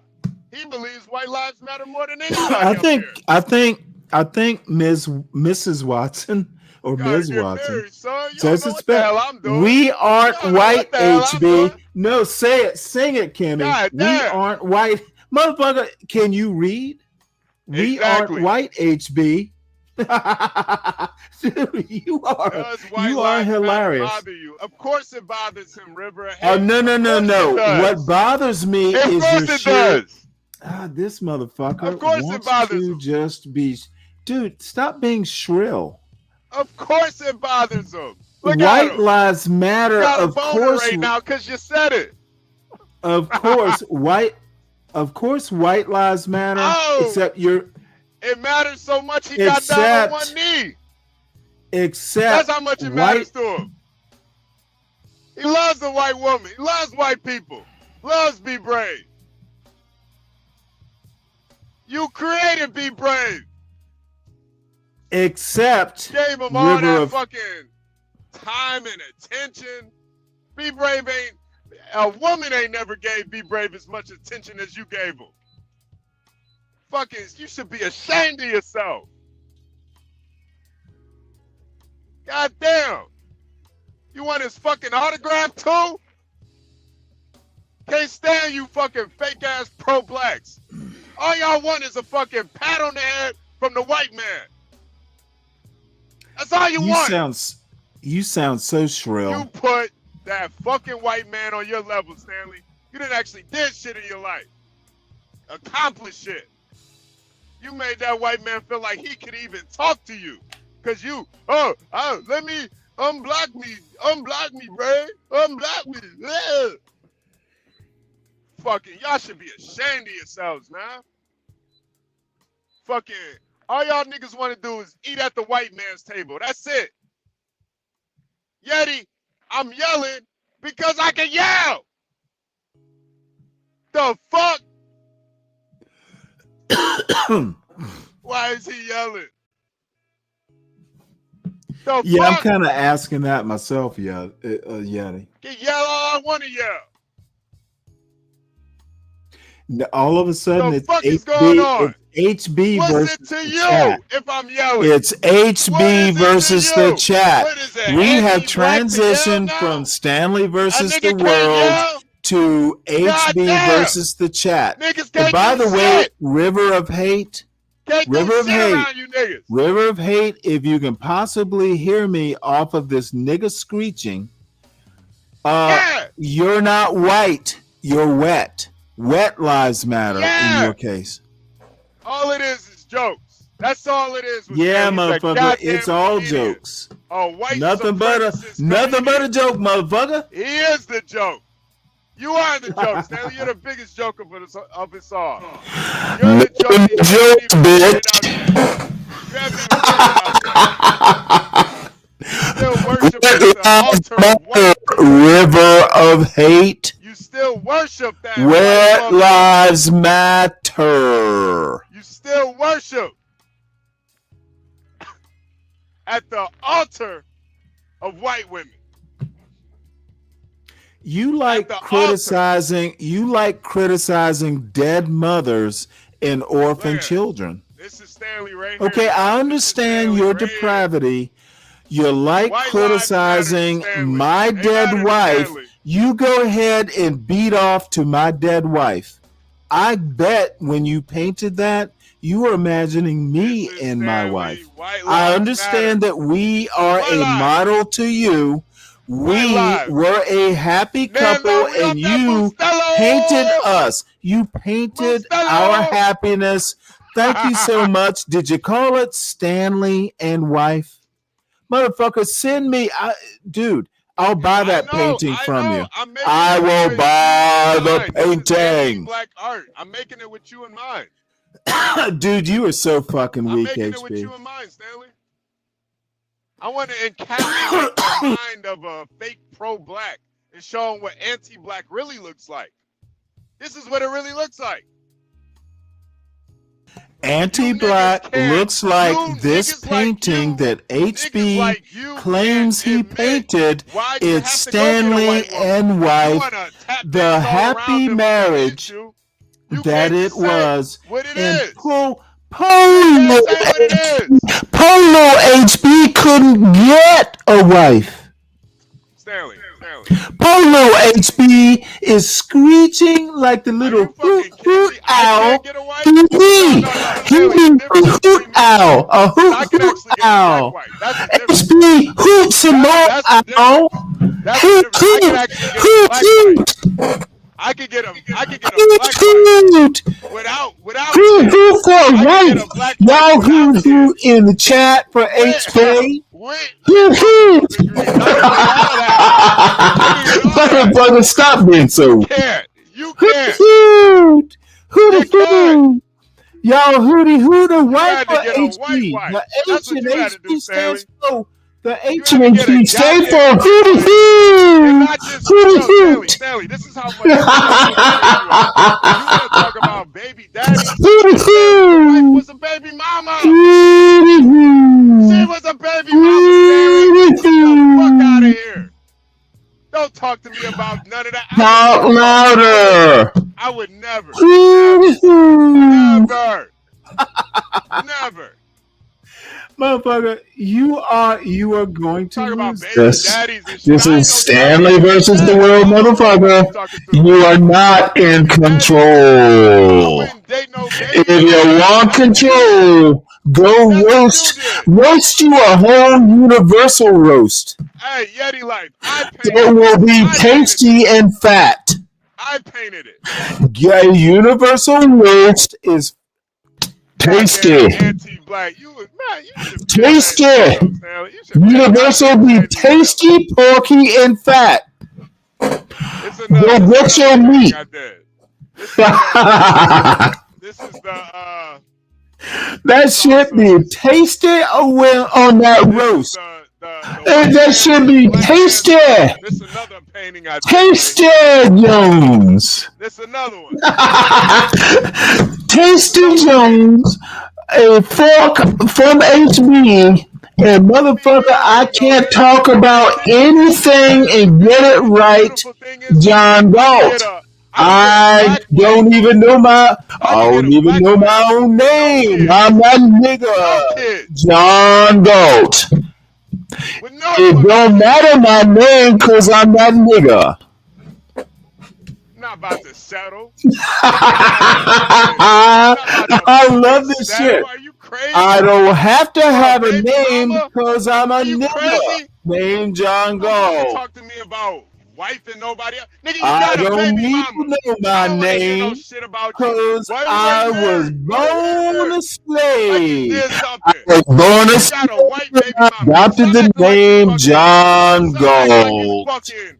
John motherfucking, I am that nigga Galt.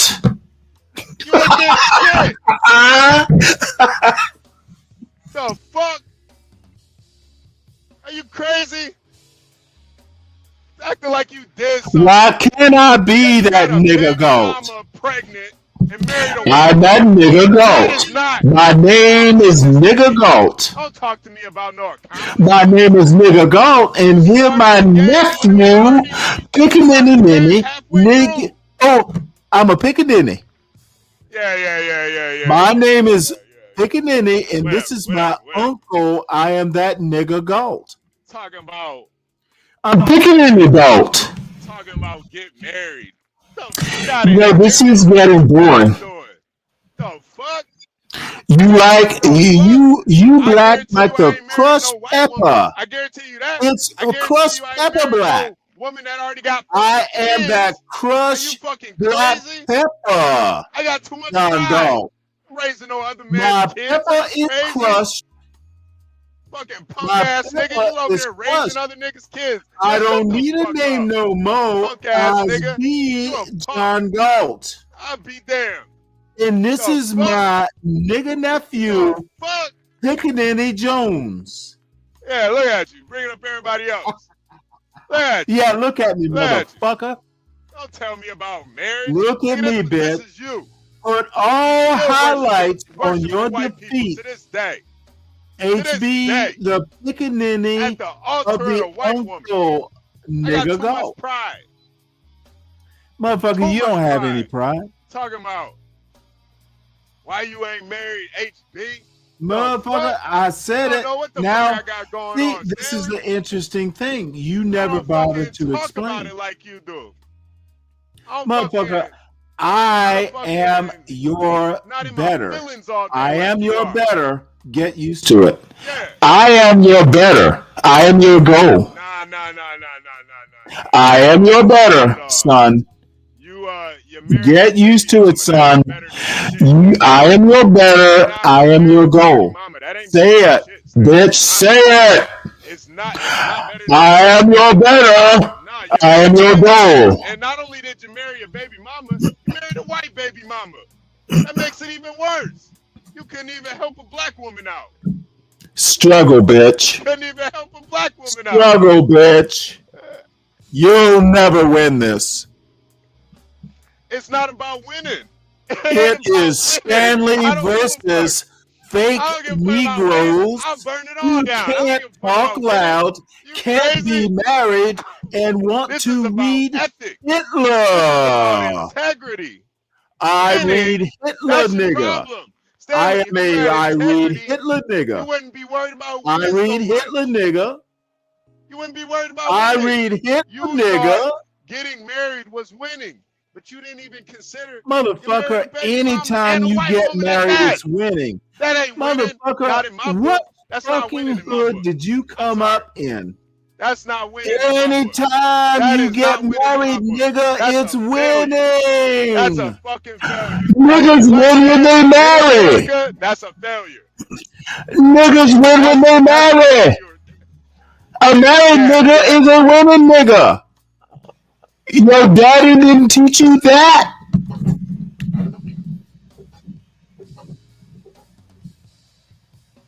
Son, if you're a nigga like you and get married, you can even keep your Pickaninny plats.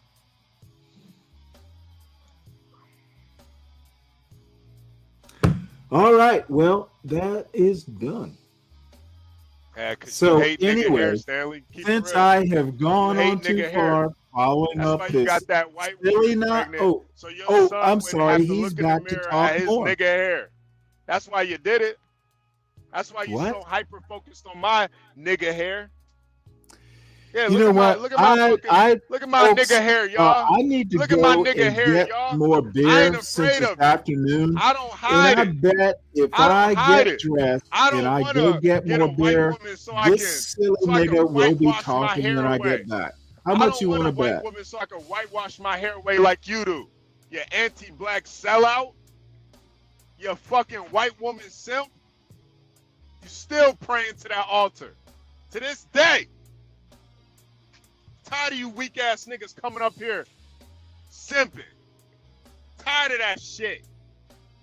They got this nerve to talk about other black men. Fucking white woman simp got any room to speak on real niggas. The fuck out of here. Why you ain't married? You ain't married. Nigga, what? Cause I don't want to marry no fucking baby mama, nigga. Cause I got standards. The fuck is wrong with you? The fuck? Fuck you think you talking to, Stanley? Huh? Niggas got standards. Won't you do it? Nigga, you did it 30 years ago. What about today? What about today? You ain't got no excuse. You a coward. That's what it is. You're a goddamn coward. You won't even try. You won't even try. You might as well put yourself in the grave right now. Put yourself in there. Go ball up. You might as well. I'm sure you already got a plot picked out. You're done. What I'm not going to allow you to do is bring the rest of us down there with you. Fuck it.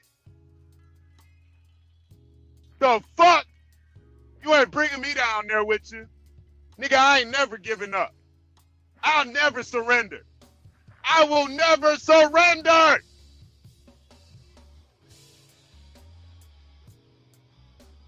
Hell nah. You ain't never gonna see me in no fucking rocking chair. Hell nah. Brat, brat, brat.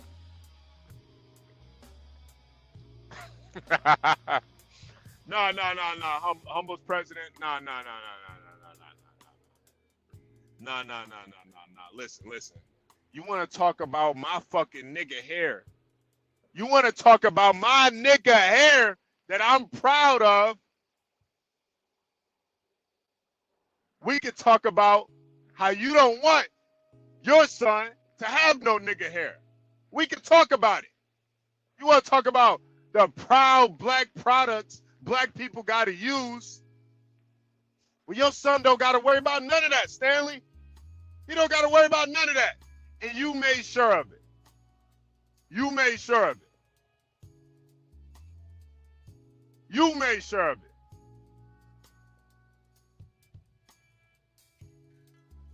Talking about why I'm not married. Nigga, why you ain't married? The fuck? You got married 20 years ago, asking another man why he not married. You didn't even try.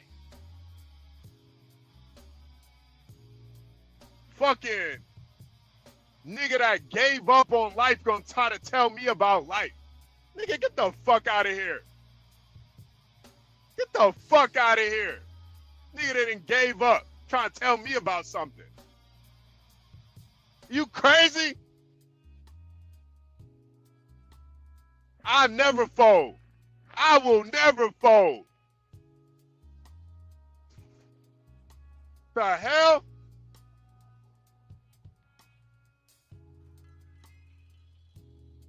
Get up here, Kimmy Cakes. Get your ass up here, Kimmy Cakes.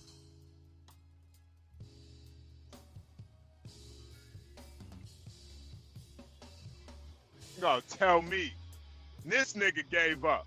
This nigga gave up on life. Gonna tell me about life when you gave up. Yo, Kimmy Cakes. I don't know where this fucking rumor came from, but my mama black, my daddy black, my mama's, everybody black in my family. Everybody black. It's just, Kimmy, I'm from the Motor City. What you expect? What you expect? I'm from the Motor City.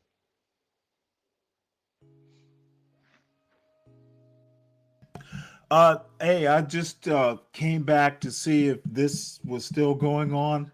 Yeah, It yeah. seems Still to be. roasting you. So Still the yeah, morning roast. shit, you got it almost up to 40. So keep going, boy. The morning roast. The Well, morning roast. shit, We it roast. might as well be the morning roast. It is all anti-black and Yeah. No. excuse me, criticizing black. Hey, you're criticizing. You are criticizing black people just fine. You're the only You are doing what the morning roast would do, being anti-black. Literally, keep going. Let me go get dressed. You keep being anti-black. I can listen. Go get dressed for your fucking funeral. Motherfucker, I'm going to get some beer. Motherfucker, I will take this son of a bitch the other 4 hours and start up a second HB being anti-black show. It's going to be your special. Well, at least I can get you out of bed. Don't be quiet now, motherfucker. Go back and be that shrill pickaninny you've been for the last motherfucker. It's beyond that. Go be shrill. I enjoy listening to you, HB. Wait, can't we all just get along? Wait, we're getting along. We are getting along. What are you talking about? What the hell? Come on, Kim. This is getting along. I think everyone wins. If it wasn't for men like Stanley, black men wouldn't have. Hey, motherfucker, I am getting along because HB is allowing me to go get dressed. But I think and get some beer. I'll be back. Shoot, I'm listening. I'm listening. It's entertainment. But I think everyone wins when men like Stanley are brave enough to date interracially. Black men get their light skin prizes. How else would you have them? You said brave enough. Now see, let me yeah, the little black that hair is plaited too tight. Kim, you don't have to put your hair in plaits. That's a good thing. But think about it. It wasn't a matter of being. God damn, this Negro needs to be heard. It wasn't really a matter of bravery. It was actually once I found her. She was a baby mama, Stanley. I was also. I mean, I think there's some bravery involved because there's a lot of people that what have the a lot fuck to is say. he talking about a baby mama? What the fuck are you talking about? But I just think everyone wins. If it wasn't for men, like I'm interracial trying to couples, figure there out wouldn't be why he light-skinned women thinks today. she was a baby mama. I don't know. That motherfucker's retarded. You telling me she didn't already? Yes, have I'm kids? telling you. She didn't have kids. Who are you talking about? Oh yes, she did before I married her. Yeah. All right, then that's a Well, baby motherfucker, mama. before That's a this is baby what mama. this is. Her husband died, so she had kids. She was a widow, not a baby mama.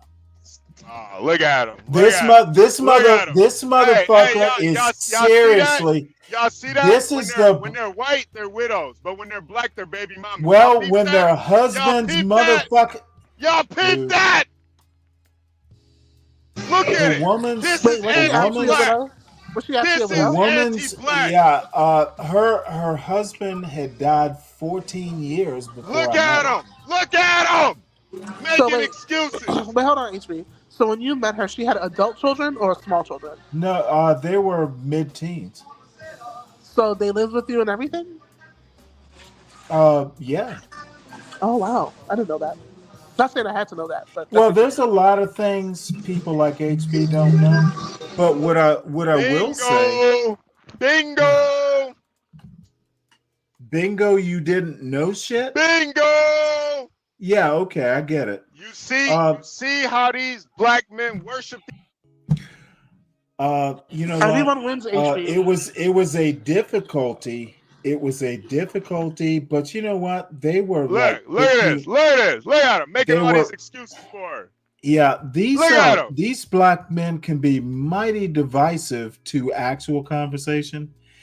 Believe me, it was something I had to think about. But you know what? It worked out fine. Wait, Stanley, can I ask HB a question? You know what? Motherfucking talk to HB. Talk him down from this I want him to see how hysterical everyone state Get the he's fuck in. out of here. I got too much pride, Kimmy. I got too much pride. I ain't taking no other man's kids. I'm sorry. No, not I'm that. sorry. That's not my The question. motherfucker was dead, you fucking Especially a white idiot. man. Especially a white Oh, man. geez. Hell no. HB, my Hell question no. is. Hell no. Yeah, No. you know No. what? No. You Hell know what? no. All I No. have to No. say, No. No. HB, my question to you HB, is. I'm not you. Wait, hold you on, Stanley. fucker. I'm Everyone. not asking you to do shit. Wait, Stop hold on, the Stanley. coke. He's No. not. This is why This fucking fucking these I want to ask HB a anti-blacks question that are has nothing to do with fucked Stanley. in the head. And take that silly picture down, bitch. HB, when you bring your dumb ass back up, take this picture down. I want to ask him a question that has nothing to do with you. No, it's silly. No, it's He's silly. just gonna That's you, yell. nigga. Yeah, motherfucker. Nigga, that's you were you. Now it's silly. Now it's silly. That's you, nigga. Look You at don't give a the fuck how many Scoochie kids Black. you got. Hey, Kim, Long as she white. this is Long this as is the she white. state She's of all black right. manhood. Yo, hey, Kim, see how these niggas It's do slim though? When it's a white motherfucking woman- pickings. When it's a white woman, she's a widow. When it's a black woman, oh, She's you a a baby baby mother. You a baby Understood. mama. You a baby Wait, mama. she was I don't married. Give a fuck. I don't give Yeah. a fuck. The Y'all see how woman y'all black was women don't get the married. same grace as these white women? This nigga's a simp. The fuck out of here, nigga. I ain't trying to hear that. I ain't But trying to hear HB, that. Go ahead. forget Kim, go about ahead. forget about Stanley for a second. You know what? Doesn't everyone win HB, when someone you're a dates fucking moron. You're a mother. Go Stanley. ahead, Kimmy. Go ahead, Kimmy. What are you about to ask? Kimmy, what are you about to ask? Everyone wins in this situation because without interracial dating and mating, how would black men get their light skin prizes? They wouldn't have them. So I think everyone wins. Like, let the people who want to be the pioneers be the pioneers, and then everyone benefits from what the pioneers procreate. We could all win. I don't think it has to be a problem. You know what? Fuck winning. I need to go scorched earth on this young man. I don't care who wins. I need to know. I need to know that this You got motherfucker. niggas that are trying to. When you got niggas like Stanley who try to say people are anti-black. Niggas like Stanley are teaching boys like you. When he's the only one fucking white women, that's the problem. If you want to be with white women, go ahead. But don't try to call other black people anti-black. But how would you have different complexions? Motherfucker, you're anti-black. People, if people don't mix. Yeah, and you're a fucking hypocrite. You're just as You know worse. what? You're worse. To the You're worse. You're worse. your feeble mind. You're worse. Motherfucker, I don't Still respect. worshiping her. I Still don't worshiping respect. that white woman. I don't respect. You can call me anything you want. I don't respect how you think. So natter away, bitch. I think you think like a simp. Natter away, bitch. I'm gonna mute and I'm gonna listen to you on my earbuds. Motherfucker, how see what you can't figure out is I don't care what you think. You telling me how I think is laughable because you don't like think. A simp. You think like a simp. A simp. And you think like a hypocrite. How you gonna call somebody else anti? Folks, I'll be right back. Just let him rage. How are you gonna call some? I will go get beer, but I can hear him. Yeah. That's what you look forward to every day. Going to get beer. Nigga, you're retired. Why aren't you traveling? Why aren't you doing something? Go to fucking, you gave up, Stanley. You don't even want to travel. Talking about I've been all over the world. Nigga, you were in the fucking Navy. Of course you've been all over the world.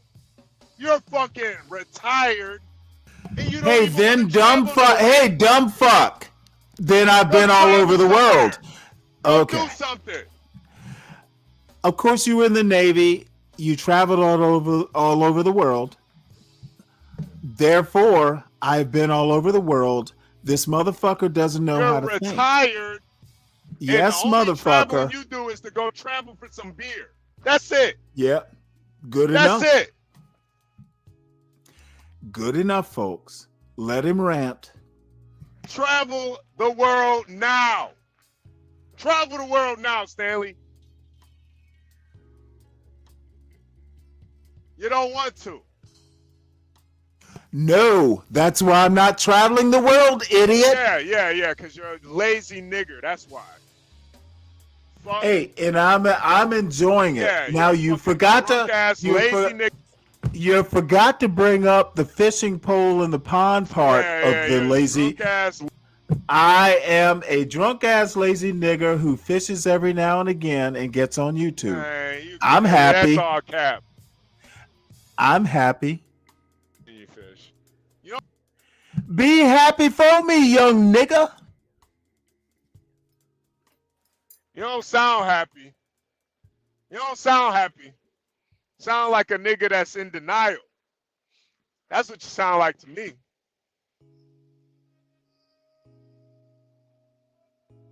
Sound like a nigga that's confused. You want to call people anti-black, but that's all you represent. That's all you represent. You don't even love yourself. You don't even love your black body. Putting all this alcohol in it. You got the nerve to criticize somebody? Are you fucking crazy? Are you fucking crazy? Got the nerve to criticize anybody on anything. Fuck you think you are, Stanley? Huh? Fuck you think you are? You want to criticize? We can criticize then. The fuck? I traveled the world. Nigga, you were on a fucking boat. Go travel now. You didn't even want to travel.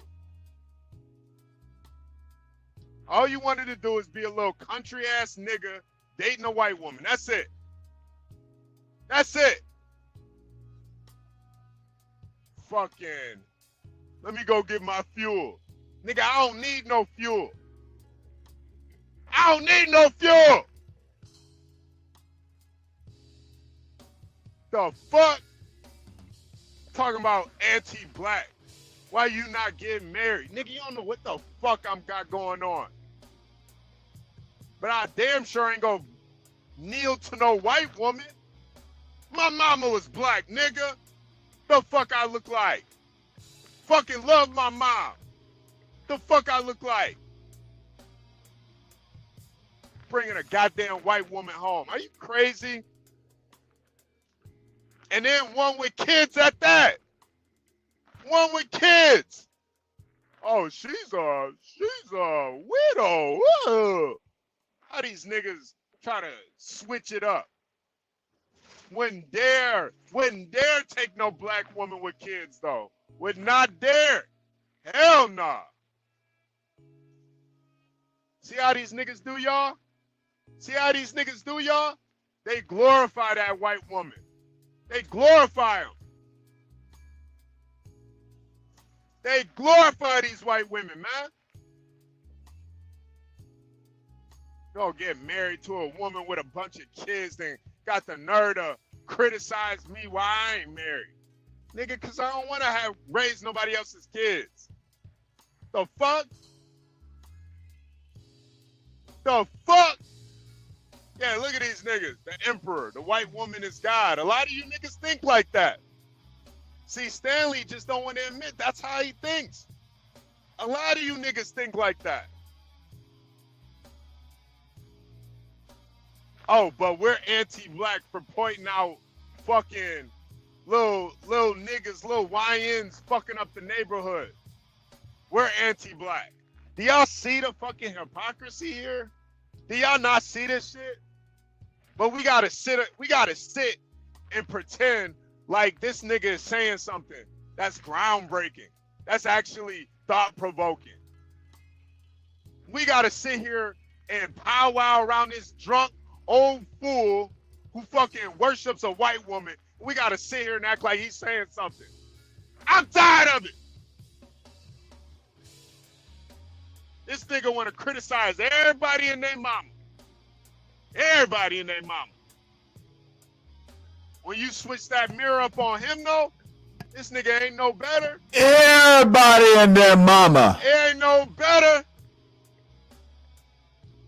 Ain't no better. Everybody, you ain't no better. everybody in the club getting crunk. Deacon Dave, no. Listen. It's not about the white woman being God or not. It's not about that. It's about niggas like Stanley. Everybody in the club getting tipsy. It's niggas. That was actually funny. But it's niggas like Stanley who try to pretend like they're pro-black when they're not.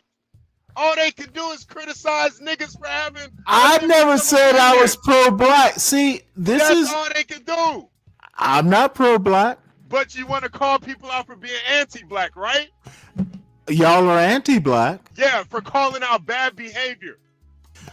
Dude, do you really think that's why I'm calling? bad behavior. So you think Are you calling crazy? out? See, Are you this is why Yeah, you're we're anti-black. because we When don't want a little black boys man, when a black man who understands black culture we're intimately, because we don't yeah, want black motherfucker, people it's killing other if black you people. honestly think We are here that's to why. thought- If that's why you think I'm calling you anti-black, then you don't get it, son. They don't make any sense. He doesn't make any sense. Then motherfucker, We're ask talking me a about question. Niggas killing other Then, niggas, but then ask me a question, son. we're anti-black. You are. He makes zero sense. He's a Ask me a hypocrite. question, son. He's a hypocrite. Just because you don't understand me makes me a hypocrite? No, you don't make any sense. You're a hypocrite. You don't. Then ask me a question, son. Stanley, we've already listened to your thought process. Motherfucker, you couldn't fathom my thought process. You're not worthy.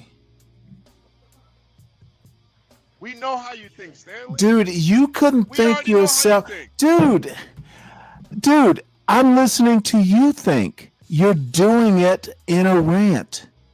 You're thinking, if you didn't notice, dumb son of a bitch, come to me when you can rational. Come to me when you are not so upset and can form cogent thoughts. You don't even see the hypocrisy, though, Stanley. You don't even see it. That's how Then I know you can't motherfucker pointed out to me, but not in a rant. Stanley, your mind is corrupted. It's corrupted. It's corrupted with white supremacy. That's not I a can't question, save you. it's a I statement. can't save you from yourself, Stanley. Motherfucker, I'm 60. I sure as shit don't need an anti-black to save me. What the fuck? You're so depressed and fucking down, and so your mind is so corrupted with anti-white black bullshit. You can't be saved. You can't be saved. I can't teach you Dude. shit. This is Oh, this motherfucker thinks he can teach me shit. You go ahead and talk now, boy. You can teach me what? Dude, if I'm depressed, it's because I don't have a second child to match the success of my first child. Motherfucker, you better check your dumb ass. You literally sound like a fool, HB.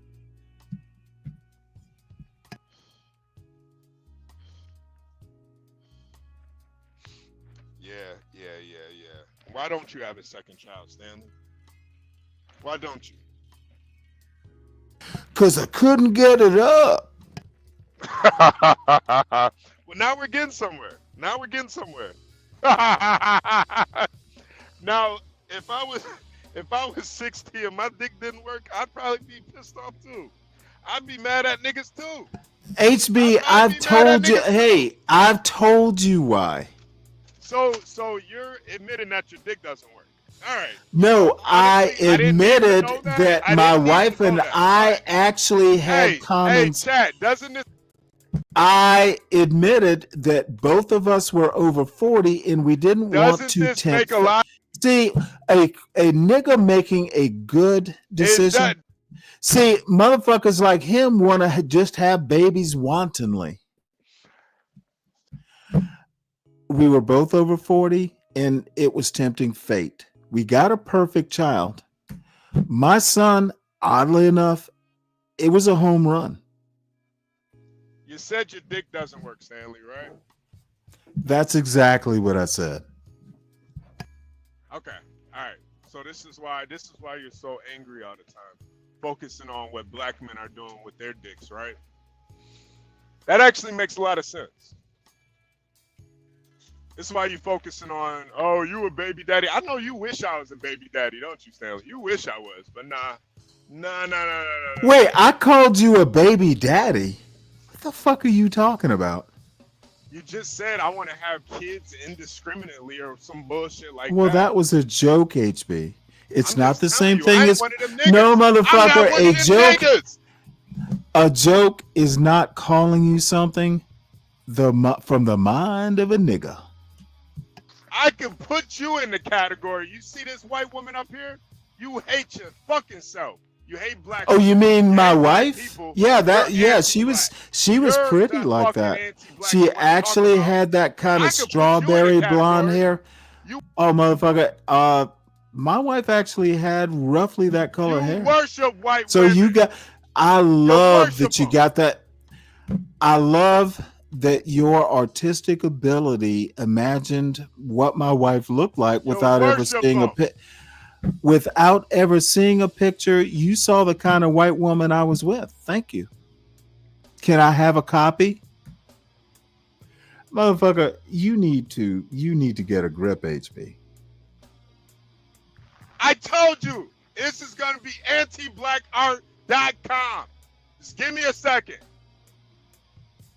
Well, that seems pro-black to me. That motherfucker has a good-looking wife. No, there's nothing My only complaint is I never had a hat that nice. Yeah. Why don't you work on that, Stanley? Why don't you work on that? Motherfucker, it's too late now. Why don't you go work on it? It's never too late. This is what I hate about you fucking old ass fucking farts. Telling people it's too late. The fuck? It ain't never too late. I was talking about me. Stop it. I don't want to hear that fucking. I was talking about me. It's too late for me. Motherfucker, you still have a chance, HB. At least I think. Buck up, young man. You could get one too.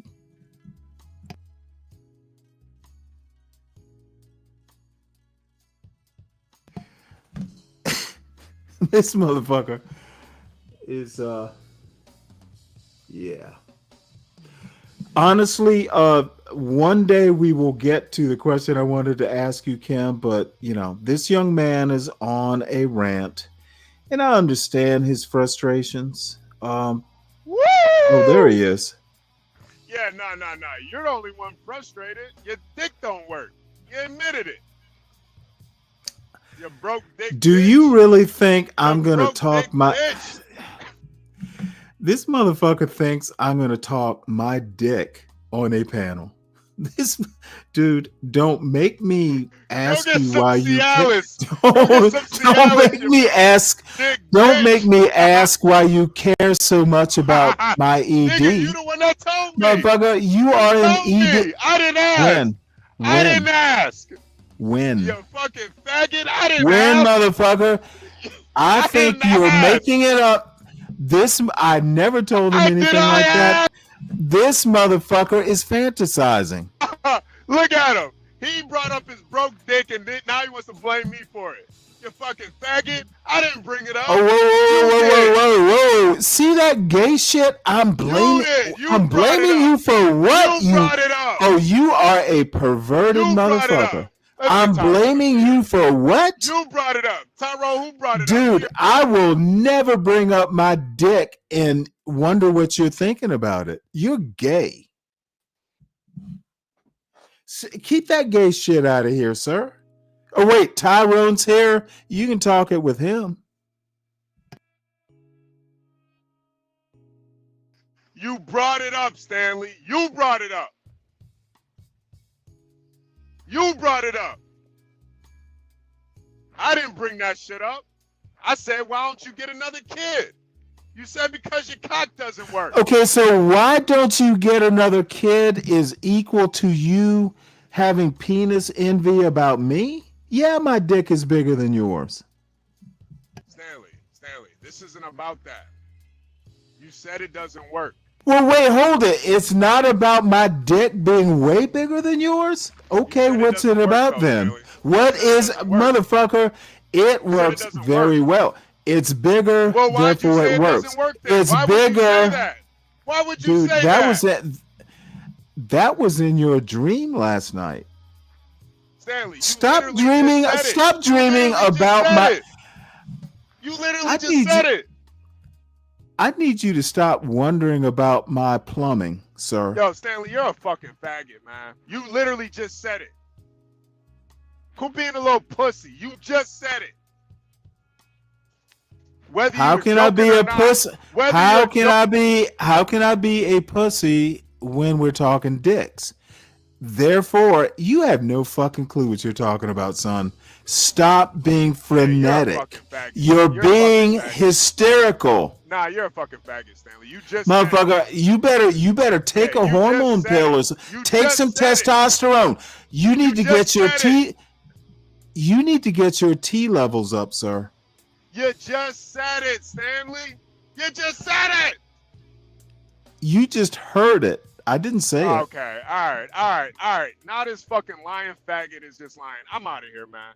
I can't. You could be a fucking hypocrite. Thank God. Don't delay. Go. Shut up. Go. Bitch. You're a bitch. Go. Bitch. You gotta go. You gotta. What the fuck is wrong with that boy? Tyrone, what's up? Well, he must have gone with HB.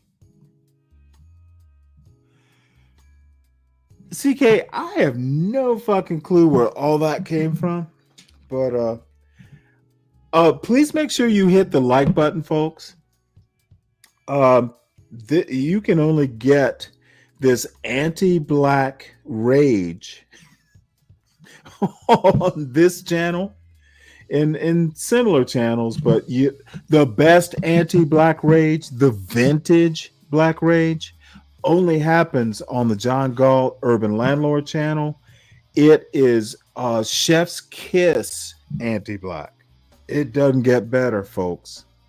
So please, for a more balanced approach to race in America, please subscribe to the Stanley Cross channel. It's at Stanley Cross 6000. Make sure y'all are hitting the like button. The likes are getting light compared to the number of folks that have been in the chat and are in the chat.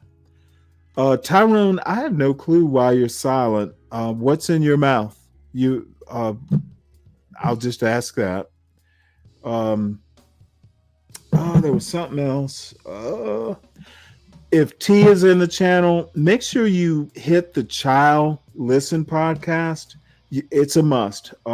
She gets me prepped for the Stanley versus the World show. She and her sister Mo Love are darlings. Also, Portia J is the executive producer and she came up with the idea to get HB mad, apparently. What was she thinking? So we go from there. Merrily, life is but a dream. So I was hoping HB would stay up here a little longer. HB going to the gun range. Yeah, that motherfucker's gonna get some rage out. T, put your link in the chat. You're a moderator. They must go to your show. I'm sorry, you might have to do the pre-show prep. I come up there, y'all treat me so nicely. I don't get the same sort of stage fright after I hang out with y'all that, I kind of get sometimes when I come up here raw. And you don't know how much I enjoy your show, T. So thank you, ma'am. And Brooklyn, if you want to hit the link, I really just wanted to ask you what you thought about the show that we did last night. Charles and I were thinking about making it a regular Thursday thing, and I don't, oddly enough, I don't get the same sort of.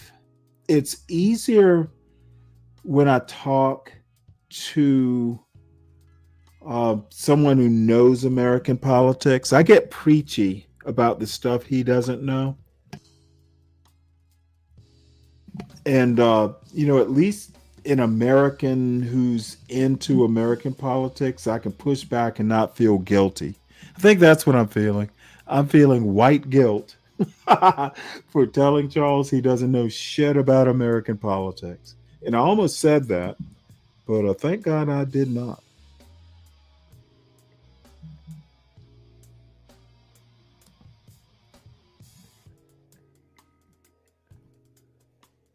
So anyway, I guess I'm going to have to end this show.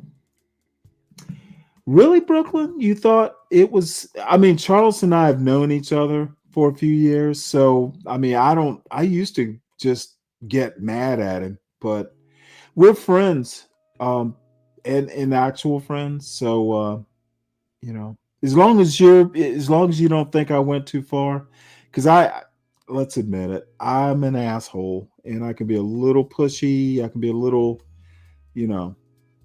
over the top sometimes. But Kimmy, if you thought it was okay, then I feel better. Thank you. So, Alex, critical African thinkers. Just put it into the YouTube search. It was a show from last night. Critical African thinkers. I can't remember if it's one word, but it comes up in the search. Oh, Admiral. Oh, I know I did. And Admiral, motherfucker, dude, they teach you to do this in the Navy. Motherfucker, hey, to win, sometimes you have to find the weakness. Oh, motherfucker, you know how that military shit works. Dude, you want to find, motherfucker, you must win. That is the military. That's actually, I pray my son, I want him into the goddamn military because the motherfucker's brilliant, would make an excellent officer. You win, motherfucker. Fuck the black, fuck the white, fuck the whatever it is. You win. That's what they teach you in the military. You must win or die. CK, I value someone like you because you know what this shit is. These motherfucking weak ass folks who think they're men. Motherfucker, I only respect the motherfuckers who've been in the Navy or the military. Y'all know what's up. And you know what? Ship every male in America through boot camp, and America would be better. Women would be happier with their men. Men would know why the hell. I'm just glad you're my wife, dear, because I went through hell in boot camp. You will hug your wife. You will hug your children. Thank God my goddamn sergeant isn't yelling at me. I'll make dinner. And then after dinner, we're going to go play ball outside, son, because my sergeant isn't yelling at me. Every motherfucking swinging dick in America should go through the military. It makes you appreciate life more. And that's just, Nando is fucking laughing. Oh, Nando, motherfucker, you went through Paris Island probably. Motherfucker, I'm a pussy compared to you. Motherfucking Paris Island? Motherfucker, your life is in danger in that boot camp. You will die. You will die at Paris Island. They don't want your ass if you can't survive at Paris Island. Motherfucker, we kill people who, well, I didn't say kill. Motherfucker, there are people who die trying to do what Marines do. Motherfucker, the best officers, and I was a naval officer, the fucking best officers in the goddamn military are Marine officers. They know how to beat your ass and then like reason with you. Sometimes they'll reason with you so they don't have to beat your ass, and sometimes it's the other way around. Marine motherfucker, Nando, you'll love this. My wife and I, when my son could barely walk, let's talk about the future. I wanted that motherfucker to go to the Naval Academy with a Marine option. Those are the motherfuckers that are the shit. You must test your mettle as a man. And in my opinion, the best way to start as an 18-year-old or 22-year-old, motherfucking, let's see if you can save some lives with good decisions. Let's risk it all, motherfuckers. Go into the military. And I don't know, I raised my son with military values. But I that motherfucker would make an excellent naval officer. And the Navy's different than the Marines. Sailing ships or submarines. It's kind of, it can be a little weird, but you motherfucker, you must command. That's what the military does. You will command once you prove yourself. It might be just commanding yourself, but you will command and you will survive. And, actually being deployed, oddly enough, you will hear these odd things about yesterday or the day before, Marines at the southern border, motherfucking 2 of them died just doing routine shit. The motherfucker is dangerous. Okay? Fucking going to a shooting range for target practice is motherfucking dangerous. It's live ammo, bitches. The military forms men more consistently than any other, occupation or experience in America. And I literally mean consistently. You're not going to motherfucking get it driving a truck. Driving trucks does not form character or men. College, motherfucker, does not form men. High school does not form men. A motherfucking trade does not form men. The military forms men, and the tougher the fucking service, the better. Motherfucker, you will. Oh yeah, I am getting a little ranty here, but god damn it, men get formed. And I kind of got formed. Excuse me. I got formed.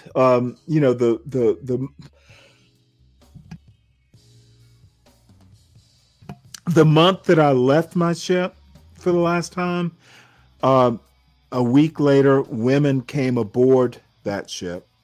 My last ship was a destroyer, and it was a combatant. So, women up to that April of 1994, they didn't come on board combatants. So, I don't know how the Navy is now, but I do have friends who are actually like ranking people, like they have stars on their shoulder. So I talk to him every now and again.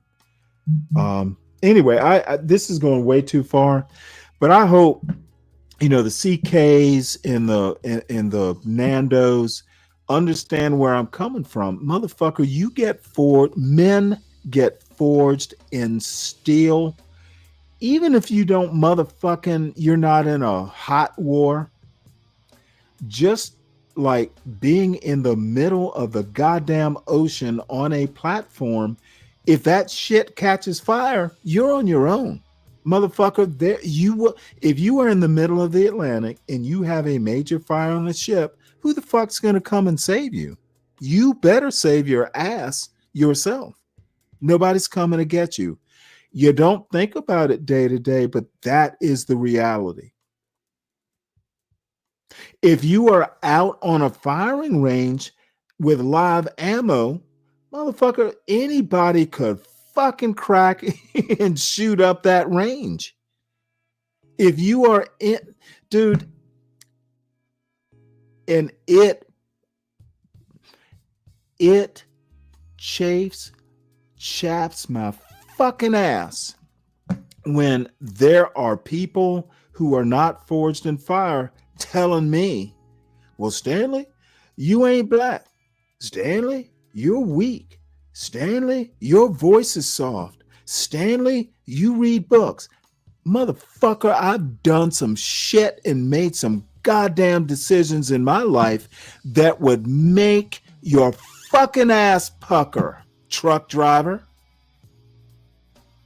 That over-talking, loud fucking bullshit does not impress me. And not only that, motherfucker, I'll kill you without remorse if you threaten my life, you're done.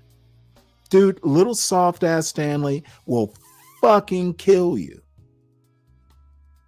In self-defense, of course. Never provoke a fight, but you always in that shit. And for someone to fucking question my decisions, who I marry, who my son is, who my son's girlfriend is, you know what? I didn't ask my son. He came to me, which is the honor. I was honored as a goddamn father that my son came and said, hey, here is how it is. He told me. He didn't keep that motherfucker a secret. And I raised that boy alone from 7 years old by my goddamn self. My wife had nothing to do with it, not by her own will. Life happens, but motherfucker, I raised that son of a bitch my goddamn self to a fucking elite university, my goddamn self. Okay, there was no welfare, there was no bullshit, there were no baby mama girlfriends. Motherfucker, I did it my goddamn self. That's why I'm so confident. I know what I can do, and I motherfucking have the receipts. Y'all pussy ass motherfuckers who want to fuck with me, none of y'all have done that. And, if you're 35, I understand that you haven't. But when you start approaching 40 or 50 and you start questioning what a motherfucker like me can do, fucking show me your goddamn receipts. Not a one of you has them. When you take a boy who lost his mother from motherfucking 7 to motherfucking 18 and you get him into a very hard engineering school, then I'll fucking talk to your dumb asses. But don't you ever fucking question my manhood, what I do, how I do, who I married. Motherfucker, yeah, I love the woman, therefore I haven't had a whole lot of whoring around in my 7-year-old's life, you goddamn immoral motherfuckers. Why the fuck would pussy be my biggest thing when I have a boy to raise to be a fucking black man? You fucking perverts. Pussy on your mind is why you can be over 39 and motherfucking all you can think about is my dick. Motherfucker, that's so perverted, so unserious. You tell me that I'm a failure to something or another. Motherfucker, I have a 19-year-old in a motherfucking engineering school. What do you have? I did that by being disciplined. If I was out chasing pussy like some of y'all pickaninny haired motherfuckers would do, my son would be a pickaninny haired motherfucker who's graduated from high school and lost in life. Don't ever fuck with me because I will always goddamn win, and I have the receipts, bitch. If it's not how you would have done it, then it's not how you would have done it. But you can't say I haven't accomplished shit. And I'm retired. And I have time to sit here and rant on YouTube. Motherfucker, I'm going to get beer in a few minutes. And motherfucker, I'll be back. Maybe hop up on another show. Maybe start a new show. But motherfucker, I'm literally retired. Fuck y'all if you don't like it. Fuck y'all if you don't like my politics. But the one thing you can't say is I'm not the real nigga. Okay? I have a black son, again, who's accomplished. I did it my goddamn self. Which one of y'all niggas have done that? And I'm sure some of you have. Come up and tell me about it. But I know some of you haven't, and those are the loudest, blatantly ignorant motherfuckers who want to come up and challenge an accomplished old black man. Fuck y'all. The ones who think that I have to listen to your shit, motherfucker, go out on the corner and do some beats and come up with a rap. Luckily, I didn't have to do that. So anyway, I'm sure there will be comments. I'm sure there will be a whole lot of things. And by the way, smart black men in this chat, and most of y'all are, motherfucking marry the woman that floats your boat. Fuck her color. Fuck what other people think. I didn't take my wife home to ask permission. Motherfucker, I was a grown man. I told them that I'm gonna. I didn't ask their permission. Like, you took that white woman home. Motherfucker, I had a home. I took her to my home.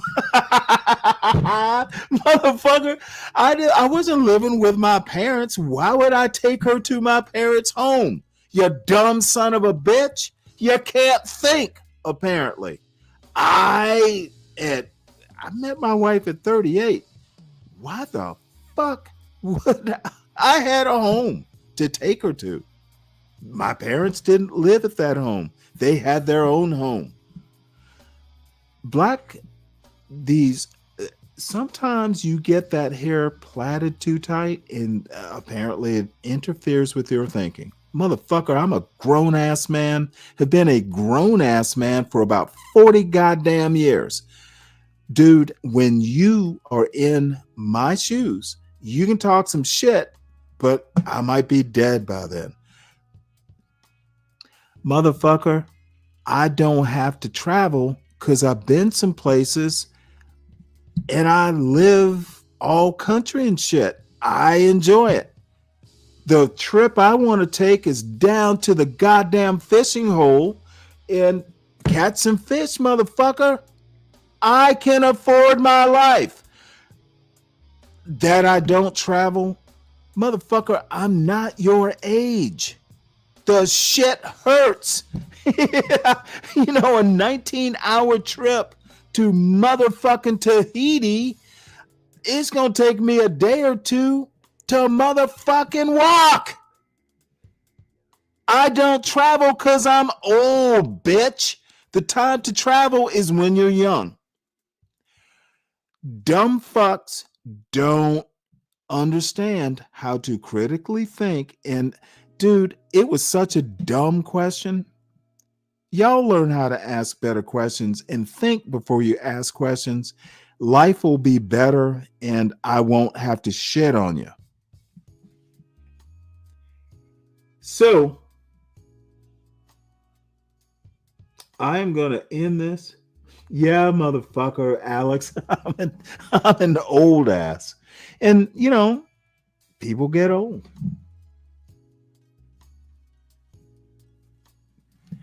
So, I don't know. I'm going to run out, get some beer. Might start a new show, might not. Depends. I imagine that, you know, there will be a morning roast equivalent and or response. I probably will be on tonight, and I hope Virgo comes up. We really need to talk food. Oh, Alex, just travel, dude. Luckily I got to travel when I was young, and it was on. I don't know why traveling on the Navy's dime is something I should be ashamed of. I don't have wanderlust, motherfucker, because I'm 60. Why the it hurts to travel, bitch. When you're 60, you're not 20. You're not 30. You should travel. You can't say I'm 60 and have never not traveled. I don't get that point, HB. Why would I travel when I've traveled? And I'm perfectly happy where I am. There are actually some places, you know, I'd like to go back to Israel. I'd like to go to Cuba, like not Guantanamo, the rest of Cuba. Yeah, there's a couple places maybe on my bucket list, but if I don't make it, I'm okay. Take that wild anti-black, every nigga is not okay except for me attitude, because I will trash it every time like I did today. Okay, HB doesn't know he lost, but he lost. Motherfucker, I'm still here. You need to go and do like whatever it is you do. You need to stop fucking with me, because I'm always going to win. That's just something in life you need to learn. So, Ignat, what you got to say? Oh, motherfucker, God damn it. Now, see, I would love to go to Monaco. Motherfucker, how'd you wind up in Monaco? That's rich folks' playground. Dude, next time you come up, and I might be back on in an hour, you need to tell me about Monaco. That just motherfucking sounds like awesome. That's south of France, somewhere like on that coast. Yeah, you got to tell me about that and what you did there. So, sounds interesting. All right, folks, let me wrap it up. I might be back in a bit. Oh, there you are. Yeah. Have you been listening to me? No, I haven't been listening. Oh, goddamn. I was just talking about you. I'm disappointed. The fuck I gotta listen to you for, Stanley? Well, you don't. The fuck you gotta... I'm not sad that you weren't listening. You don't have to listen. I'm okay. What the fuck you got to talk about? What the fuck do you got to say? How to give up? Well, you don't have to do like everybody else and do a replay of the show. When you replay the show, please make sure you leave a comment to help the algorithm. Stolen valor traveler. Oh my brother, not only am I stolen valor, the government paid for your tax dollars paid for it. The stolen valor traveler. Motherfucker, dude. And guess who paid for it? Let me tell you a story. I was in Palma de Mallorca. I was in Palma de Mallorca. Yeah, on the And sitting on the beach, I got a picture I have to show you, motherfucker. I am wearing Ray-Bans, drinking a motherfucking the best strawberry daiquiri I've had ever. God bless Uncle Oh, Sam. motherfucker, y'all paid for it. And literally, no. It was better than that. I literally had a toast. God bless the American taxpayer. Yeah, Uncle We Sam. drank a toast, motherfucker. Yeah, the white man created However, the white this man. was, dude, white men are the only ones paying taxes? The white man created that system. Okay, motherfucker, that wasn't my question. White men are the only ones paying taxes? White man created that system. Motherfucker, that Sam. wasn't my question. Uncle See, Sam. the anti-blacks Uncle cannot Sam answer for sending you across questions. the seas. He paid for you. Thank Uncle Sam. You're goddamn right he greatest did. military You know in the what? world. Hey, you know what? Greatest military in the world. And not only that, I literally just told you,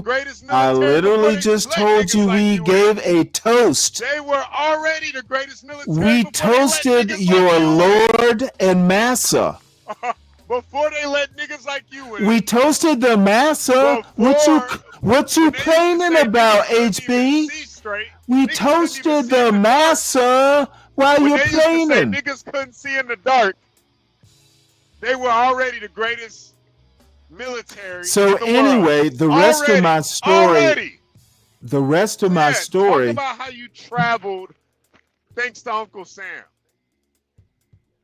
The rest of my story is after we pulled out of Palma de Mallorca, I didn't set foot on land for motherfucking damn near 6 months. So toasting meant, you know, there's some awesome highs, and then there's 6 months literally on a ship without pulling into a dock. So when I got off that ship, I set foot on the pier, and I almost got seasick on dry land because I wasn't used to being on like steady ground. So that's my story. For every toast and every strawberry margarita, motherfucker, you're going to pay for it for 6 months. That's my story. Thanks to Uncle Sam. Motherfucker, thanks to my fucking service to Uncle Sam. Now discount my service to my country, motherfucker. You did exactly what you're supposed Motherfucker, to do, what did I do? Say it louder and prouder. Say thank you for your service, Lieutenant Cross. Thank me, bitch. Greatest country in the world. That's what you're supposed to do. Thank me, bitch. Yeah, that's what you're supposed I to do. defended your right to look like that. I defended your right to be a pickaninny. No, what you defended was motherfucker, I defended your hairstyle. I defended your hairstyle. I defended your right to look like you. See this picture, folks? Hey, folks. Generations. I defended that, folks. I defended that, folks. You defended white supremacy. That's what you I defended this picture. Yeah. I defended your right. Yeah, you served. That's what I served. I served you, motherfucker. I served you. I served you. That's what you're supposed to do. Yeah, That's motherfucker. What niggas do. They serve. I will defend your right That's what to. you're supposed to do. I will defend your right. I will defend your motherfucker. I want at least hairstyle advice. I want your hair care advice. That's all I'm asking. Stanley, you got a white woman, so you didn't have to deal with that. Motherfucker, I want to look like you. I want to look like you. I want to be a long-haired hippie. I want to be a long-haired Hotep hippie like you. Hotep hippie. Hotep hippie. She didn't wear no bonnet, Stanley. Skull, brother. Skull, brother. Come on, Stanley. She ain't wear no bonnet. Skull, brother. You made sure. Skull. Yeah, you hate Skull. Skull. Skull. You hate my black hair. I get it. Hey, you know what? I defended your black hair. I defended that black hair. Don't set it on fire with all that grease. Don't set it on fire, son. I defended it. You got that good hair. Why you Don't wreck the shit I defended, son. Son, when you put on that stocking cap, when you, I defended you. I defended that hair that you gonna put. Motherfucker, don't hurt that hair. I defended it. I defended that hair. Oh, motherfucker, you know what? All them white kids, all those white kids want to feel your hair. All those white kids want to let them feel your hair, HB. Let them feel your hair, HB. Let them feel your hair. It's actually soft and not. It doesn't feel like a Brillo pad, now does it, white kids?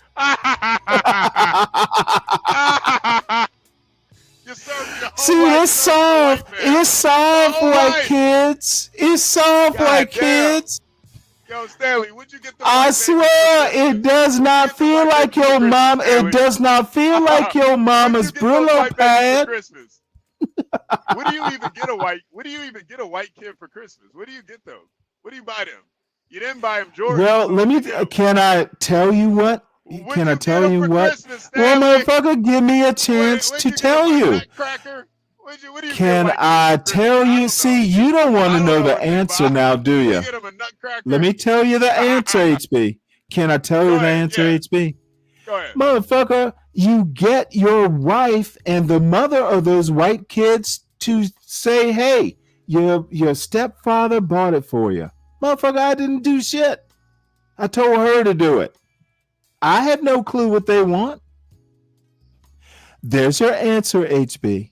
When you get married, you'll know these things. Why don't you get married? Why don't you get married? Motherfucker, because I'm a man. Wise by the Christmas presents. Here is the motherfucker, and it's a glorious past. It is a glorious past. You're still living in it. Motherfucker, I'm living on fumes. The fumes. Hey, you know what? Not to me. Worshiping this goddamn white woman. Let her. Motherfucker, she was the best woman I ever met. Yeah, the only two women that were better, my mother and my sister. Bitch, what you don't want to hear is you don't want to hear the truth. You won't hear the truth now, do you? Hey, Kunta. Kunta, I can't speak Yoruba. Kunta, calm down, Kunta.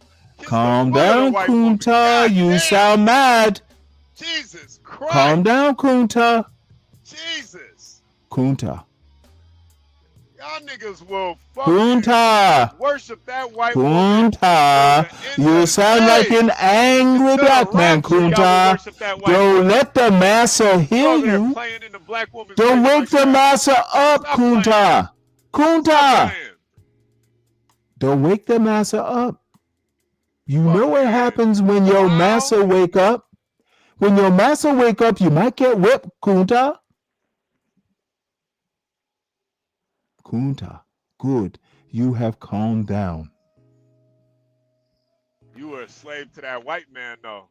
You helped raise. Oh, motherfucker, I was a slave to my white wife. Yeah. I motherfucking loved that woman. You fucking loved it too. Motherfucker, I loved her so much. She was I am. Oh, motherfucker. Not only did I love her because she was white, I loved her, but hey, I loved her because she could tolerate me. Yeah. Now tell me about white women. Tell me about the white women being. Motherfucker, motherfucker, you gonna tell me a white woman doesn't have a choice? That's HB's America. She had to find some simp that'll take her on. She found your goofy ass. Yeah, motherfucker. I had to pay for her kids. So apparently you thought I married B Brave. Apparently you thought I married B Brave's wife, who didn't have money. You dumb bitch. Yeah, she had money from her previous husband. Yeah, I understand your limited experience. So I how can I argue your narrow point of view? Yeah, whatever. I just hear you fucking worshiping this white woman all fucking day. I'm sick of it. Motherfucker, if she were here right now, I would worship her even more, bitch. Woulda, coulda shit. She's not. Move the fuck on. Okay. To where? Move the fuck on, man. Wait, hold it. Tell me where to move on to. Where should I go, HB? Where should I go, HB? God damn. Where should I go, HB? Fucking soft ass niggas, man. Oh, motherfucker, you want me to be John Galt. Motherfucker, you haven't been married. Fuck out of here, man. I don't know an anti-black. Well, they're a couple. Move the fuck on. To where?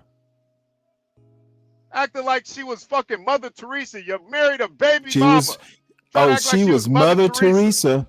She was motherfucking Teresa. Damn. And you know why she was better than Mother Teresa? She could fuck. Look at this nigga. This nigga saying she's I fucked Mother Teresa. Is that what you're saying? God, hey, man. I'm a black man who fucked Mother Teresa. Love it. Niggas and your this is I am that nigga, to quote a great man. I really can't understand. I am that nigga who fucked Mother Teresa. Of course you can understand it. That's all you do is worship. We don't expect you to understand, HB. Talking about Kunta, Alex Haley didn't even get that from. He didn't. That Wait, wasn't hold a real it. story. No. From a white man. You dumbass nigga.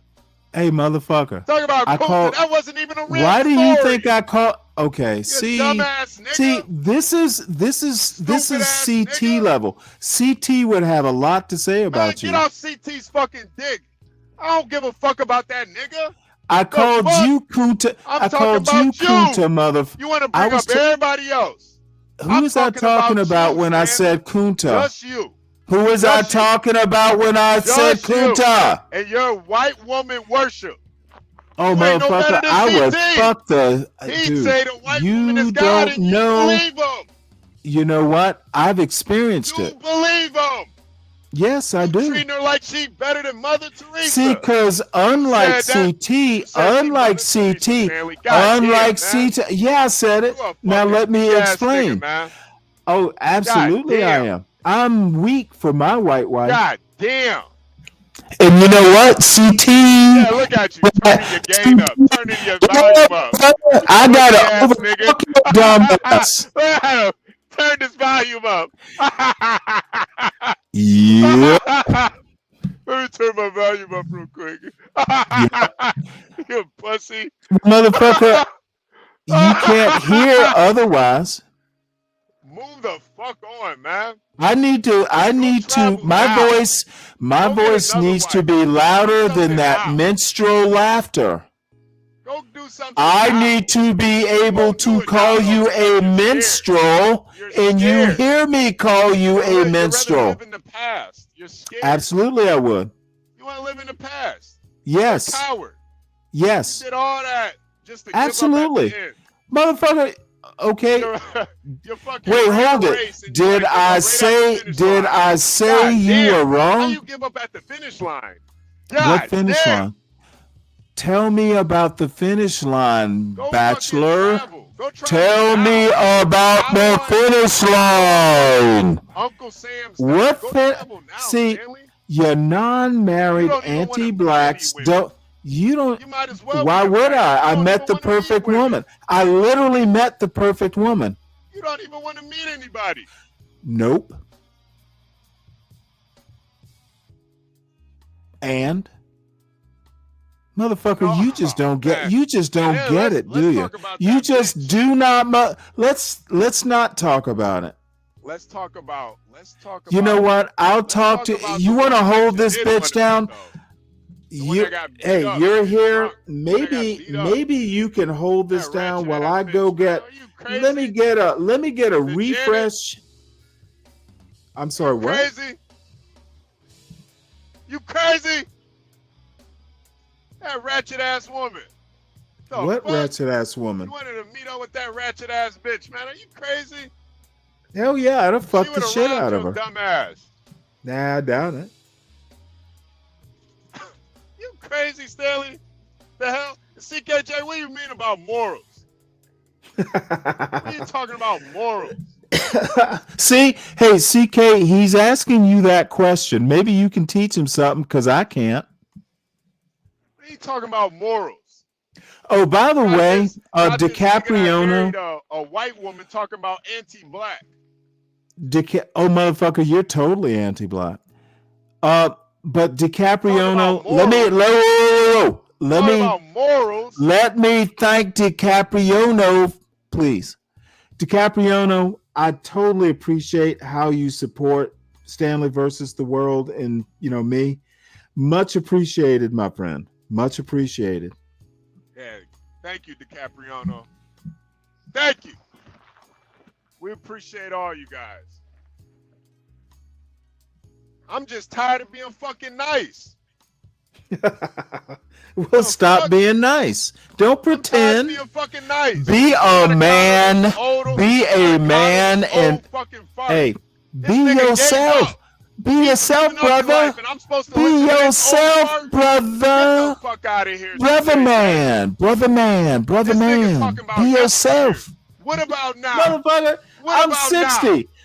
Oh, god damn it. Dude, I'm 60. The best years are behind me. Why not talk about them? So what, you're 60?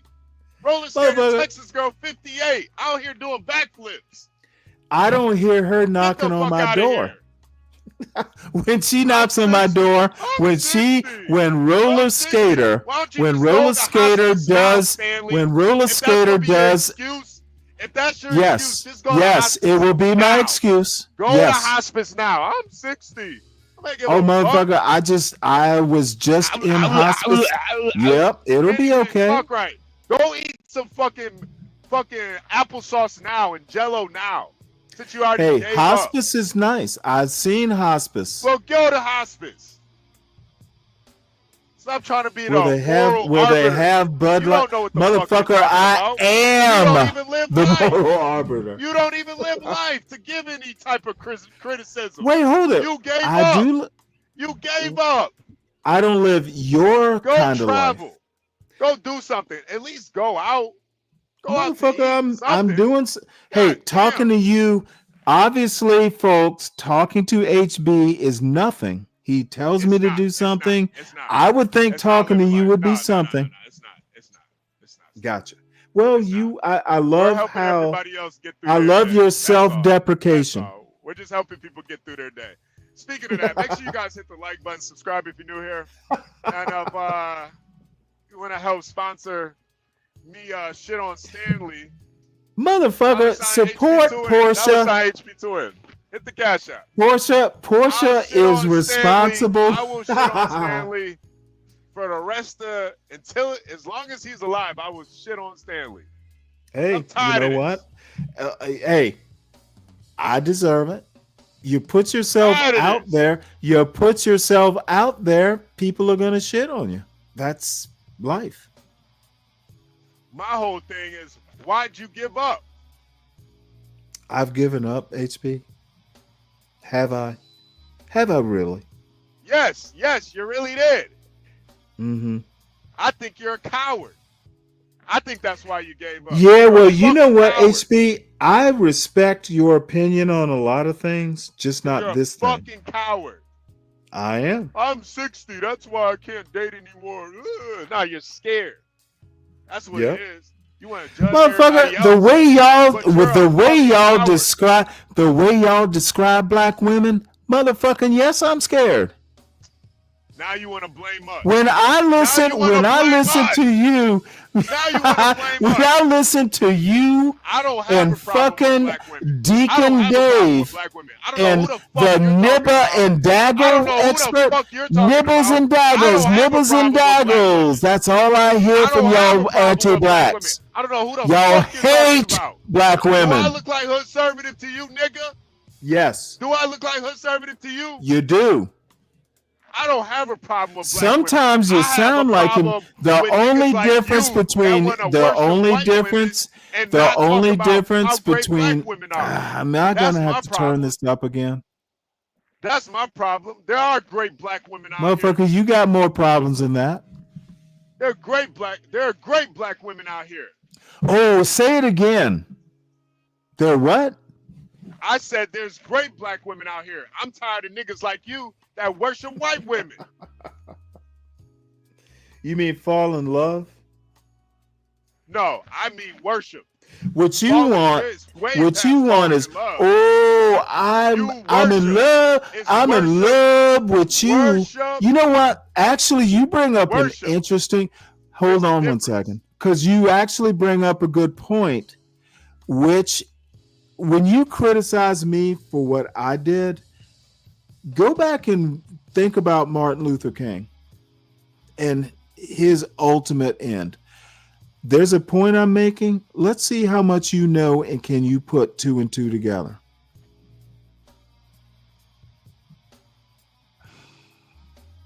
I bet you can't figure it out, can you? Stanley, Tell the audience my point. He's a fucking sham. Oh, of course you, dude, you know where I'm going with this because you actually are that smart. Kennedy, did you hear what she said about Martin Luther King? I don't give a fuck what Jackie Kennedy said. I'm asking you about. She's a white woman, asking you. She's a white woman, right? You should care. You know, you were so sad, HB. She's a white woman. You should care. Said A that dead nigga white was woman. sick. So, I'm sorry. What? She said he was sick. He tried to fuck. Nigga, Martin You know what, Luther King HB? was a goddamn pansexual. HB. Freak. HB. All he wanted to do was allow HB. black folks to fuck with white folks. That's it. HB. Dude, that you know what Jackie Kennedy said, I think that speaks for itself.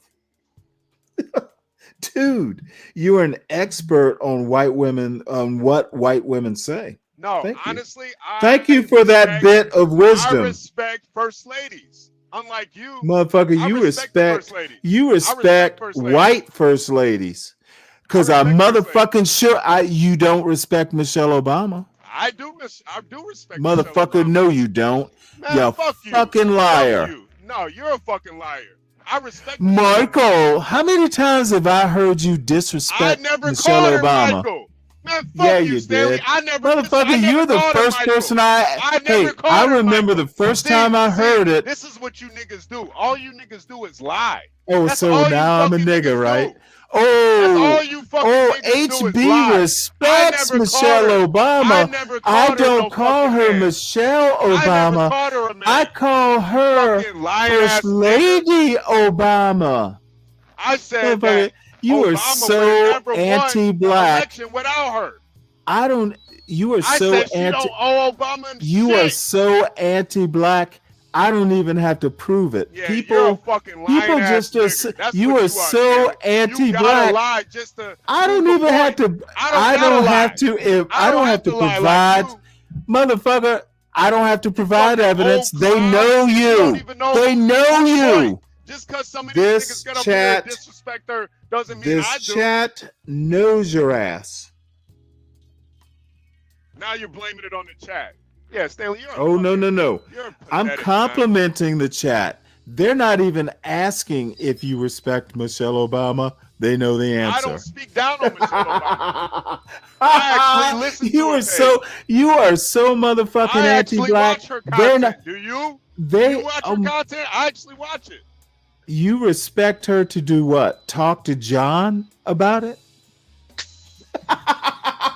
You and fucking Universal Jones and John Galt trashing Michelle Obama on the Black Roast. Dude, you are so your short-term memory is laughable. Yeah. Dude, I actually listen to the Black Roast every now and again. I never caught See, her now you got all quiet. I love it. I love it when I call your bastard. fucking bullshit. Yo, it shouldn't be that easy for you to just lie like that, Stanley. Yeah, and you make it easy though. It shouldn't be that fucking easy. Motherfucker, you grease the skids. Yeah, but it just you make it so easy. You're supposed to represent something. You're just a fucking old lying clown. You know what I represent?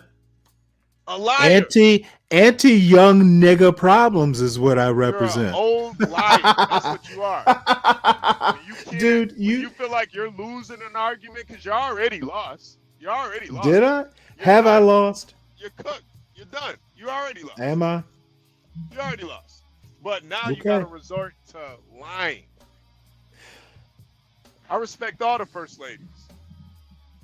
No, you don't. Just because I might criticize.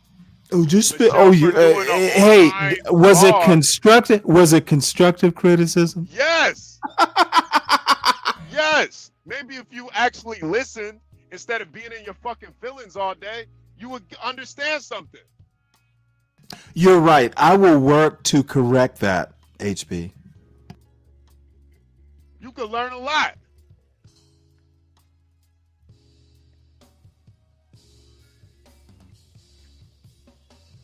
Let me say something provocative so you can talk for a couple minutes while I leave and come back. I can hear you though. Go ahead, HB, stop being disrespectful of women.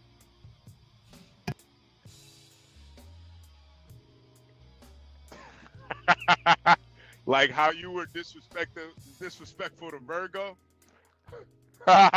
Like that? Huh? Like how you were disrespectful to Janet? Like that, Stanley? You want me to be like you, Stanley? Huh? How you were disrespectful to one of John's friends that came up here? You called her a fucking feminist? That proud black woman? Disrespectful to her, huh? How you disrespectful to Portia? Huh? Huh? Well, I'm back. I was hoping. By the way, Sharice came by. How you were disrespectful to her? About Sharice. Yeah. Whoa, hold on. She came by this morning, and you know what? Hurt. She was still hurt by how you treated her. She came by this morning, and you know what? I gave her respects. She's been through a bit, and I told her she's always. Oh, mother! You disrespected her. See, you won't let me finish now, will you? Like how you disrespect Lindy Lou. Lindy Lou's a piece of shit. Yeah, exactly. So don't tell me about respect. Lindy Lou is the. Oh, God damn it, dude! You gotta listen. Lindy Lou is the only one, and I still like Lindy Lou, but she's the only one I don't necessarily regret because I got that spot on. So when you come back up, you can go ahead and keep ranting. That you have disrespected. So don't talk to me about women. And you know what? I treat them equally. Don't talk to me about women. I disrespect women when they're stupid. Then shut the fuck when up, they act stupid, I don't artificially treat women or put them up on a pedestal. They have to earn my respect just like men. Now, there are women that I would never disrespect because, you know what? They don't say stupid shit. Just because you like women who say stupid shit and want to worship them, that's niggerdom to me. Oh, my queen, let me be your king. King HB. That's what I hear from you. Hey, Dave, I like Lindy Lou too, but I'm not John Galt. I don't do that pretty white girl privilege. Motherfucker, you come up here and you earn your keep. And if you can't take the heat, you shouldn't be barefoot. Because I'm assuming you're in a kitchen. That is a joke.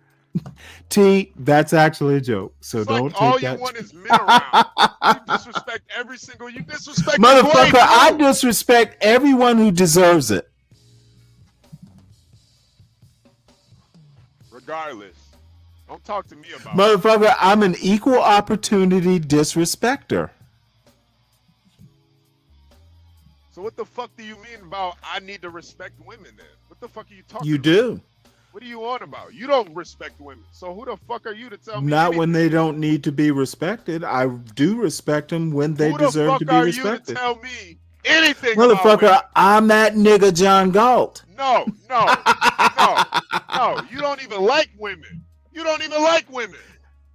Oh, wow. That's a bold statement. Yeah, it's a bold statement. Tell me how you came about that conclusion. Oh, it's simple. When's the last time you were on a date, Stanley? 60-year-old motherfuckers don't date. Stanley, answer the fucking What am I in question. high school? Answer the fucking question. Answer the fucking question. Where'd you go? Answer the question, Stanley. It's been decades. All right then. Let's put it to you this way. Let's say I haven't dated. Hold on. Let me give you an exact number. Case closed. He was a good kid, y'all. He was. He didn't bother nobody. 11 He's years. Done. He's done. 11 years. All right. Yep. That lets me know you don't like women, Stanley. Yeah. Lets me know you don't like women. Okay. You don't like women. No, You know what? no. Well, If that's you could go 11 years that's a without 'em, conclusion. Yeah, you don't like them anymore. Yeah, you don't like them anymore. Not the ones y'all You're described. inoculated. You've inoculated yourself. You're done. You don't like That women. could be. I like a woman. Yeah, nah.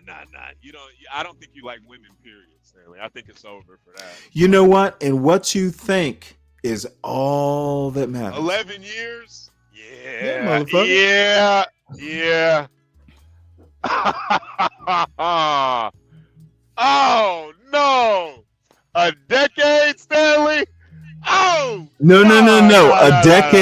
A decade plus one. Plus one. I'm being, you're a liberal, so I'm being liberal with it. Is that what you're doing? God damn. I mean, shit. Think about all that you could have done in a decade, man. You could have wrote a book, fucking Or I could have raised a boy. traveled. See, this is what people like you don't quite get. You think you literally think I was. He's a child. Don't blame him. Yeah. Apparently, in the normal black black man world, kids raise themselves. They don't need their daddies. Except motherfuckers like him always talk about the black man not being there. I'm sorry, I was busy for 10 years. It's okay, Stanley. It's okay. Again, another one of your bitch ass fucking points that I don't even say. I think the whole idea of two-parent household is fucking overrated. If both of the parents are retarded, who the fuck cares? If you got two retard You know parents, what? good I'm is it? gonna let that stand. You think two-parent households are overrated? I will clip that.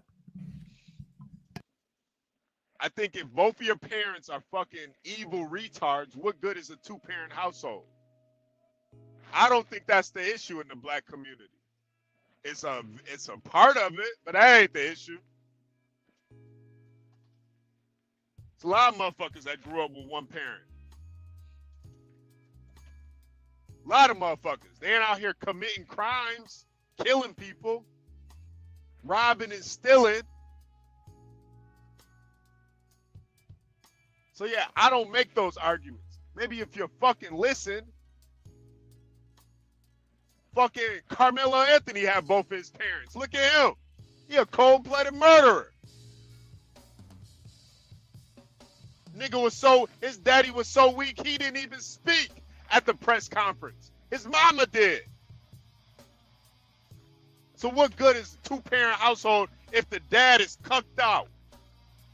What good is it?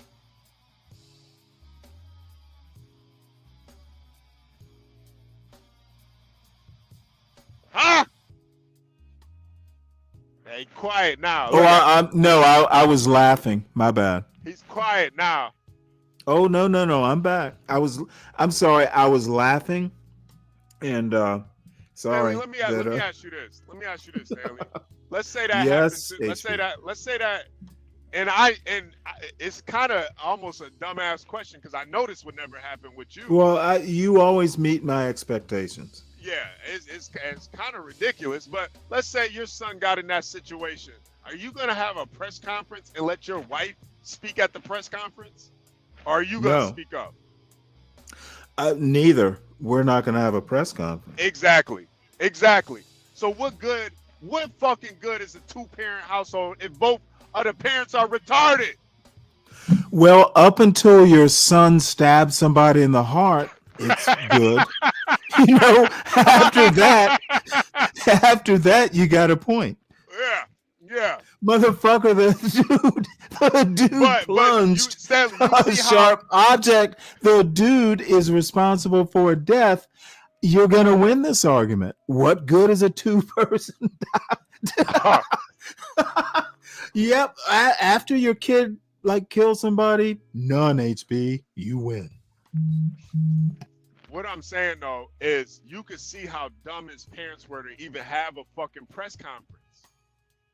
Wait, have I called them smart? I literally spent a good portion of time agreeing with John. No, but even about in the press parents, conference, they had to make the sure conference. They said he came from a two-parent household. This is You know what? Because of the anti-blacks who swear, right, dude. I heard John doubt the kid came from a two-parent household. No, I get that. But that's why they wanted to motherfucking emphasize it to let them know they weren't stereotypical. Right, they were talking to Be Brave and John Galt specifically. Yeah, and Stanley, that's the problem. Their son just killed somebody, and they're worried about how the public is looking at them. Yes, motherfucker, they're worried about it. Seems normal to me. Seems like two idiot-ass parents. Dude, I literally just heard you call my wife a baby mama. She was a baby mama. Yeah, okay. She was a baby mama, Stanley. She had a bunch of kids. She came to you with a bunch of kids, man. Actually, she didn't come with a bunch of kids. Oh, Stanley, okay. See, now you're just in denial. Oh, God. You know what? Now you're in denial. You don't listen. You must form your stereotype. We literally just talked about. We literally just talked about stereotypes. A lot of women have kids nowadays. You chose one that had kids. It's not a stereotype. Well, let me ask you a question.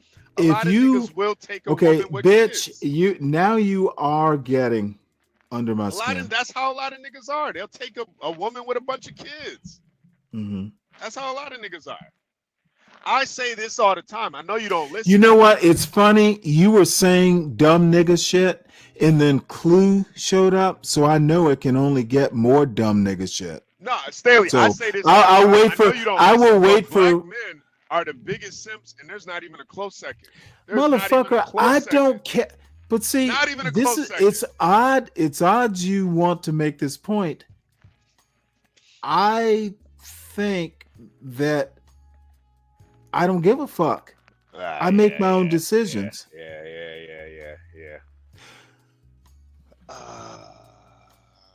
Yeah, Kimmy Cakes, yeah. Oh, I didn't even see that. What did she say? They just don't want to admit that their son's a fucking murderer. Yeah. I mean, they got a case to look forward to. That's why. Well, Kim, I know exactly where they are. They are. Now, you know what? Again, my wife's children were like 14 and 15 or something.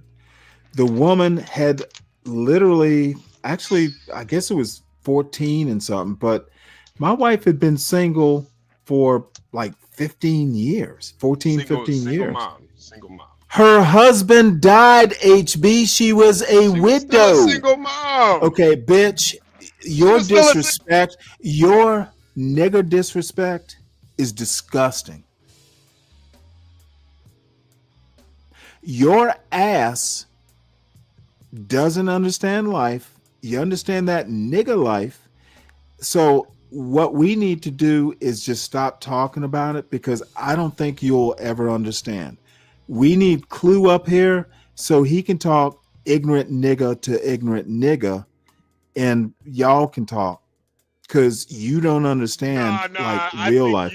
No, Clue. Let me drop. Oh, you're motherfucker! I'm a hypocrite. You know what the hypocrisy is? Yeah, you're a fucking that I thought you had a brain. So I agree. The hypocrisy is give these young Negroes a chance. They can think. She's a baby mama. Stop it. Stop it. You're a fucking simp for thinking anything different. You're a fucking simp. Okay. Trying to hear that shit. All right. Took on a woman with a bunch of kids. It is what it is. I did. Fucking try to reword it. What the fuck you think you are? I'm motherfucking Stanley Cross. Who do you think I am? I think you're no, motherfucker. You wanna talk some smack? Bozo. I know who do. Yeah, okay. Trying to. Oh, you think you're trying to fool? Certainly not you, HB. Yeah, no one can ever fool you, HB. I was looking to pull one over on you, HB. You can't get one over everything I think and everything I do, I need to pull one over or think about what would HB think. No. It's not about that. It's just a show. WWHBD. I just want the black women in the chat to see the hypocrisy. When it's a white woman, oh, she's a widow. But when it's a black woman, they baby mamas. See how these niggas try to play y'all? Bitch. See how was my wife a widow or not? See how they try to play y'all? Yeah. These niggas will play all in your face. If a black woman has her husband died, is she a widow? All in your face and then go straight to the white woman. Oh, glorify her to the world. Yeah, I know what Jackie Kennedy said. You crazy? You can quote a white woman, but you can't marry her. Why would I want to marry a white woman? Motherfucker, why would you want to quote one? Why would I want to marry one? Why would you want to quote one? What the hell? Aren't there enough famous black women with good quotes that you could have done? Why would I want to go outside of that? I got my own women. What the fuck what's wrong with you? You know, what's wrong with me is you calling me a hypocrite. That's what's wrong with me. So I can't quote a first lady? You crazy? Nope. You crazy? What I want you to do is stop worshiping white women. Nigga, you're the only one that got down on one knee to one. Motherfucker, you're the only one who's literally quoted a white woman today. You got down on one knee. Motherfucker, I got down on one knee. I got down on I got down on one knee, but I can't quote her. Please, you didn't even get down on one knee, and you know what the woman said. She didn't give you pussy. She didn't give you pussy, but you know what she said? Oh my Lord. You didn't get shit for knowing that quote. Baby.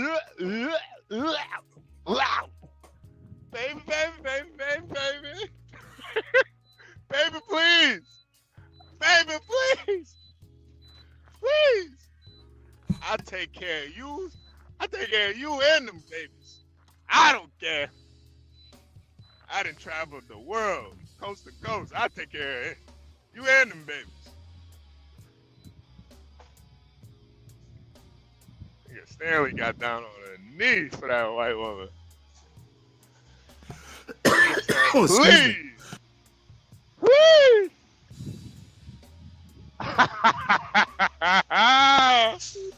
Oh, Malcolm X was rolling in his grave, man. That nigga Malcolm said, I died for this.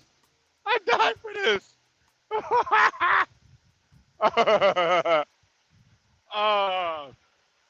You know, that is kind of the funny thing, though.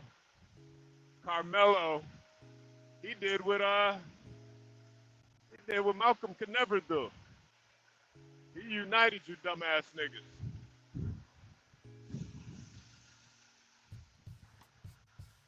Dumb niggas who don't see shit for what it is, who only see race.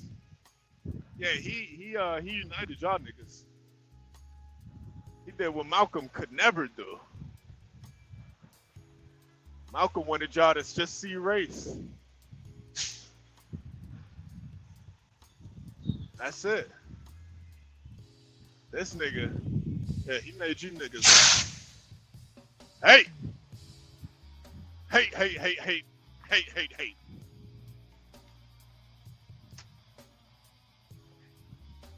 Now they say you become what you hate the most. Look at Stanley. Look at him. Hate white folks so much, he became one.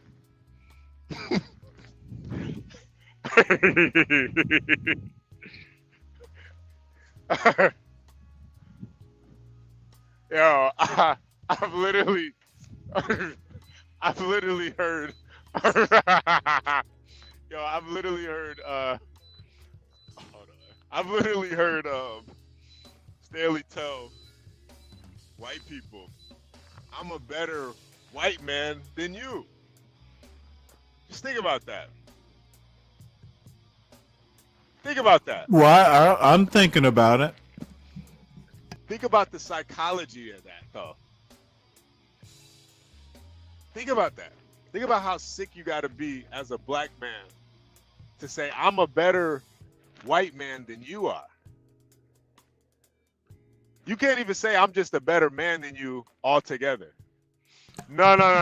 Hey, you want to psychologize a joke. You go right ahead. Nah. Go right ahead, son. Go right ahead, son. There's a lot of truth in jest. You can't even say I'm a better man. And you believe that too. Can't just say that. You gotta make sure you specify it. Oh yeah, motherfucker. I want them to know their failure. Yeah. Because you care what they think more than anything. Oh no. I care about how I care about how I hurt. I care about how I hurt them. No, yeah, I know. You care too much about them. That's the problem. Yeah, motherfucker. I want to make sure they hurt. Yeah. Just like you remember what I said. Imagine how vividly they remember.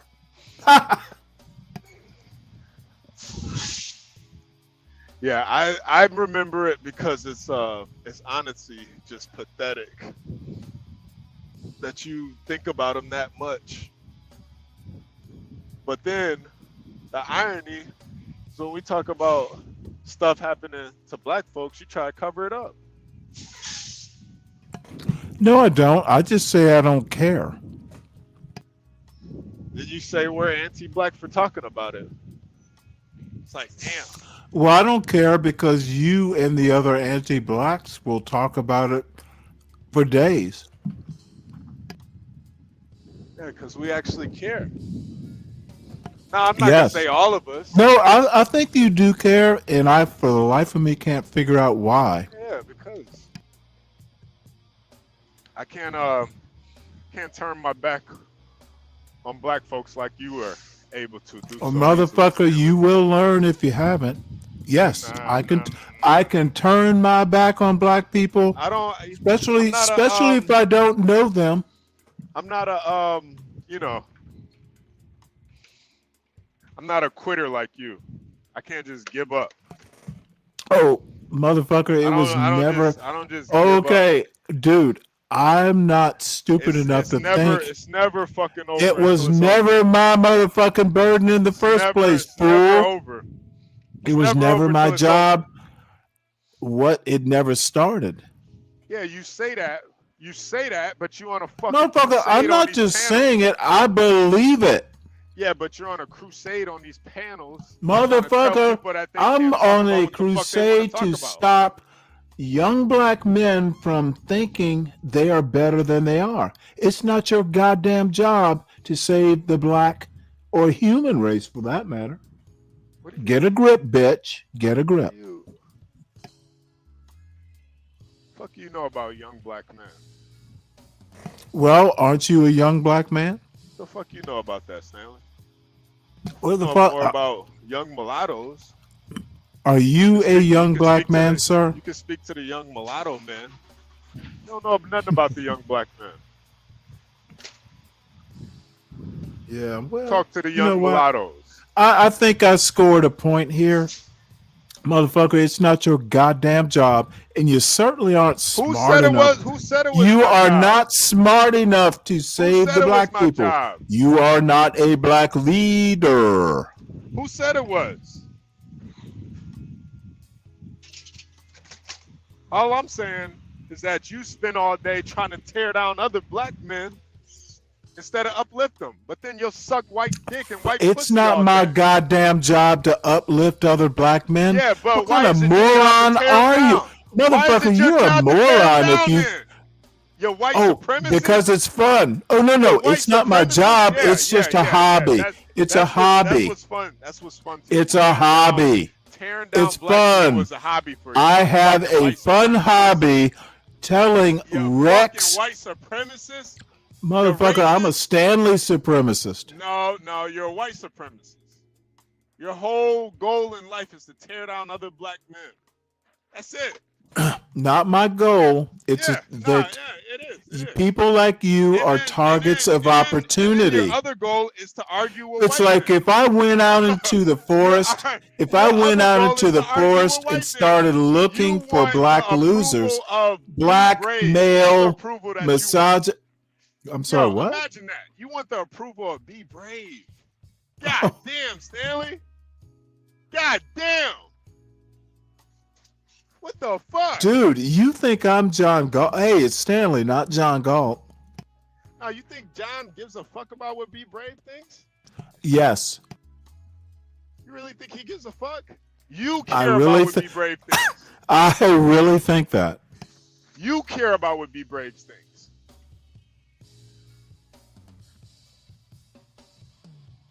They're just friends that align. They could just respect what each other's have to say. You're like a fucking female. Gotta argue with everybody. Nobody gives a fuck, man. Act like people can't have a difference of opinion. That's why you're here. You don't give a fuck. Fucking difference of opinion. Go stuff your fat face, Stanley. Shut up. Talk to me when you finish eating first. Fucking some fucking class. Fucking eating sausages and shit.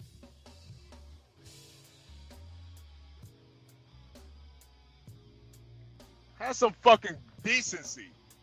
Fucking nigger. Stuffing your fucking fat face. Did you Swallow just your use food the first. N-word on this panel? Swallow your fucking food first.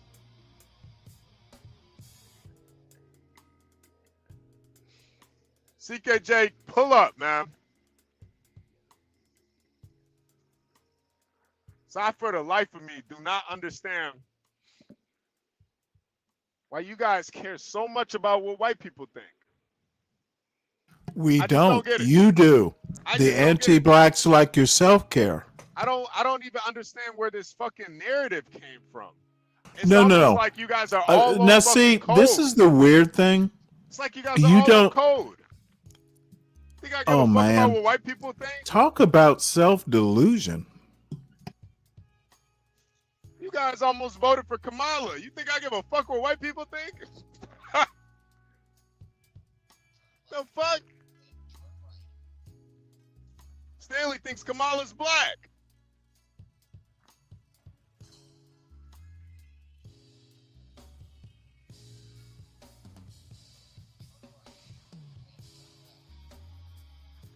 Yeah, and that's what I'm saying too, man. Like, people put way too much stock into that type of shit. That shit's like, it's almost kind of fucking weird to me, man. Like, I really do think it's because of Brave. Like, people really give a fuck what Brave thinks. Like, they really do.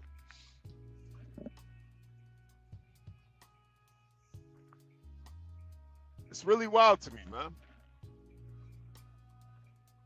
Like, I understand why white guys like Brave have that false sense of like ego, because it's always some niggas like Stanley that'll make him believe it by even giving him the time of day.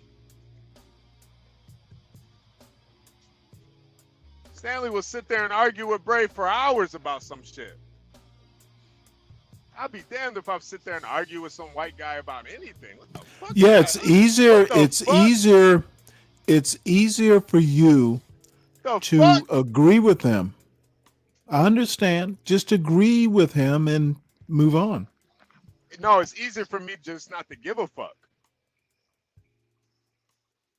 I don't put the white man's opinion over the black man's.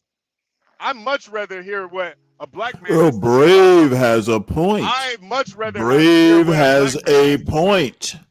Be Brave is right on some things. Yeah, motherfucker. If he's agreeing with me, then yeah, he has a point. Well, yours fucked up as Be Brave, haven't I told you? If he's agreeing with me, then yeah, he has a point. If he is agreeing with you, you are as fucked up. You are as Tommy Sotomayor. Yours fucked. He hasn't said anything that Tommy Sotomayor is tore up from the floor up. That motherfucker's nuts. Yeah, CKJ, he did call John the holy man. He called him a holy man. And you know what? John plays it. John plays it every.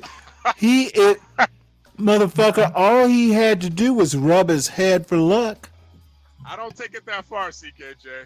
But if that's what Hey, Brave CK, thinks, that's what he thinks. That's what he CK, thinks. you know what happened when Be Brave said that? John bowed his head and said, "Rub my head for luck." Took it too far. I don't know. That's Be Brave's opinion, though. It's his opinion. Holy man. My issue, though, is why do blacks care so much what Be Brave thinks? Why, when we talk about the issues that are happening in the black communities, now we're anti-black for pointing it out? Because you're dumb and don't realize all blacks don't live in a community. No, you're a fucking retard, and you understand that we know that. Everybody Be fucking knows Brave that. has You literally fucking never retard. seen. You know that. Be Brave has never the seen thing a is, successful black person. The thing is, you have to make these dumbass perspectives and these dumbass points. Yeah, because just to I know have shit. an argument, because you don't have an argument. You don't Yeah, have an I argument. have to make an If you don't argument say- because if you I don't don't say- have an if argument. your You know retarded what? ass doesn't You say, have hey, not all screamed. black people live in the hood. You have don't screamed your have an womanish argument, ass Stanley. out, son. You don't have You one. go ahead, And take you a know my it. doll and You relax. know it. You know it. You're purposely being retarded. You're purposely doing it. Obviously, all black Purposefully, people not don't live in the purposely, fucking hood. not purposely, Obviously, all son. black people aren't violent. Purposefully. Obviously. You missed a whole 2 You syllables. gotta make a dumbass argument just to have a point. Everybody knows Yep, that, Stanley. that is true. You haven't brought anything and new to the everyone table. is everyone is right. All you do is deny, derail. Yeah, I and deny deter. your That's it. intelligence and All you all do the is other deny, anti-blacks and deny, yeah, y'all. derail, I deny you're smart. derail. That's Yes, derail, But in derail, reality- bad In arguments. reality, That's what I all do. you are is a nigga that fucked a white woman. That's it. Motherfucker, you are so That's on it. target. That's You are it. so on target. Damn, you You are ain't smart. special, nigga. The fuck? You think you better than niggas? Cause you got you a white woman? Get the Yes, fuck I outta think here. I'm better than niggas Yeah, like I bet you. you do. I bet you do. You white supremacists think you better than niggas because you got a white woman with a bunch of kids. Get the fuck out of here. Get the fuck out of here. How dare you? How dare you? Are you crazy? You That's how you motherfucking niggas gossip. think, man. That's how you niggas All think. As you long as she do white, is as long as she white, is she- worry about as long my as she life. white, she right. Dude, As long as she I am white, she right. I'm And then, touched Stanley, you know what's that you even care so crazier? much. You You know what's even care this so how much. I know you're a coward. Thank you This how I for know you're a worrying fucking about my coward. life. Thank This you, how I know you're HB. a fucking It is an coward. honor. You were such It a is fucking an coward. honor You that were you care such a so fucking much about coward. my life. You didn't even talk to her about politics. You were too pussy. You want to get up Pretty here and yell much. at niggas about it, but you never even mentioned it to her. You Nope. were too pussy. I did not. Oh shit, yo, it's too pussy because I wanted pussy. Because you're a fucking simp. You're a fucking simp. The fuck? You fucking with me, you gonna know how I feel. Not about the fucking Motherfucker, I'm sugarcoat gonna it. know how I'm not, you you're not gonna feel. I'm not gonna hide. Dude, I'm you not are gonna hide like you did. Oh no no no You no! fucking hid. You gotta come out. You gotta hid what you gotta let it all hang out. I'm Fucking- HB. Yeah, I'm yeah, I do. HB2N, because and I am nakedly stupid. I don't Yeah, like hiding that I'm stupid. not afraid Y'all to need to lose. know I'm not I'm afraid to lose a stupid. woman. I'm not afraid to lose them. You though, you still in pain. You can't even move on. But you got the nerve to talk about somebody else. Get the fuck out of here, man. Yep, I talk about idiocy all the time. Get the Thank you for fuck outta thank here. you for noticing, I HB. think you're a punk. I think you're a pussy. You wouldn't even say nothing about. You didn't even. That you think I'm a pussy does not hurt my feelings. That's what people like you are supposed to think. You're supposed to think that. You knew better. You knew better. You knew better. Thanks. You'll talk all that shit. Thank with you us. for But with that being white woman, typical. You kept your Thank fucking you, mouth HB. closed. You kept HB. your fucking mouth HB. closed. HB. You get up here Thank and you. talk all this shit. Thank with you niggas, for being typical. But with us, yeah, with the niggas, yeah, you tell your whole thoughts with us. But with that white woman, you kept your fucking mouth closed, like you supposed to, boy. Motherfucker, Like you're and supposed you to. are. Hey, thanks for confirming CKJ, the stereotype. Salute. HP. Yeah. Go ahead, man. Go ahead. You gotta go to the gun range today, man. Huh? You gotta go to the gun range today, man. You said what? Say that one more time. I said you have to go to the gun range today. Oh. Man, listen. CKJ, man, listen. That motherfucker has so much frustration to get out. CKJ, listen, man. I'm just tired of being nice to this pussy Stanley, man. That's all. That's all it is, man. That's really all it is.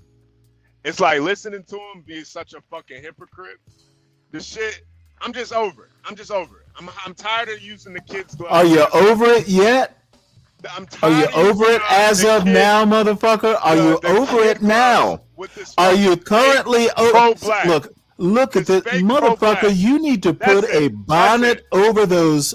That's it. You need to put This put a punk bonnet, pussy put a that bonnet was on, put a bonnet on, afraid to- and get some Epsom salts to soak your feet. talk up on these panels and talk about it with niggas. Didn't want to do it in his own house. Don't wanna Motherfucker, get I'm online on a and do it. panel calling you full of You're shit. a coward. I'm a not pussy. done yet. You're still You're full a of shit. fucking pussy. I'm a I fucking don't want pussy. to lose this white woman. I don't want I to don't want lose. to lose her. I don't want to lose her. Motherfucker, I'm not going look to tell at her this. how I feel about Look politics. at this pussy you know, worrying about my life. This motherfucker is over here worrying about my past. I must have done something good. I must, motherfucker, I'm your hero. You're talking about my past. Look at me. You are talking about my past, sir. But it's okay sir, for you to talk I am about my life, though, right? Sir, Stanley? I am not a It's role okay model. for you to talk about my life, though, right? Yeah, motherfucker. Yes, it is. It's okay for you to talk about Yes, my yes, girl's yes. life, right? It is. Yeah, right? Yes. Right? Confirmed. Yeah, okay. All right. Motherfucker, So don't fucking I have cry a about double it. standard. Cry I have for a double me, standard. Argentina. Cry for I me, have Argentina. a double standard, but I'm not talking fuck a about double your standard. past, That's what's wrong with motherfucker. You're fucking talking about transgender my mentality. There ain't no double past. standard. Motherfucker, it is There ain't no my double standard. standards. It is a Stanley standard. Man, fuck You're living Stanley. in my world, motherfucker. Fuck Stanley. Look at you, fussy. All fussy like a baby. Look at you. Should we change your Fuck diaper? Stanley. Look at you. Look at you. Get up here and talk all this big talk Dude, this with is niggas. so sad. But with This that white woman, motherfucker she got has you in been check, up here nigga. for Man, hours. we'll talk about politics in this house. Had you in check, nigga. Had you Motherfucker, diapers you up. have White been baby. up here for hours Put you in ranting check, about my nigga. past. I am your Shoot hero. program, nigga. Shoot program. Go, HB, go ahead and sing no, Wind Beneath CKJ, My CKJ. Wings. Go ahead and sing CKJ, Wind hey, Beneath really, My I'm Wings. just having fun. Stanley is the wind beneath your wings.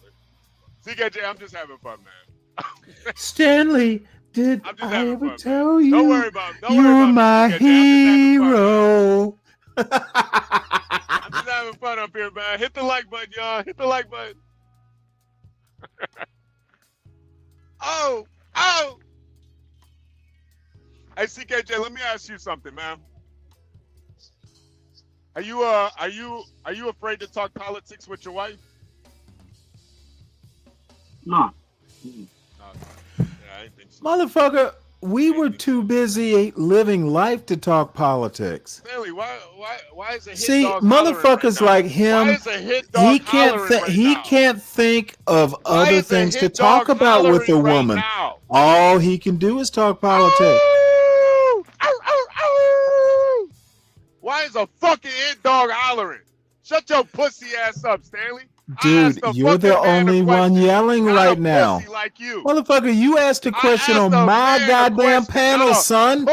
Hey, this motherfucker's so mad he forgot where he You were is. fucking afraid. You were naked and afraid. Yes, HB, I was afraid. CKJ, I just asked you a simple question. This nigga Stanley want to chimp out. Now you want to grow some balls. It's too late. You had your shot. You gave up. You crawled in your little hole. You gave up.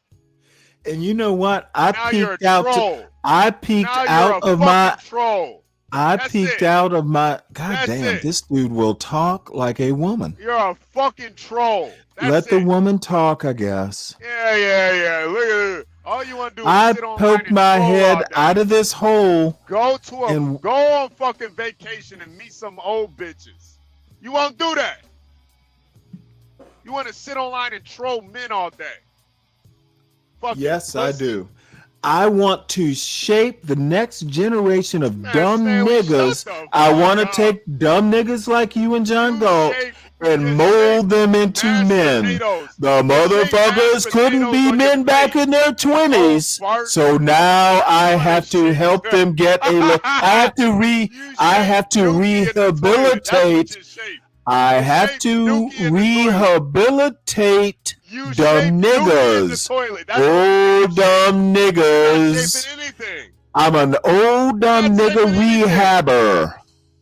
The 12 steps of solving young black men's problems.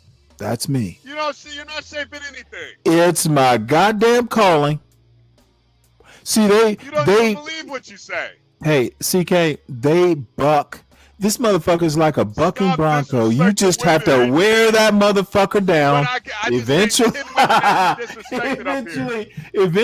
if you give them a comment, they'll calm down. How can we take you serious? You don't even believe what Motherfucker, don't take me seriously then.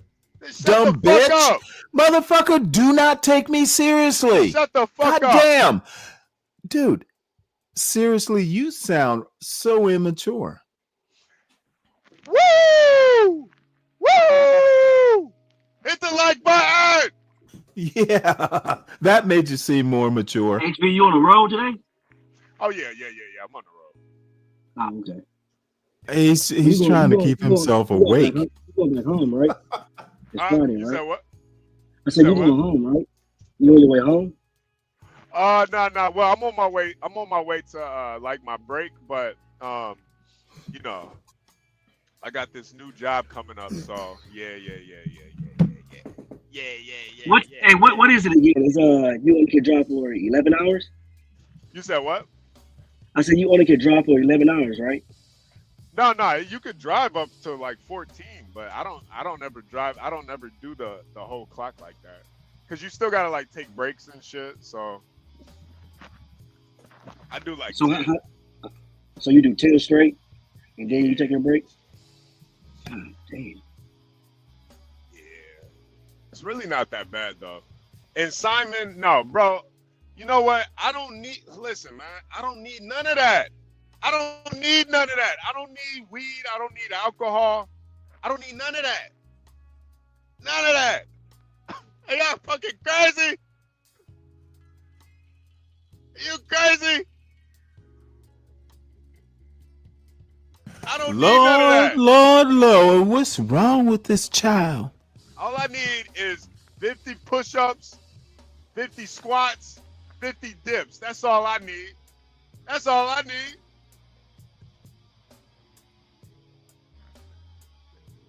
Who is it that has that? That's Truism. Truism, the storm clown that needs that Lord sound bite. These old niggas, they need their alcohol. They need to, they treat it like a goddamn baby bottle. They need to be. Yeah, motherfucker, I need it. I'm not driving, HB. I'm retired. Alcoholics. They need that shit. I don't need that shit. I don't need it. Thank God for that, because you're driving. I'm not. Hey, shit. There's a lot of drivers out here drunk. Some of them need it to drive. Lord, I hope not. Some of them need it. Oh, CKJ, man. Oh, man. I ain't gonna lie, CKJ. I have been looking into that other case, though, man. Fuck. What is that dumbass white boy's name? Oh, man. The Allison guy? Alcy? Same case, man. Same case. I told you. You said what? I said it's the same case, man. No, it's not. No, it's not, CKJ. No, it is not, man. That is not. You know that what makes it a lot differently, and I'm still not 100% sure, but I think that case almost seemed like it's like a first degree, second degree, because they knew each other. I think with Karmelo, I don't think he knew that white boy. So that actually can make it closer to like manslaughter or something. I don't think. Think about it like this, right? The twins, right? They weren't even on the track team. I know. They weren't even part of running track. No, no, I know, but they were like a part of like he did play football though, so Yeah, but it's track season. It's not football season. yeah, no, I get it. But like I don't know if you played sports back in the day, but Yeah. like, I know. It's a difference. so but how like the athletes kind of hung around with other athletes, no matter what it was, especially like with track meets and shit, like you would go just because it's other athletes. Yeah, but HB, but like it was the kid he wasn't there messing with nobody or nothing. It was raining. He got covered and he was just sitting down. No, He wasn't bothering nobody. No, I 100% get it. I just think the difference between him and the Allison kid, the Kaysen Allison, is that Kaysen actually knew that guy. That shit. Yeah, but he should have never went into the bathroom. He should have went home. No, I get it. So what I'm telling you. So this is what I was saying. Like you got two cases in Texas. They both had high bonds. The bonds was dropped. Right. They both it's two stabbings. So I'm just making parallel. And then you got one with a white kid that did something, that did a stabbing, and you got one with a black kid, and it's not the same range. No. Don't even talk about it. No, like when I mentioned to John was trying to dismiss it. No, he was trying his best to dismiss it. I'm not trying to dismiss it, but I do think they're different. Like there's different degrees of murder. Like I honestly think the Allison kid, that might be second degree murder that he did. So let me ask you this question: if you got two twins, well, they're about what, 6'2", 230? Yeah.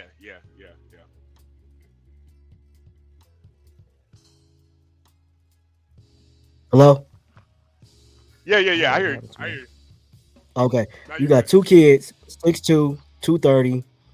Yeah. Going up to a guy that kid looked like he about 130. Probably 140. I give him 140. He's a small kid. For them to, do you think they would have walked up on him if he was like their size? I don't think so. Probably not. I know they wouldn't. Probably not. So they was going there with intentions to start some shit with him. And then it's raining, dude. Like common sense to tell you, oh, he just sitting here because it's raining. Yeah.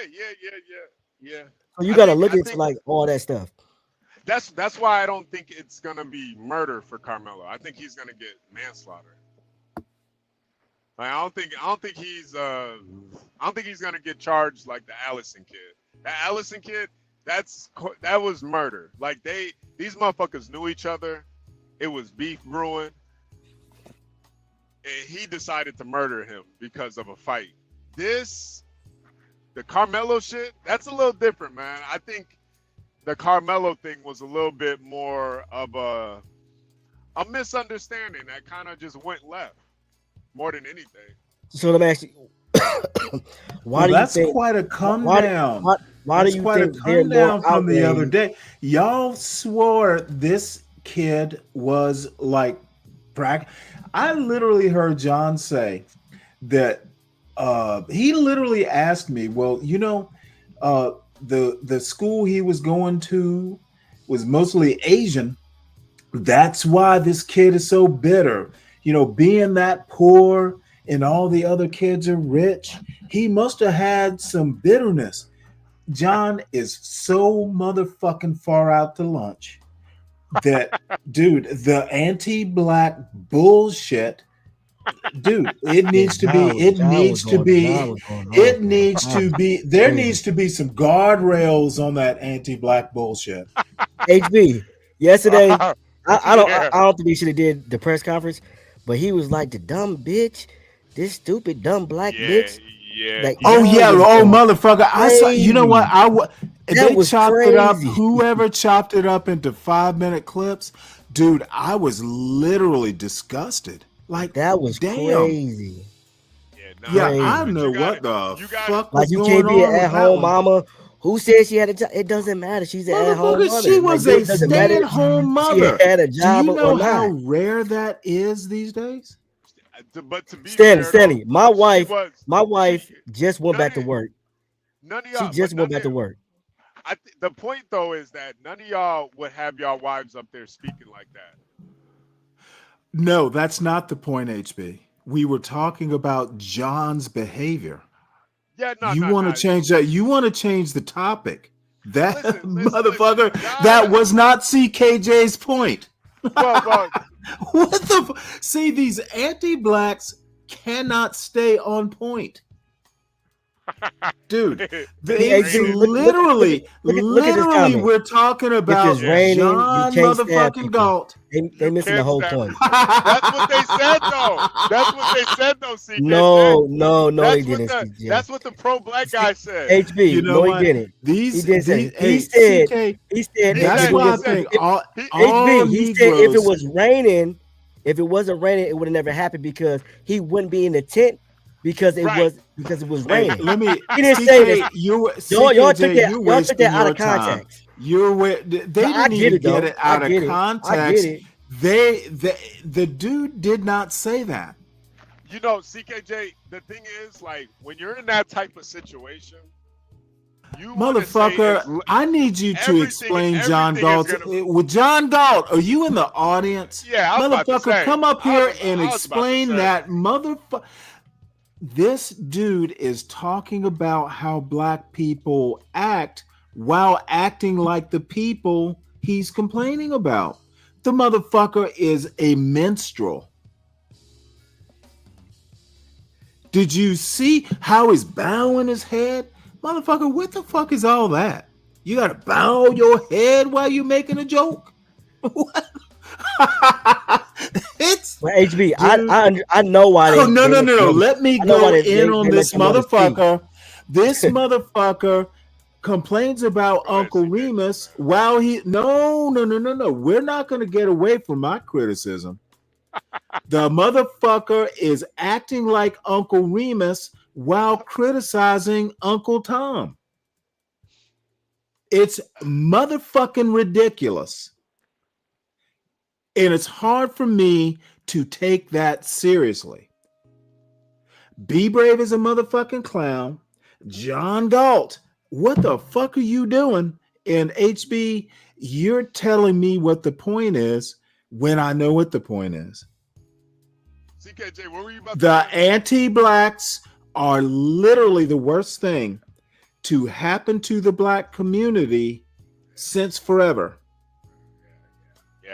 Yeah. Uncle Tom was a problem, and if you'd ever motherfucking read, motherfucking Uncle Tom was basically forgiving the white people for abusing slaves. Uncle Tomery is not admirable, and people like CT and whoever else, motherfucker, y'all read the Cliff Notes. Next time, read the goddamn novel. All right, CKJ. Anti-black motherfuckers, anti-black blacks are a cancer in the motherfucker. I'm gonna say what I'm gonna say, and you know what? I'm not, motherfucker. I'm gonna say it. I'm gonna say, motherfucker. I need acknowledgement that I'm right. You're not right. Nobody agrees. I'm sorry. You. I don't trust you. Nobody agrees with you. Oh, you motherfucker. You can't, Stanley. Every goddamn body agrees with me. No.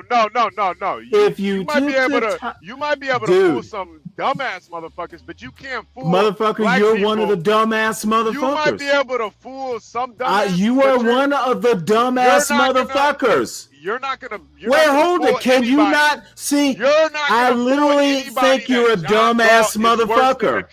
I literally think you are a. You're not gonna fool anybody. See, dumbass. I'm gonna have to put you in a timeout. Who talked about murderers and all that bullshit? I'm talking anti-blacks and anti-black blacks and white racists. Who's talking murderers and shit? Motherfuckers, stick to the point. And Clue, you're not gonna you fool need to anybody that black people that kill babies Hey, Clue, is worse when than I John. say call, You're when not I gonna say fool call, anybody with that this shit. motherfucker's. You're not gonna I've fool already people. wait. That I've leave already their moved kids on, motherfucker. is You worse than lost John. that one. Y'all lost that one. John is worse. You're not gonna fool anybody Yes, with that John bullshit. is worse. You're not gonna Yes. fool anybody that John is worse than the people that are promoting John is a degeneracy to the motherfucking black minstrel. community. You're not the gonna fool anybody. anti-black. Well, I don't have to fool anybody. You're It's not the gonna truth. fool anybody. It's the truth. So yeah, say your fucking anti-black dumbass rhetoric, but you're not fooling anybody. John we Galt. may agree, but John Galt can't even use his with no motherfucking dumbass real shit name like that. online. See, this is CKJ's what not y'all. This is what y'all motherfucker. I'm using my real name. Dumbass fucking Y'all narrative. fake Nobody ass agrees with it. It motherfuckers doesn't who stand can't on anything. see. I use my real name, folks, because Yeah, I you stand can't even on. stand. I stand on my real name, folks. You can't even stand on. I stand on my real name, folks. can't See, I'm gonna stand get a on- rhythm. I stand on my real name, folks. Let me see if I can get a rhythm now. It doesn't have any legs. Look at you. Look at you. It doesn't have any legs. What's my name, It doesn't motherfucker? have any legs. All you My go to name is is jokes. not John 'Cause you're a Galt, fucking bitch. clown. My Of course you name got all the jokes. is You pull it Stanley right out your fucking motherfucking gaping Cross. asshole. Guess who's using his You real fucking name, queer. sir? Stanley Cross is my name, not queer, bitch. Tell us how John is worse than fucking John is Big worse. Meech, John Larry Hoover. is. Yeah. John is the worst thing to happen Tell us to how the black. John John is the worst thing to happen since John's pork. worse than the black disciples. Oh, worse here's than John. than Let me the- tell John himself. The John Latin Galt, King. you are John's the worst. worse Oh, than let the him get Bloods his and the Crips. headphones on. Tell Let us him how, get his tell us headphones how, on. Stanley, how John is worse than the Bloods and the Motherfucker, Crips. You dumbass dickhead. John. Here's my. See, retard. your little boy's Tell us getting how all he's frenetic, John. Tell your boy to tell us how calm you're down, worse than John. fucking So I can Big say, Meech, so a Larry real Hoover. man can.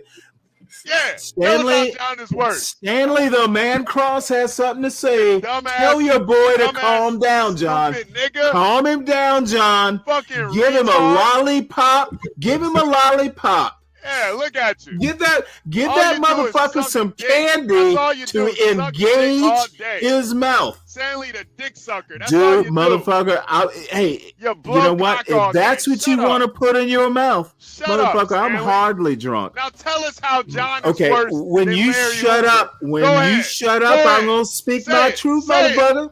Tell us how John is worse than Larry Hoover.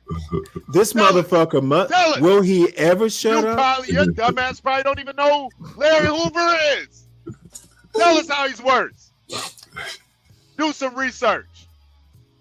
Fuck your research. I don't Yeah, read comic books, son. Exactly. I don't read exactly. comic books. Exactly. You don't even know who Larry Hoover is. All the words I don't even know read who have he is. more than 2 letters. You don't even know who he is. I don't give a fuck. No, I don't know. Now, may I get on with this son. conversation? Hey, son, Fuck the do your research. Do your research. All son. I want to do right Do your now is research, speak son. my You don't truth. know who Larry Let me Hoover speak is? my Do your truth. research. Son, Let me son, speak do my your research. truth. Let You me should speak my probably truth, know son. who Larry Hoover Let me speak is. my truth, son. Maybe if you knew, you'd have some more context. You know what? You're afraid of the truth, bitch. Because I'm going to speak it. So, John, what I'm saying is the anti-black rhetoric that you specifically spew is the worst thing to the black community, even more so than the white racists. White people are not the black community's problem. Anti-black blacks are the problem. The biggest problem, maybe the only problem. Now, motherfucker, I said it, HB. Cry me a river. Hey, CKJ, you agree with that?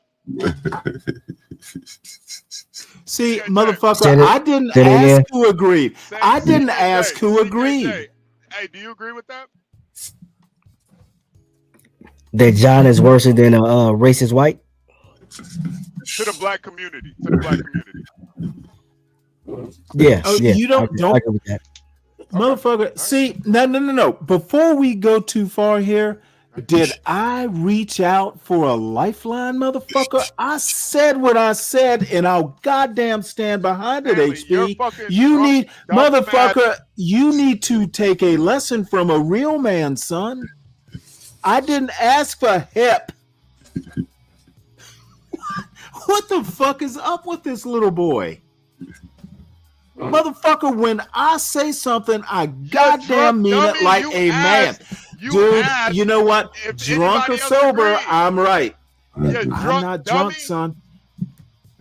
I'm not drunk, son. You can't even tell the difference. Now, little boy, you need to calm your ass down. Yeah, alcohol. I'm gonna call you a girl if you keep this up. You damn alcoholic! You just said it. Struggle, black man, struggle. The truth has been presented to you, and I know it hurts. It probably stings your little skin. Motherfucker, you need to calm your dumb ass down. I'm not in as much pain as you are, Stanley. Motherfucker, I am okay. Once I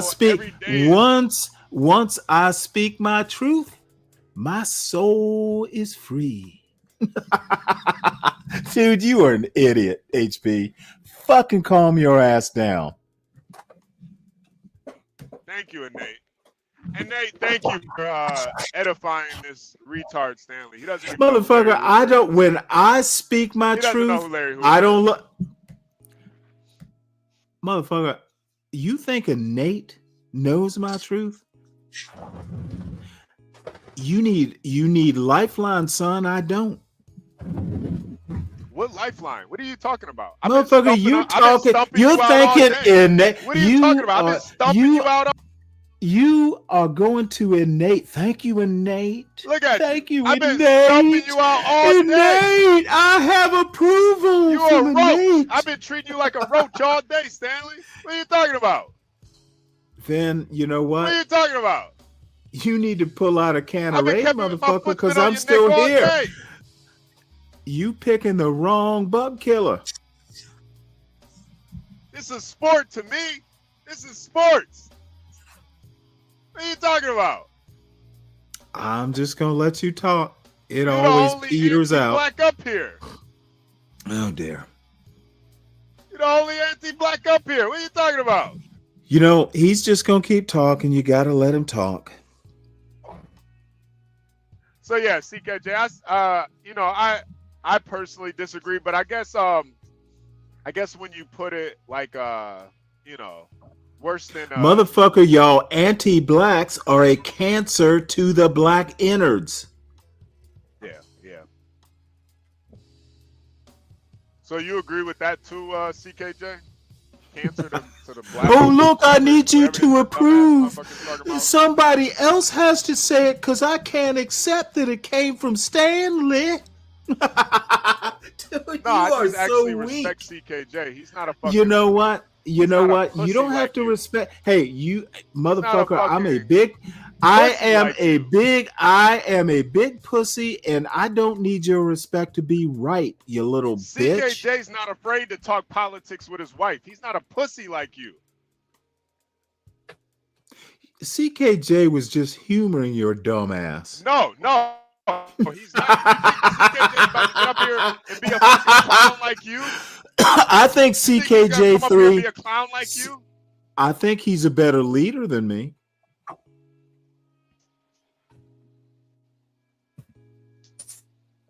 I don't gotta any agree. other We don't gotta any agree. other motherfucker. CKJ3 is miles ahead in leadership. I'll agree to that. Anything else, HB? I'm asking him for a point. You're asking your leader for his approval. I get it. No, I'm asking an actual leader. You're a faux leader. You're a wannabe leader. You ain't no motherfucker. Pro-black. You don't even believe the shit that you talk about. You want to talk about all these fucking I only violent say things. it. I only say it consistent. Stanley, that's another. I only say it consistently and under my real name. I don't believe it. Yo, this is just to prove how much of a hypocrite you are. You say you're so into politics. That's something that you really love. How you just don't even talk about that with your wife? How do you just do that? Well, let me explain it to you, H. Motherfucker. He won't let me explain now, will he? Go ahead, explain. Can I explain it? Well, my wife died 11 years ago. This is 2025. I kind of evolved into talking politics. Maybe if she were alive today, I would talk politics. But your motherfucking dumbass has no sense of time. You don't understand that people evolve over a decade plus a year. So I understand your weaknesses, HB.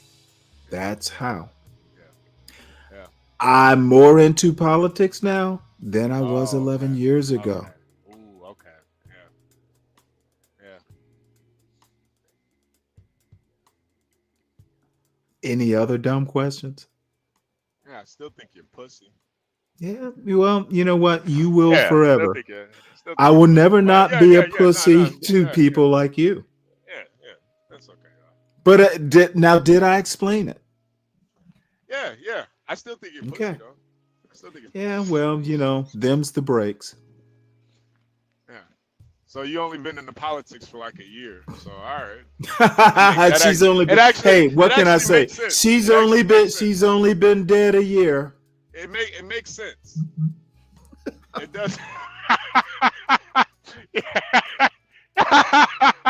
Yeah, it makes sense. It makes sense. Yeah, he's scared to have those conversations. And I get it. Well, you've given me bravery, HB. The B in HB2N stands for brave. No, Stanley, listen. I'm not gonna tell you how to be a fucking father, motherfucker, because you can't. Yeah, who the fuck am I? It would be inappropriate. It would be inappropriate for boys to advise men. I don't fucking get up here and talk about shit I don't know. Oh, wait, hold it. Look at this little pussy who thinks you're a leader. He doesn't even know if his son's conservative or not. Of course he doesn't. He's scared to have that conversation. He's scared. Okay. See, this is what real men. I don't want to know. Oh God! Why do these men talk so much?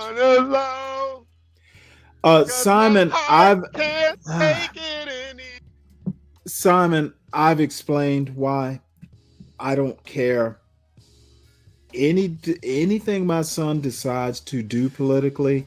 I taught him how to think. I taught my son how to think. I don't conservative or not.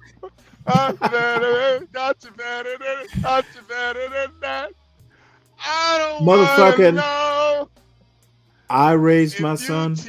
If you're a conservative, please don't let me know. Keep that MAGA hat. Take it to the store. Wow. If you're a conservative, I don't want to hey, know. Y'all keep it going. I'm about to go get some beer. Be back in a minute. Oh, Stanley, I don't want to know. He was at January 6th. January 6th. I don't want to know.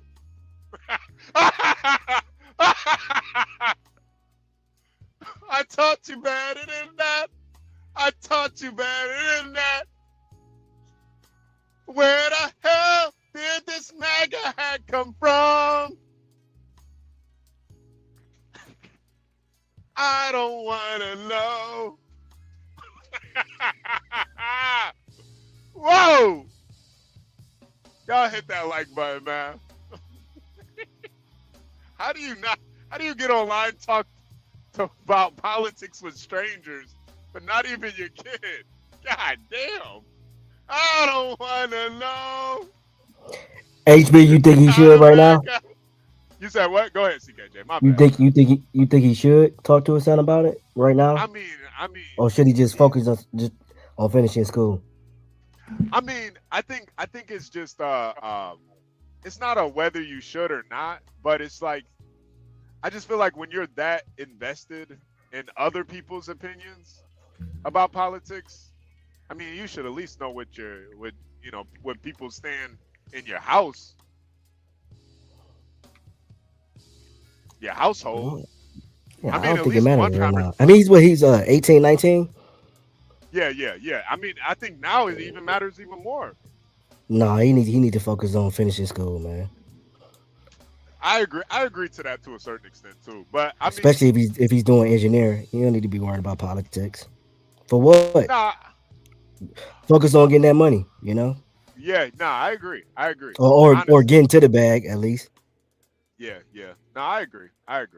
I just think it's like I just think it's kind of hypocritical to like shame other grown men for having a political view or belief, and then you don't even talk about it with your son. Like, I don't know. Yeah, but ain't no 19-year-olds getting on this panel talking No, about politics. no, I no, haven't no, no, seen none of these. no. Usually, I think the youngest we have is maybe like 26, something like that. But even Look, then, We Lasagna had, we Killer had a boy, and we had a boy in high oh, you school. got Garen. Garen, what? 23? yeah, Garen, Gary, No, we, yeah. no, we had a Gary, boy in high school call in one day. I think it's from about Jersey area. politics. I can't remember exactly what he's talking about, but he was kind of interested in whatever we were talking about. And it John, wasn't at like, 18, 19, I wasn't even thinking about politics. I'm gonna keep it you know, real. I 18, agree with you. I 19, mean, I agree with you. I my think MySpace era. I mean, I wasn't thinking about politics, man. yeah. But CKJ, it is a lot different now than it was then, though, too. I Like, think everything is like connected to politics. I'm not saying you should talk to your son or your daughter about it. I'm just saying that, hell, look at this Karmelo Anthony. I bet you this shit breaks down pretty much by political lines. oh, More. big Yeah, time. Hi, but John, that's because you got Matt Walsh and both sides using it that way. But So that's an what 18, 19-year-old kid, like you not, man, focus on getting in position first. last I night agree. last night we interviewed some Hi, John. 18, 19. Last night, hey Kim. Last night we interviewed some 18, 19-year-olds. Again, I'm not taking sides. But those 18, 19-year-olds, and we asked them, I said, do you know what a man and a woman is? They're like, oh, I'm gonna. And maybe they were right. I'm not saying they were wrong. Maybe things have changed so much that a man and a woman, you don't date, it's fluid. But John, that shouldn't even be in politics. I'm sorry. Why, I said that shouldn't be in politics. Why are we talking Okay, about what's a man and what's a It woman? is. If you're gonna say It shouldn't though. Like JJ, I know it is. I'm agreeing right, with you, but I'm just that's saying what I'm like saying. it's I agree pointless. with you, but I agree it should not be, but it is, right? I live in the world as it is, not how I want it to be. And should you discuss that with your child? I don't know. I don't have a child that old yet. But I would be somewhat concerned if my child, if asked what is a woman, and he's sitting next to one, and he don't fucking know what it is. Right. I'm like, damn, what the fuck Hey, is but going on? John, on that point, I think it's something deeper if they don't know what a woman is. Like my 10-year-old daughter was to come here and What do ask you me think it what's is? a woman. She's Yeah. around her mother all day, So Don't you think those same people at 10 knew what a woman was, and today they act like they don't fucking know? Right? They knew at 10, but today they don't fucking know. So where do you think that come from, John? Where do you well, think yeah, that I come don't from? know. You tell me, right? I think You it's tell me. fair. Who I think they're afraid to say what they No, know. hold on. You asked me where it comes from. I said, well, I don't know. Where do you think it comes from? John, I think a lot of people crazy, man. Like Okay, I so really think a lot of people really so they- like. John, look, you can. I mean, I don't got TikTok, but you can watch people on No, I don't want to TikTok. talk about that. They Let's be talk going about crazy. Hold on. See, I I ain't don't gonna think let it's you do that. crazy. I think they're scared. I think they're afraid to tell the I ain't gonna truth. let you. Hold on. I ain't gonna let you do that. Those 3 people last night were not crazy. Oh, John, I ain't see it last night.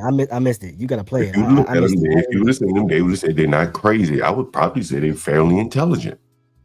John, so Right? you tell me you had a conversation with some young people and you asked them what's a man and what's a woman, and they couldn't tell you? Why do you think I'm lying to you? No, I'm saying I'm saying. I told you that you Me were going personally, John, I think a person is You're repeating. crazy if they Okay. couldn't tell you that. Crazy. Okay, so you think they're crazy. But if you looked at them last night, there's no way. If you listen to them, there's no way you come away thinking they're crazy. There's no way. John, I think they're John, scared. and you basing that off of how they look?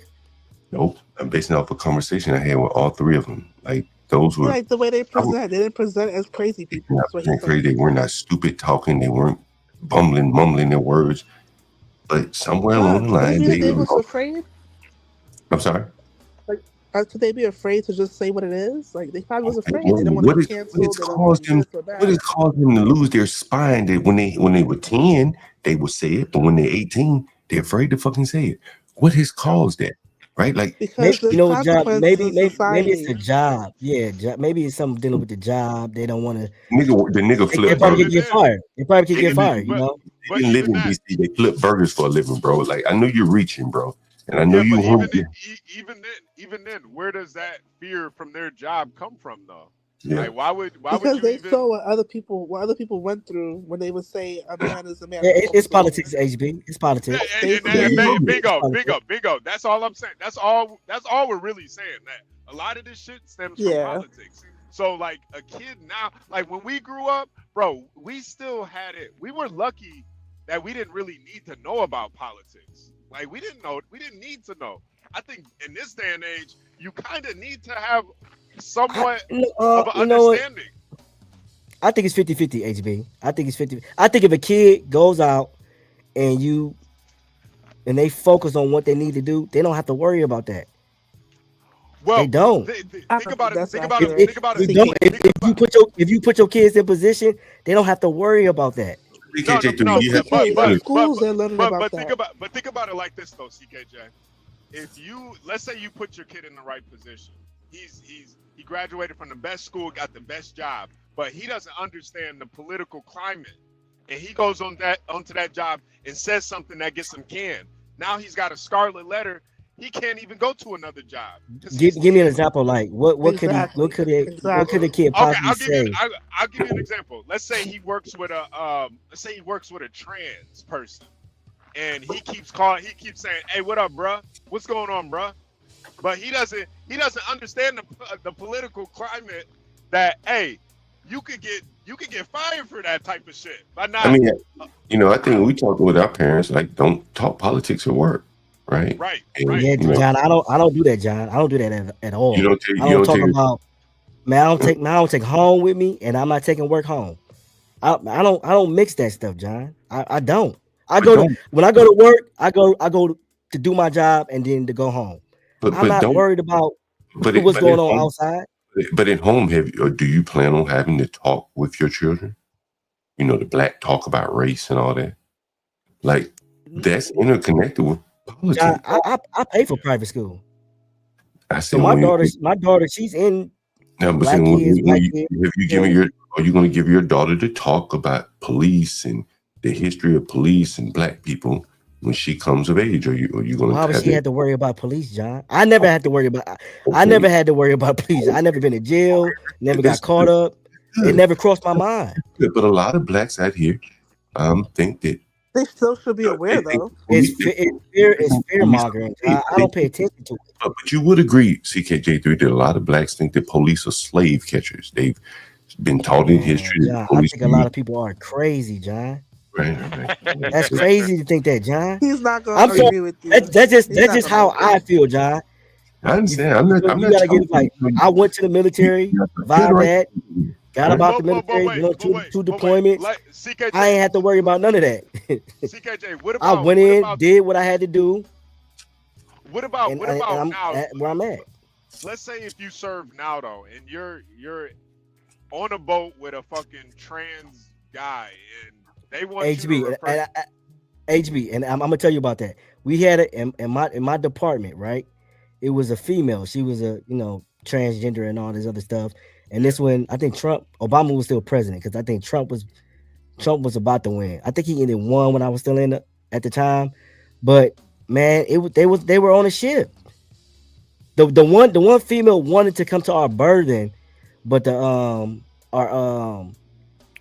head, like not LPO, but the officer that was over our department, he denied it. Like she wrote a chit up to the command. They denied that shit.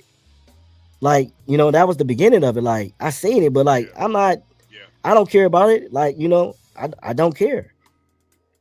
No, like, I look at some of those people like that, they think like that.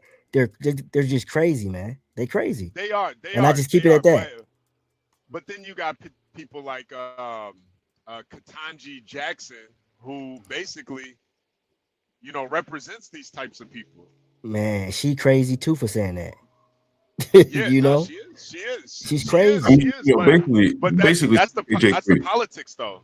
Basically, CKJ3, you're falling back on calling everybody crazy. But John, that's what it is, John. They're not all crazy, CKJ3. John, they are. They're conforming to a political narrative. John, I get that, John, but they're crazy though. No, they are conforming to a political narrative, which rewards and punishes you if you get out of line. Why can't you just call it what it is? Exactly, that's what I'm saying. No, I'm agreeing with you, John, but that doesn't mean they're not crazy. Once you agree with me, then you have to acknowledge that these people are not crazy. Nick, I've shown you crazy tenants. My motherfucking bitch in my house, they talking about she white because she recycles. Now she's crazy. I think they're afraid. They're afraid of the consequences. John, so you think people going that far for $1 is not crazy, John? No. When there's other ways, there's so many ways you could get money. Bro, okay. There's so many ways you could get money. You don't, John, you say it all the time, John, and that's why I like listening to you, John. I support you. You say take away the middleman. Figuring out a way to take away the middleman. What I'm saying is, bro, but what I'm saying is that these people are the middleman. They don't want to be taken out, nigga. They fighting for their life. Right? Nigga, they are the middleman. Right? So they fighting. I think it's lack of knowledge, man. It's lack of knowledge, man. I'm telling you, it's lack of knowledge.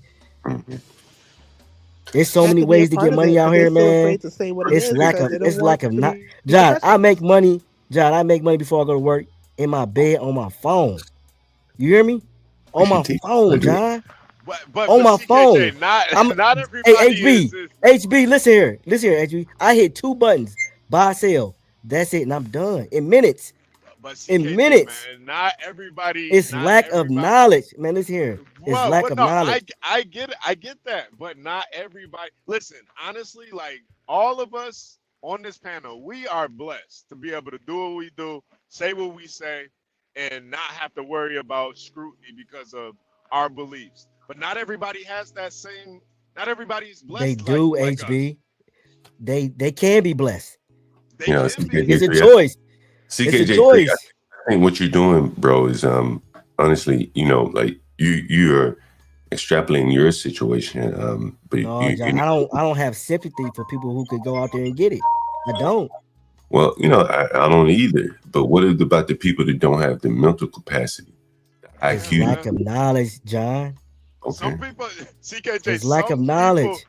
Some people, it's not just the lack of knowledge, though. You can have all the knowledge in the world, but still be a retard. You can have the knowledge too. So HB, you call them retards, and I say they crazy. We say the same shit. Well, no. Some people, they can know, but they don't have like the like they don't know how to execute, basically. Right. They don't know how to execute. Okay. Here's your thing, CKJ3. 2 people have the knowledge, let's say, of self-defense. One person kill someone, the other person exercises restraint.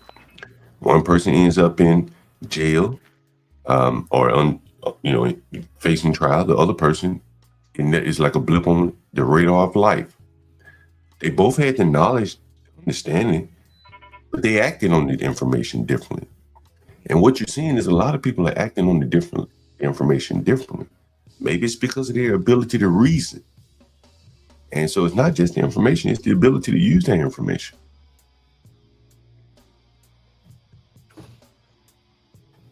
Yeah, CKJ, sometimes too much information is it's honestly a bad thing for certain people.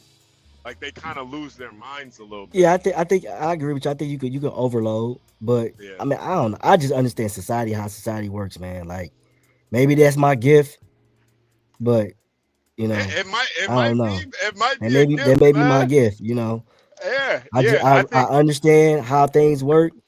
I think I plan and I execute. That's it. Yeah, and I think for you can just see the ones and the zeros. Not everybody can look at society that way, man. Not everybody's fucking Neo, bro. Not everybody's fucking Neo. A lot of people You know, they're fucking agents. They don't even realize they're agents. Man, HB is so simple, man. I'm telling, it's simple. It's not even hard, man. It's simple. Like I'm gonna tell you, HB. I used to do before I went to the Navy. I used to do sanitation, right?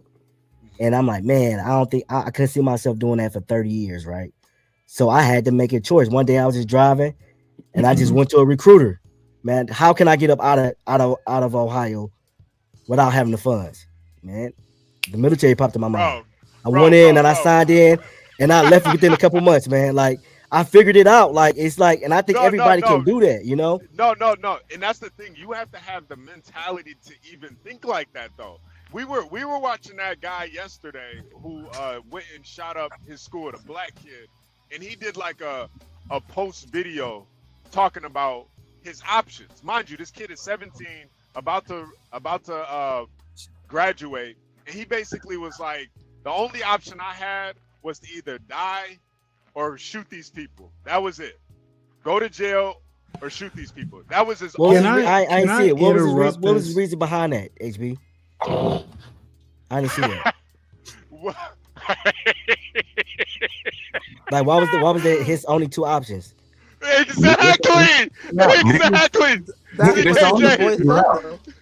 What you say, John? I can't hear you. CK, these anti-blacks only see two options, quite frankly. No, that's what he saw. He only saw I'm saying the guy said. These anti-blacks only see two options. Well, that's what he said. So he only saw two. Motherfucker, he's not saying it. I'm saying it. He played it all the way out because he wouldn't shot. I am literally saying the anti-blacks only see two options. Would you like to know what those options are? So CKJ, be a N-word or be white. Oh God. So CKJ, how you were able to motherfucker, you will not ignore me. It is Stanley versus the world still. We can start a whole new stream. Yeah, let's start a new stream. This fucking that sounds like a plan. I got one set up already. Good. So, folks, you go put it in the chat. What you about to do, John? Oh, they need to leave so they can do their anti-black bullshit without me interfering. But CKJ, not everybody has that shit. They can't wait. They must honestly do it on this stream. They could hop on over to their stream. CKJ, it is a blessing. Motherfucker, I'm not gonna be polite. It is a blessing, CKJ. Not It everybody. is a blessing that a new stream has been started, folks. Please make sure you hit. I can't even hear now. I can't even hear it. You see how Stanley can only make it black and anti-black? Okay, dude. They must take over my stream. It is a blessing. It is a blessing that they get to overtalk me. Yet they will not ask for everyone to hit the like button on your way out to the new show. Y'all, please make sure and subscribe to the John Galt Urban Landlord channel. It is a very important channel. Please make sure that you share the wealth. Everyone must know about the John Galt Landlord channel. It is a good channel, folks. And if you would be so kind, and certainly you don't have to, every now and again I put out something at the Stanley Cross channel, which is at Stanley Cross 6000. God bless the chat. God bless John Galt. God bless, certainly bless Ms. Kimmy Cakes. God bless the Admiral. CKJ3. Salute. You are a leader, sir. God bless the little boy HB. I swear the B in HB stands for boy. And everyone, $20 a day for Portia J. Portia J is the lead architect on the monster that is Stanley Cross in Stanley versus the World. You must reward her. Do not call her crazy for doing it. She just did it. She thought it was a joke. And look what happened. I get to call anti-black blacks out at will. So, folks, I probably will do a show overnight if I don't hop on and do an earlier show. And you get But nowhere doing it. I think 3:30 is a good time to do it where I don't get disturbed by the anti-blacks. And I will join the anti-blacks on their show so they can treat me like I treat them. Everyone have a good day. Talk to y'all later. Yeah, go get drunk and fall asleep, you old fart. Damn. Bless you too, HB. Bless you. Go sit in your fucking rocking chair, you old piece of shit. Go rock. Go listen to fucking, This is for you, HB. If you know somebody who drive a truck, I bet you he done had a relationship with a lot lizard. All these truck drivers love these lot lizards. I promise. Lot lizard, come on baby, get inside the truck. Lot lizard, put your head down and ass up. Lot lizard, call me $40 just to fuck. Lot lizard, twerk, twerk, twerk, twerk. And she at the truck stop, walking with her butt out, and she got her stomach out, and she only come out when the sun out. She's a lot lizard. She's a lot lizard. He can be your boyfriend, cousin, husband, daddy, brother. It don't even matter if he driving trucks all around the country and he making money. I bet you he fuck a lot lizard. Come on, baby, get inside the truck. Lot lizard. Put your head down and ass up. Lot lizard. Call me $40 just to fuck. Lot lizard. Twerk, twerk, twerk, twerk, twerk. Twerk, twerk, twerk, twerk, twerk. Twerk, twerk, twerk, twerk, twerk. Lot lizard. Twerk, twerk.